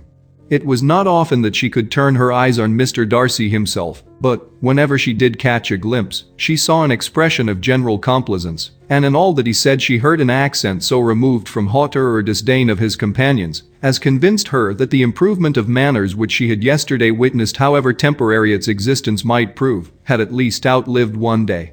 When she saw him thus seeking the acquaintance and courting the good opinion of people with whom any intercourse a few months ago would have been a disgrace, when she saw him thus civil, not only to herself, but to the very relations whom he had openly disdained, and recollected their last lively scene in Hunsford Parsonage, the change was so great, and struck so forcibly on her mind, that she could hardly restrain her astonishment from being visible.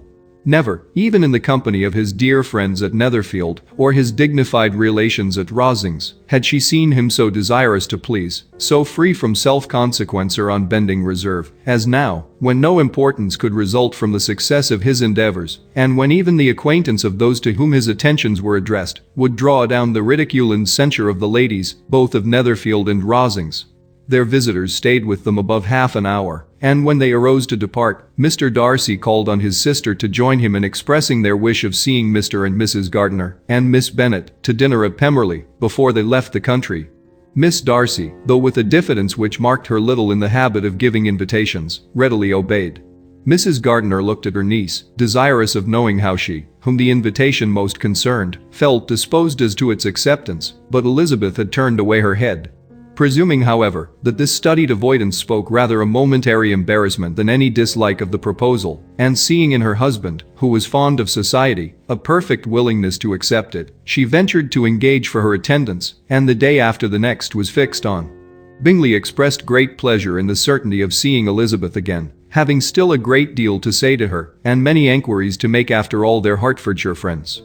Elizabeth, construing all this into a wish of hearing her speak of her sister, was pleased, and on this account, as well as some others, found herself, when their visitors left them, capable of considering the last half hour with some satisfaction, though while it was passing, the enjoyment of it had been little. Eager to be alone, and fearful of enquiries or hints from her uncle and aunt, she stayed with them only long enough to hear their favorable opinion of Bingley, and then hurried away to dress. But she had no reason to fear Mr. and Mrs. Gardiner's curiosity. It was not their wish to force her communication. It was evident that she was much better acquainted with Mr. Darcy than they had before any idea of. It was evident that he was very much in love with her. They saw much to interest, but nothing to justify inquiry. Of Mr. Darcy it was now a matter of anxiety to think well, and, as far as their acquaintance reached, there was no fault to find. They could not be untouched by his politeness, and had they drawn his character from their own feelings and his servant's report, without any reference to any other account, the circle in Hertfordshire to which he was known would not have recognized it for Mr. Darcy.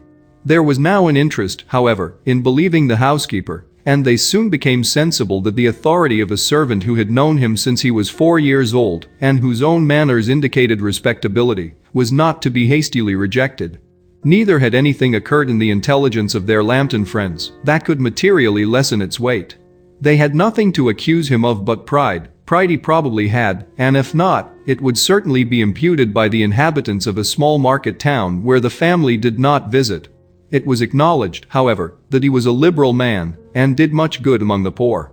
With respect to Wickham, the travellers soon found that he was not held there in much estimation, for though the chief of his concerns with the son of his patron were imperfectly understood, it was yet a well-known fact that, on his quitting Derbyshire, he had left many debts behind him, which Mr. Darcy afterwards discharged. As for Elizabeth, her thoughts were at Pemberley this evening more than the last, and the evening, though as it passed it seemed long, was not long enough to determine her feelings towards one in that mansion, and she lay awake 2 whole hours endeavoring to make them out. She certainly did not hate him. No, hatred had vanished long ago, and she had almost as long been ashamed of ever feeling a dislike against him that could be so called. The respect created by the conviction of his valuable qualities, though at first unwillingly admitted, had for some time ceased to be repugnant to her feeling, and it was now heightened into somewhat of a friendlier nature by the testimony so highly in his favor, and bringing forward his disposition in so amiable a light, which yesterday had produced. But above all, above respect and esteem, there was a motive within her of goodwill which could not be overlooked. It was gratitude, not merely for having once loved her, but for loving her still well enough to forgive all the petulance and acrimony of her manner in rejecting him, and all the unjust accusations accompanying her rejection. He who, she had been persuaded, would avoid her as his greatest enemy, seemed, on this accidental meeting, most eager to preserve the acquaintance, and without any indelicate display of regard, or any peculiarity of manner, where their 2 selves only were concerned, was soliciting the good opinion of her friends and bent on making her known to his sister. Such a change in a man of so much pride exciting not only astonishment, but gratitude for to love, ardent love, it must be attributed, and as such its impression on her was of a sort to be encouraged, as by no means unpleasing, though it could not be exactly defined. She respected, she esteemed, she was grateful to him, she felt a real interest in his welfare, and she only wanted to know how far she wished that welfare to depend upon herself, and how far it would be for the happiness of both, that she should employ the power, which her fancy told her she still possessed, of bringing on her the renewal of his addresses. It had been settled in the evening between the aunt and the niece that such a striking civility as Miss Darcy's in coming to see them on the very day of her arrival at Pemberley, for she had reached it only to a late breakfast, ought to be imitated, though it could not be equaled, by some exertion of politeness on their side, and, consequently, that it would be highly expedient to wait on her at Pemberley the following morning. They were, therefore, to go. Elizabeth was pleased, though when she asked herself the reason, she had very little to say in reply. Mr. Gardiner left them soon after breakfast. The fishing scheme had been renewed the day before, and a positive engagement made of his meeting some of the gentlemen at Pemberley before noon. Chapter 45. Convinced as Elizabeth now was that Miss Bingley's dislike of her had originated in jealousy, she could not help feeling how unwelcome her appearance at Pemberley must be to her, and was curious to know with how much civility on that lady's side the acquaintance would now be renewed. On reaching the house, they were shown through the hall into the saloon, whose northern aspect rendered it delightful for summer. Its windows opening to the ground admitted a most refreshing view of the high woody hills behind the house and of the beautiful oaks and Spanish chestnuts which were scattered over the intermediate lawn. In this house they were received by Miss Darcy, who was sitting there with Mrs. Hurst and Miss Bingley, and the lady with whom she lived in London. Georgiana's reception of them was very civil, but attended with all the embarrassment which, though proceeding from shyness and the fear of doing wrong, would easily give to those who felt themselves inferior the belief of her being proud and reserved. Mrs. Gardiner and her niece, however, did her justice, and pitied her. By Mrs. Hurst and Miss Bingley they were noticed only by a curtsy, and, on their being seated, a pause, awkward as such pauses must always be, succeeded for a few moments. It was first broken by Mrs. Annesley, a genteel, agreeable-looking woman, whose endeavor to introduce some kind of discourse proved her to be more truly well-bred than either of the others, and between her and Mrs. Gardiner, with occasional help from Elizabeth, the conversation was carried on. Miss Darcy looked as if she wished for courage enough to join in it, and sometimes did venture a short sentence when there was least danger of its being heard. Elizabeth soon saw that she was herself closely watched by Miss Bingley, and that she could not speak a word, especially to Miss Darcy, without calling her attention. This observation would not have prevented her from trying to talk to the latter, had they not been seated at an inconvenient distance, but she was not sorry to be spared the necessity of saying much. Her own thoughts were employing her. She expected every moment that some of the gentlemen would enter the room. She wished, she feared that the master of the house might be amongst them, and whether she wished or feared it most, she could scarcely determine. After sitting in this manner a quarter of an hour without hearing Miss Bingley's voice, Elizabeth was roused by receiving from her a cold enquiry after the health of her family. She answered with equal indifference and brevity, and the other said no more. The next variation which their visit afforded was produced by the entrance of servants with cold meat, cake, and a variety of all the finest fruits in season. But this did not take place till after many a significant look and smile from Mrs. Annesley to Miss Darcy had been given to remind her of her post.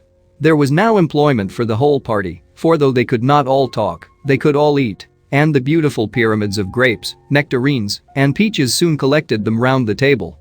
While thus engaged, Elizabeth had a fair opportunity of deciding whether she most feared or wished for the appearance of Mr. Darcy by the feelings which prevailed on his entering the room. And then, though but a moment before she had believed her wishes to predominate, she began to regret that he came. He had been some time with Mr. Gardiner, who, with 2 or 3 other gentlemen from the house, was engaged by the river, and had left him only on learning that the ladies of the family intended a visit to Georgiana that morning. No sooner did he appear than Elizabeth wisely resolved to be perfectly easy and unembarrassed, a resolution the more necessary to be made, but perhaps not the more easily kept, because she saw that the suspicions of the whole party were awakened against them, and that there was scarcely an eye which did not watch his behavior when he first came into the room. In no countenance was attentive curiosity so strongly marked as in Miss Bingley's, in spite of the smiles which overspread her face whenever she spoke to one of its objects, for jealousy had not yet made her desperate, and her attentions to Mr. Darcy were by no means over. Miss Darcy, on her brother's entrance, exerted herself much more to talk, and Elizabeth saw that he was anxious for his sister and herself to get acquainted, and forwarded as much as possible every attempt at conversation on either side. Miss Bingley saw all this likewise, and, in the imprudence of anger, took the first opportunity of saying, with sneering civility, "Pray, Miss Eliza, are not the Shire militia removed from Meryton? They must be a great loss to your family."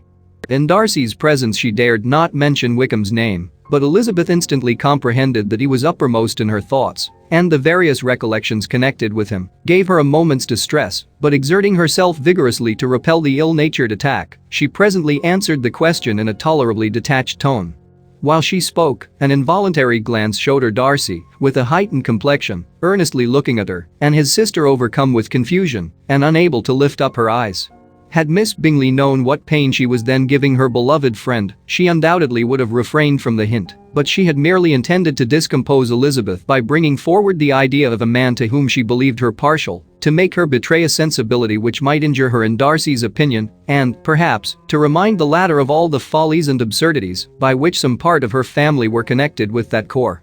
Not a syllable had ever reached her of Miss Darcy's meditated elopement. To no creature had it been revealed where secrecy was possible, except to Elizabeth, and from all Bingley's connections her brother was particularly anxious to conceal it, from the very wish which Elizabeth had long ago attributed to him, of their becoming hereafter her own. He had certainly formed such a plan, and without meaning that it should affect his endeavor to separate him from Miss Bennet, it is probable that it might add something to his lively concern for the welfare of his friend. Elizabeth's collected behavior, however, soon quieted his emotion, and as Miss Bingley, vexed and disappointed, dared not approach nearer to Wickham, Georgiana also recovered in time, though not enough to be able to speak any more. Her brother, whose eye she feared to meet, scarcely recollected her interest in the affair, and the very circumstance which had been designed to turn his thoughts from Elizabeth seemed to have fixed them on her more and more cheerfully.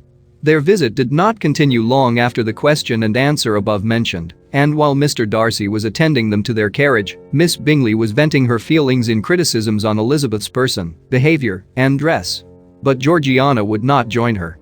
Her brother's recommendation was enough to ensure her favor, his judgment could not err. And he had spoken in such terms of Elizabeth as to leave Georgiana without the power of finding her otherwise than lovely and amiable. When Darcy returned to the saloon, Miss Bingley could not help repeating to him some part of what she had been saying to his sister. "How very ill Miss Eliza Bennet looks this morning, Mr. Darcy," she cried. "I never in my life saw anyone so much altered as she is since the winter. She has grown so brown and coarse. Louisa and I were agreeing that we should not have known her again." However little Mr. Darcy might have liked such an address, he contented himself with coolly replying that he perceived no other alteration than her being rather tanned, no miraculous consequence of traveling in the summer. "For my own part," she rejoined, "I must confess that I never could see any beauty in her. Her face is too thin, her complexion has no brilliancy, and her features are not at all handsome. Her nose wants character, there is nothing marked in its lines. Her teeth are tolerable, but not out of the common way, and as for her eyes, which have sometimes been called so fine, I could never see anything extraordinary in them.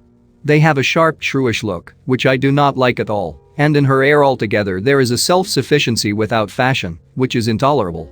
Persuaded as Miss Bingley was that Darcy admired Elizabeth, this was not the best method of recommending herself, but angry people are not always wise, and in seeing him at last look somewhat nettled, she had all the success she expected.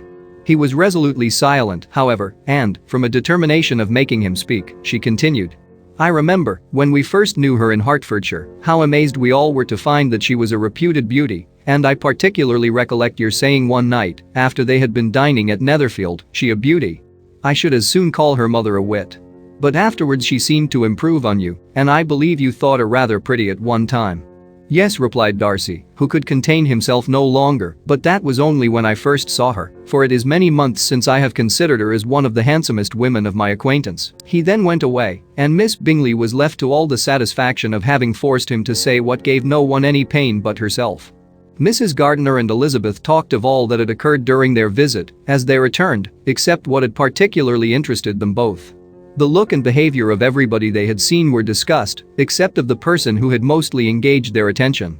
They talked of his sister, his friends, his house, his fruit, of everything but himself.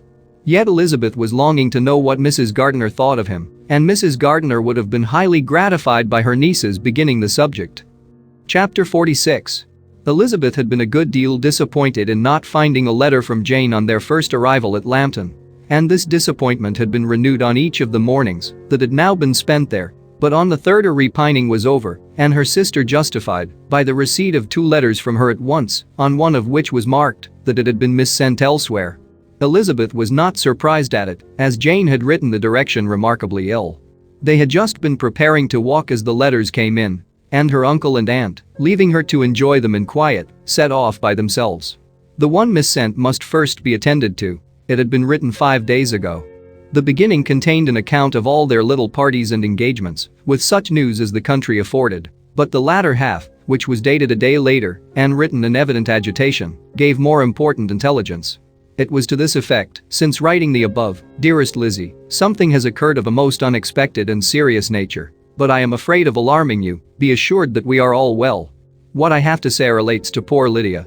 An express came at 12 last night, just as we were all gone to bed, from Colonel Forster, to inform us that she was gone off to Scotland with one of his officers, to own the truth, with Wickham.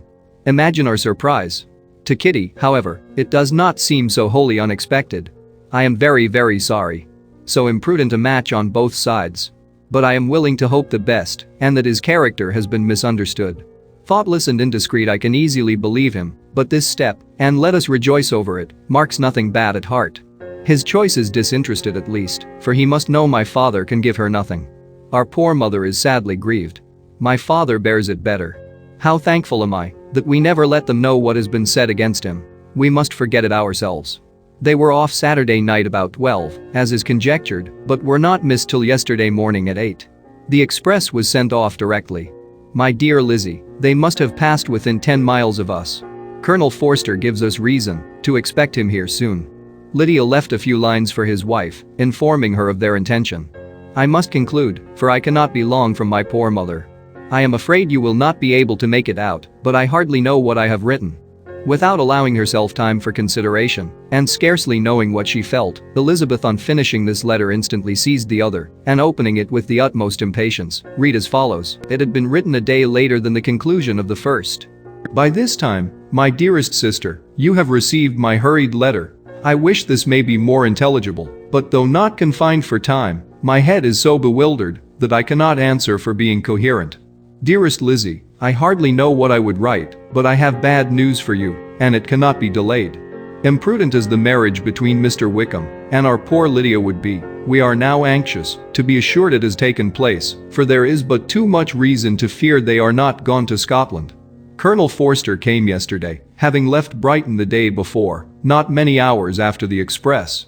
Though Lydia's short letter to Mrs. F gave them to understand that they were going to Gretna Green, something was dropped by Denny expressing his belief that W never intended to go there or to marry Lydia at all, which was repeated to Colonel F, who, instantly taking the alarm, set off from B intending to trace their route.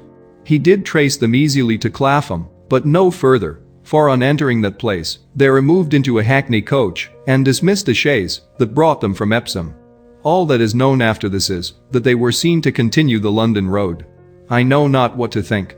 After making every possible enquiry on that side London, Colonel F came on into Hertfordshire, anxiously renewing them at all the turnpikes and at the inns in Barnet and Hatfield, but without any success. No such people had been seen to pass through. With the kindest concern he came on to Longbourn and broke his apprehensions to us in a manner most creditable to his heart. I am sincerely grieved for him and Mrs. F, but no one can throw any blame on them. Our distress, my dear Lizzie, is very great. My father and mother believe the worst, but I cannot think so ill of him. Many circumstances might make it more eligible for them to be married privately in town than to pursue their first plan.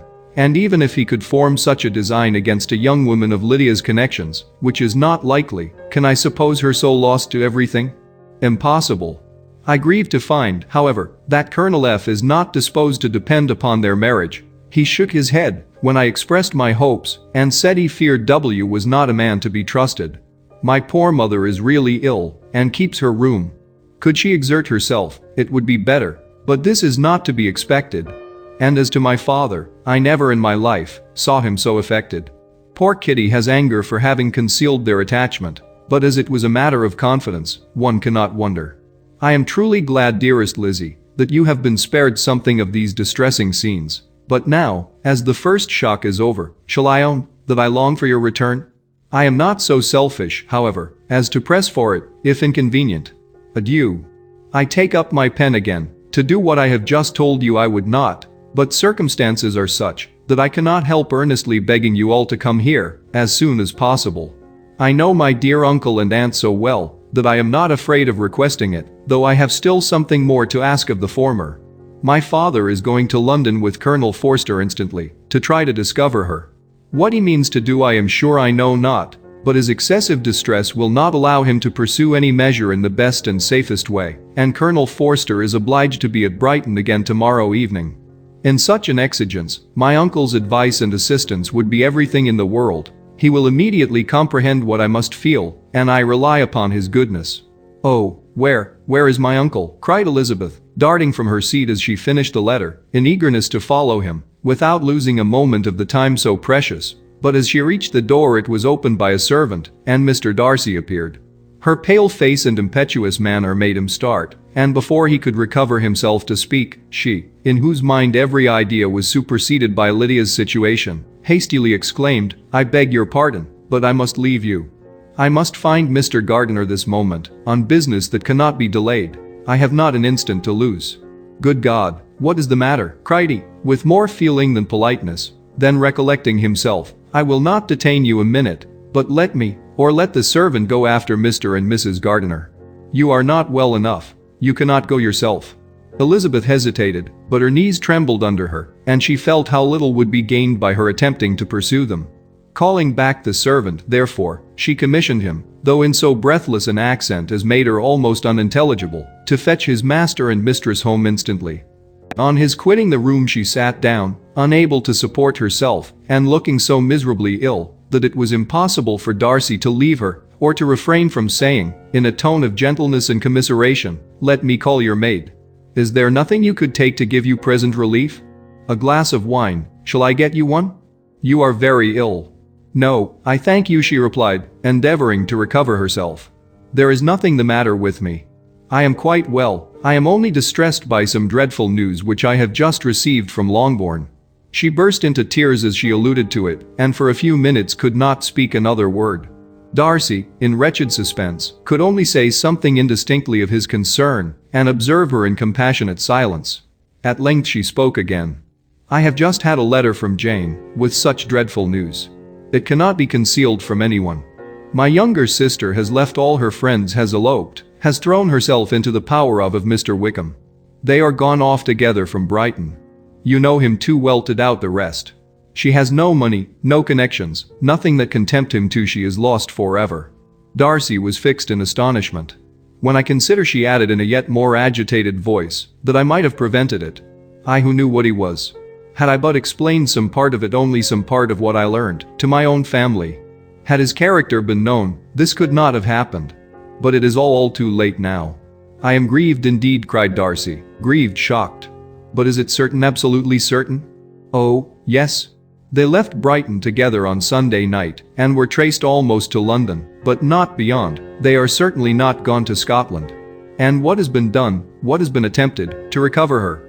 My father is gone to London, and Jane has written to beg my uncle's immediate assistance, and we shall be off, I hope, in half an hour. But nothing can be done. I know very well that nothing can be done. How is such a man to be worked on? How are they even to be discovered? I have not the smallest hope. It is every way horrible. Darcy shook his head in silent acquiescence. When my eyes were opened to his real character, oh, had I known what I ought, what I dared to do. But I knew not. I was afraid of doing too much. Wretched, wretched mistake. Darcy made no answer. He seemed scarcely to hear her, and was walking up and down the room in earnest meditation, his brow contracted, his air gloomy. Elizabeth soon observed, and instantly understood it. Her power was sinking. Everything must sink under such a proof of family weakness, such an assurance of the deepest disgrace. She could neither wonder nor condemn, but the belief of his self-conquest brought nothing consolatory to her bosom, afforded no palliation of her distress. It was, on the contrary, exactly calculated to make her understand her own wishes, and never had she so honestly felt that she could have loved him, as now, when all love must be vain. But self, though it would intrude, could not engross her. Lydia, the humiliation, the misery she was bringing on them all, soon swallowed up every private care, and covering her face with her handkerchief, Elizabeth was soon lost to everything else, and, after a pause of several minutes, was only recalled to a sense of her situation by the voice of her companion, who, in a manner which, though it spoke compassion, spoke likewise restraint, said, "I am afraid you have been long desiring my absence, nor have I anything to plead in excuse of my stay, but real, though unavailing concern. Would to heaven that anything could be either said or done on my part, that might offer consolation to such distress. But I will not torment you with vain wishes, which may seem purposely to ask for your thanks. This unfortunate affair will, I fear, prevent my sisters having the pleasure of seeing you at Pemberley today. Oh, yes. Be so kind as to apologize for us to Miss Darcy. Say that urgent business calls us home immediately. Conceal the unhappy truth as long as it is possible, I know it cannot be long." He readily assured her of his secrecy, again expressed his sorrow for her distress, wished it a happier conclusion than there was at present reason to hope, and leaving his compliments for her relations, with only one serious parting look, went away. As he quitted the room, Elizabeth felt how improbable it was that they should ever see each other again on such terms of cordiality as had marked their several meetings in Derbyshire, and as she threw a retrospective glance over the whole of their acquaintance, so full of contradictions and varieties, sighed at the perverseness of those feelings which would now have promoted its continuance, and would formerly have rejoiced in its termination. If gratitude and esteem are good foundations of affection, Elizabeth's change of sentiment will be neither improbable nor faulty. But if otherwise, if regard springing from such sources is unreasonable or unnatural, in comparison of what is so often described as arising on a first interview with its object, and even before two words have been exchanged, nothing can be said in her defense, except that she had given somewhat of a trial to the latter method in her partiality for Wickham, and that its ill success might, perhaps, authorize her to seek the other less interesting mode of attachment. Be that as it may, she saw him go with regret, and in this early example of what Lydia's infamy must produce, found additional anguish as she reflected on that wretched business. Never, since reading Jane's second letter, had she entertained a hope of Wickham's meaning to marry her. No one but Jane, she thought, could flatter herself with such an expectation. Surprise was the least of her feelings on this development.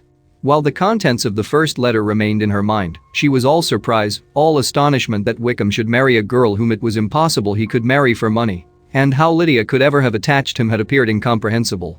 But now it was all too natural. For such an attachment as this, she might have sufficient charms, and though she did not suppose Lydia to be deliberately engaging in an elopement without the intention of marriage, she had no difficulty in believing that neither her virtue nor her understanding would preserve her from falling an easy prey. She had never perceived, while the regiment was in Hertfordshire, that Lydia had any partiality for him. But she was convinced that Lydia wanted only encouragement to attach herself to anybody. Sometimes one officer, sometimes another, had been her favorite, as their attentions raised them in her opinion. Her affections had continually been fluctuating, but never without an object. The mischief of neglect and mistaken indulgence towards such a girl, oh, how acutely did she now feel it. She was wild to be at home, to hear, to see, to be upon the spot, to share with Jane in the cares that must now fall wholly upon her, in a family so deranged, a father absent, a mother incapable of exertion, and requiring constant attendance. And though almost persuaded that nothing could be done for Lydia, her uncle's interference seemed of the utmost importance, and till he entered the room her impatience was severe. Mr. and Mrs. Gardiner had hurried back in alarm, supposing by the servant's account that their niece was taken suddenly ill. But satisfying them instantly on that head, she eagerly communicated the cause of their summons, reading the two letters aloud and dwelling on the postscript of the last with trembling energy. Though Lydia had never been a favorite with them, Mr. and Mrs. Gardiner could not but be deeply afflicted. Not Lydia only, but all were concerned in it, and after the first exclamations of surprise and horror, Mr. Gardiner promised every assistance in his power. Elizabeth, though expecting no less, thanked him with tears of gratitude. And all three being actuated by one spirit, everything relating to their journey was speedily settled. They were to be off as soon as possible. "But what is to be done about Pemberley?" cried Mrs. Gardiner. "John told us Mr. Darcy was here when you sent for us. Was it so?" "Yes. And I told him we should not be able to keep our engagement." "That is all settled." "That is all settled," repeated the other as she ran into her room to prepare. And are they upon such terms as for her to disclose the real truth? Oh, that I knew how it was. But wishes were vain, or at least, could only serve to amuse her in the hurry and confusion of the following hour. Had Elizabeth been at leisure to be idle, she would have remained certain that all employment was impossible to one so wretched as herself. But she had her share of business as well as her aunt, and amongst the rest there were notes to be written to all their friends at Lambton, with false excuses for their sudden departure. An hour, however, saw the whole completed, and Mr. Gardiner meanwhile having settled his account at the inn, nothing remained to be done but to go, and Elizabeth, after all the misery of the morning, found herself, in a shorter space of time than she could have supposed, seated in the carriage and on the road to Longbourn. Chapter 47. I have been thinking it over again, Elizabeth said her uncle, as they drove from the town, and really, upon serious consideration, I am much more inclined than I was to judge as your eldest sister does on the matter. It appears to me so very unlikely that any young man should form such a design against a girl who is by no means unprotected or friendless, and who was actually staying in his colonel's family, that I am strongly inclined to hope the best. Could he expect that her friends would not step forward? Could he expect to be noticed again by the regiment after such an affront to Colonel Forster? His temptation is not adequate to the risk. Do you really think so? Cried Elizabeth, brightening up for a moment. Upon my word, said Mrs. Gardiner, I begin to be of your uncle's opinion. It is really too great a violation of decency, honor, and interest for him to be guilty of. I cannot think so very ill of Wickham. Can you yourself, Lizzie, so wholly give him up as to believe him capable of it? Not, perhaps, of neglecting his own interest, but of every other neglect I can believe him capable. If, indeed, it should be so. But I dare not hope it. Why should they not go on to Scotland if that had been the case? In the first place, replied Mr. Gardiner, there is no absolute proof that they are not gone to Scotland. Oh. But their removing from the chaise into a hackney coach is such a presumption. And, besides, no traces of them were to be found on the Barnet road. Well, then supposing them to be in London. They may be there, though for the purpose of concealment, for no more exceptional purpose.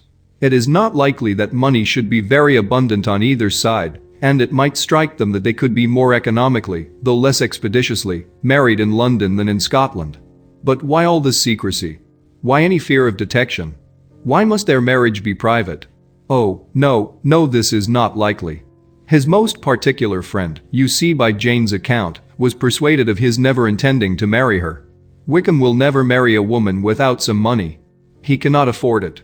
And what claims has Lydia, what attraction has she beyond youth, health, and good humor, that could make him, for her sake, forego every chance of benefiting himself by marrying well? As to what restraint the apprehensions of disgrace in the corps might throw on a dishonorable elopement with her, I am not able to judge, for I know nothing of the effects that such a step might produce. But as to your other objection, I am afraid it will hardly hold good. Lydia has no brothers to step forward, and he might imagine, from my father's behavior, from his indolence and the little attention he has ever seemed to give to what was going forward in his family, that he would do as little, and think as little about it, as any father could do, in such a matter.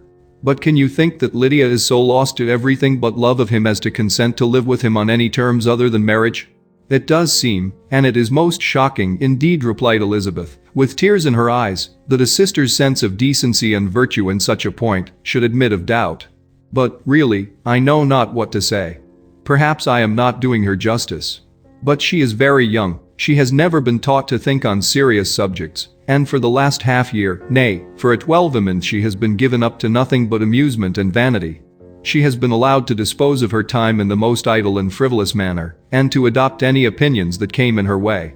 Since the Shire were first quartered in Meryton, nothing but love, flirtation, and officers have been in her head. She has been doing everything in her power by thinking and talking on the subject, to give greater, what shall I call it, susceptibility to her feelings, which are naturally lively enough. And we all know that Wickham has every charm of person and address that can captivate a woman. But you see that Jane, said her aunt, does not think so very ill of Wickham as to believe him capable of the attempt. Of whom does Jane ever think ill? And who is there, whatever might be their former conduct, that she would think capable of such an attempt, till it were proved against them? But Jane knows, as well as I do, what Wickham really is.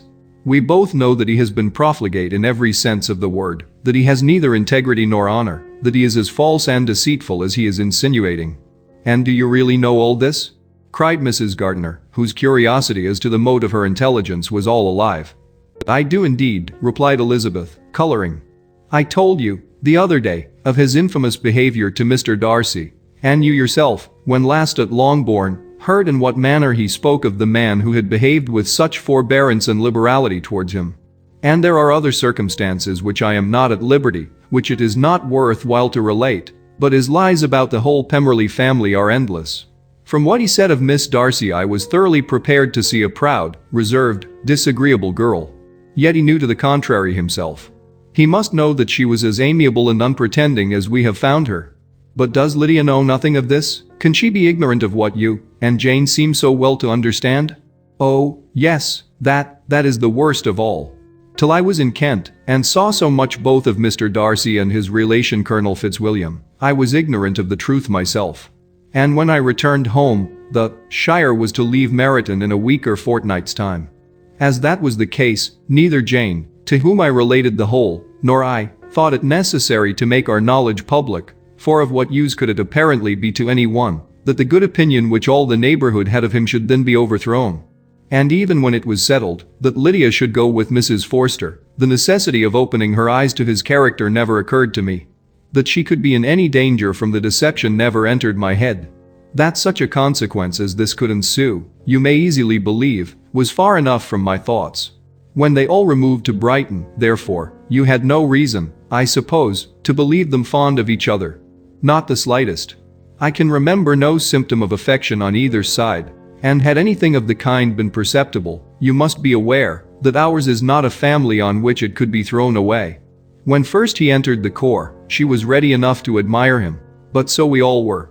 Every girl in or near Meryton was out of her senses about him for the first 2 months, but he never distinguished her by any particular attention, and, consequently, after a moderate period of extravagant and wild admiration, her fancy for him gave way, and others of the regiment, who treated her with more distinction, again became her favorites. It may be easily believed that however little of novelty could be added to their fears, hopes, and conjectures on this interesting subject, by its repeated discussion, no other could detain them from it long, during the whole of the journey. From Elizabeth's thoughts it was never absent. Fixed there by the keenest of all anguish, self-reproach, she could find no interval of ease or forgetfulness. They traveled as expeditiously as possible, and, sleeping one night on the road, reached Longbourn by dinner time the next day. It was a comfort to Elizabeth to consider that Jane could not have been wearied by long expectations.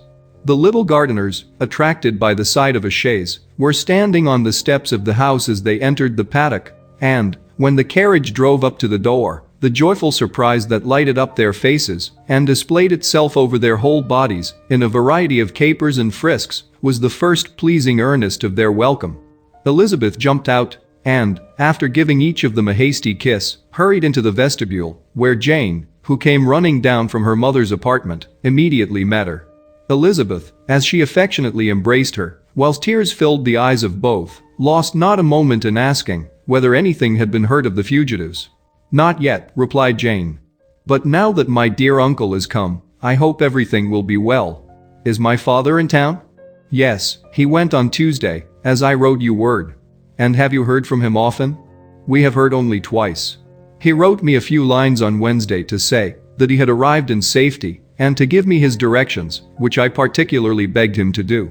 He merely added that he should not write again till he had something of importance to mention." "And my mother, how is she? How are you all?"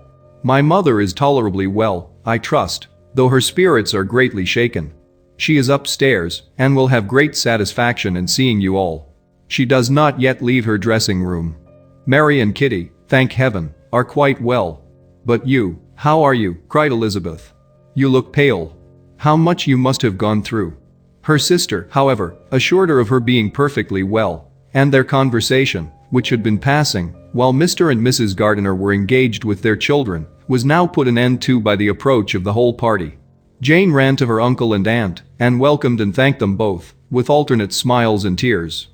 When they were all in the drawing room, the questions which Elizabeth had already asked were of course repeated by the others, and they soon found that Jane had no intelligence to give. The sanguine hope of good, however, which the benevolence of her heart suggested had not yet deserted her. she still expected that it would all end well, and that every morning would bring some letter, either from Lydia or her father, to explain their proceedings and, perhaps, announce their marriage. Mrs. Bennet, to whose apartment they all repaired, after a few minutes' conversation together, received them exactly as might be expected, with tears and lamentations of regret, invectives against the villainous conduct of Wickham, and complaints of her own sufferings and ill usage, blaming everybody but the person to whose ill-judging indulgence the errors of her daughter must principally be owing.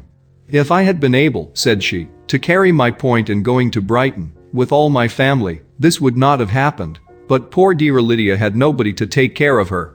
Why did the Forsters ever let her go out of their sight? I am sure there was some great neglect or other on their side, for she is not the kind of girl to do such a thing if she had been well looked after.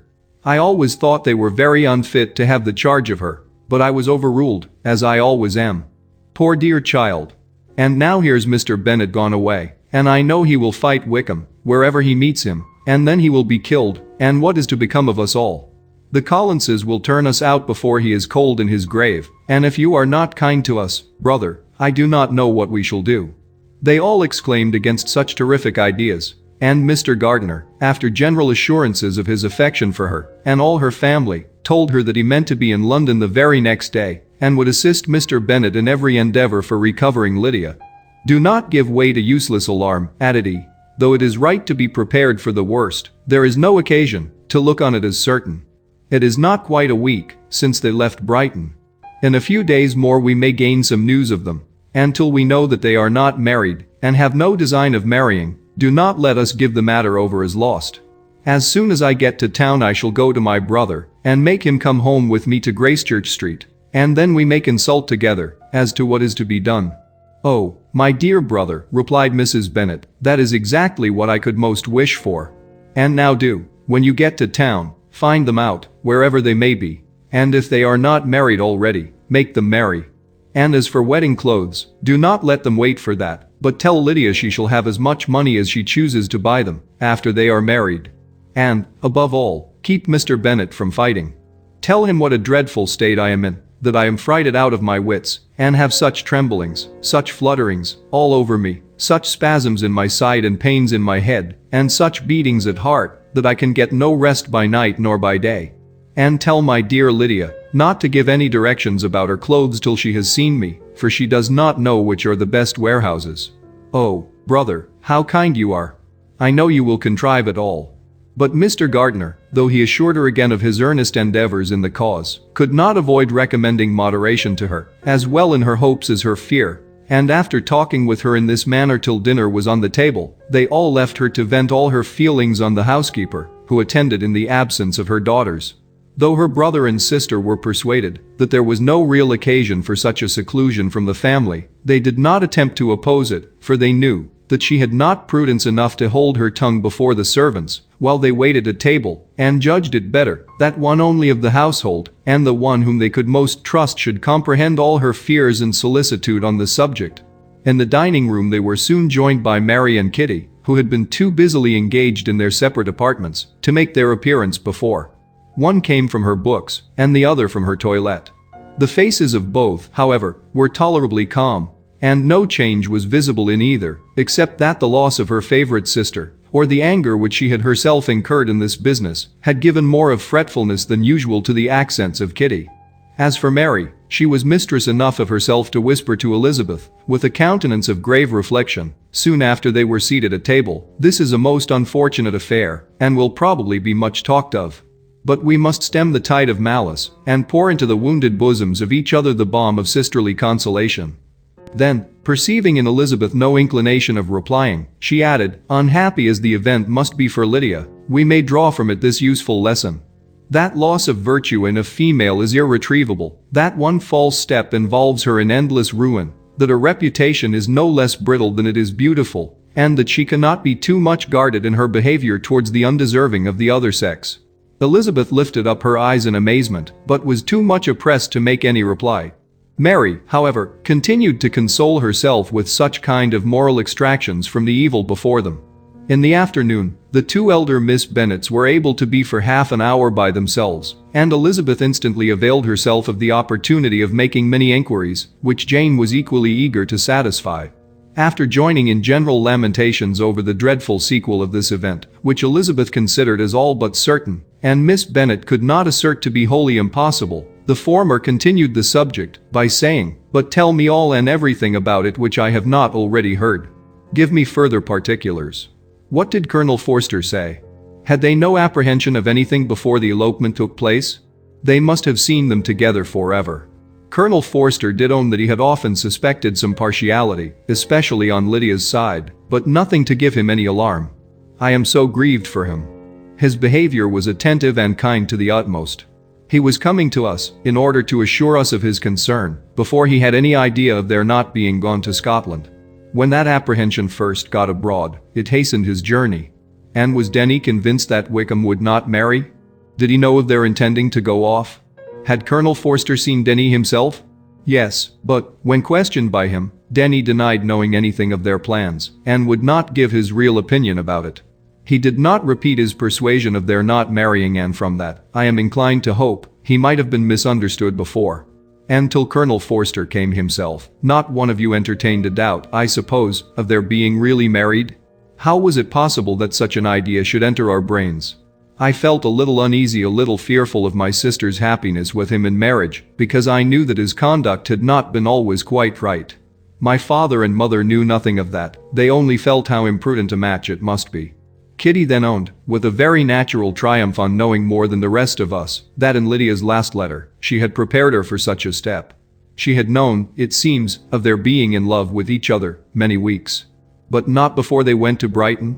No, I believe not. And did Colonel Forster appear to think well of Wickham himself? Does he know his real character? I must confess that he did not speak so well of Wickham as he formerly did. He believed him to be imprudent and extravagant. And since this sad affair has taken place, it is said that he left Meryton greatly in debt, but I hope this may be false. Oh, Jane, had we been less secret, had we told what we knew of him, this could not have happened. Perhaps it would have been better, replied her sister. But to expose the former faults of any person without knowing what their present feelings were, seemed unjustifiable. We acted with the best intentions. Could Colonel Forster repeat the particulars of Lydia's note to his wife? He brought it with him for us to see. Jane then took it from her pocketbook and gave it to Elizabeth. These were the contents. My dear Harriet, you will laugh when you know where I am gone, and I cannot help laughing myself at your surprise tomorrow morning, as soon as I am missed. I am going to Gretna Green, and if you cannot guess with who, I shall think you a simpleton, for there is but one man in the world I love, and he is an angel. I should never be happy without him, so think it no harm to be off. You need not send them word at Longbourn of my going, if you do not like it, for it will make the surprise the greater, when I write to them and sign my name Lydia Wickham.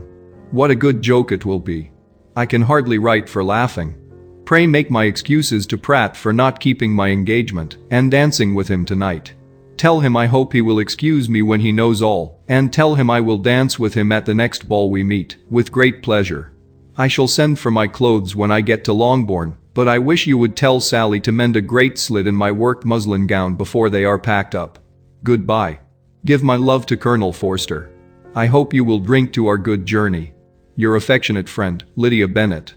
Oh, thoughtless Lydia, cried Elizabeth when she had finished it. What a letter is this, to be written at such a moment. But at least it shows that she was serious on the subject of their journey. Whatever he might afterwards persuade her to, it was not on her side a scheme of infamy. My poor father, how he must have felt it. I never saw anyone so shocked. He could not speak a word for full 10 minutes. My mother was taken ill immediately, and the whole house in such confusion. Oh, Jane, cried Elizabeth, was there a servant belonging to it who did not know the whole story before the end of the day? I do not know. I hope there was. But to be guarded at such a time is very difficult. My mother was in hysterics, and though I endeavored to give her every assistance in my power, I am afraid I did not do so much as I might have done. But the horror of what might possibly happen almost took from me my faculties. Your attendance upon her has been too much for you. You do not look well. Oh, that I had been with you. You have had every care and anxiety upon yourself alone. Mary and Kitty have been very kind, and would have shared in every fatigue, I am sure, but I did not think it right for either of them. Kitty is slight and delicate, and Mary studies so much that her hours of repose should not be broken in on. My Aunt Phillips came to Longbourn on Tuesday, after my father went away, and was so good as to stay till Thursday with me. She was of great use and comfort to us all. And Lady Lucas has been very kind. She walked here on Wednesday morning to condole with us, and offered her services, or any of her daughters, if they should be of use to us. She had better have stayed at home, cried Elizabeth. Perhaps she meant well, but, under such a misfortune as this, one cannot see too little of one's neighbors. Assistance is impossible, condolence insufferable. Let them triumph over us at a distance, and be satisfied. She then proceeded to inquire into the measures which her father had intended to pursue, while in town, for the recovery of his daughter. He meant, I believe, replied Jane, to go to Epsom, the place where they last changed horses, see the postilions and try, if anything could be made out from them. His principal object must be, to discover the number of the hackney coach which took them from Clapham. It had come with a fare from London, and as he thought, that the circumstance of a gentleman and ladies removing from one carriage into another might be remarked, he meant to make enquiries at Clapham. If he could anyhow discover at what house the coachman had before set down his fare, he determined to make enquiries there, and hoped it might not be impossible to find out the stand and number of the coach. I do not know of any other designs that he had formed, but he was in such a hurry to be gone, and his spirits so greatly discompassed, that I had difficulty in finding out even so much as this. Chapter 48. The whole party were in hopes of a letter from Mr. Bennet the next morning, but the post came in without bringing a single line from him. His family knew him to be, on all common occasions, a most negligent and dilatory correspondent, but at such a time they had hoped for exertion. They were forced to conclude that he had no pleasing intelligence to send, but even of that they would have been glad to be certain. Mr. Gardiner had waited only for the letters before he set off. When he was gone, they were certain at least of receiving constant information of what was going on, and their uncle promised, at parting, to prevail on Mr. Bennet to return to Longbourn as soon as he could, to the great consolation of his sister, who considered it as the only security for her husband's not being killed in a duel.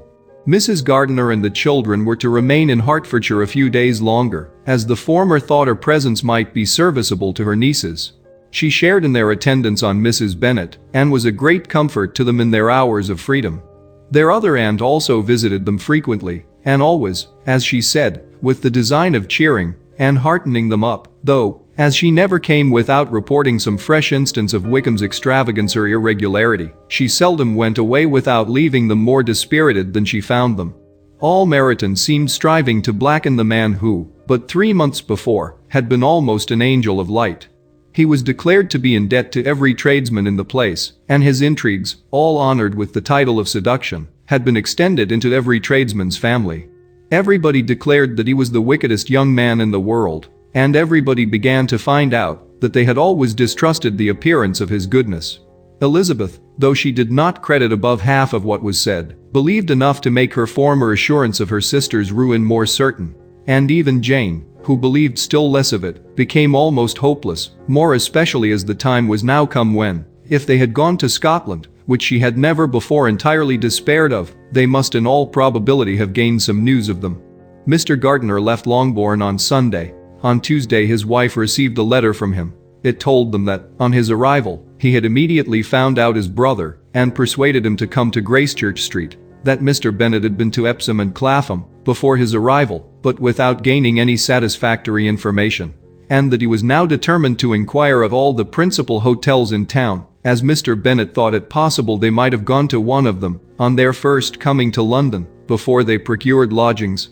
Mr. Gardiner himself did not expect any success from this measure, but as his brother was eager in it, he meant to assist him in pursuing it. He added that Mr. Bennet seemed wholly disinclined at present to leave London, and promised to write again very soon. There was also a postscript to this effect. I have written to Colonel Forster, to desire him to find out, if possible, from some of the young man's intimates in the regiment, whether Wickham has any relations or connections who would be likely to know in what part of town he has now concealed himself. If there were anyone that one could apply to with a probability of gaining such a clue as that, it might be of essential consequence. At present we have nothing to guide us. Colonel Forster will, I dare say, do everything in his power to satisfy us on this head. But, on second thoughts, perhaps, Lizzie could tell us what relations he has now living, better than any other person. Elizabeth was at no loss to understand from whence this deference to her authority proceeded, but it was not in her power to give any information of so satisfactory a nature as the compliment deserved. She had never heard of his having had any relations, except a father and mother, both of whom had been dead many years. It was possible, however, that some of his companions in the shire might be able to give more information, and though she was not very sanguine in expecting it, the application was a something to look forward to. Every day at Longbourn was now a day of anxiety, but the most anxious part of each was when the post was expected. The arrival of letters was the grand object of every morning's impatience. Through letters, whatever of good or bad was to be told would be communicated, and every succeeding day was expected to bring some news of importance. But before they heard again from Mr. Gardiner, a letter arrived for their father, from a different quarter, from Mr. Collins, which, as Jane had received directions to open all that came for him in his absence, she accordingly read, and Elizabeth, who knew what curiosities his letters always were, looked over her, and read it likewise. It was as follows. My dear sir, I feel myself called upon, by our relationship, and my situation in life, to condole with you on the grievous affliction you are now suffering under, of which we were yesterday informed by a letter from Hertfordshire. Be assured, my dear sir, that Mrs. Collins and myself sincerely sympathize with you and all your respectable family, in your present distress, which must be of the bitterest kind, because proceeding from a cause which no time can remove. No arguments shall be wanting on my part that can alleviate so severe a misfortune or that may comfort you, under a circumstance that must be of all others, the most afflicting to a parent's mind. The death of your daughter would have been a blessing in comparison of this. And it is the more to be lamented, because there is reason to suppose, as my dear Charlotte informs me, that this licentiousness of behavior in your daughter has proceeded from a faulty degree of indulgence, though, at the same time, for the consolation of yourself and Mrs. Bennet, I am inclined to think that her own disposition must be naturally bad, or she could not be guilty of such an enormity, at so early an age. Howsoever that may be, you are grievously to be pitied, in which opinion I am not only joined by Mrs. Collins, but likewise by Lady Catherine and her daughter, to whom I have related the affair. They agree with me in apprehending that this false step in one daughter will be injurious to the fortunes of all the others, for who, as Lady Catherine herself condescendingly says, will connect themselves with such a family. And this consideration leads me moreover to reflect, with augmented satisfaction, on a certain event of last November, for had it been otherwise, I must have been involved in all your sorrow and disgrace. Let me then advise you, dear sir, to console yourself as much as possible, to throw off your unworthy child from your affection forever, and leave her to reap the fruits of her own heinous offense. I am, dear sir, etc., etc. Mr. Gardiner did not write again till he had received an answer from Colonel Forster, and then he had nothing of a pleasant nature to send. It was not known that Wickham had a single relationship with whom he kept up any connection, and it was certain that he had no near one living. His former acquaintances had been numerous, but since he had been in the militia, it did not appear that he was on terms of particular friendship with any of them. There was no one, therefore, who could be pointed out as likely to give any news of him. And in the wretched state of his own finances, there was a very powerful motive for secrecy, in addition to his fear of discovery by Lydia's relations, for it had just transpired that he had left gaming debts behind him to a very considerable amount. Colonel Forster believed that more than £1,000 would be necessary to clear his expenses at Brighton. He owed a good deal in town, but his debts of honor were still more formidable. Mr. Gardiner did not attempt to conceal these particulars from the Longbourn family. Jane heard them with horror. A gamester, she cried. This is wholly unexpected. I had not an idea of it. Mr. Gardiner added in his letter that they might expect to see their father at home on the following day, which was Saturday. Rendered spiritless by the ill success of all their endeavors, he had yielded to his brother-in-law's entreaty that he would return to his family and leave it to him to do whatever occasion might suggest to be advisable for continuing their pursuit. When Mrs. Bennet was told of this, she did not express so much satisfaction as her children expected, considering what her anxiety for his life had been before. What, is he coming home, and without poor Lydia? She cried. Sure he will not leave London before he has found them. Who is to fight Wickham, and make him marry her, if he comes away? As Mrs. Gardiner began to wish to be at home, it was settled that she and the children should go to London at the same time that Mr. Bennet came from it. The coach, therefore, took them the first stage of their journey and brought its master back to Longbourn. Mrs. Gardiner went away in all the perplexity about Elizabeth and her Derbyshire friend that had attended her from that part of the world. His name had never been voluntarily mentioned before them by her niece, and the kind of half-expectation which Mrs. Gardiner had formed of their being followed by a letter from him had ended in nothing. Elizabeth had received none since her return that could come from Pemberley. The present unhappy state of the family rendered any other excuse for the lowness of her spirits unnecessary. Nothing, therefore, could be fairly conjectured from that, though Elizabeth, who was by this time tolerably well acquainted with her own feelings, was perfectly aware that, had she known nothing of Darcy, she could have borne the dread of Lydia's infamy somewhat better. It would have spared her, she thought, one sleepless night out of two. When Mr. Bennet arrived, he had all the appearance of his usual philosophic composure. He said as little as he had ever been in the habit of saying, made no mention of the business that had taken him away, and it was some time before his daughters had courage to speak of it. It was not till the afternoon, when he had joined them at tea, that Elizabeth ventured to introduce the subject, and then, on her briefly expressing her sorrow for what he must have endured, he replied, "Say nothing of that. Who should suffer but myself? It has been my own doing, and I ought to feel it." "You must not be too severe upon yourself," replied Elizabeth. "You may well warn me against such an evil. Human nature is so prone to fall into it. No, Lizzie, let me once in my life feel how much I have been to blame. I am not afraid of being overpowered by the impression. It will pass away soon enough." "Do you suppose them to be in London?" "Yes. Where else can they be so well concealed? And Lydia used to want to go to London," added Kitty. "She is happy then," said her father dryly, "and her residence there will probably be of some duration." Then after a short silence he continued, "Lizzie, I bear you no ill will for being justified in your advice to me last May, which, considering the event, shows some greatness of mind."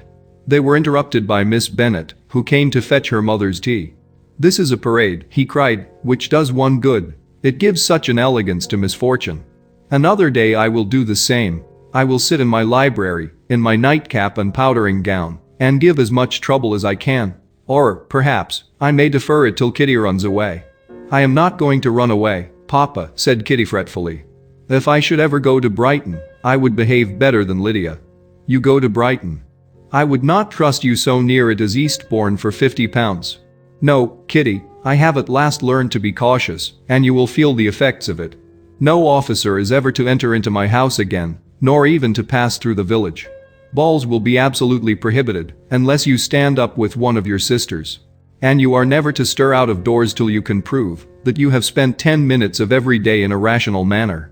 Kitty, who took all these threats in a serious light, began to cry. "Well, well," said he, "do not make yourself unhappy. If you are a good girl for the next 10 years, I will take you to a review at the end of them." Chapter 49.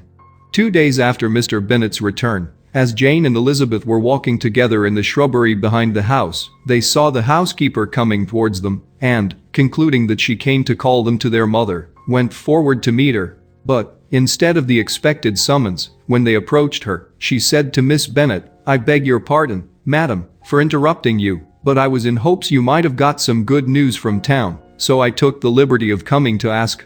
"What do you mean, Hill? We have heard nothing from town." "Dear madam," cried Mrs. Hill, in great astonishment, "don't you know there is an express come for master from Mr. Gardiner? He has been here this half hour, and master has had a letter." Away ran the girls, too eager to get in to have time for speech. They ran through the vestibule into the breakfast room, from thence to the library. Their father was in neither, and they were on the point of seeking him upstairs with their mother, when they were met by the butler, who said, "If you are looking for my master, ma'am, he is walking towards the little copse." Upon this information, they instantly passed through the hall once more, and ran across the lawn after their father, who was deliberately pursuing his way towards a small wood on one side of the paddock. Jane, who was not so light nor so much in the habit of running as Elizabeth, soon lagged behind, while her sister, panting for breath, came up with him, and eagerly cried out, "Oh, Papa, what news, what news? Have you heard from my uncle?" "Yes, I have had a letter from him by express." "Well, and what news does it bring, good or bad?" "What is there of good to be expected?" said he, taking the letter from his pocket. But perhaps you would like to read it. Elizabeth impatiently caught it from his hand. Jane now came up. Read it aloud, said their father, for I hardly know myself what it is about. Gracechurch Street, Monday, August 2nd. My dear brother, at last I am able to send you some tidings of my niece, and such as, upon the whole, I hope it will give you satisfaction. Soon after you left me on Saturday, I was fortunate enough to find out in what part of London they were. The particulars I reserve till we meet. It is enough to know they are discovered. I have seen them both, then it is as I always hoped, cried Jane. They are married. Elizabeth read on, I have seen them both. They are not married, nor can I find there was any intention of being so. But if you are willing to perform the engagements which I have ventured to make on your side, I hope it will not be long before they are. All that is required of you is, to assure to your daughter, by settlement, her equal share of the £5,000 secured among your children after the decease of yourself and my sister, and, moreover, to enter into an engagement of allowing her, during your life, £100 per annum. These are conditions which, considering everything, I had no hesitation in complying with, as far as I thought myself privileged, for you. I shall send this by express, that no time may be lost in bringing me your answer. You will easily comprehend, from these particulars, that Mr. Wickham's circumstances are not so hopeless as they are generally believed to be. The world has been deceived in that respect, and I am happy to say there will be some little money, even when all his debts are discharged, to settle on my niece, in addition to her own fortune. If, as I conclude, will be the case, you send me full powers to act in your name throughout the whole of this business, I will immediately give directions to Haggerston for preparing a proper settlement. There will not be the smallest occasion for your coming to town again, therefore stay quiet at Longbourn, and depend on my diligence and care. Send back your answer as fast as you can, and be careful to write explicitly. We have judged it best that my niece should be married from this house, of which I hope you will approve. She comes to us today. I shall write again, as soon as anything more is determined on. Yours, etc., E.D.W. Gardiner. Is it possible, cried Elizabeth, when she had finished. Can it be possible that he will marry her? Wickham is not so undeserving, then, as we thought him, said her sister. My dear father, I congratulate you. And have you answered the letter? Cried Elizabeth. No, but it must be done soon. Most earnestly did she then entreat him to lose no more time before he wrote. Oh, my dear father, she cried, come back and write immediately.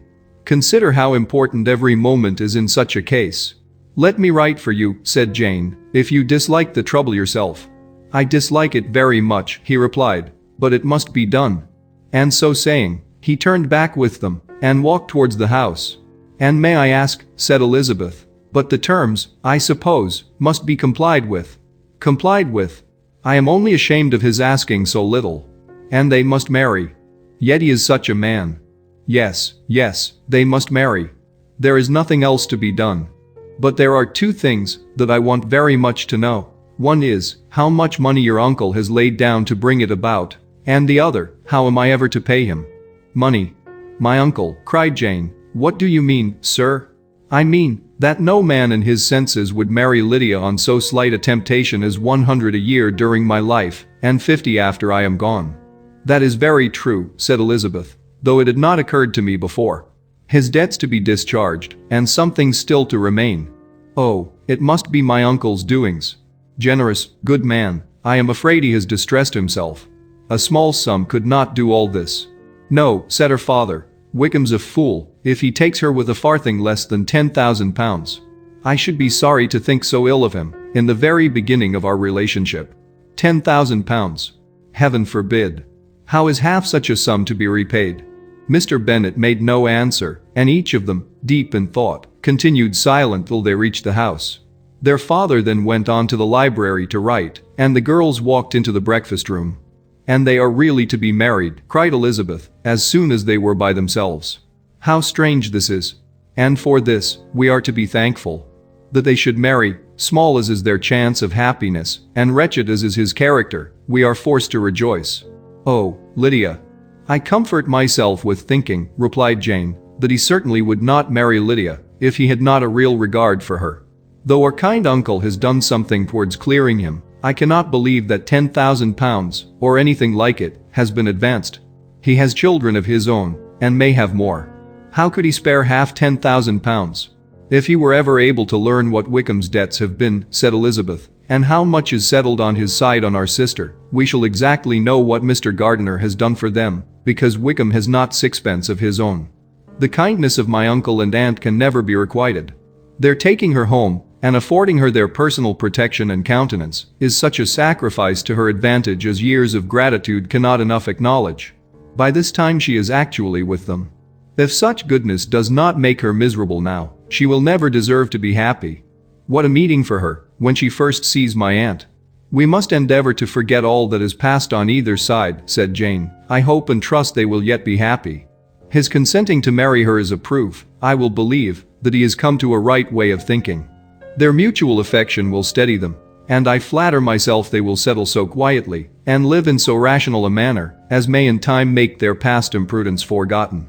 Their conduct has been such, replied Elizabeth, as neither you, nor I, nor anybody can ever forget. It is useless to talk of it. It now occurred to the girls that their mother was in all likelihood perfectly ignorant of what had happened. They went to the library, therefore, and asked their father whether he would not wish them to make it known to her. He was writing, and, without raising his head, coolly replied, just as you please. May we take my uncle's letter to read to her? Take whatever you like, and get away. Elizabeth took the letter from his writing table, and they went upstairs together. Mary and Kitty were both with Mrs. Bennet. One communication would, therefore, do for all. After a slight preparation for good news, the letter was read aloud. Mrs. Bennet could hardly contain herself. As soon as Jane had read Mr. Gardiner's hope of Lydia's being soon married, her joy burst forth, and every following sentence added to its exuberance. She was now in an irritation as violent from delight as she had ever been fidgety from alarm and vexation. To know that her daughter would be married was enough. She was disturbed by no fear for her felicity, nor humbled by any remembrance of her misconduct. My dear, dear Lydia, she cried. This is delightful indeed. She will be married. I shall see her again. She will be married at 16. My good, kind brother. I knew how it would be. I knew he would manage everything. How I long to see her, and to see dear Wickham too. But the clothes, the wedding clothes. I will write to my sister Gardiner about them directly. Lizzie, my dear, run down to your father, and ask him how much he will give her. Stay, I will go myself. Ring the bell, Kitty, for Hill. I will put on my things in a moment. My dear, dear Lydia. How merry we shall be together when we meet. Her eldest daughter endeavored to give some relief to the violence of these transports by leading her thoughts to the obligations which Mr. Gardiner's behavior laid them all under. For we must attribute this happy conclusion, she added, in a great measure to his kindness. We are persuaded that he has pledged himself to assist Mr. Wickham with money. Well, cried her mother, it is all very right. Who should do it but her own uncle? If he had not had a family of his own, I and my children must have had all his money, you know, and it is the first time we have ever had anything from him, except a few presents. Well, I am so happy. In a short time I shall have a daughter married. Mrs. Wickham. How well it sounds. And she was only 16 last June. My dear Jane, I am in such a flutter that I am sure I can't write, so I will dictate, and you write for me. We will settle with your father about the money afterwards, but the things should be ordered immediately. She was then proceeding to all the particulars of calico, muslin, and cambric, and would shortly have dictated some very plentiful orders, had not Jane, though with some difficulty, persuaded her to wait till her father was at leisure to be consulted. One day's delay, she observed, would be of small importance, and her mother was too happy to be quite so obstinate as usual. Other schemes, too, came into her head.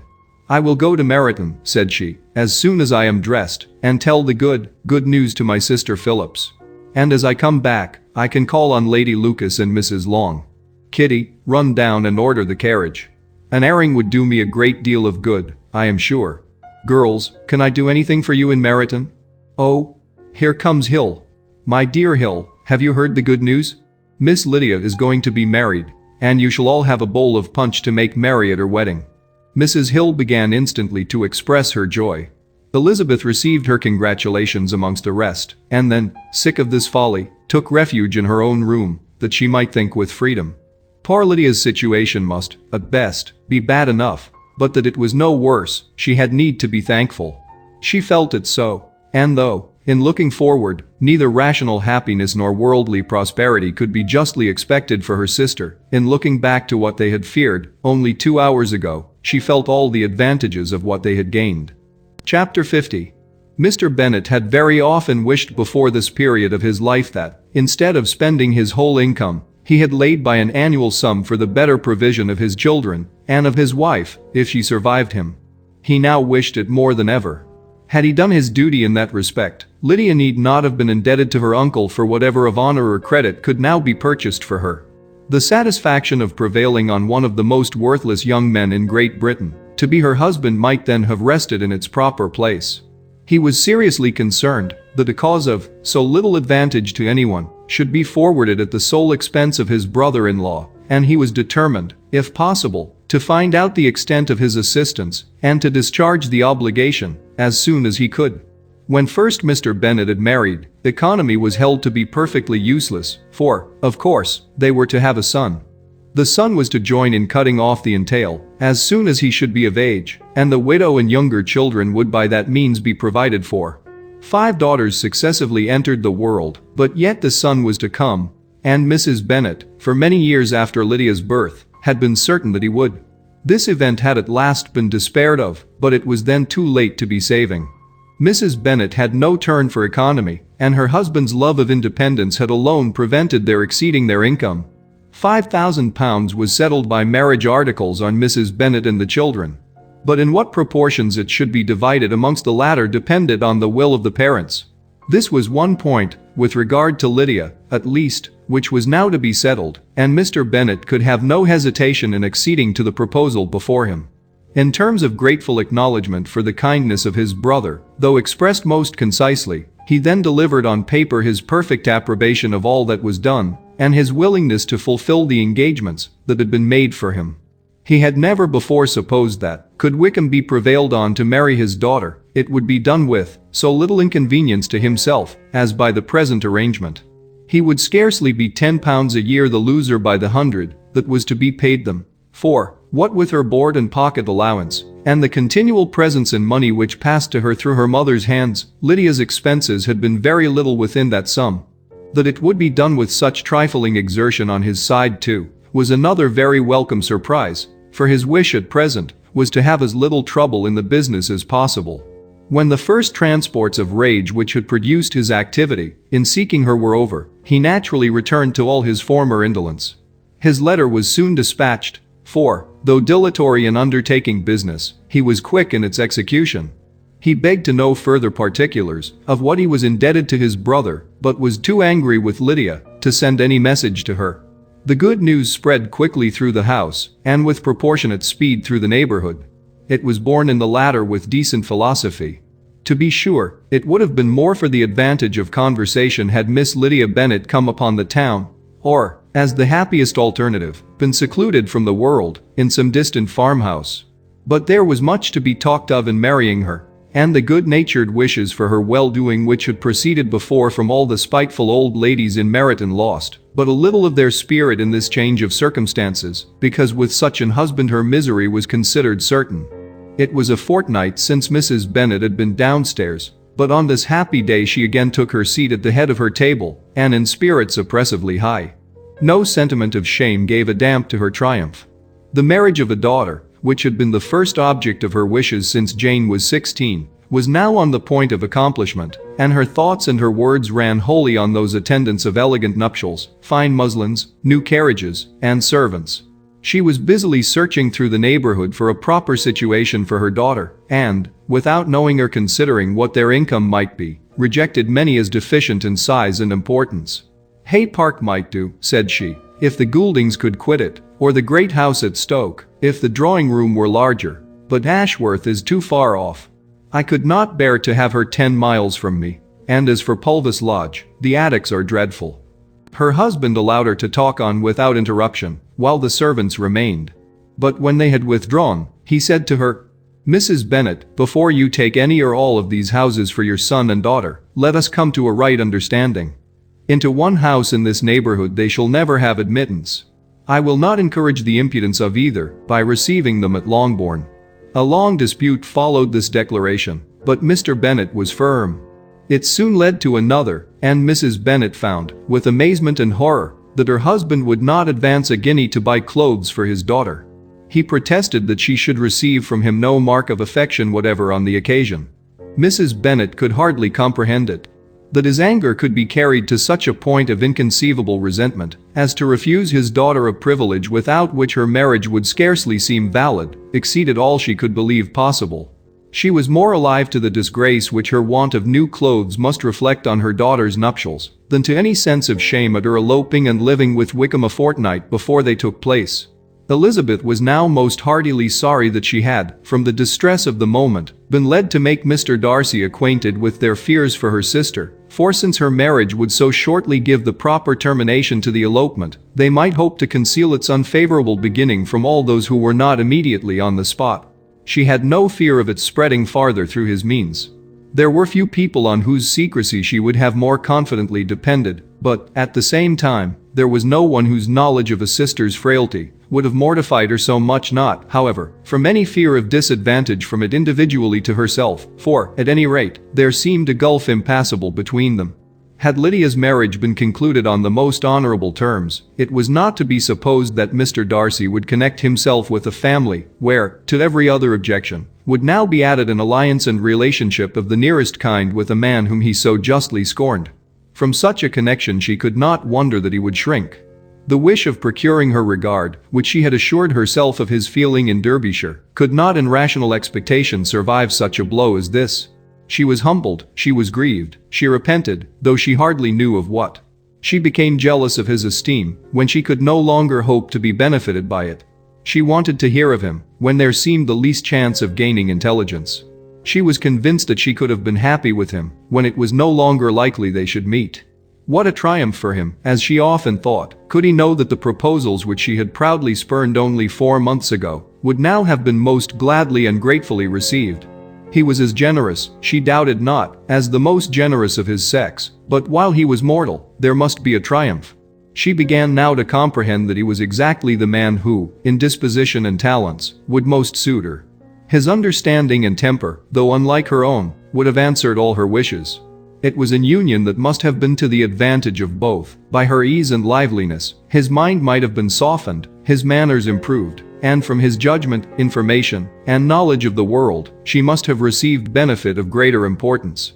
But no such happy marriage could now teach the admiring multitude what connubial felicity really was. An union of a different tendency, and precluding the possibility of the other, was soon to be formed in their family. How Wickham and Lydia were to be supported in tolerable independence, she could not imagine. But how little of permanent happiness could belong to a couple who were only brought together because their passions were stronger than their virtue, she could easily conjecture. Mr. Gardiner soon wrote again to his brother. To Mr. Bennet's acknowledgments he briefly replied, with assurance of his eagerness to promote the welfare of any of his family, and concluded with entreaties that the subject might never be mentioned to him again. The principal purport of his letter was to inform them that Mr. Wickham had resolved on quitting the militia. It was greatly my wish that he should do so, he added, as soon as his marriage was fixed on. And I think you will agree with me in considering the removal from that corps as highly advisable, both on his account and my niece's. It is Mr. Wickham's intention to go into the regulars, and among his former friends, there are still some who are able and willing to assist him in the army. He has the promise of an insignicy in General S. Regiment, now quartered in the north. It is an advantage to have it so far from this part of the kingdom. He promises fairly, and I hope among different people, where they may each have a character to preserve, they will both be more prudent. I have written to Colonel Forster to inform him of our present arrangements, and to request that he will satisfy the various creditors of Mr. Wickham in and near Brighton, with assurances of speedy payment, for which I have pledged myself. And will you give yourself the trouble of carrying similar assurances to his creditors in Meryton, of whom I shall subjoin a list according to his information. He has given in all his debts, I hope at least he has not deceived us. Haggerston has our directions, and all will be completed in a week. They will then join his regiment, unless they are first invited to Longbourn, and I understand from Mrs. Gardiner that my niece is very desirous of seeing you all before she leaves the south. She is well, and begs to be dutifully remembered to you and her mother. Yours, etc., E. Gardiner.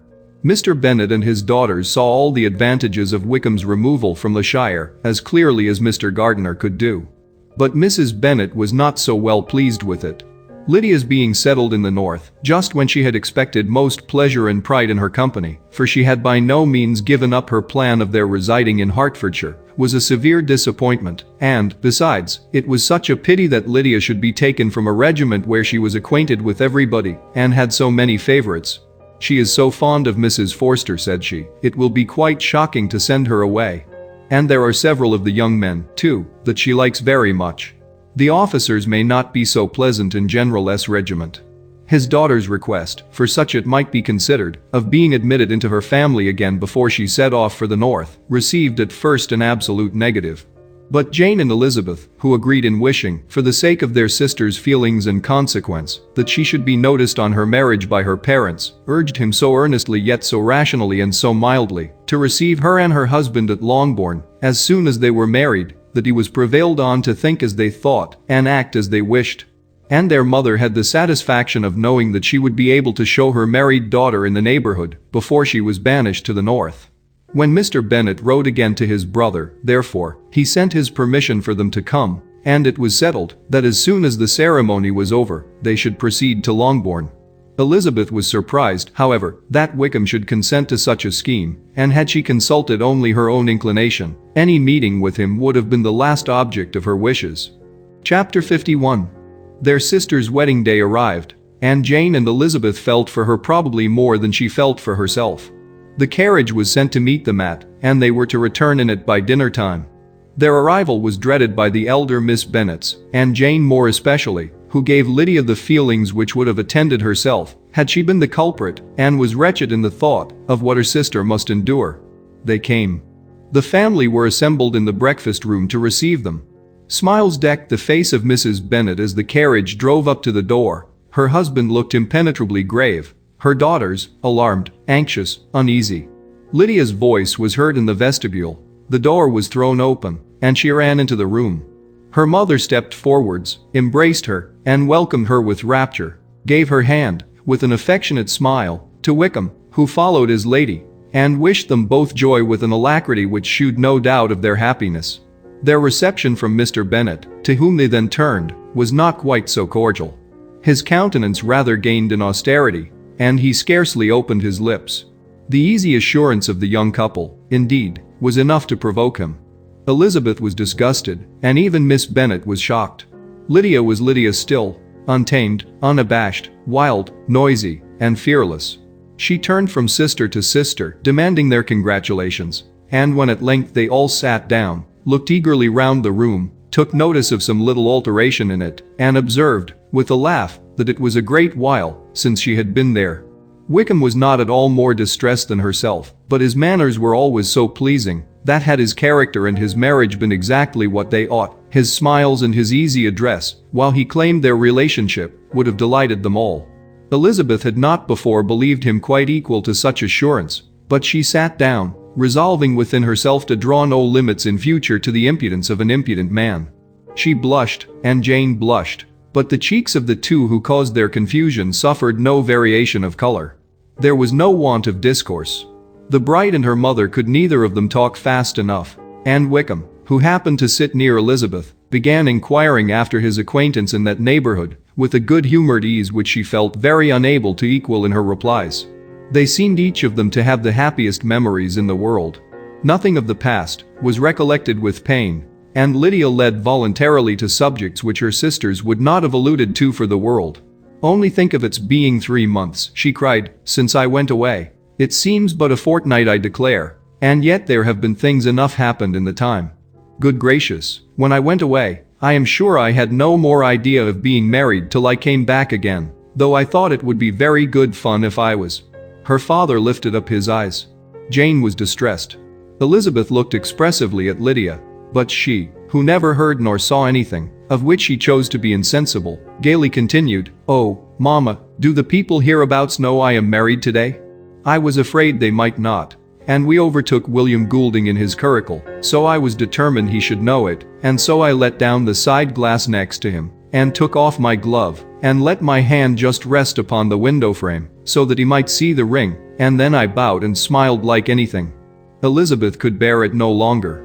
She got up and ran out of the room and returned no more till she heard them passing through the hall to the dining parlor. She then joined them soon enough to see Lydia, with anxious parade, walk up to her mother's right hand and hear her say to her eldest sister, "Ah, Jane, I take your place now, and you must go lower, because I am a married woman." It was not to be supposed that time would give Lydia that embarrassment from which she had been so wholly free at first. Her ease and good spirits increased. She longed to see Mrs. Phillips, the Lucases, and all their other neighbors, and to hear herself called Mrs. Wickham by each of them. And in the meantime, she went after dinner to show her ring and boast of being married to Mrs. Hill and the two housemaids. "Well, Mama," said she, when they were all returned to the breakfast room, "and what do you think of my husband? Is not he a charming man? I am sure my sisters must all envy me. I only hope they may have half my good luck. They must all go to Brighton. That is the place to get husbands. What a pity it is, Mama, we did not all go." "Very true. And if I had my will, we should. But my dear Lydia, I don't at all like your going such a way off. Must it be so?" "Oh, Lord, yes. There is nothing in that. I shall like it of all things. You and Papa, and my sisters, must come down and see us. We shall be at Newcastle all the winter, and I dare say there will be some balls, and I will take care to get good partners for them all." "I should like it beyond anything," said her mother. "And then when you go away, you may leave one or two of my sisters behind you, and I dare say I shall get husbands for them before the winter is over." "I thank you for my share of the favor," said Elizabeth, "but I do not particularly like your way of getting husbands." Their visitors were not to remain above 10 days with them. Mr. Wickham had received his commission before he left London, and he was to join his regiment at the end of a fortnight. No one but Mrs. Bennet regretted that their stay would be so short, and she made the most of the time by visiting about with her daughter and having very frequent parties at home. These parties were acceptable to all. To avoid a family circle was even more desirable to such as did think than such as did not. Wickham's affection for Lydia was just what Elizabeth had expected to find it, not equal to Lydia's for him. She had scarcely needed her present observation to be satisfied, from the reason of things, that their elopement had been brought on by the strength of her love, rather than by his, and she would have wondered why, without violently caring for her, he chose to elope with her at all, had she not felt certain that his flight was rendered necessary by distress of circumstances, and if that were the case, he was not the young man to resist an opportunity of having a companion. Lydia was exceedingly fond of him. He was her dear Wickham on every occasion. No one was to be put in competition with him. He did everything best in the world, and she was sure he would kill more birds on the 1st of September than anybody else in the country. One morning, soon after their arrival, as she was sitting with her two elder sisters, she said to Elizabeth, "Lizzie, I never gave you an account of my wedding, I believe. You were not by when I told Mama and the others all about it. Are not you curious to hear how it was managed?" "No, really," replied Elizabeth. "I think there cannot be too little said on the subject." "La! You are so strange. But I must tell you how it went off. We were married, you know, at St. Clement's, because Wickham's lodgings were in that parish. And it was settled that we should all be there by 11 o'clock. My uncle and aunt and I were to go together, and the others were to meet us at the church. Well, Monday morning came, and I was in such a fuss. I was so afraid, you know, that something would happen to put it off, and then I should have gone quite distracted. And there was my aunt, all the time I was dressing, preaching and talking away, just as if she was reading a sermon. However, I did not hear above 1 word in 10, for I was thinking, you may suppose, of my dear Wickham. I longed to know whether he would be married in his blue coat. Well, and so we breakfasted at 10 as usual. I thought it would never be over, for, by the by, you are to understand that my uncle and aunt were horrid unpleasant all the time I was with them. If you'll believe me, I did not once put my foot out of doors, though I was there a fortnight. Not one party, or scheme, or anything. To be sure, London was rather thin, but, however, the little theatre was open. Well, and so just as the carriage came to the door, my uncle was called away upon business to that horrid man Mr. Stone. And then, you know, when once they get together, there is no end of it. Well, I was so frightened I did not know what to do, for my uncle was to give me away, and if we were beyond the hour, we could not be married all day. But, luckily, he came back again in 10 minutes' time, and then we all set out. However, I recollected afterwards that, if he had been prevented going, the wedding need not be put off, for Mr. Darcy might have done as well." "Mr. Darcy," repeated Elizabeth, in utter amazement. "Oh, yes, he was to come there with Wickham, you know. But gracious me. I quite forgot. I ought not to have said a word about it. I promised them so faithfully. What will Wickham say? It was to be such a secret." "If it was to be secret," said Jane, "say not another word on the subject. You may depend upon my seeking no further." "Oh, certainly," said Elizabeth, though burning with curiosity. "We will ask you no questions." "Thank you," said Lydia, "for if you did, I should certainly tell you all, and then Wickham would be angry." On such encouragement to ask, Elizabeth was forced to put it out of her power by running away. But to live in ignorance on such a point was impossible, or at least it was impossible not to try for information. Mr. Darcy had been at her sister's wedding. It was exactly a scene, and exactly among people, where he had apparently least to do, and least temptation to go. Conjectures as to the meaning of it, rapid and wild, hurried into her brain, but she was satisfied with none. Those that best pleased her, as placing his conduct in the noblest light, seemed most improbable. She could not bear such suspense, and hastily seizing a sheet of paper, wrote a short letter to her aunt, to request an explanation of what Lydia had dropped, if it were compatible with the secrecy which had been intended. "You may readily comprehend," she added, "what my curiosity must be to know how a person unconnected with any of us, and, comparatively speaking, a stranger to our family, should have been amongst you at such a time. Pray write instantly, and let me understand it unless it is, for very cogent reasons, to remain in the secrecy which Lydia seems to think necessary, and then I must endeavor to be satisfied with ignorance. Not that I shall," though she added to herself, as she finished the letter, "and my dear aunt, if you do not tell me in an honorable manner, I shall certainly be reduced to tricks and stratagems to find it out." Jane's delicate sense of honor would not allow her to speak to Elizabeth privately of what Lydia had let fall. Elizabeth was glad of it till it appeared whether her enquiries would receive any satisfaction. She had rather be without a confidant. Chapter 52. Elizabeth had the satisfaction of receiving an answer to her letter as soon as she possibly could. She was no sooner in possession of it than, hurrying into the little copse, where she was least likely to be interrupted, she sat down on one of the benches and prepared to be happy, for the length of the letter convinced her that it did not contain a denial. Gracechurch Street, September 6. My dear niece, I have just received your letter, and shall devote this whole morning to answering it, as I foresee that the little writing will not comprise what I have to tell you. I must confess myself surprised by your application. I did not expect it from you. Don't think me angry, however, for I only mean to let you know that I had not imagined such enquiries to be necessary on your side. If you do not choose to understand me, forgive my impertinence. Your uncle is as much surprised as I am, and nothing but the belief of your being a party concerned would have allowed him to act as he has done. But if you are really innocent and ignorant, I must be more explicit. On the very day of my coming home from Longbourn, your uncle had a most unexpected visitor. Mr. Darcy called, and was shut up with him several hours. It was all over before I arrived, so my curiosity was not so dreadfully racked as yours seems to have been. He came to tell Mr. Gardiner that he had found out where your sister and Mr. Wickham were, and that he had seen and talked with them both. Wickham repeatedly, Lydia once. From what I can collect, he left Derbyshire only one day after ourselves, and came to town with the resolution of hunting for them. The motive professed was his conviction of its being owing to himself that Wickham's worthlessness had not been so well known as to make it impossible for any young woman of character to love or confide in him. He generously imputed the whole to his mistaken pride, and confessed that he had before thought it beneath him to lay his private actions open to the world. His character was to speak for itself. He called it, therefore, his duty to step forward and endeavor to remedy an evil which had been brought on by himself. If he had another motive, I am sure it would never disgrace him. He had been some days in town before he was able to discover them, but he had something to direct his search, which was more than we had, and the consciousness of this was another reason for his resolving to follow us. There is a lady, it seems, a Mrs. Younge, who was some time ago governess to Miss Darcy, and was dismissed from her charge on some cause of disapprobation, though he did not say what. She then took a large house in Edward Street, and has since maintained herself by letting lodgings.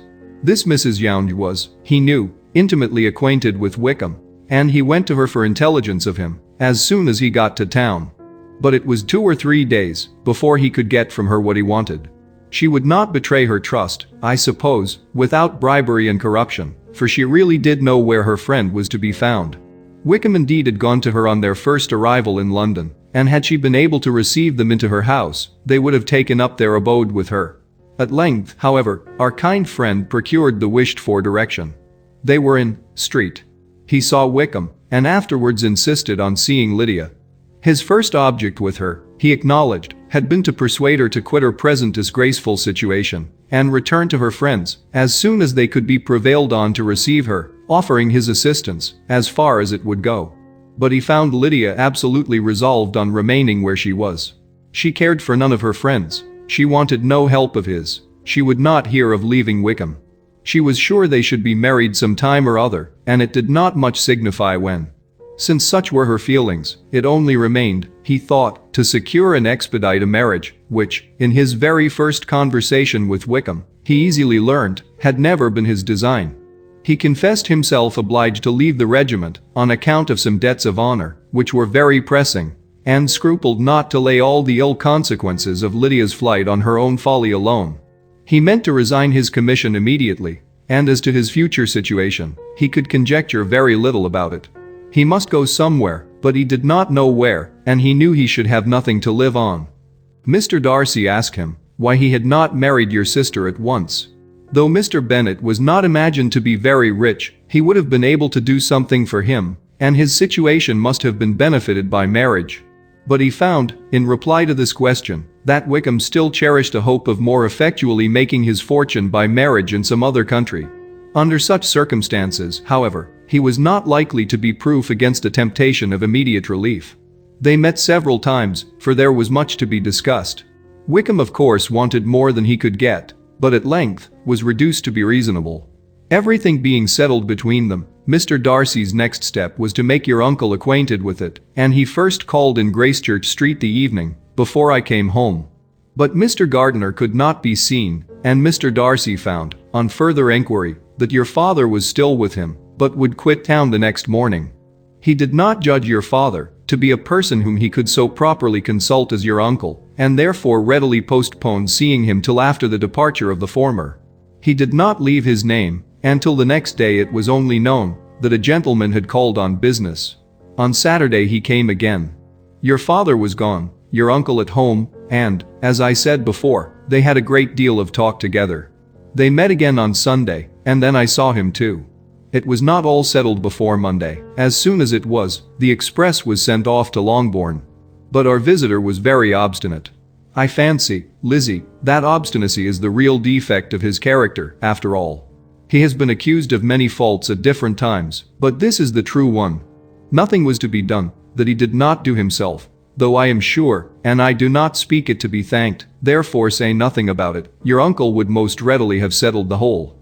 They battled it together for a long time, which was more than either the gentleman or lady concerned in it deserved. But at last your uncle was forced to yield, and instead of being allowed to be of use to his niece, was forced to put up with only having the probable credit of it, which went sorely against the grain. And I really believe your letter this morning gave him great pleasure, because it required an explanation that would rob him of his borrowed feathers and give the praise where it was due. But, Lizzie, this must go no farther than yourself, or Jane at most. You know pretty well, I suppose, what has been done for the young people. His debts are to be paid, amounting, I believe, to considerably more than £1,000, another 1,000 in addition to her own settled upon her, and his commission purchased. The reason why all this was to be done by him alone was such as I have given above. It was owing to him, to his reserve and want of proper consideration, that Wickham's character had been so misunderstood, and consequently that he had been received and noticed as he was. Perhaps there was some truth in this, though I doubt whether his reserve, or anybody's reserve, can be answerable for the event. But in spite of all this fine talking, my dear Lizzie, you may rest perfectly assured that your uncle would never have yielded if we had not given him credit for another interest in the affair. When all this was resolved on, he returned again to his friends, who were still staying at Pemberley, but it was agreed that he should be in London once more when the wedding took place, and all money matters were then to receive the last finish. I believe I have now told you everything. It is a relation which you tell me is to give you great surprise. I hope at least it will not afford you any displeasure. Lydia came to us, and Wickham had constant admission to the house. He was exactly what he had been when I knew him in Hertfordshire, but I would not tell you how little I was satisfied with her behavior while she stayed with us if I had not perceived, by Jane's letter last Wednesday, that her conduct on coming home was exactly of a piece with it, and therefore what I now tell you can give you no fresh pain.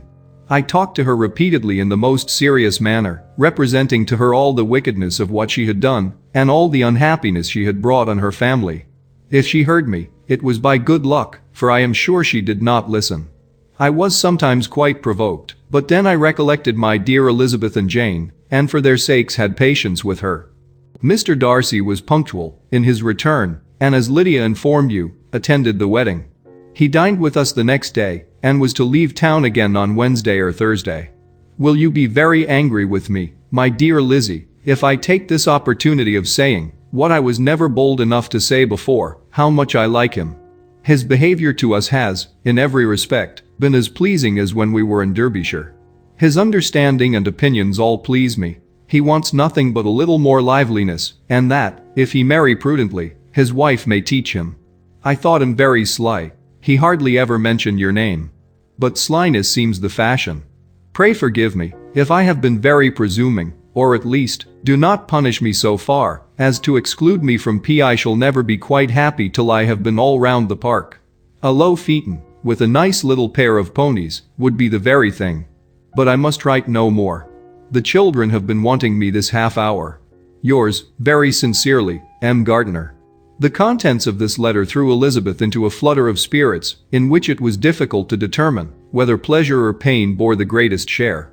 The vague and unsettled suspicions which uncertainty had produced of what Mr. Darcy might have been doing to forward her sister's match, which she had feared to encourage as an exertion of goodness too great to be probable, and at the same time dreaded to be just, from the pain of obligation, were proved beyond their greatest extent to be true.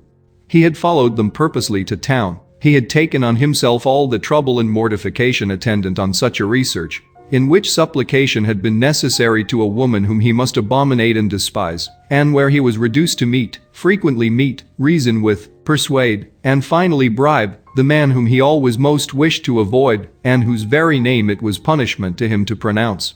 He had done all this for a girl whom he could neither regard nor esteem. Her heart did whisper that he had done it for her. But it was a hope shortly checked by other considerations, and she soon felt that even her vanity was insufficient when required to depend on his affection for her, for a woman who had already refused him, as able to overcome a sentiment so natural as abhorrence against relationship with Wickham. Brother-in-law of Wickham. Every kind of pride must revolt from the connection. He had, to be sure, done much. She was ashamed to think how much. But he had given a reason for his interference, which asked no extraordinary stretch of belief.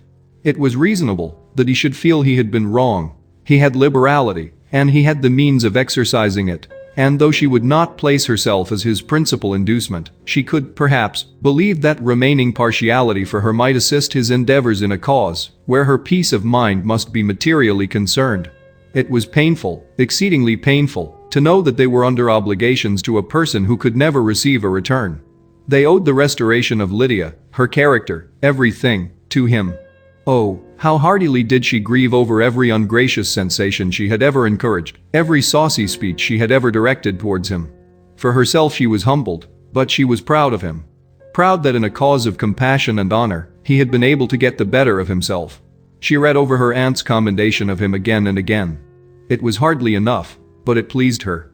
She was even sensible of some pleasure, though mixed with regret, on finding how steadfastly both she and her uncle had been persuaded that affection and confidence subsisted between Mr. Darcy and herself. She was roused from her seat and her reflections by someone's approach, and before she could strike into another path, she was overtaken by Wickham. "I am afraid I interrupt your solitary ramble, my dear sister," said he, as he joined her. "You certainly do," she replied with a smile, "but it does not follow that the interruption must be unwelcome. I should be sorry indeed if it were. We were always good friends, and now we are better." "True. Are the others coming out?" "I do not know. Mrs. Bennet and Lydia were going in the carriage to Meryton. And so, my dear sister, I find, from our uncle and aunt, that you have actually seen Pemberley?" She replied in the affirmative.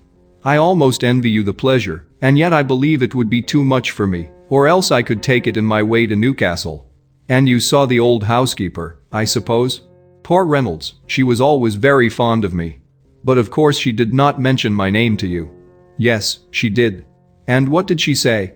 "That you were gone into the army, and she was afraid had not turned out well. At such a distance as that, you know, things are strangely misrepresented." "Certainly," he replied, biting his lips. Elizabeth hoped she had silenced him, but he soon afterwards said, "I was surprised to see Darcy in town last month. We passed each other several times. I wonder what he can be doing there." "Perhaps preparing for his marriage with Miss de Bourgh," said Elizabeth. "It must be something particular to take him there at this time of year." "Undoubtedly. Did you see him while you were at Lambton? I thought I understood from the gardeners that you had." "Yes. He introduced us to his sister." "And do you like her?" "Very much. I have heard, indeed, that she is uncommonly improved within this year or two. When I last saw her, she was not very promising." "I am very glad you liked her. I hope she will turn out well." "I dare say she will. She has got over the most trying age." "Did you go by the village of Kimpton?"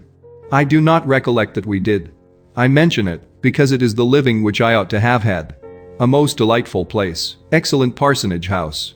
It would have suited me in every respect." "How should you have liked making sermons?" "Exceedingly well.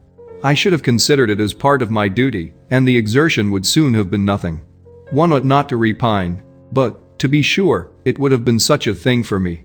The quiet, the retirement of such a life would have answered all my ideas of happiness. But it was not to be." "Did you ever hear Darcy mention the circumstance when you were in Kent?" "I have heard from authority, which I thought as good, that it was left you conditionally only, and at the will of the present patron." "You have?" "Yes, there was something in that. I told you so from the first, you may remember. I did hear too, that there was a time when sermon making was not so palatable to you as it seems to be at present, that you actually declared your resolution of never taking orders, and that the business had been compromised accordingly." "You did, and it was not wholly without foundation. You may remember what I told you on that point, when first we talked of it." They were now almost at the door of the house, for she had walked fast, to get rid of him, and unwilling, for her sister's sake, to provoke him, she only said in reply, with a good-humored smile, "Come, Mr. Wickham, we are brother and sister, you know. Do not let us quarrel about the past. In future, I hope we shall be always of one mind." She held out her hand. He kissed it with affectionate gallantry, though he hardly knew how to look, and they entered the house. Chapter 53. Mr. Wickham was so perfectly satisfied with this conversation that he never again distressed himself or provoked his dear sister Elizabeth by introducing the subject of it, and she was pleased to find that she had said enough to keep him quiet. The day of his and Lydia's departure soon came, and Mrs. Bennet was forced to submit to a separation, which, as her husband by no means entered into her scheme of their all going to Newcastle, was likely to continue at least a 12-month. "Oh, my dear Lydia," she cried, "when shall we meet again?" "Oh, Lord. I don't know. Not these 2 or 3 years, perhaps. Write to me very often, my dear. As often as I can. But you know married women have never much time for writing. My sisters may write to me. They will have nothing else to do." Mr. Wickham's adieus were much more affectionate than his wife's. He smiled, looked handsome, and said many pretty things. "He is as fine a fellow," said Mr. Bennet, as soon as they were out of the house, "as ever I saw. He simpers, and smirks, and makes love to us all. I am prodigiously proud of him. I defy even Sir William Lucas himself to produce a more valuable son-in-law." The loss of her daughter made Mrs. Bennet very dull for several days. "I often think," said she, "that there is nothing so bad as parting with one's friends. One seems so forlorn without them." "This is the consequence, you see, madam, of marrying a daughter," said Elizabeth. "It must make you better satisfied that your other 4 are single. It is no such thing. Lydia does not leave me because she is married, but only because her husband's regiment happens to be so far off. If that had been nearer, she would not have gone so soon." But the spiritless condition which this event threw her into was shortly relieved, and her mind opened again to the agitation of hope by an article of news which then began to be in circulation. The housekeeper at Netherfield had received orders to prepare for the arrival of her master, who was coming down in a day or two, to shoot there for several weeks. Mrs. Bennet was quite in the fidgets. She looked at Jane, and smiled and shook her head by turns. Well, and so Mr. Bingley is coming down, sister, for Mrs. Phillips first brought her the news. Well, so much the better. Not that I care about it, though. He is nothing to us, you know, and I am sure I never want to see him again. But, however, he is very welcome to come to Netherfield, if he likes it. And who knows what may happen. But that is nothing to us. You know, sister, we agreed long ago never to mention a word about it. And so, is it quite certain he is coming? You may depend on it, replied the other, for Mrs. Nichols was in Meryton last night. I saw her passing by, and went out myself on purpose to know the truth of it, and she told me that it was certain true. He comes down on Thursday at the latest, very likely on Wednesday. She was going to the butcher's, she told me, on purpose to order in some meat on Wednesday, and she has got 3 couple of ducks just fit to be killed. Miss Bennet had not been able to hear of his coming without changing color. It was many months since she had mentioned his name to Elizabeth, but now, as soon as they were alone together, she said, I saw you look at me today, Lizzie, when my aunt told us of the present report, and I know I appeared distressed. But don't imagine it was from any silly cause. I was only confused for the moment, because I felt that I should be looked at. I do assure you that the news does not affect me either with pleasure or pain. I am glad of one thing, that he comes alone, because we shall see the less of him. Not that I am afraid of myself, but I dread other people's remarks. Elizabeth did not know what to make of it. Had she not seen him in Derbyshire, she might have supposed him capable of coming there with no other view than what was acknowledged, but she still thought him partial to Jane, and she wavered as to the greater probability of his coming there with his friend's permission, or being bold enough to come without it. Yet it is hard, she sometimes thought, that this poor man cannot come to a house which he has legally hired, without raising all the speculation. I will leave him to himself. In spite of what her sister declared, and really believed to be her feelings in the expectation of his arrival, Elizabeth could easily perceive that her spirits were affected by it. They were more disturbed, more unequal, than she had often seen them. The subject which had been so warmly canvassed between their parents, about a 12-month ago, was now brought forward again. As soon as ever Mr. Bingley comes, my dear, said Mrs. Bennet, you will wait on him of course. No. You forced me into visiting him last year, and promised, if I went to see him, he should marry one of my daughters. But it ended in nothing, and I will not be sent on a fool's errand again. His wife represented to him how absolutely necessary such an attention would be from all the neighboring gentlemen on his returning to Netherfield. 'Tis an etiquette I despise, said he. If he wants our society, let him seek it. He knows where we live. I will not spend my hours in running after my neighbors every time they go away and come back again. Well, all I know is that it will be abominably rude if you do not wait on him. But, however, that shan't prevent my asking him to dine here, I am determined. We must have Mrs. Long and the Gouldings soon. That will make 13 with ourselves, so there will be just room at table for him. Consoled by this resolution, she was the better able to bear her husband's incivility, though it was very mortifying to know that her neighbors might all see Mr. Bingley, in consequence of it, before they did.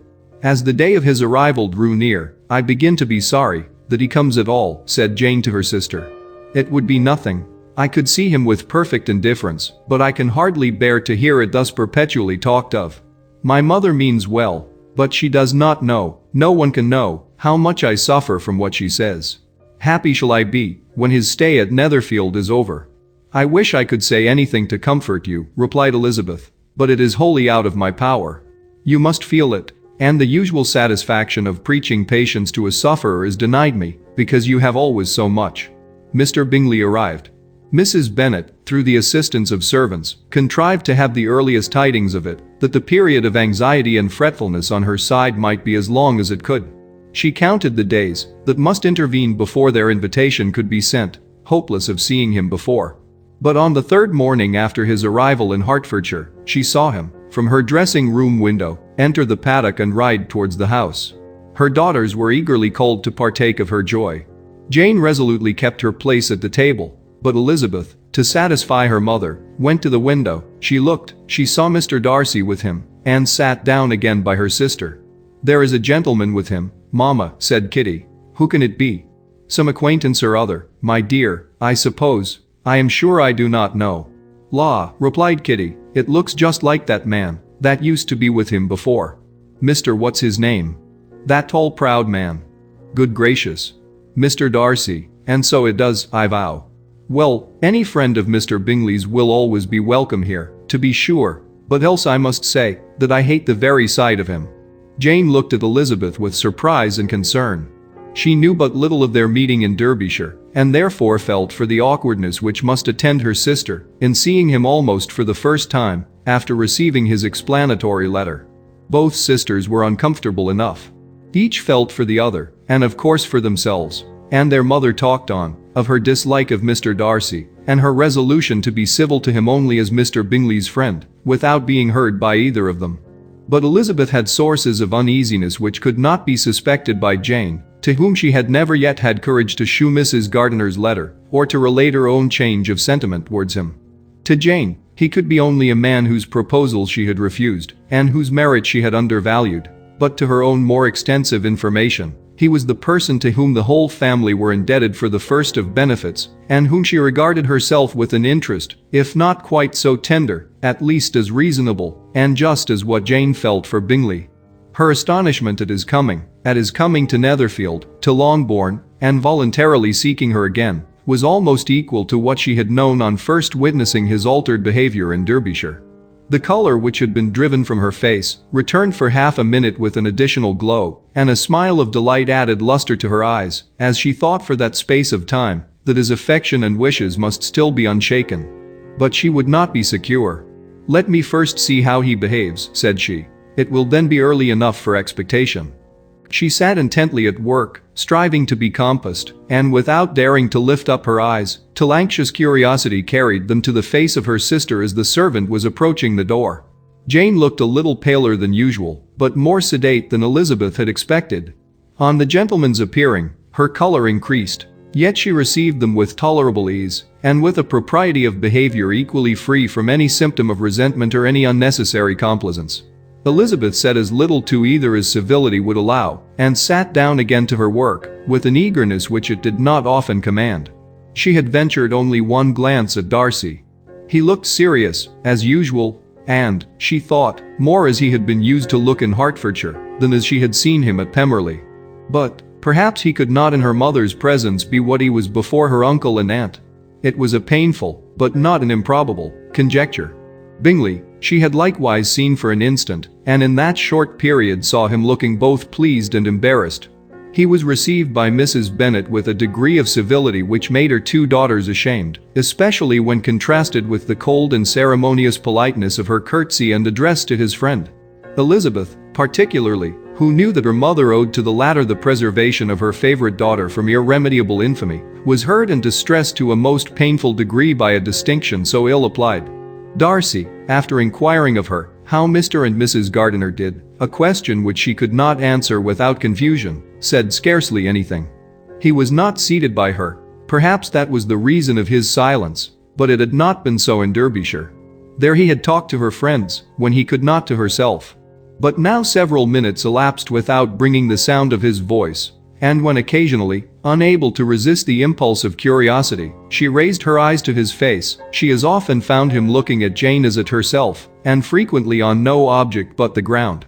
More thoughtfulness and less anxiety to please than when they last met were plainly expressed. She was disappointed and angry with herself for being so. "Could I expect it to be otherwise?" said she.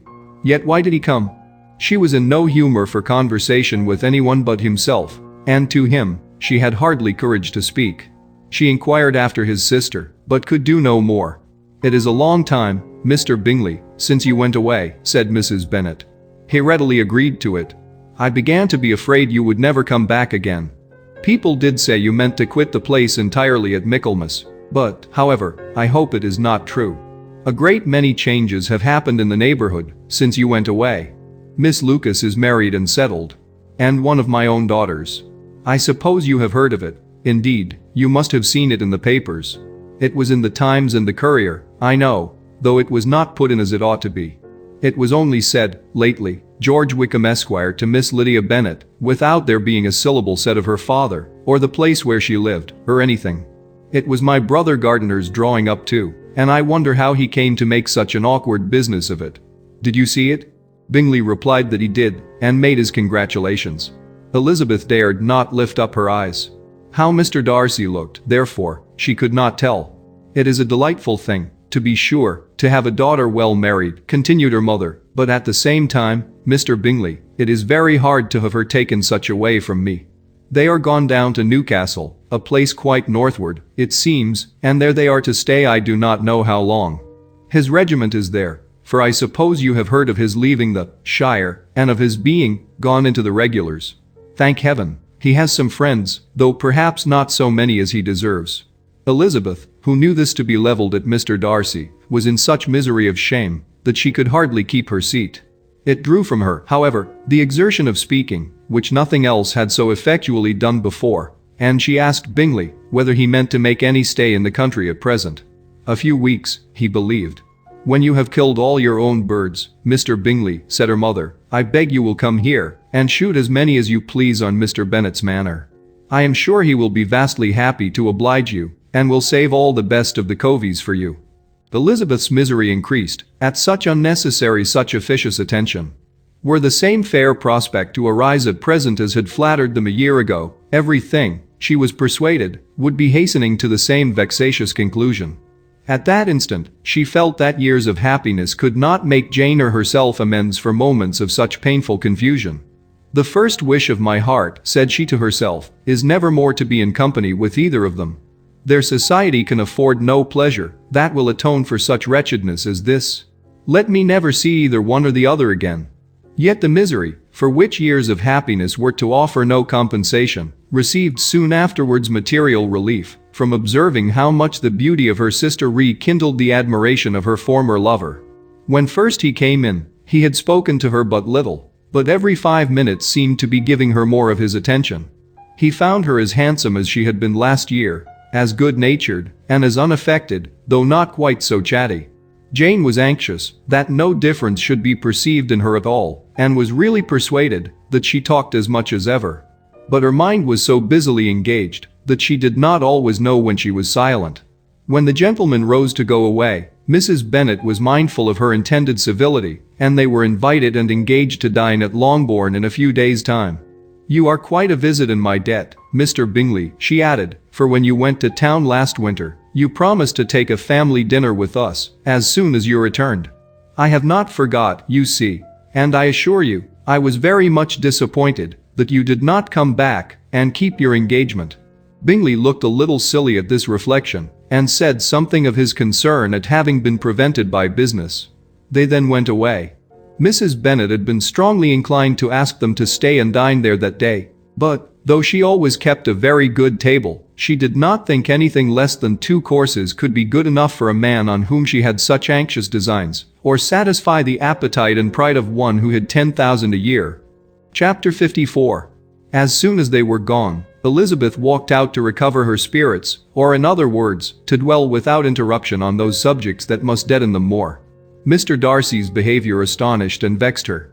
Why, if he came only to be silent, grave, and indifferent, said she, did he come at all? She could settle it in no way that gave her pleasure. He could be still amiable, still pleasing, to my uncle and aunt, when he was in town, and why not to me? If he fears me, why come hither? If he no longer cares for me, why silent? Teasing, man. I will think no more about him. Her resolution was for a short time involuntarily kept by the approach of her sister, who joined her with a cheerful look, which showed her better satisfied with their visitors than Elizabeth. Now, said she, that this first meeting is over, I feel perfectly easy. I know my own strength, and I shall never be embarrassed again by his coming. I am glad he dines here on Tuesday. It will then be publicly seen that, on both sides, we meet only as common and indifferent acquaintance. Yes, very indifferent indeed, said Elizabeth, laughingly. Oh, Jane, take care. My dear Lizzie, you cannot think me so weak as to be in danger now? I think you are in very great danger of making him as much in love with you as ever. They did not see the gentleman again till Tuesday, and Mrs. Bennet, in the meanwhile, was giving way to all the happy schemes which the good humor and common politeness of Bingley, in half an hour's visit, had revived. On Tuesday there was a large party assembled at Longbourn, and the two who were most anxiously expected, to the credit of their punctuality as sportsmen, were in very good time. When they repaired to the dining room, Elizabeth eagerly watched to see whether Bingley would take the place which, in all their former parties, had belonged to him, by her sister. Her prudent mother, occupied by the same ideas, forbore to invite him to sit by herself. On entering the room, he seemed to hesitate, but Jane happened to look round, and happened to smile. It was decided. He placed himself by her. Elizabeth, with a triumphant sensation, looked towards his friend. He bore it with noble indifference, and she would have imagined that Bingley had received his sanction to be happy, had she not seen his eyes likewise turned towards Mr. Darcy, with an expression of half-laughing alarm. His behavior to her sister was such, during dinner time, as showed an admiration of her, which, though more guarded than formerly, persuaded Elizabeth that if left wholly to himself, Jane's happiness, and his own, would be speedily secured. Though she dared not depend upon the consequence, she yet received pleasure from observing his behavior. It gave her all the animation that her spirits could boast, for she was in no cheerful humor. Mr. Darcy was almost as far from her as the table could divide them. He was on one side of her mother. She knew how little such a situation would give pleasure to either, or make either appear to advantage. She was not near enough to hear any of their discourse, but she could see how seldom they spoke to each other, and how formal and cold was their manner whenever they did. Her mother's ungraciousness made the sense of what they owed him more painful to Elizabeth's mind, and she would, at times, have given anything to be privileged to tell him that his kindness was neither unknown nor unfelt by the whole of the family. She was in hopes that the evening would afford some opportunity of bringing them together, that the whole of the visit would not pass away without enabling them to enter into something more of conversation than the mere ceremonious salutation attending his entrance. Anxious and uneasy, the period which passed in the drawing-room, before the gentlemen came, was wearisome and dull to a degree that almost made her uncivil. She looked forward to their entrance as the point on which all her chance of pleasure for the evening must depend. "If he does not come to me, then," said she, "I shall give him up forever." The gentleman came, and she thought he looked as if he would have answered her hopes, but, alas! The ladies had crowded round the table, where Miss Bennet was making tea, and Elizabeth pouring out the coffee, in so close a confederacy that there was not a single vacancy near her which would admit of a chair. And on the gentleman's approaching, one of the girls moved closer to her than ever, and said, in a whisper, "The men shan't come and part us, I am determined. We want none of them, do we?" Darcy had walked away to another part of the room. She followed him with her eyes, envied everyone to whom he spoke, had scarcely patience enough to help anybody to coffee, and then was enraged against herself for being so silly. A man who has once been refused. How could I ever be foolish enough to expect a renewal of his love? Is there one among the sex who would not protest against such a weakness as a second proposal to the same woman? There is no indignity so abhorrent to their feelings. She was a little revived, however, by his bringing back his coffee cup himself, and she seized the opportunity of saying, "Is your sister at Pemberley still?" "Yes, she will remain there till Christmas." "And quite alone? Have all her friends left her?" "Mrs. Annesley is with her. The others have been gone on to Scarborough these 3 weeks." She could think of nothing more to say, but if he wished to converse with her, he might have better success. He stood by her, however, for some minutes, in silence, and, at last, on the young lady's whispering to Elizabeth again, he walked away. When the tea things were removed, and the card tables placed, the ladies all rose, and Elizabeth was then hoping to be soon joined by him, when all her views were overthrown, by seeing him fall a victim to her mother's rapacity for whist players, and in a few moments after seated with the rest of the party. She now lost every expectation of pleasure. They were confined for the evening at different tables, and she had nothing to hope but that his eyes were so often turned towards her side of the room as to make him play as unsuccessfully as herself. Mrs. Bennet had designed to keep the 2 Netherfield gentlemen to supper, but their carriage was unluckily ordered before any of the others, and she had no opportunity of detaining them. "Well, girls," said she, as soon as they were left to themselves, "what say you to the day? I think everything has passed off uncommonly well, I assure you. The dinner was as well dressed as any I ever saw. The venison was roasted to a turn, and everybody said they never saw so fat a haunch.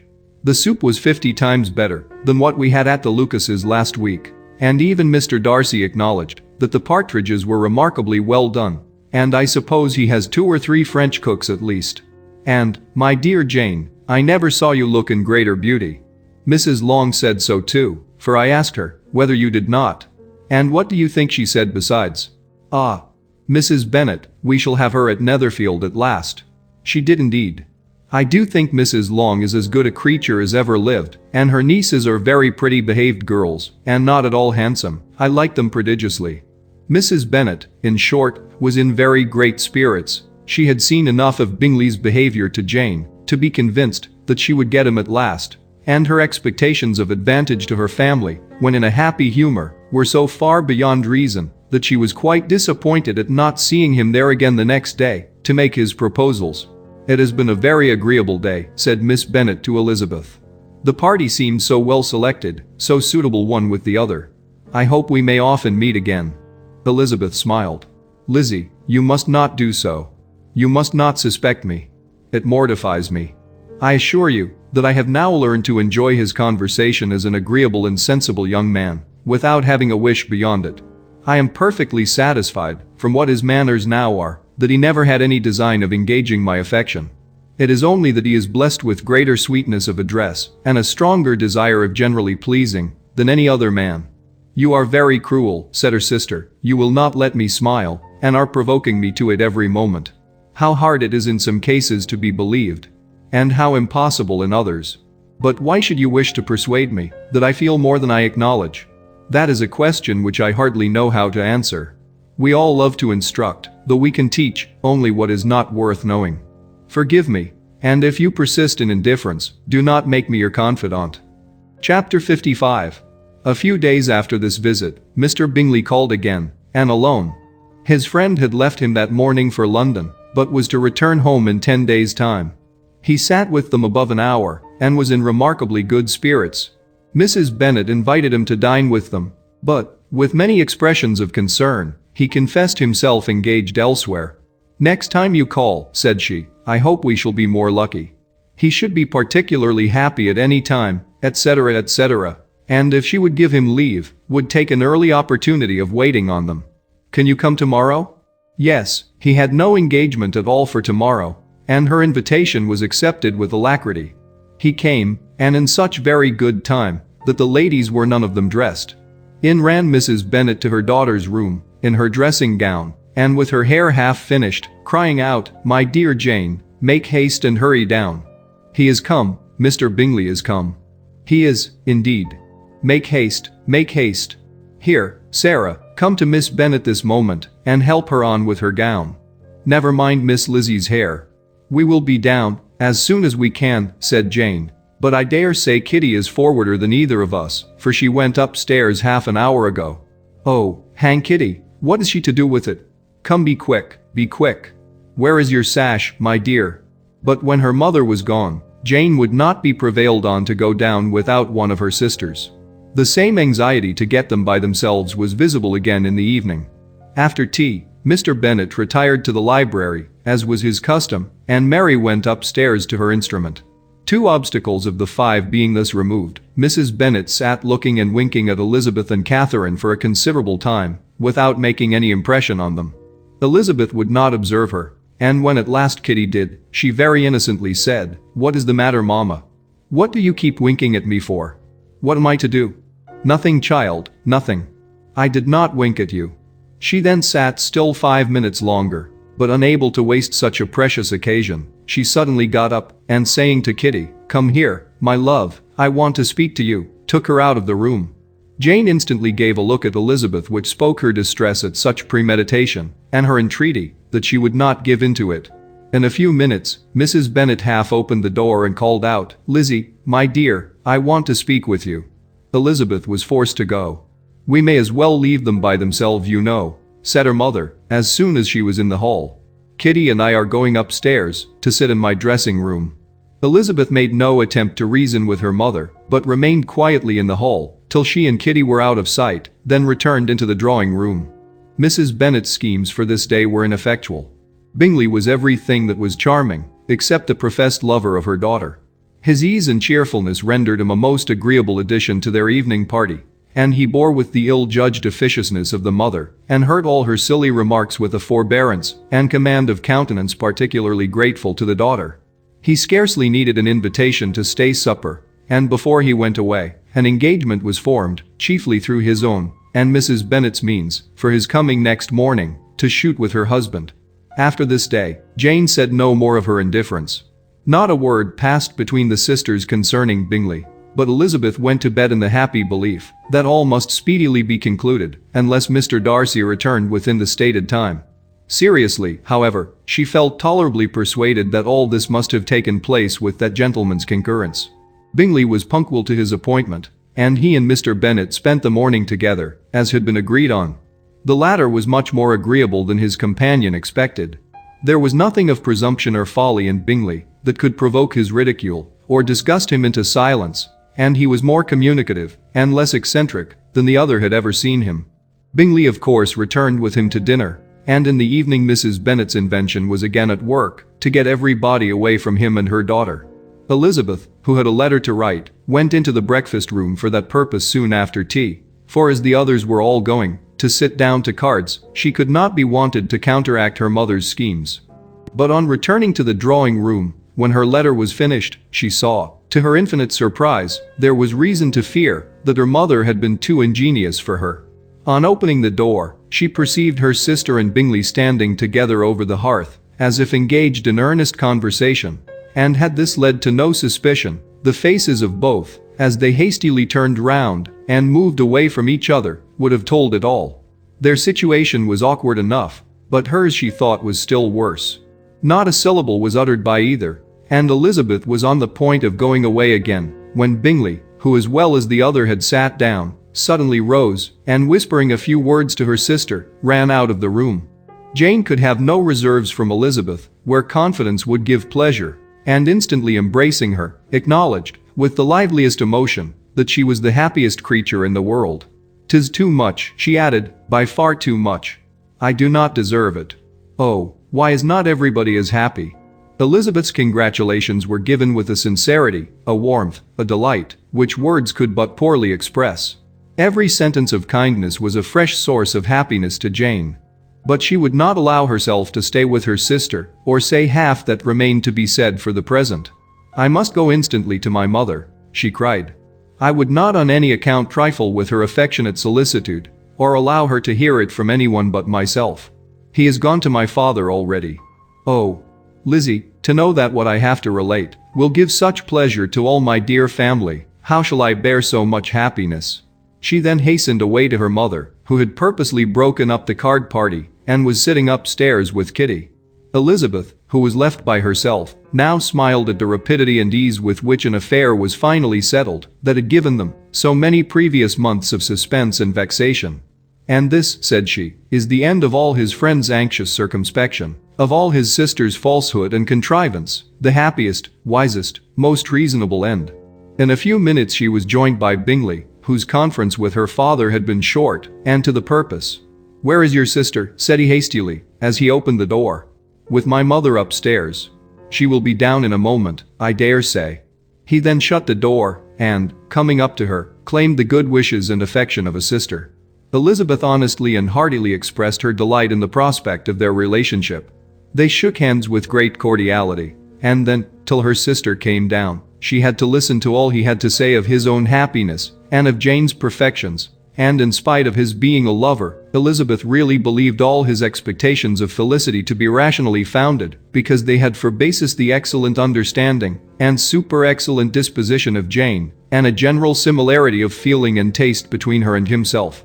It was an evening of no common delight to them all. The satisfaction of Miss Bennet's mind gave a glow of such sweet animation to her face as made her look handsomer than ever.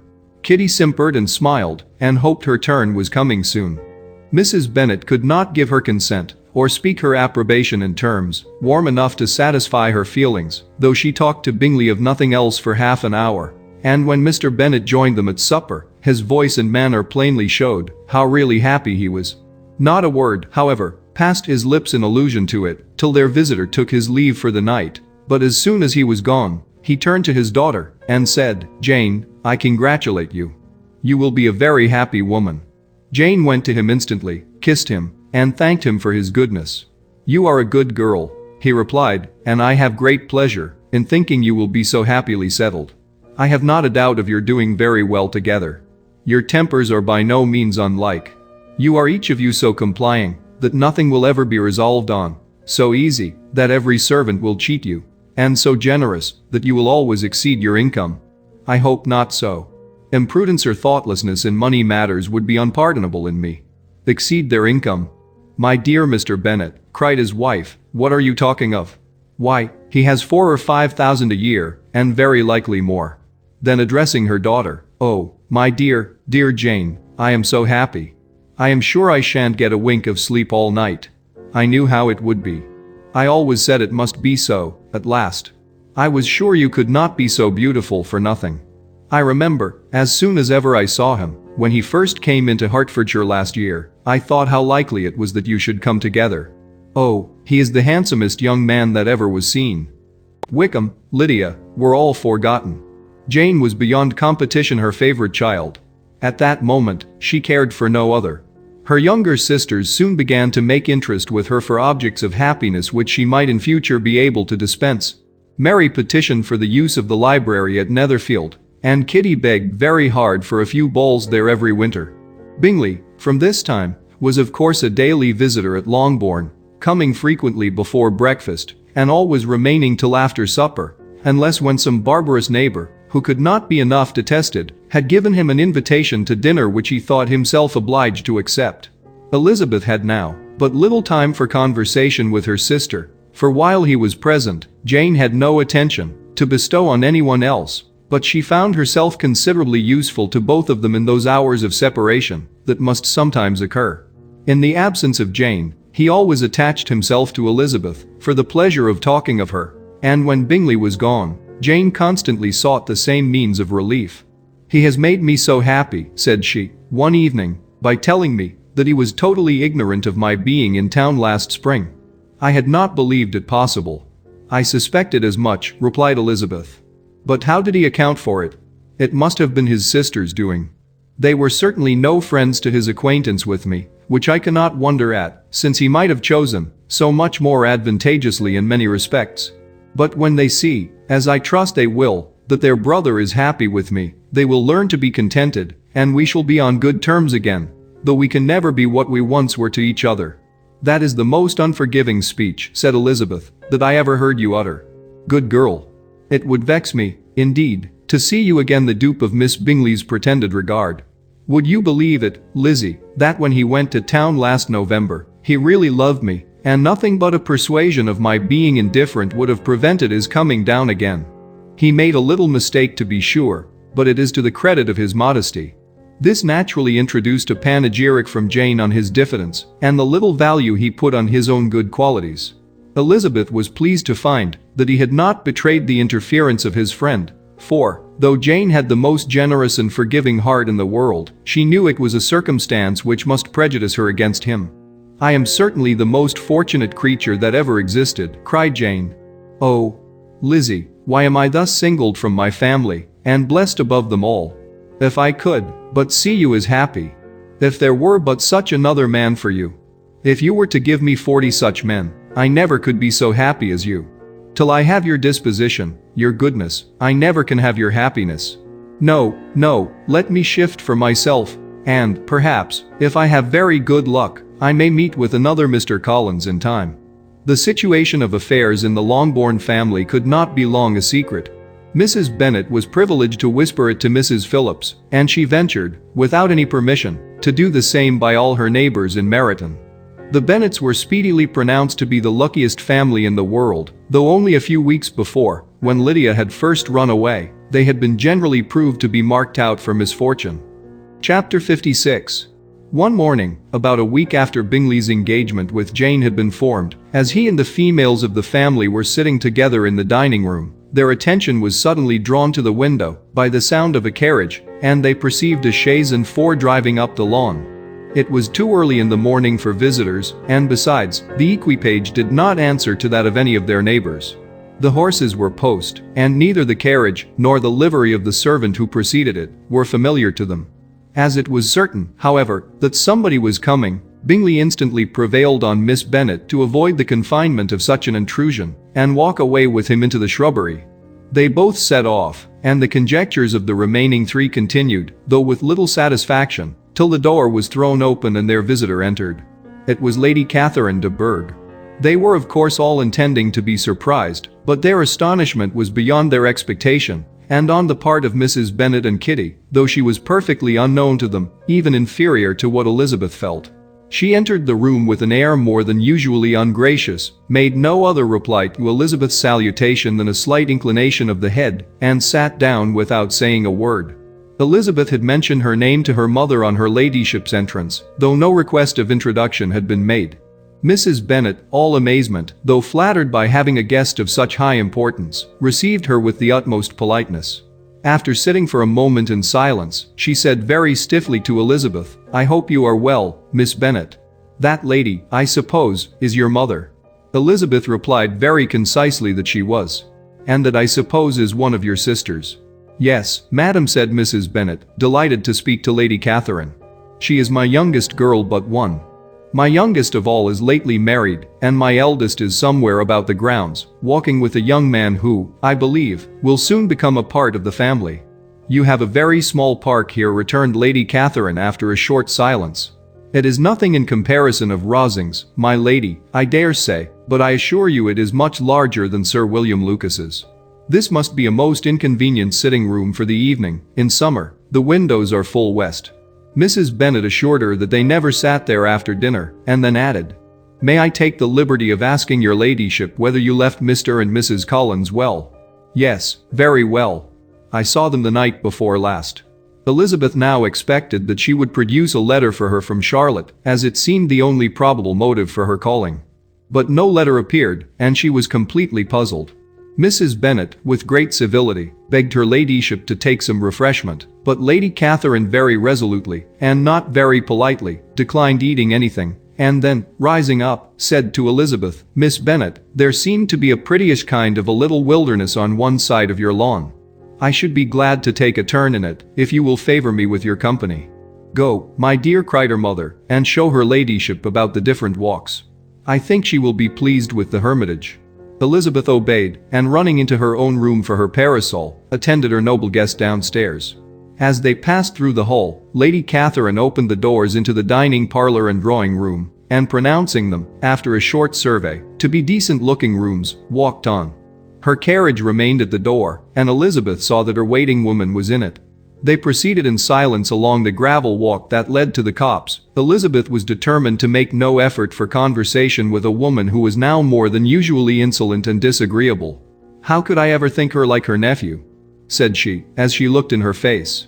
As soon as they entered the copse, Lady Catherine began in the following manner. "You can be at no loss, Miss Bennet, to understand the reason of my journey hither. Your own heart, your own conscience, must tell you why I come." Elizabeth looked with unaffected astonishment. "Indeed, you are mistaken, madam. I have not been at all able to account for the honor of seeing you here." "Miss Bennet," replied her ladyship, in an angry tone, "you ought to know that I am not to be trifled with. But however insincere you may choose to be, you shall not find me so.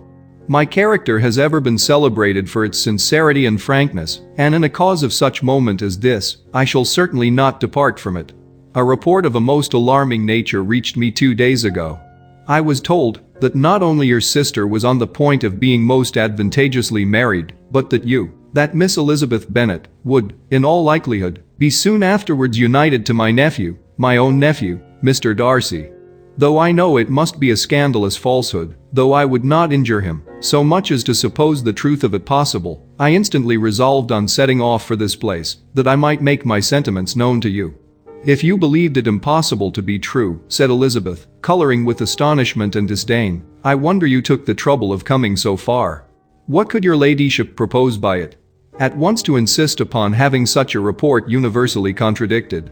"Your coming to Longbourn, to see me and my family," said Elizabeth coolly, "will be rather a confirmation of it, if, indeed, such a report is in existence." "If? Do you then pretend to be ignorant of it? Has it not been industriously circulated by yourselves? Do you not know that such a report is spread abroad? I never heard that it was. And can you likewise declare that there is no foundation for it? I do not pretend to possess equal frankness with your ladyship.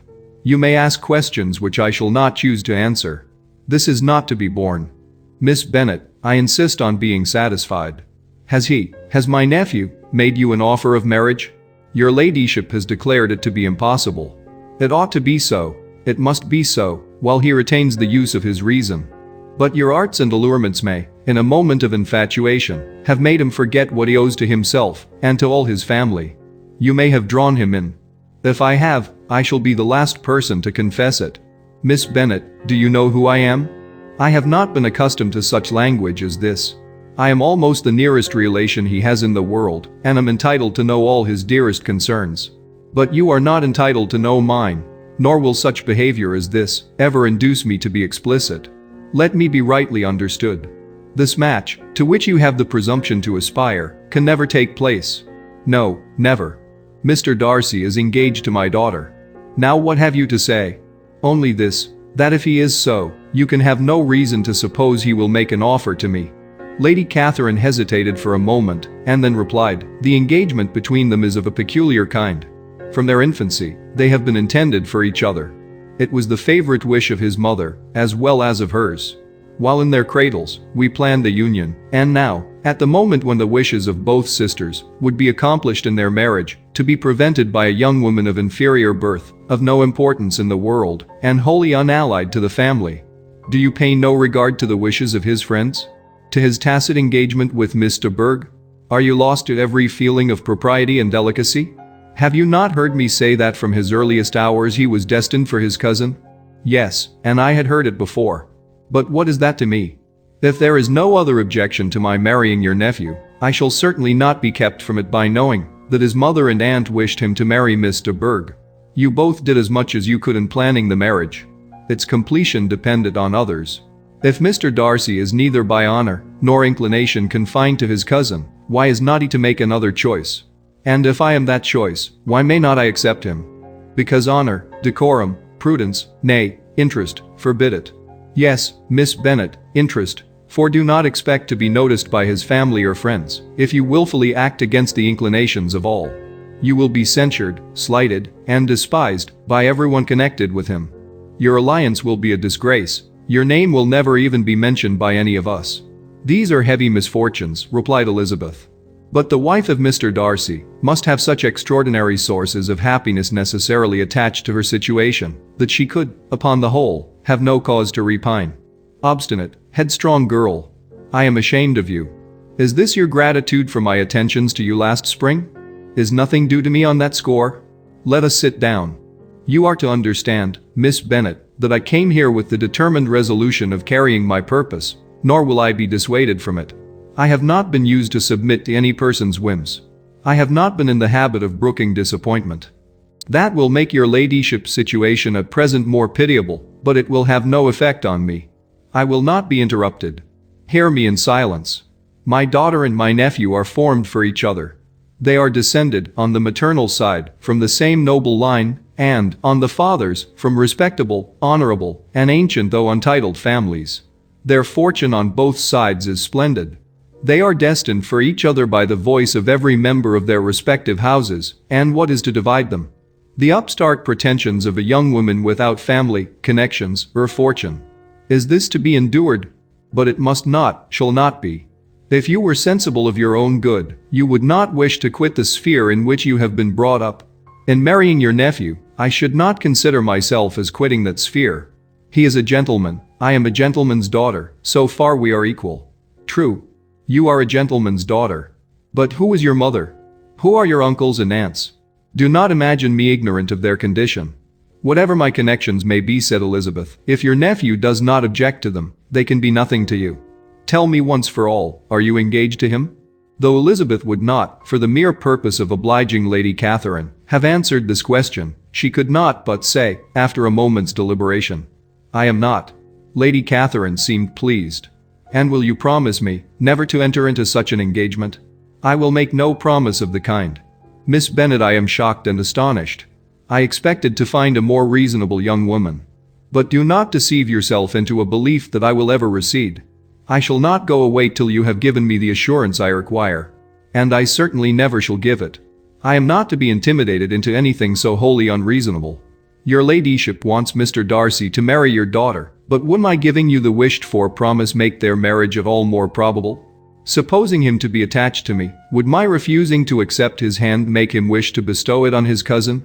Allow me to say, Lady Catherine, that the arguments with which you have supported this extraordinary application have been as frivolous as the application was ill-judged.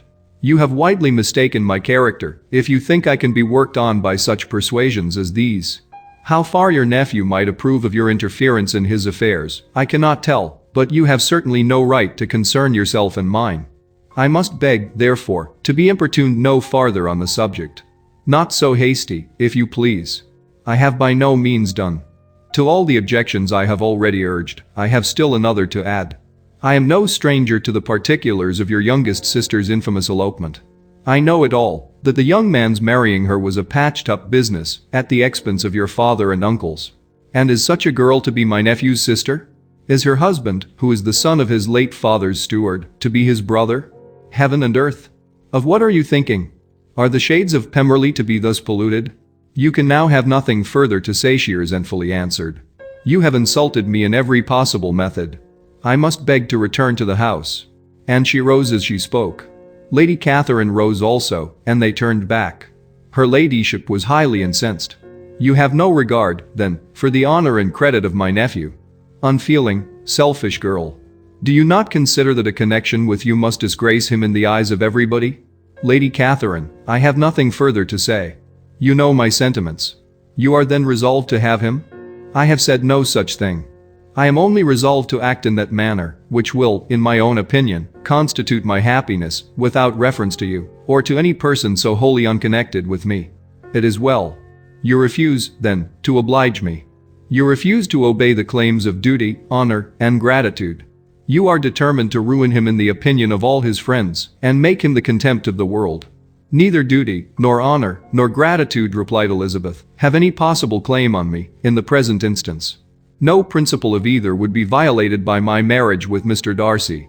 And with regard to the resentment of his family, or the indignation of the world, if the former were excited by his marrying me, it would not give me one moment's concern, and the world in general would have too much sense to join in the scorn. And this is your real opinion. This is your final resolve. Very well. I shall now know how to act. Do not imagine, Miss Bennet, that your ambition will ever be gratified. I came to try you. I hope to find you reasonable, but, depend upon it, I will carry my point.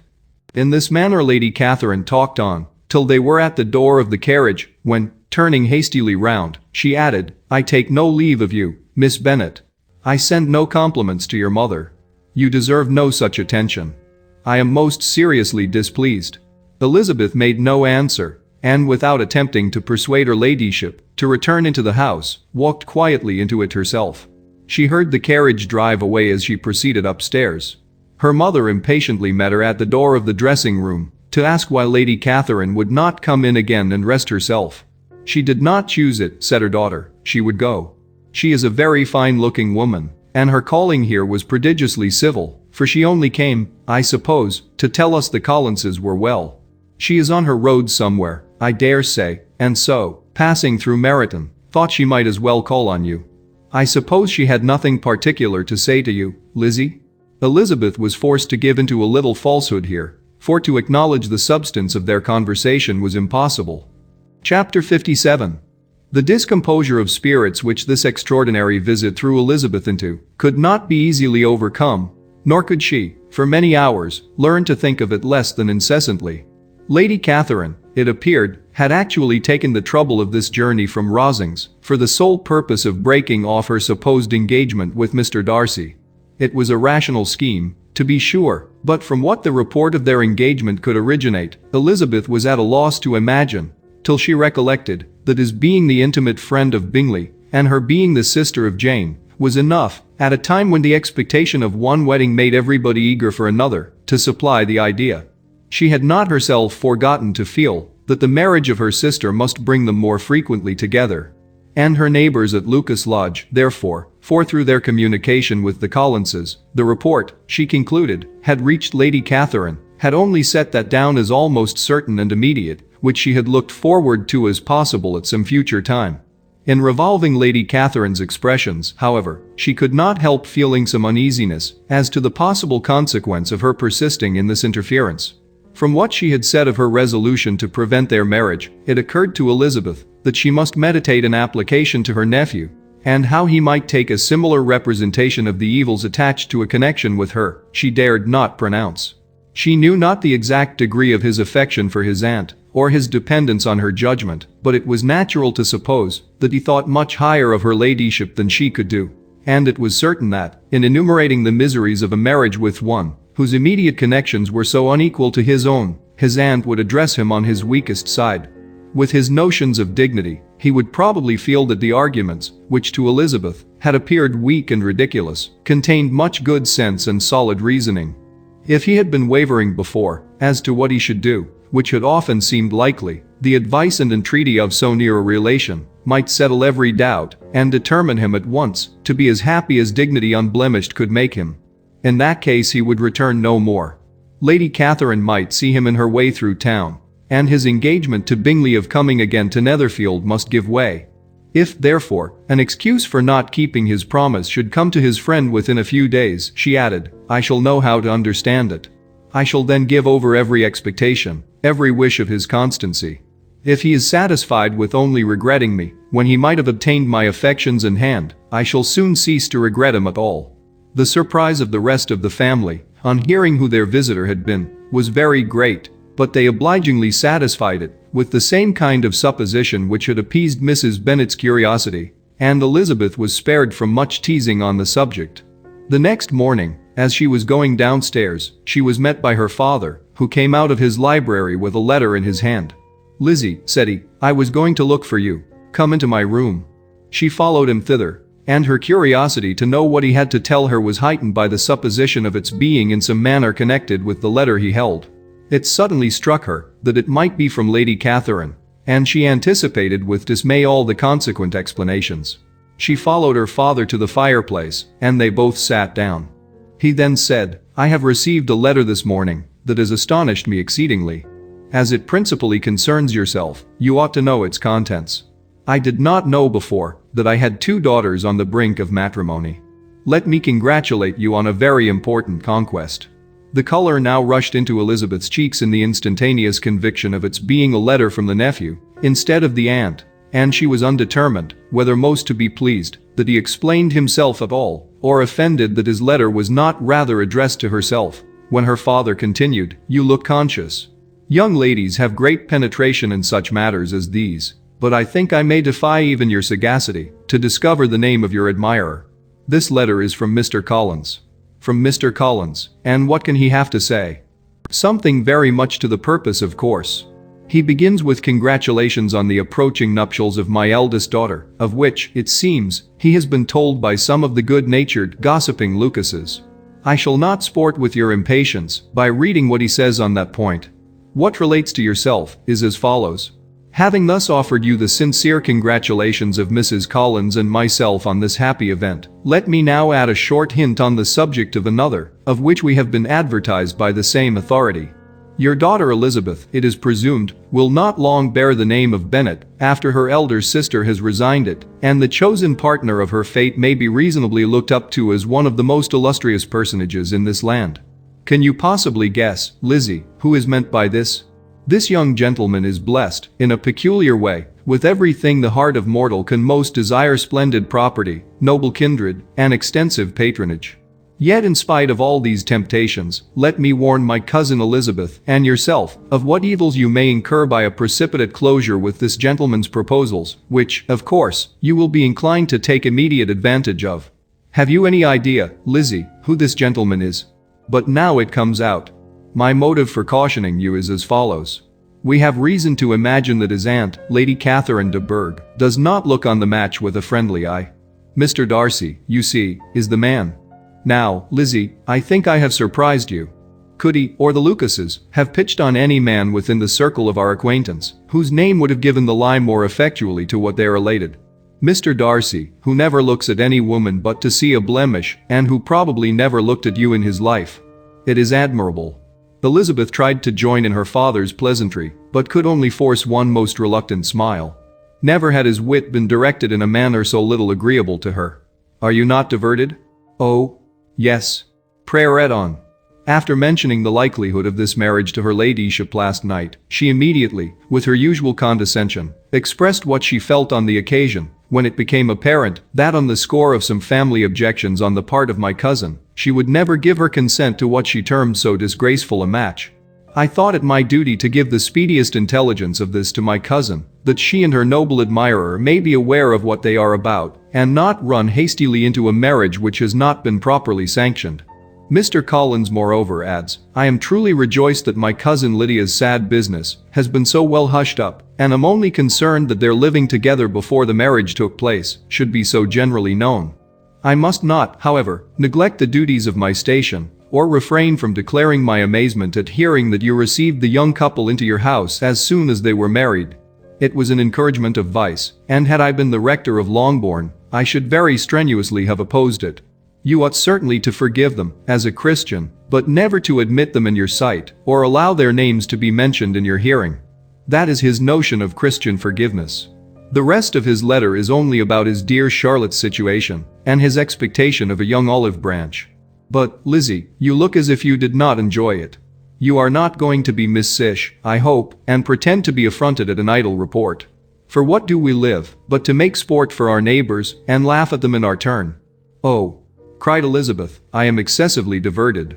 But it is so strange." "Yes, that is what makes it amusing. Had they fixed on any other man it would have been nothing, but his perfect indifference, and your pointed dislike, make it so delightfully absurd. Much as I abominate writing, I would not give up Mr. Collins' correspondence for any consideration. Nay, when I read a letter of his, I cannot help giving him the preference even over Wickham, much as I value the impudence and hypocrisy of my son-in-law. And pray, Lizzie, what said Lady Catherine about this report? Did she call to refuse her consent?" To this question his daughter replied only with a laugh, and as it had been asked without the least suspicion, she was not distressed by his repeating it. Elizabeth had never been more at a loss to make her feelings appear what they were not. It was necessary to laugh when she would rather have cried. Her father had most cruelly mortified her by what he said of Mr. Darcy's indifference, and she could do nothing but wonder at such a want of penetration, or fear that perhaps, instead of his seeing too little, she might have fancied too much. Chapter 58. Instead of receiving any such letter of excuse from his friend, as Elizabeth half expected Mr. Bingley to do, he was able to bring Darcy with him to Longbourn before many days had passed after Lady Catherine's visit.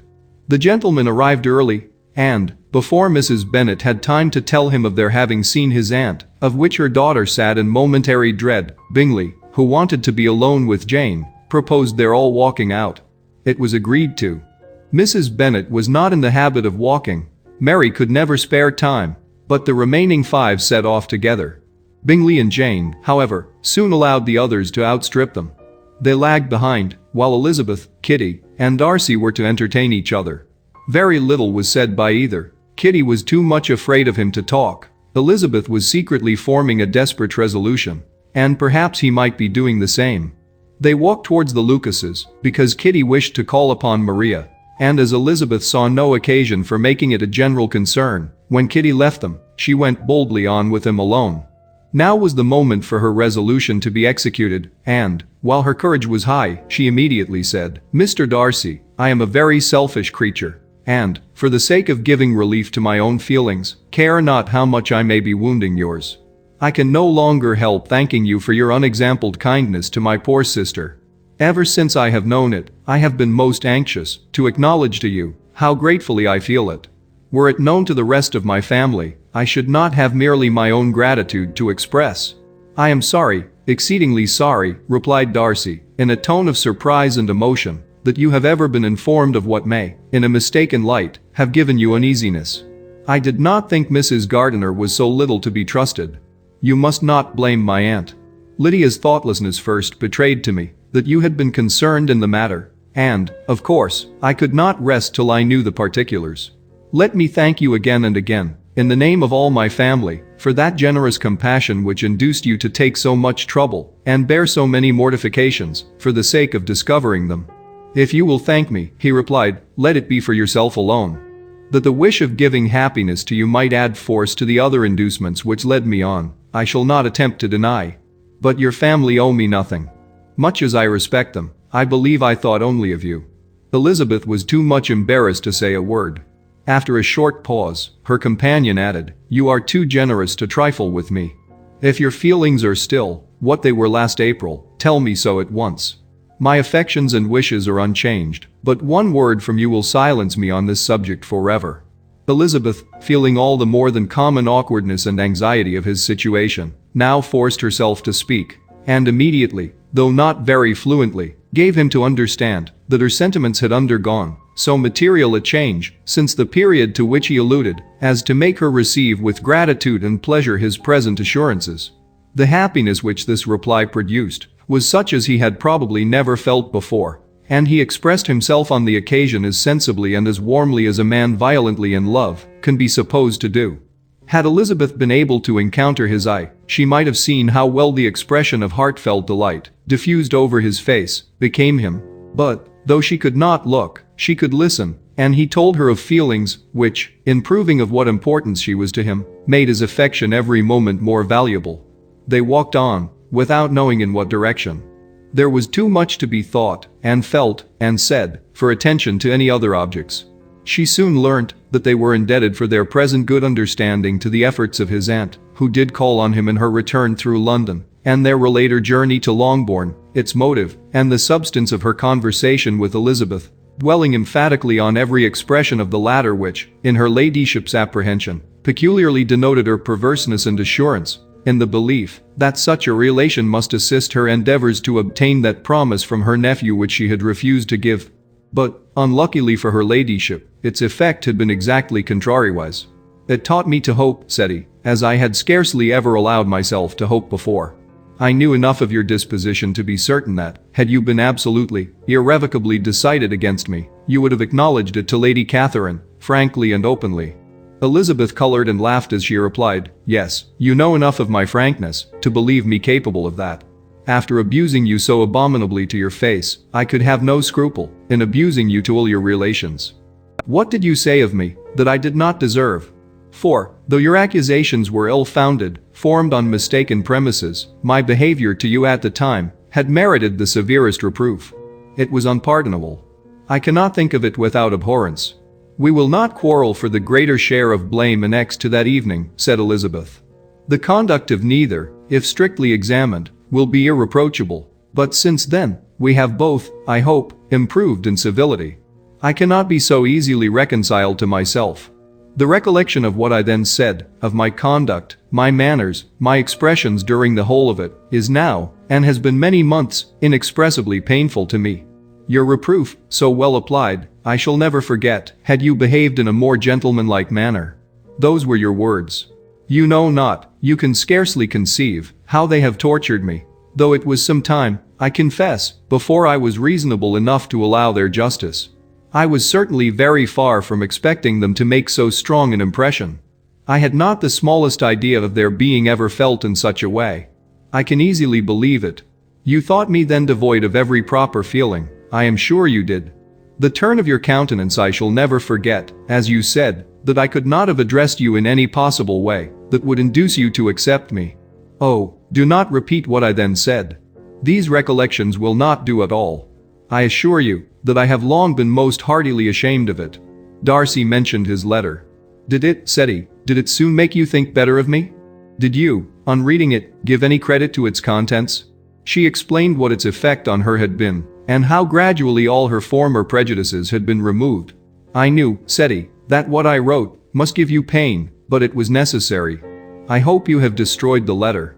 There was one part especially, the opening of it, which I should dread your having the power of reading again. I can remember some expressions which might justly make you hate me. The letter shall certainly be burned, if you believe it essential to the preservation of my regard, but, though we have both reason to think my opinions not entirely unalterable, they are not, I hope, quite so easily changed as that implies." "When I wrote that letter," replied Darcy, "I believed myself perfectly calm and cool, but I am since convinced that it was written in a dreadful bitterness of spirit. The letter, perhaps, began in bitterness, but it did not end so. The adieu is charity itself. But think no more of the letter. The feelings of the person who wrote and the person who received it are now so widely different from what they were then that every unpleasant circumstance attending it ought to be forgotten. You must learn some of my philosophy. Think only of the past as its remembrance gives you pleasure. I cannot give you credit for any philosophy of the kind. Your retrospections must be so totally void of reproach that the contentment arising from them is not of philosophy, but, what is much better, of innocence. But with me, it is not so. Painful recollections will intrude which ought not, to be repelled. I have been a selfish being all my life, in practice, though not in principle. As a child I was taught what was right, but I was not taught to correct my temper. I was given good principles, but left to follow them in pride and conceit. Unfortunately an only son, for many years an only child, I was spoilt by my parents, who, though good themselves, my father, particularly, all that was benevolent and amiable, allowed, encouraged, almost taught me to be selfish and overbearing, to care for none beyond my own family circle, to think meanly of all the rest of the world, to wish at least, to think meanly of their sense and worth compared with my own. Such I was, from 8 to 28, and such I might still have been but for you, dearest loveliest Elizabeth. What do I not owe you?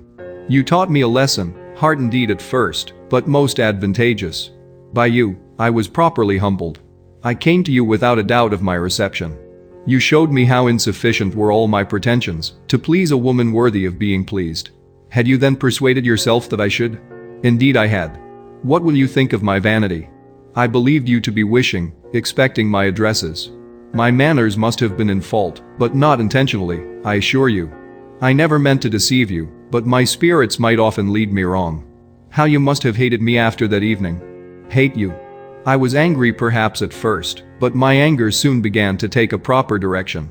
I am almost afraid of asking what you thought of me when we met at Pemberley. You blamed me for coming? No indeed, I felt nothing but surprise. Your surprise could not be greater than mine in being noticed by you. My conscience told me that I deserved no extraordinary politeness, and I confessed that I did not expect to receive more than my due. My object then, replied Darcy, was to show you, by every civility in my power, that I was not so mean as to resent the past, and I hoped to obtain your forgiveness, to lessen your ill opinion, by letting you see that your reproofs had been attended to. How soon any other wishes introduced themselves I can hardly tell, but I believe in about half an hour after I had seen you. He then told her of Georgiana's delight in her acquaintance, and of her disappointment at its sudden interruption, which naturally leading to the cause of that interruption, she soon learnt that his resolution of following her from Derbyshire in quest of her sister had been formed before he quitted the inn, and that his gravity and thoughtfulness there had arisen from no other struggles than what such a purpose must comprehend. She expressed her gratitude again, but it was too painful a subject to each to be dwelt on farther. After walking several miles in a leisurely manner, and too busy to know anything about it, they found at last, on examining their watches, that it was time to be at home. What could become of Mr. Bingley and Jane? Was a wonder which introduced the discussion of their affairs. Darcy was delighted with their engagement, his friend had given him the earliest information of it. I must ask whether you were surprised? Said Elizabeth. Not at all. When I went away, I felt that it would soon happen. That is to say, you had given your permission. I guessed as much. And though he exclaimed at the term, she found that it had been pretty much the case. On the evening before my going to London, said he, I made a confession to him, which I believe I ought to have made long ago.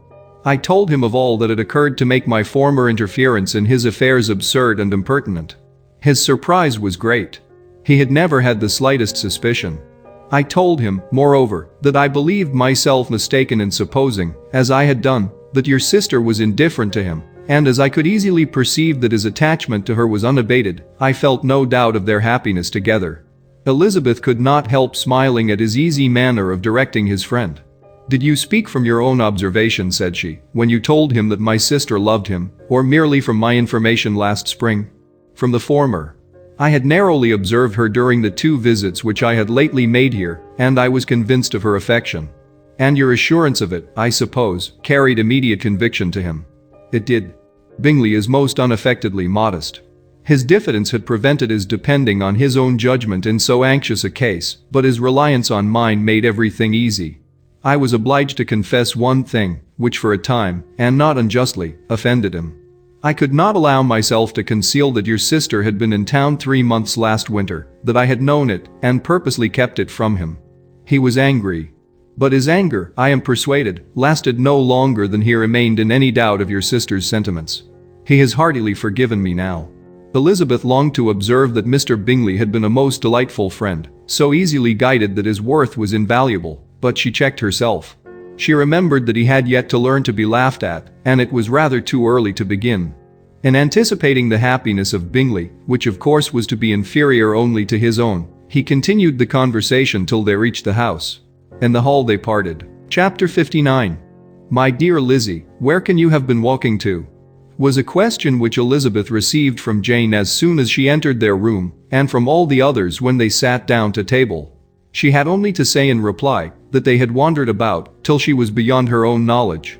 She colored as she spoke, but neither that nor anything else awakened a suspicion of the truth. The evening passed quietly, unmarked by anything extraordinary. The acknowledged lovers talked and laughed, the unacknowledged were silent. Darcy was not of a disposition in which happiness overflows in mirth, and Elizabeth, agitated and confused, rather knew that she was happy than felt herself to be so, for, besides the immediate embarrassment, there were other evils before her. She anticipated what would be felt in the family when her situation became known. She was aware that no one liked him but Jane, and even feared that with the others, it was a dislike which not all his fortune and consequence might do away. At night she opened her heart to Jane. Though suspicion was very far from Miss Bennet's general habits, she was absolutely incredulous here. You are joking, Lizzie. This cannot be. Engaged to Mr. Darcy? No, no, you shall not deceive me. I know it to be impossible. This is a wretched beginning indeed. My sole dependence was on you, and I am sure nobody else will believe me if you do not. Yet, indeed, I am in earnest. I speak nothing but the truth. He still loves me, and we are engaged. Jane looked at her doubtingly. Oh, Lizzie. It cannot be. I know how much you dislike him. You know nothing of the matter. That is all to be forgot. Perhaps I did not always love him so well as I do now. But in such cases as these, a good memory is unpardonable. This is the last time I shall ever remember it myself. Miss Bennet still looked all amazement. Elizabeth again, and more seriously assured her of its truth. Good heaven! Can it be really so? Yet now I must believe you, cried Jane. My dear, dear Lizzie, I do congratulate you, but are you certain? Forgive the question, are you quite certain that you can be happy with him? There can be no doubt of that. It is settled between us already that we are to be the happiest couple in the world. But are you pleased, Jane? Shall you like to have such a brother? Very, very much. Nothing could give either Bingley or myself more delight. But we considered it, we talked of it as impossible. And do you really love him quite well enough? Oh, Lizzie. Do anything rather than marry without affection. Are you quite sure that you feel what you ought to do? Oh, yes. You will only think I feel more than I ought to do when I tell you all. What do you mean? Why, I must confess that I love him better than I do Bingley. I am afraid you will be angry. My dearest sister, now be serious. I want to talk very seriously. Let me know everything that I am to know, without delay. Will you tell me how long you have loved him? It has been coming on so gradually that I hardly know when it began. But I believe I must date it from my first seeing his beautiful grounds at Pemberley. Another entreaty that she would be serious, however, produced a desired effect, and she soon satisfied Jane by her solemn assurances of attachment. When convinced on that article, Miss Bennet had nothing further to wish. Now I am quite happy, said she, for you will be as happy as myself. I always had a value for him. Were it for nothing but his love of you, I must always have esteemed him, but now, as Bingley's friend and your husband, there can be only Bingley and yourself more dear to me. But Lizzie, you have been very slight, very reserved with me. How little did you tell me of what passed at Pemberley and Lambton? I owe all that I know of it to another, not to you. Elizabeth told her the motives of her secrecy. She had been unwilling to mention Bingley, and the unsettled state of her own feelings had made her equally avoid the name of his friend.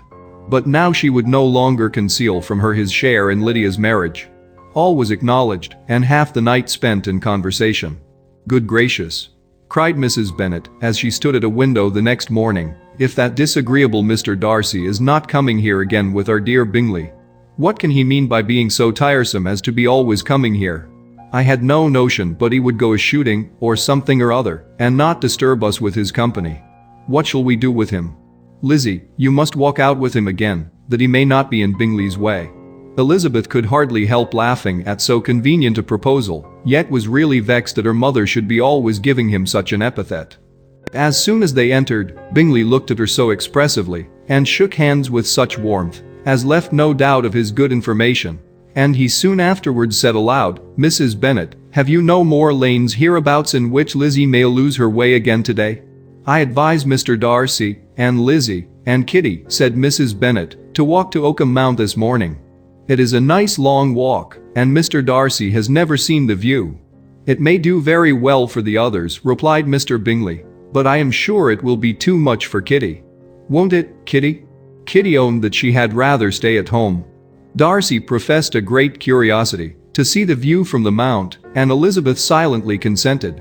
As she went upstairs to get ready, Mrs. Bennet followed her, saying, "I am quite sorry, Lizzie, that you should be forced to have that disagreeable man all to yourself. But I hope you will not mind it is all for Jane's sake, you know, and there is no occasion for talking to him, except just now and then. So, do not put yourself to inconvenience." During their walk, it was resolved that Mr. Bennet's consent should be asked in the course of the evening. Elizabeth reserved to herself the application for her mother's. She could not determine how her mother would take it, sometimes doubting whether all his wealth and grandeur would be enough to overcome her abhorrence of the man. But whether she were violently set against a match, or violently delighted with it, it was certain that her manner would be equally ill adapted to do credit to her sense, and she could no more bear that Mr. Darcy should hear the first raptures of her joy than the first vehemence of her disapprobation. In the evening, soon after Mr. Bennet withdrew to the library, she saw Mr. Darcy rise also and follow him, and her agitation on seeing it was extreme. She did not fear her father's opposition, but he was going to be made unhappy, and that it should be through her means that she, his favorite child, should be distressing him by her choice, should be filling him with fears and regrets in disposing of her, was a wretched reflection, and she sat in misery till Mr. Darcy appeared again, when, looking at him, she was a little relieved by his smile. In a few minutes he approached the table, where she was sitting with Kitty, and, while pretending to admire her work, said in a whisper, "Go to your father, he wants you in the library." She was gone directly. Her father was walking about the room, looking grave and anxious. "Lizzie," said he, "what are you doing? Are you out of your senses, to be accepting this man? Have not you always hated him?" How earnestly did she then wish that her former opinions had been more reasonable, her expressions more moderate. It would have spared her from explanations and professions which it was exceedingly awkward to give, but they were now necessary, and she assured him, with some confusion, of her attachment to Mr. Darcy. "Or, in other words, you are determined to have him. He is rich, to be sure, and you may have more fine clothes and fine carriages than Jane. But will they make you happy?" "Have you any other objection," said Elizabeth, "than your belief of my indifference?" "None at all. We all know him to be a proud, unpleasant sort of man. But this would be nothing, if you really liked him." I do like him," she replied, with tears in her eyes. "I love him. Indeed, he has no improper pride. He is perfectly amiable. You do not know what he really is, then pray do not pain me by speaking of him in such terms." "Lizzie," said her father, "I have given him my consent. He is the kind of man, indeed, to whom I should never dare refuse anything which he condescended to ask. I now give it to you, if you are resolved on having him. But let me advise you to think better of it. I know your disposition, Lizzie. I know that you could be neither happy nor respectable unless you truly esteemed your husband, unless you looked up to him as a superior. Your lively talents would place you in the greatest danger in an unequal marriage. You could scarcely escape discredit and misery. My child, let me not have the grief of seeing you unable to respect your partner in life. You know not what you are about." Elizabeth, still more affected, was earnest and solemn in her reply, and at length, by repeated assurances that Mr. Darcy was really the object of her choice, by explaining the gradual change which her estimation of him had undergone, relating her absolute certainty that his affection was not the work of a day, but had stood the test of many months' suspense, and enumerating with energy all his good qualities, she did conquer her father's incredulity and reconcile him to the match. "Well, my dear," said he, when she ceased speaking, "I have no more to say. If this be the case, he deserves you. I could not have parted with you, my Lizzie, to anyone less worthy. To complete the favorable impression, she then told him what Mr. Darcy had voluntarily done for Lydia. He heard her with astonishment. This is an evening of wonders, indeed. And so, Darcy did everything, made up the match, gave the money, paid the fellow's debts, and got him his commission. So much the better. It will save me a world of trouble and economy. Had it been your uncle's doing, I must and would have paid him, but these violent young lovers carry everything their own way. I shall offer to pay him tomorrow. He will rant and storm about his love for you, and there will be an end of the matter. He then recollected her embarrassment a few days before, on his reading Mr. Cullen's letter, and after laughing at her some time, allowed her at last to go, saying, as she quitted the room, "If any young men come for Mary or Kitty, send them in, for I am quite at leisure." Elizabeth's mind was now relieved from a very heavy weight, and, after half an hour's quiet reflection in her own room, she was able to join the others with tolerable composure. Everything was too recent for gaiety, but the evening passed tranquilly away. There was no longer anything material to be dreaded, and the comfort of ease and familiarity would come in time. When her mother went up to her dressing room at night, she followed her and made the important communication. Its effect was most extraordinary, for on first hearing it, Mrs. Bennet sat quite still and unable to utter a syllable. Nor was it under many minutes that she could comprehend what she heard, though not in general backward to credit what was for the advantage of her family, or that came in the shape of a lover to any of them. She began at length to recover, to fidget about in her chair, get up, sit down again, wonder, and bless herself. Good gracious! Lord bless me, only think, dear me. Mr. Darcy. Who would have thought it? And is it really true? Oh, my sweetest Lizzie, how rich and how great you will be.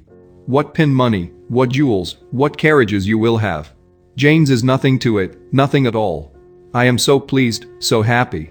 Such a charming man, so handsome, so tall. Oh, my dear Lizzie, pray apologize for my having disliked him so much before. I hope he will overlook it. Dear Lizzie. A house in town. Everything that is charming. 3 daughters married. 10,000 a year. Oh, Lord. What will become of me? I shall go distracted.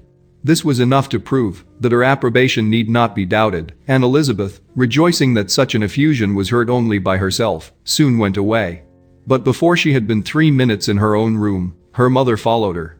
My dearest child, she cried, I can think of nothing else. 10,000 a year, and very likely more. 'Tis as good as a lord. And a special license.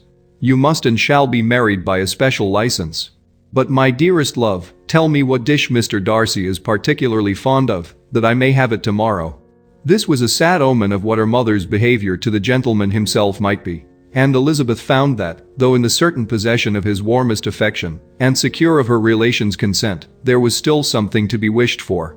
But the morrow passed off much better than she expected, for Mrs. Bennet luckily stood in such awe of her intended son-in-law, that she ventured not to speak to him, unless it was in her power to offer him any attention, or mark her deference for his opinion. Elizabeth had the satisfaction of seeing her father taking pains to get acquainted with him, and Mr. Bennet soon assured her that he was rising every hour in his esteem. I admire all my 3 sons-in-law highly, said he. Wickham, perhaps, is my favorite, but I think I shall like your husband quite as well as Jane's. Chapter 60. Elizabeth's spirits soon rising to playfulness again, she wanted Mr. Darcy to account for his having ever fallen in love with her. How could you begin, said she. I can comprehend your going on charmingly, when you had once made a beginning, but what could set you off in the first place? I cannot fix on the hour, or the spot, or the look, or the words, which laid the foundation. It is too long ago. I was in the middle, before I knew that I had begun. My beauty you had early withstood, and as for my manners, my behavior to you was at least always bordering on the uncivil, and I never spoke to you without rather wishing to give you pain than not. Now be sincere, did you admire me for my impertinence? For the liveliness of your mind, I did. You may as well call it impertinence at once. It was very little less. The fact is, that you were sick of civility, of deference, of officious attention. You were disgusted with the women who were always speaking, and looking, and thinking for your approbation alone. I roused and interested you, because I was so unlike them. Had you not been really amiable, you would have hated me for it, But in spite of the pains you took to disguise yourself, your feelings were always noble and just, and in your heart, you thoroughly despised the persons who so assiduously courted you. There, I have saved you the trouble of accounting for it, and really, all things considered, I begin to think it perfectly reasonable. To be sure, you knew no actual good of me, but nobody thinks of that when they fall in love. Was there no good in your affectionate behavior to Jane, while she was ill at Netherfield? Dearest Jane, who could have done less for her? But make a virtue of it by all means. My good qualities are under your protection, and you are to exaggerate them as much as possible, and, in return, it belongs to me to find occasions for teasing and quarreling with you as often as may be. And I shall begin directly by asking you what made you so unwilling to come to the point at last. What made you so shy of me when you first called and afterwards dined here? Why, especially, when you called, did you look as if you did not care about me? Because you were grave and silent and gave me no encouragement. But I was embarrassed. And so was I. You might have talked to me more when you came to dinner. A man who had felt less might. How unlucky that you should have a reasonable answer to give, and that I should be so reasonable as to admit it. But I wonder how long you would have gone on if you had been left to yourself. I wonder when you would have spoken if I had not asked you. My resolution of thanking you for your kindness to Lydia had certainly great effect. Too much, I am afraid, for what becomes of the moral, if our comfort springs from a breach of promise, for I ought not to have mentioned the subject. This will never do. You need not distress yourself. The moral will be perfectly fair. Lady Catherine's unjustifiable endeavors to separate us were the means of removing all my doubts. I am not indebted for my present happiness to your eager desire of expressing your gratitude. I was not in a humor to wait for any opening of yours. My aunt's intelligence had given me hope, and I was determined at once to know everything. Lady Catherine has been of infinite use, which ought to make her happy, for she loves to be of use. But tell me, what did you come down to Netherfield for? Was it merely to ride to Longbourn and be embarrassed, or had you intended any more serious consequence? My real purpose was to see you, and to judge, if I could, whether I might ever hope to make you love me. My avowed one, or what I avowed to myself, was to see whether your sister were still partial to Bingley, and if she were, to make the confession to him which I have since made. Shall you ever have courage to announce to Lady Catherine what is to befall her? I am more likely to want time than courage, Elizabeth. But it ought to be done, and if you will give me a sheet of paper, it shall be done directly. And if I had not a letter to write myself, I might sit by you and admire the evenness of your writing, as another young lady once did. But I have an aunt too, who must not be longer neglected. From an unwillingness to confess how much her intimacy with Mr. Darcy had been overrated, Elizabeth had never yet answered Mrs. Gardiner's long letter. But now, having that to communicate which she knew would be most welcome, she was almost ashamed to find that her uncle and aunt had already lost 3 days of happiness, and immediately wrote as follows: I would have thanked you before, my dear aunt, as I ought to have done, for your long, kind, satisfactory detail of particulars. But to say the truth, I was too cross to write. You supposed more than really existed. But now suppose as much as you choose. Give a loose rein to your fancy, indulge your imagination in every possible flight which the subject will afford, and unless you believe me actually married, you cannot greatly err. You must write again very soon, and praise him a great deal more than you did in your last. I thank you, again and again, for not going to the lakes. How could I be so silly as to wish it? Your idea of the ponies is delightful. We will go round the park every day. I am the happiest creature in the world. Perhaps other people have said so before, but not one with such justice. I am happier even than Jane. She only smiles, I laugh. Mr. Darcy sends you all the love in the world that he can spare from me. You are all to come to Pemberley at Christmas. Yours, etc. Mr. Darcy's letter to Lady Catherine was in a different style, and still different from either was what Mr. Bennet sent to Mr. Collins in reply to his last. Dear sir, I must trouble you once more for congratulations. Elizabeth will soon be the wife of Mr. Darcy. Console Lady Catherine as well as you can. But, if I were you, I would stand by the nephew. He has more to give. Yours sincerely, etc.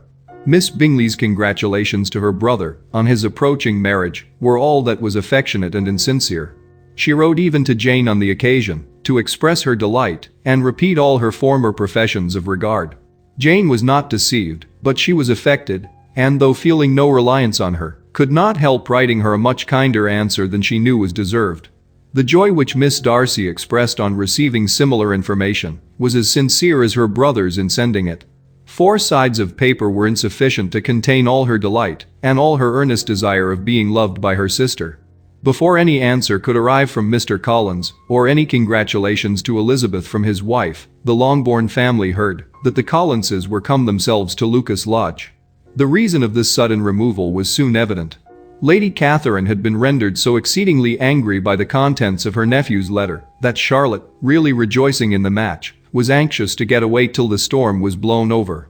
At such a moment, the arrival of her friend was a sincere pleasure to Elizabeth, though in the course of their meetings she must sometimes think the pleasure dearly bought when she saw Mr. Darcy exposed to all the parading and obsequious civility of her husband. He bore it, however, with admirable calmness. He could even listen to Sir William Lucas when he complimented him on carrying away the brightest jewel of the country, and expressed his hopes of their all meeting frequently at St. James, with very decent composure. If he did shrug his shoulders, it was not till Sir William was out of sight. Mrs. Phillips's vulgarity was another, and perhaps a greater, tax on his forbearance, and though Mrs. Phillips, as well as her sister, stood in too much awe of him to speak with the familiarity which Bingley's good humor encouraged, yet, whenever she did speak, she must be vulgar. Nor was her respect for him, though it made her more quiet, at all likely to make her more elegant. Elizabeth did all she could to shield him from the frequent notice of either, and was ever anxious to keep him to herself, and to those of her family with whom he might converse without mortification. And though the uncomfortable feelings arising from all this took from the season of courtship much of its pleasure, it added to the hope of the future, and she looked forward with delight to the time when they should be removed from society so little pleasing to either, to all the comfort and elegance of their family party at Pemberley. Chapter 61. Happy for all her maternal feelings was the day on which Mrs. Bennet got rid of her 2 most deserving daughters. With what delighted pride she afterwards visited Mrs. Bingley and talked of Mrs. Darcy, may be guessed. I wish I could say, for the sake of her family, that the accomplishment of her earnest desire in the establishment of so many of her children produced so happy an effect as to make her a sensible, amiable, well-informed woman for the rest of her life, though perhaps it was lucky for her husband, who might not have relished domestic felicity in so unusual a form, that she still was occasionally nervous and invariably silly. Mr. Bennet missed his second daughter exceedingly. His affection for her drew him oftener from home than anything else could do. He delighted in going to Pemberley, especially when he was least expected. Mr. Bingley and Jane remained at Netherfield only at Welvermonth. So near a vicinity to her mother in Meryton relations was not desirable even to his easy temper or her affectionate heart. The darling wish of his sisters was then gratified. He bought an estate in a neighboring county to Derbyshire, and Jane and Elizabeth, in addition to every other source of happiness, were within 30 miles of each other. Kitty, to her very material advantage, spent the chief of her time with her 2 elder sisters. In society so superior to what she had generally known, her improvement was great. She was not of so ungovernable a temper as Lydia, and, removed from the influence of Lydia's example, she became, by proper attention and management, less irritable, less ignorant, and less insipid. From the further disadvantage of Lydia's society she was of course carefully kept, and though Mrs. Wickham frequently invited her to come and stay with her, with the promise of balls and young men, her father would never consent to her going. Mary was the only daughter who remained at home, and she was necessarily drawn from the pursuit of accomplishments by Mrs. Bennet's being quite unable to sit alone. Mary was obliged to mix more with the world, but she could still moralize over every morning visit, and as she was no longer mortified by comparisons between her sister's beauty and her own, it was suspected by her father that she submitted to the change without much reluctance. As for Wickham and Lydia, their characters suffered no revolution from the marriage of her sisters. He bore with philosophy the conviction that Elizabeth must now become acquainted with whatever of his ingratitude and falsehood had before been unknown to her, and in spite of everything, was not wholly without hope that Darcy might yet be prevailed on to make his fortune. The congratulatory letter which Elizabeth received from Lydia on her marriage explained to her that, by his wife at least, if not by himself, such a hope was cherished. The letter was to this effect: "My dear Lizzie, I wish you joy. If you love Mr. Darcy half as well as I do my dear Wickham, you must be very happy. It is a great comfort to have you so rich, and when you have nothing else to do, I hope you will think of us. I am sure Wickham would like a place at court very much, and I do not think we shall have quite money enough to live upon without some help. Any place would do, of about 300 or 400 a year. But however, do not speak to Mr. Darcy about it, if you had rather not. Yours, etc. As it happened that Elizabeth had much rather not, she endeavored in her answer to put an end to every entreaty and expectation of the kind. Such relief, however, as it was in her power to afford, by the practice of what might be called economy in her own private expenses, she frequently sent them. It had always been evident to her that such an income as theirs, under the direction of two persons so extravagant in their wants, and heedless of the future, must be very insufficient to their support. And whenever they changed their quarters, either Jane or herself were sure of being applied to for some little assistance towards discharging their bills. Their manner of living, even when the restoration of peace dismissed them to a home, was unsettled in the extreme. They were always moving from place to place in quest of a cheap situation, and always spending more than they ought. His affection for her soon sunk into indifference, hers lasted a little longer, and in spite of her youth and her manners, she retained all the claims to reputation which her marriage had given her. Though Darcy could never receive him at Pemberley, yet, for Elizabeth's sake, he assisted him further in his profession. Lydia was occasionally a visitor there, when her husband was gone to enjoy himself in London or Bath. And with the Bingleys they both of them frequently stayed so long, that even Bingley's good humor was overcome, and he proceeded so far as to talk of giving them a hint to be gone. Miss Bingley was very deeply mortified by Darcy's marriage, but as she thought it advisable to retain the right of visiting at Pemberley, she dropped all her resentment, was fonder than ever of Georgiana, almost as attentive to Darcy as heretofore, and paid off every arrear of civility to Elizabeth. Pemberley was now Georgiana's home, and the attachment of the sisters was exactly what Darcy had hoped to see. They were able to love each other even as well as they intended. Georgiana had the highest opinion in the world of Elizabeth, though at first she often listened with an astonishment bordering on alarm at her lively, sportive manner of talking to her brother. He, who had always inspired in herself a respect which almost overcame her affection, she now saw the object of open pleasantry. Her mind received knowledge which had never before fallen in her way. By Elizabeth's instructions, she began to comprehend that a woman may take liberties with her husband which a brother will not always allow in a sister more than 10 years younger than himself.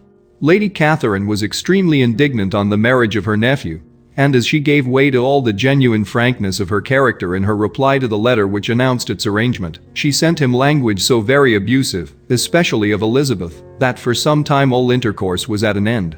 But at length, by Elizabeth's persuasion, he was prevailed on to overlook the offense and seek a reconciliation.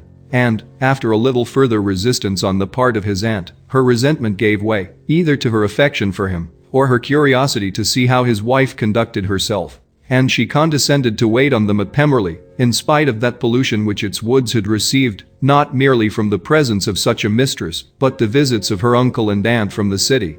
With the Gardiners, they were always on the most intimate terms.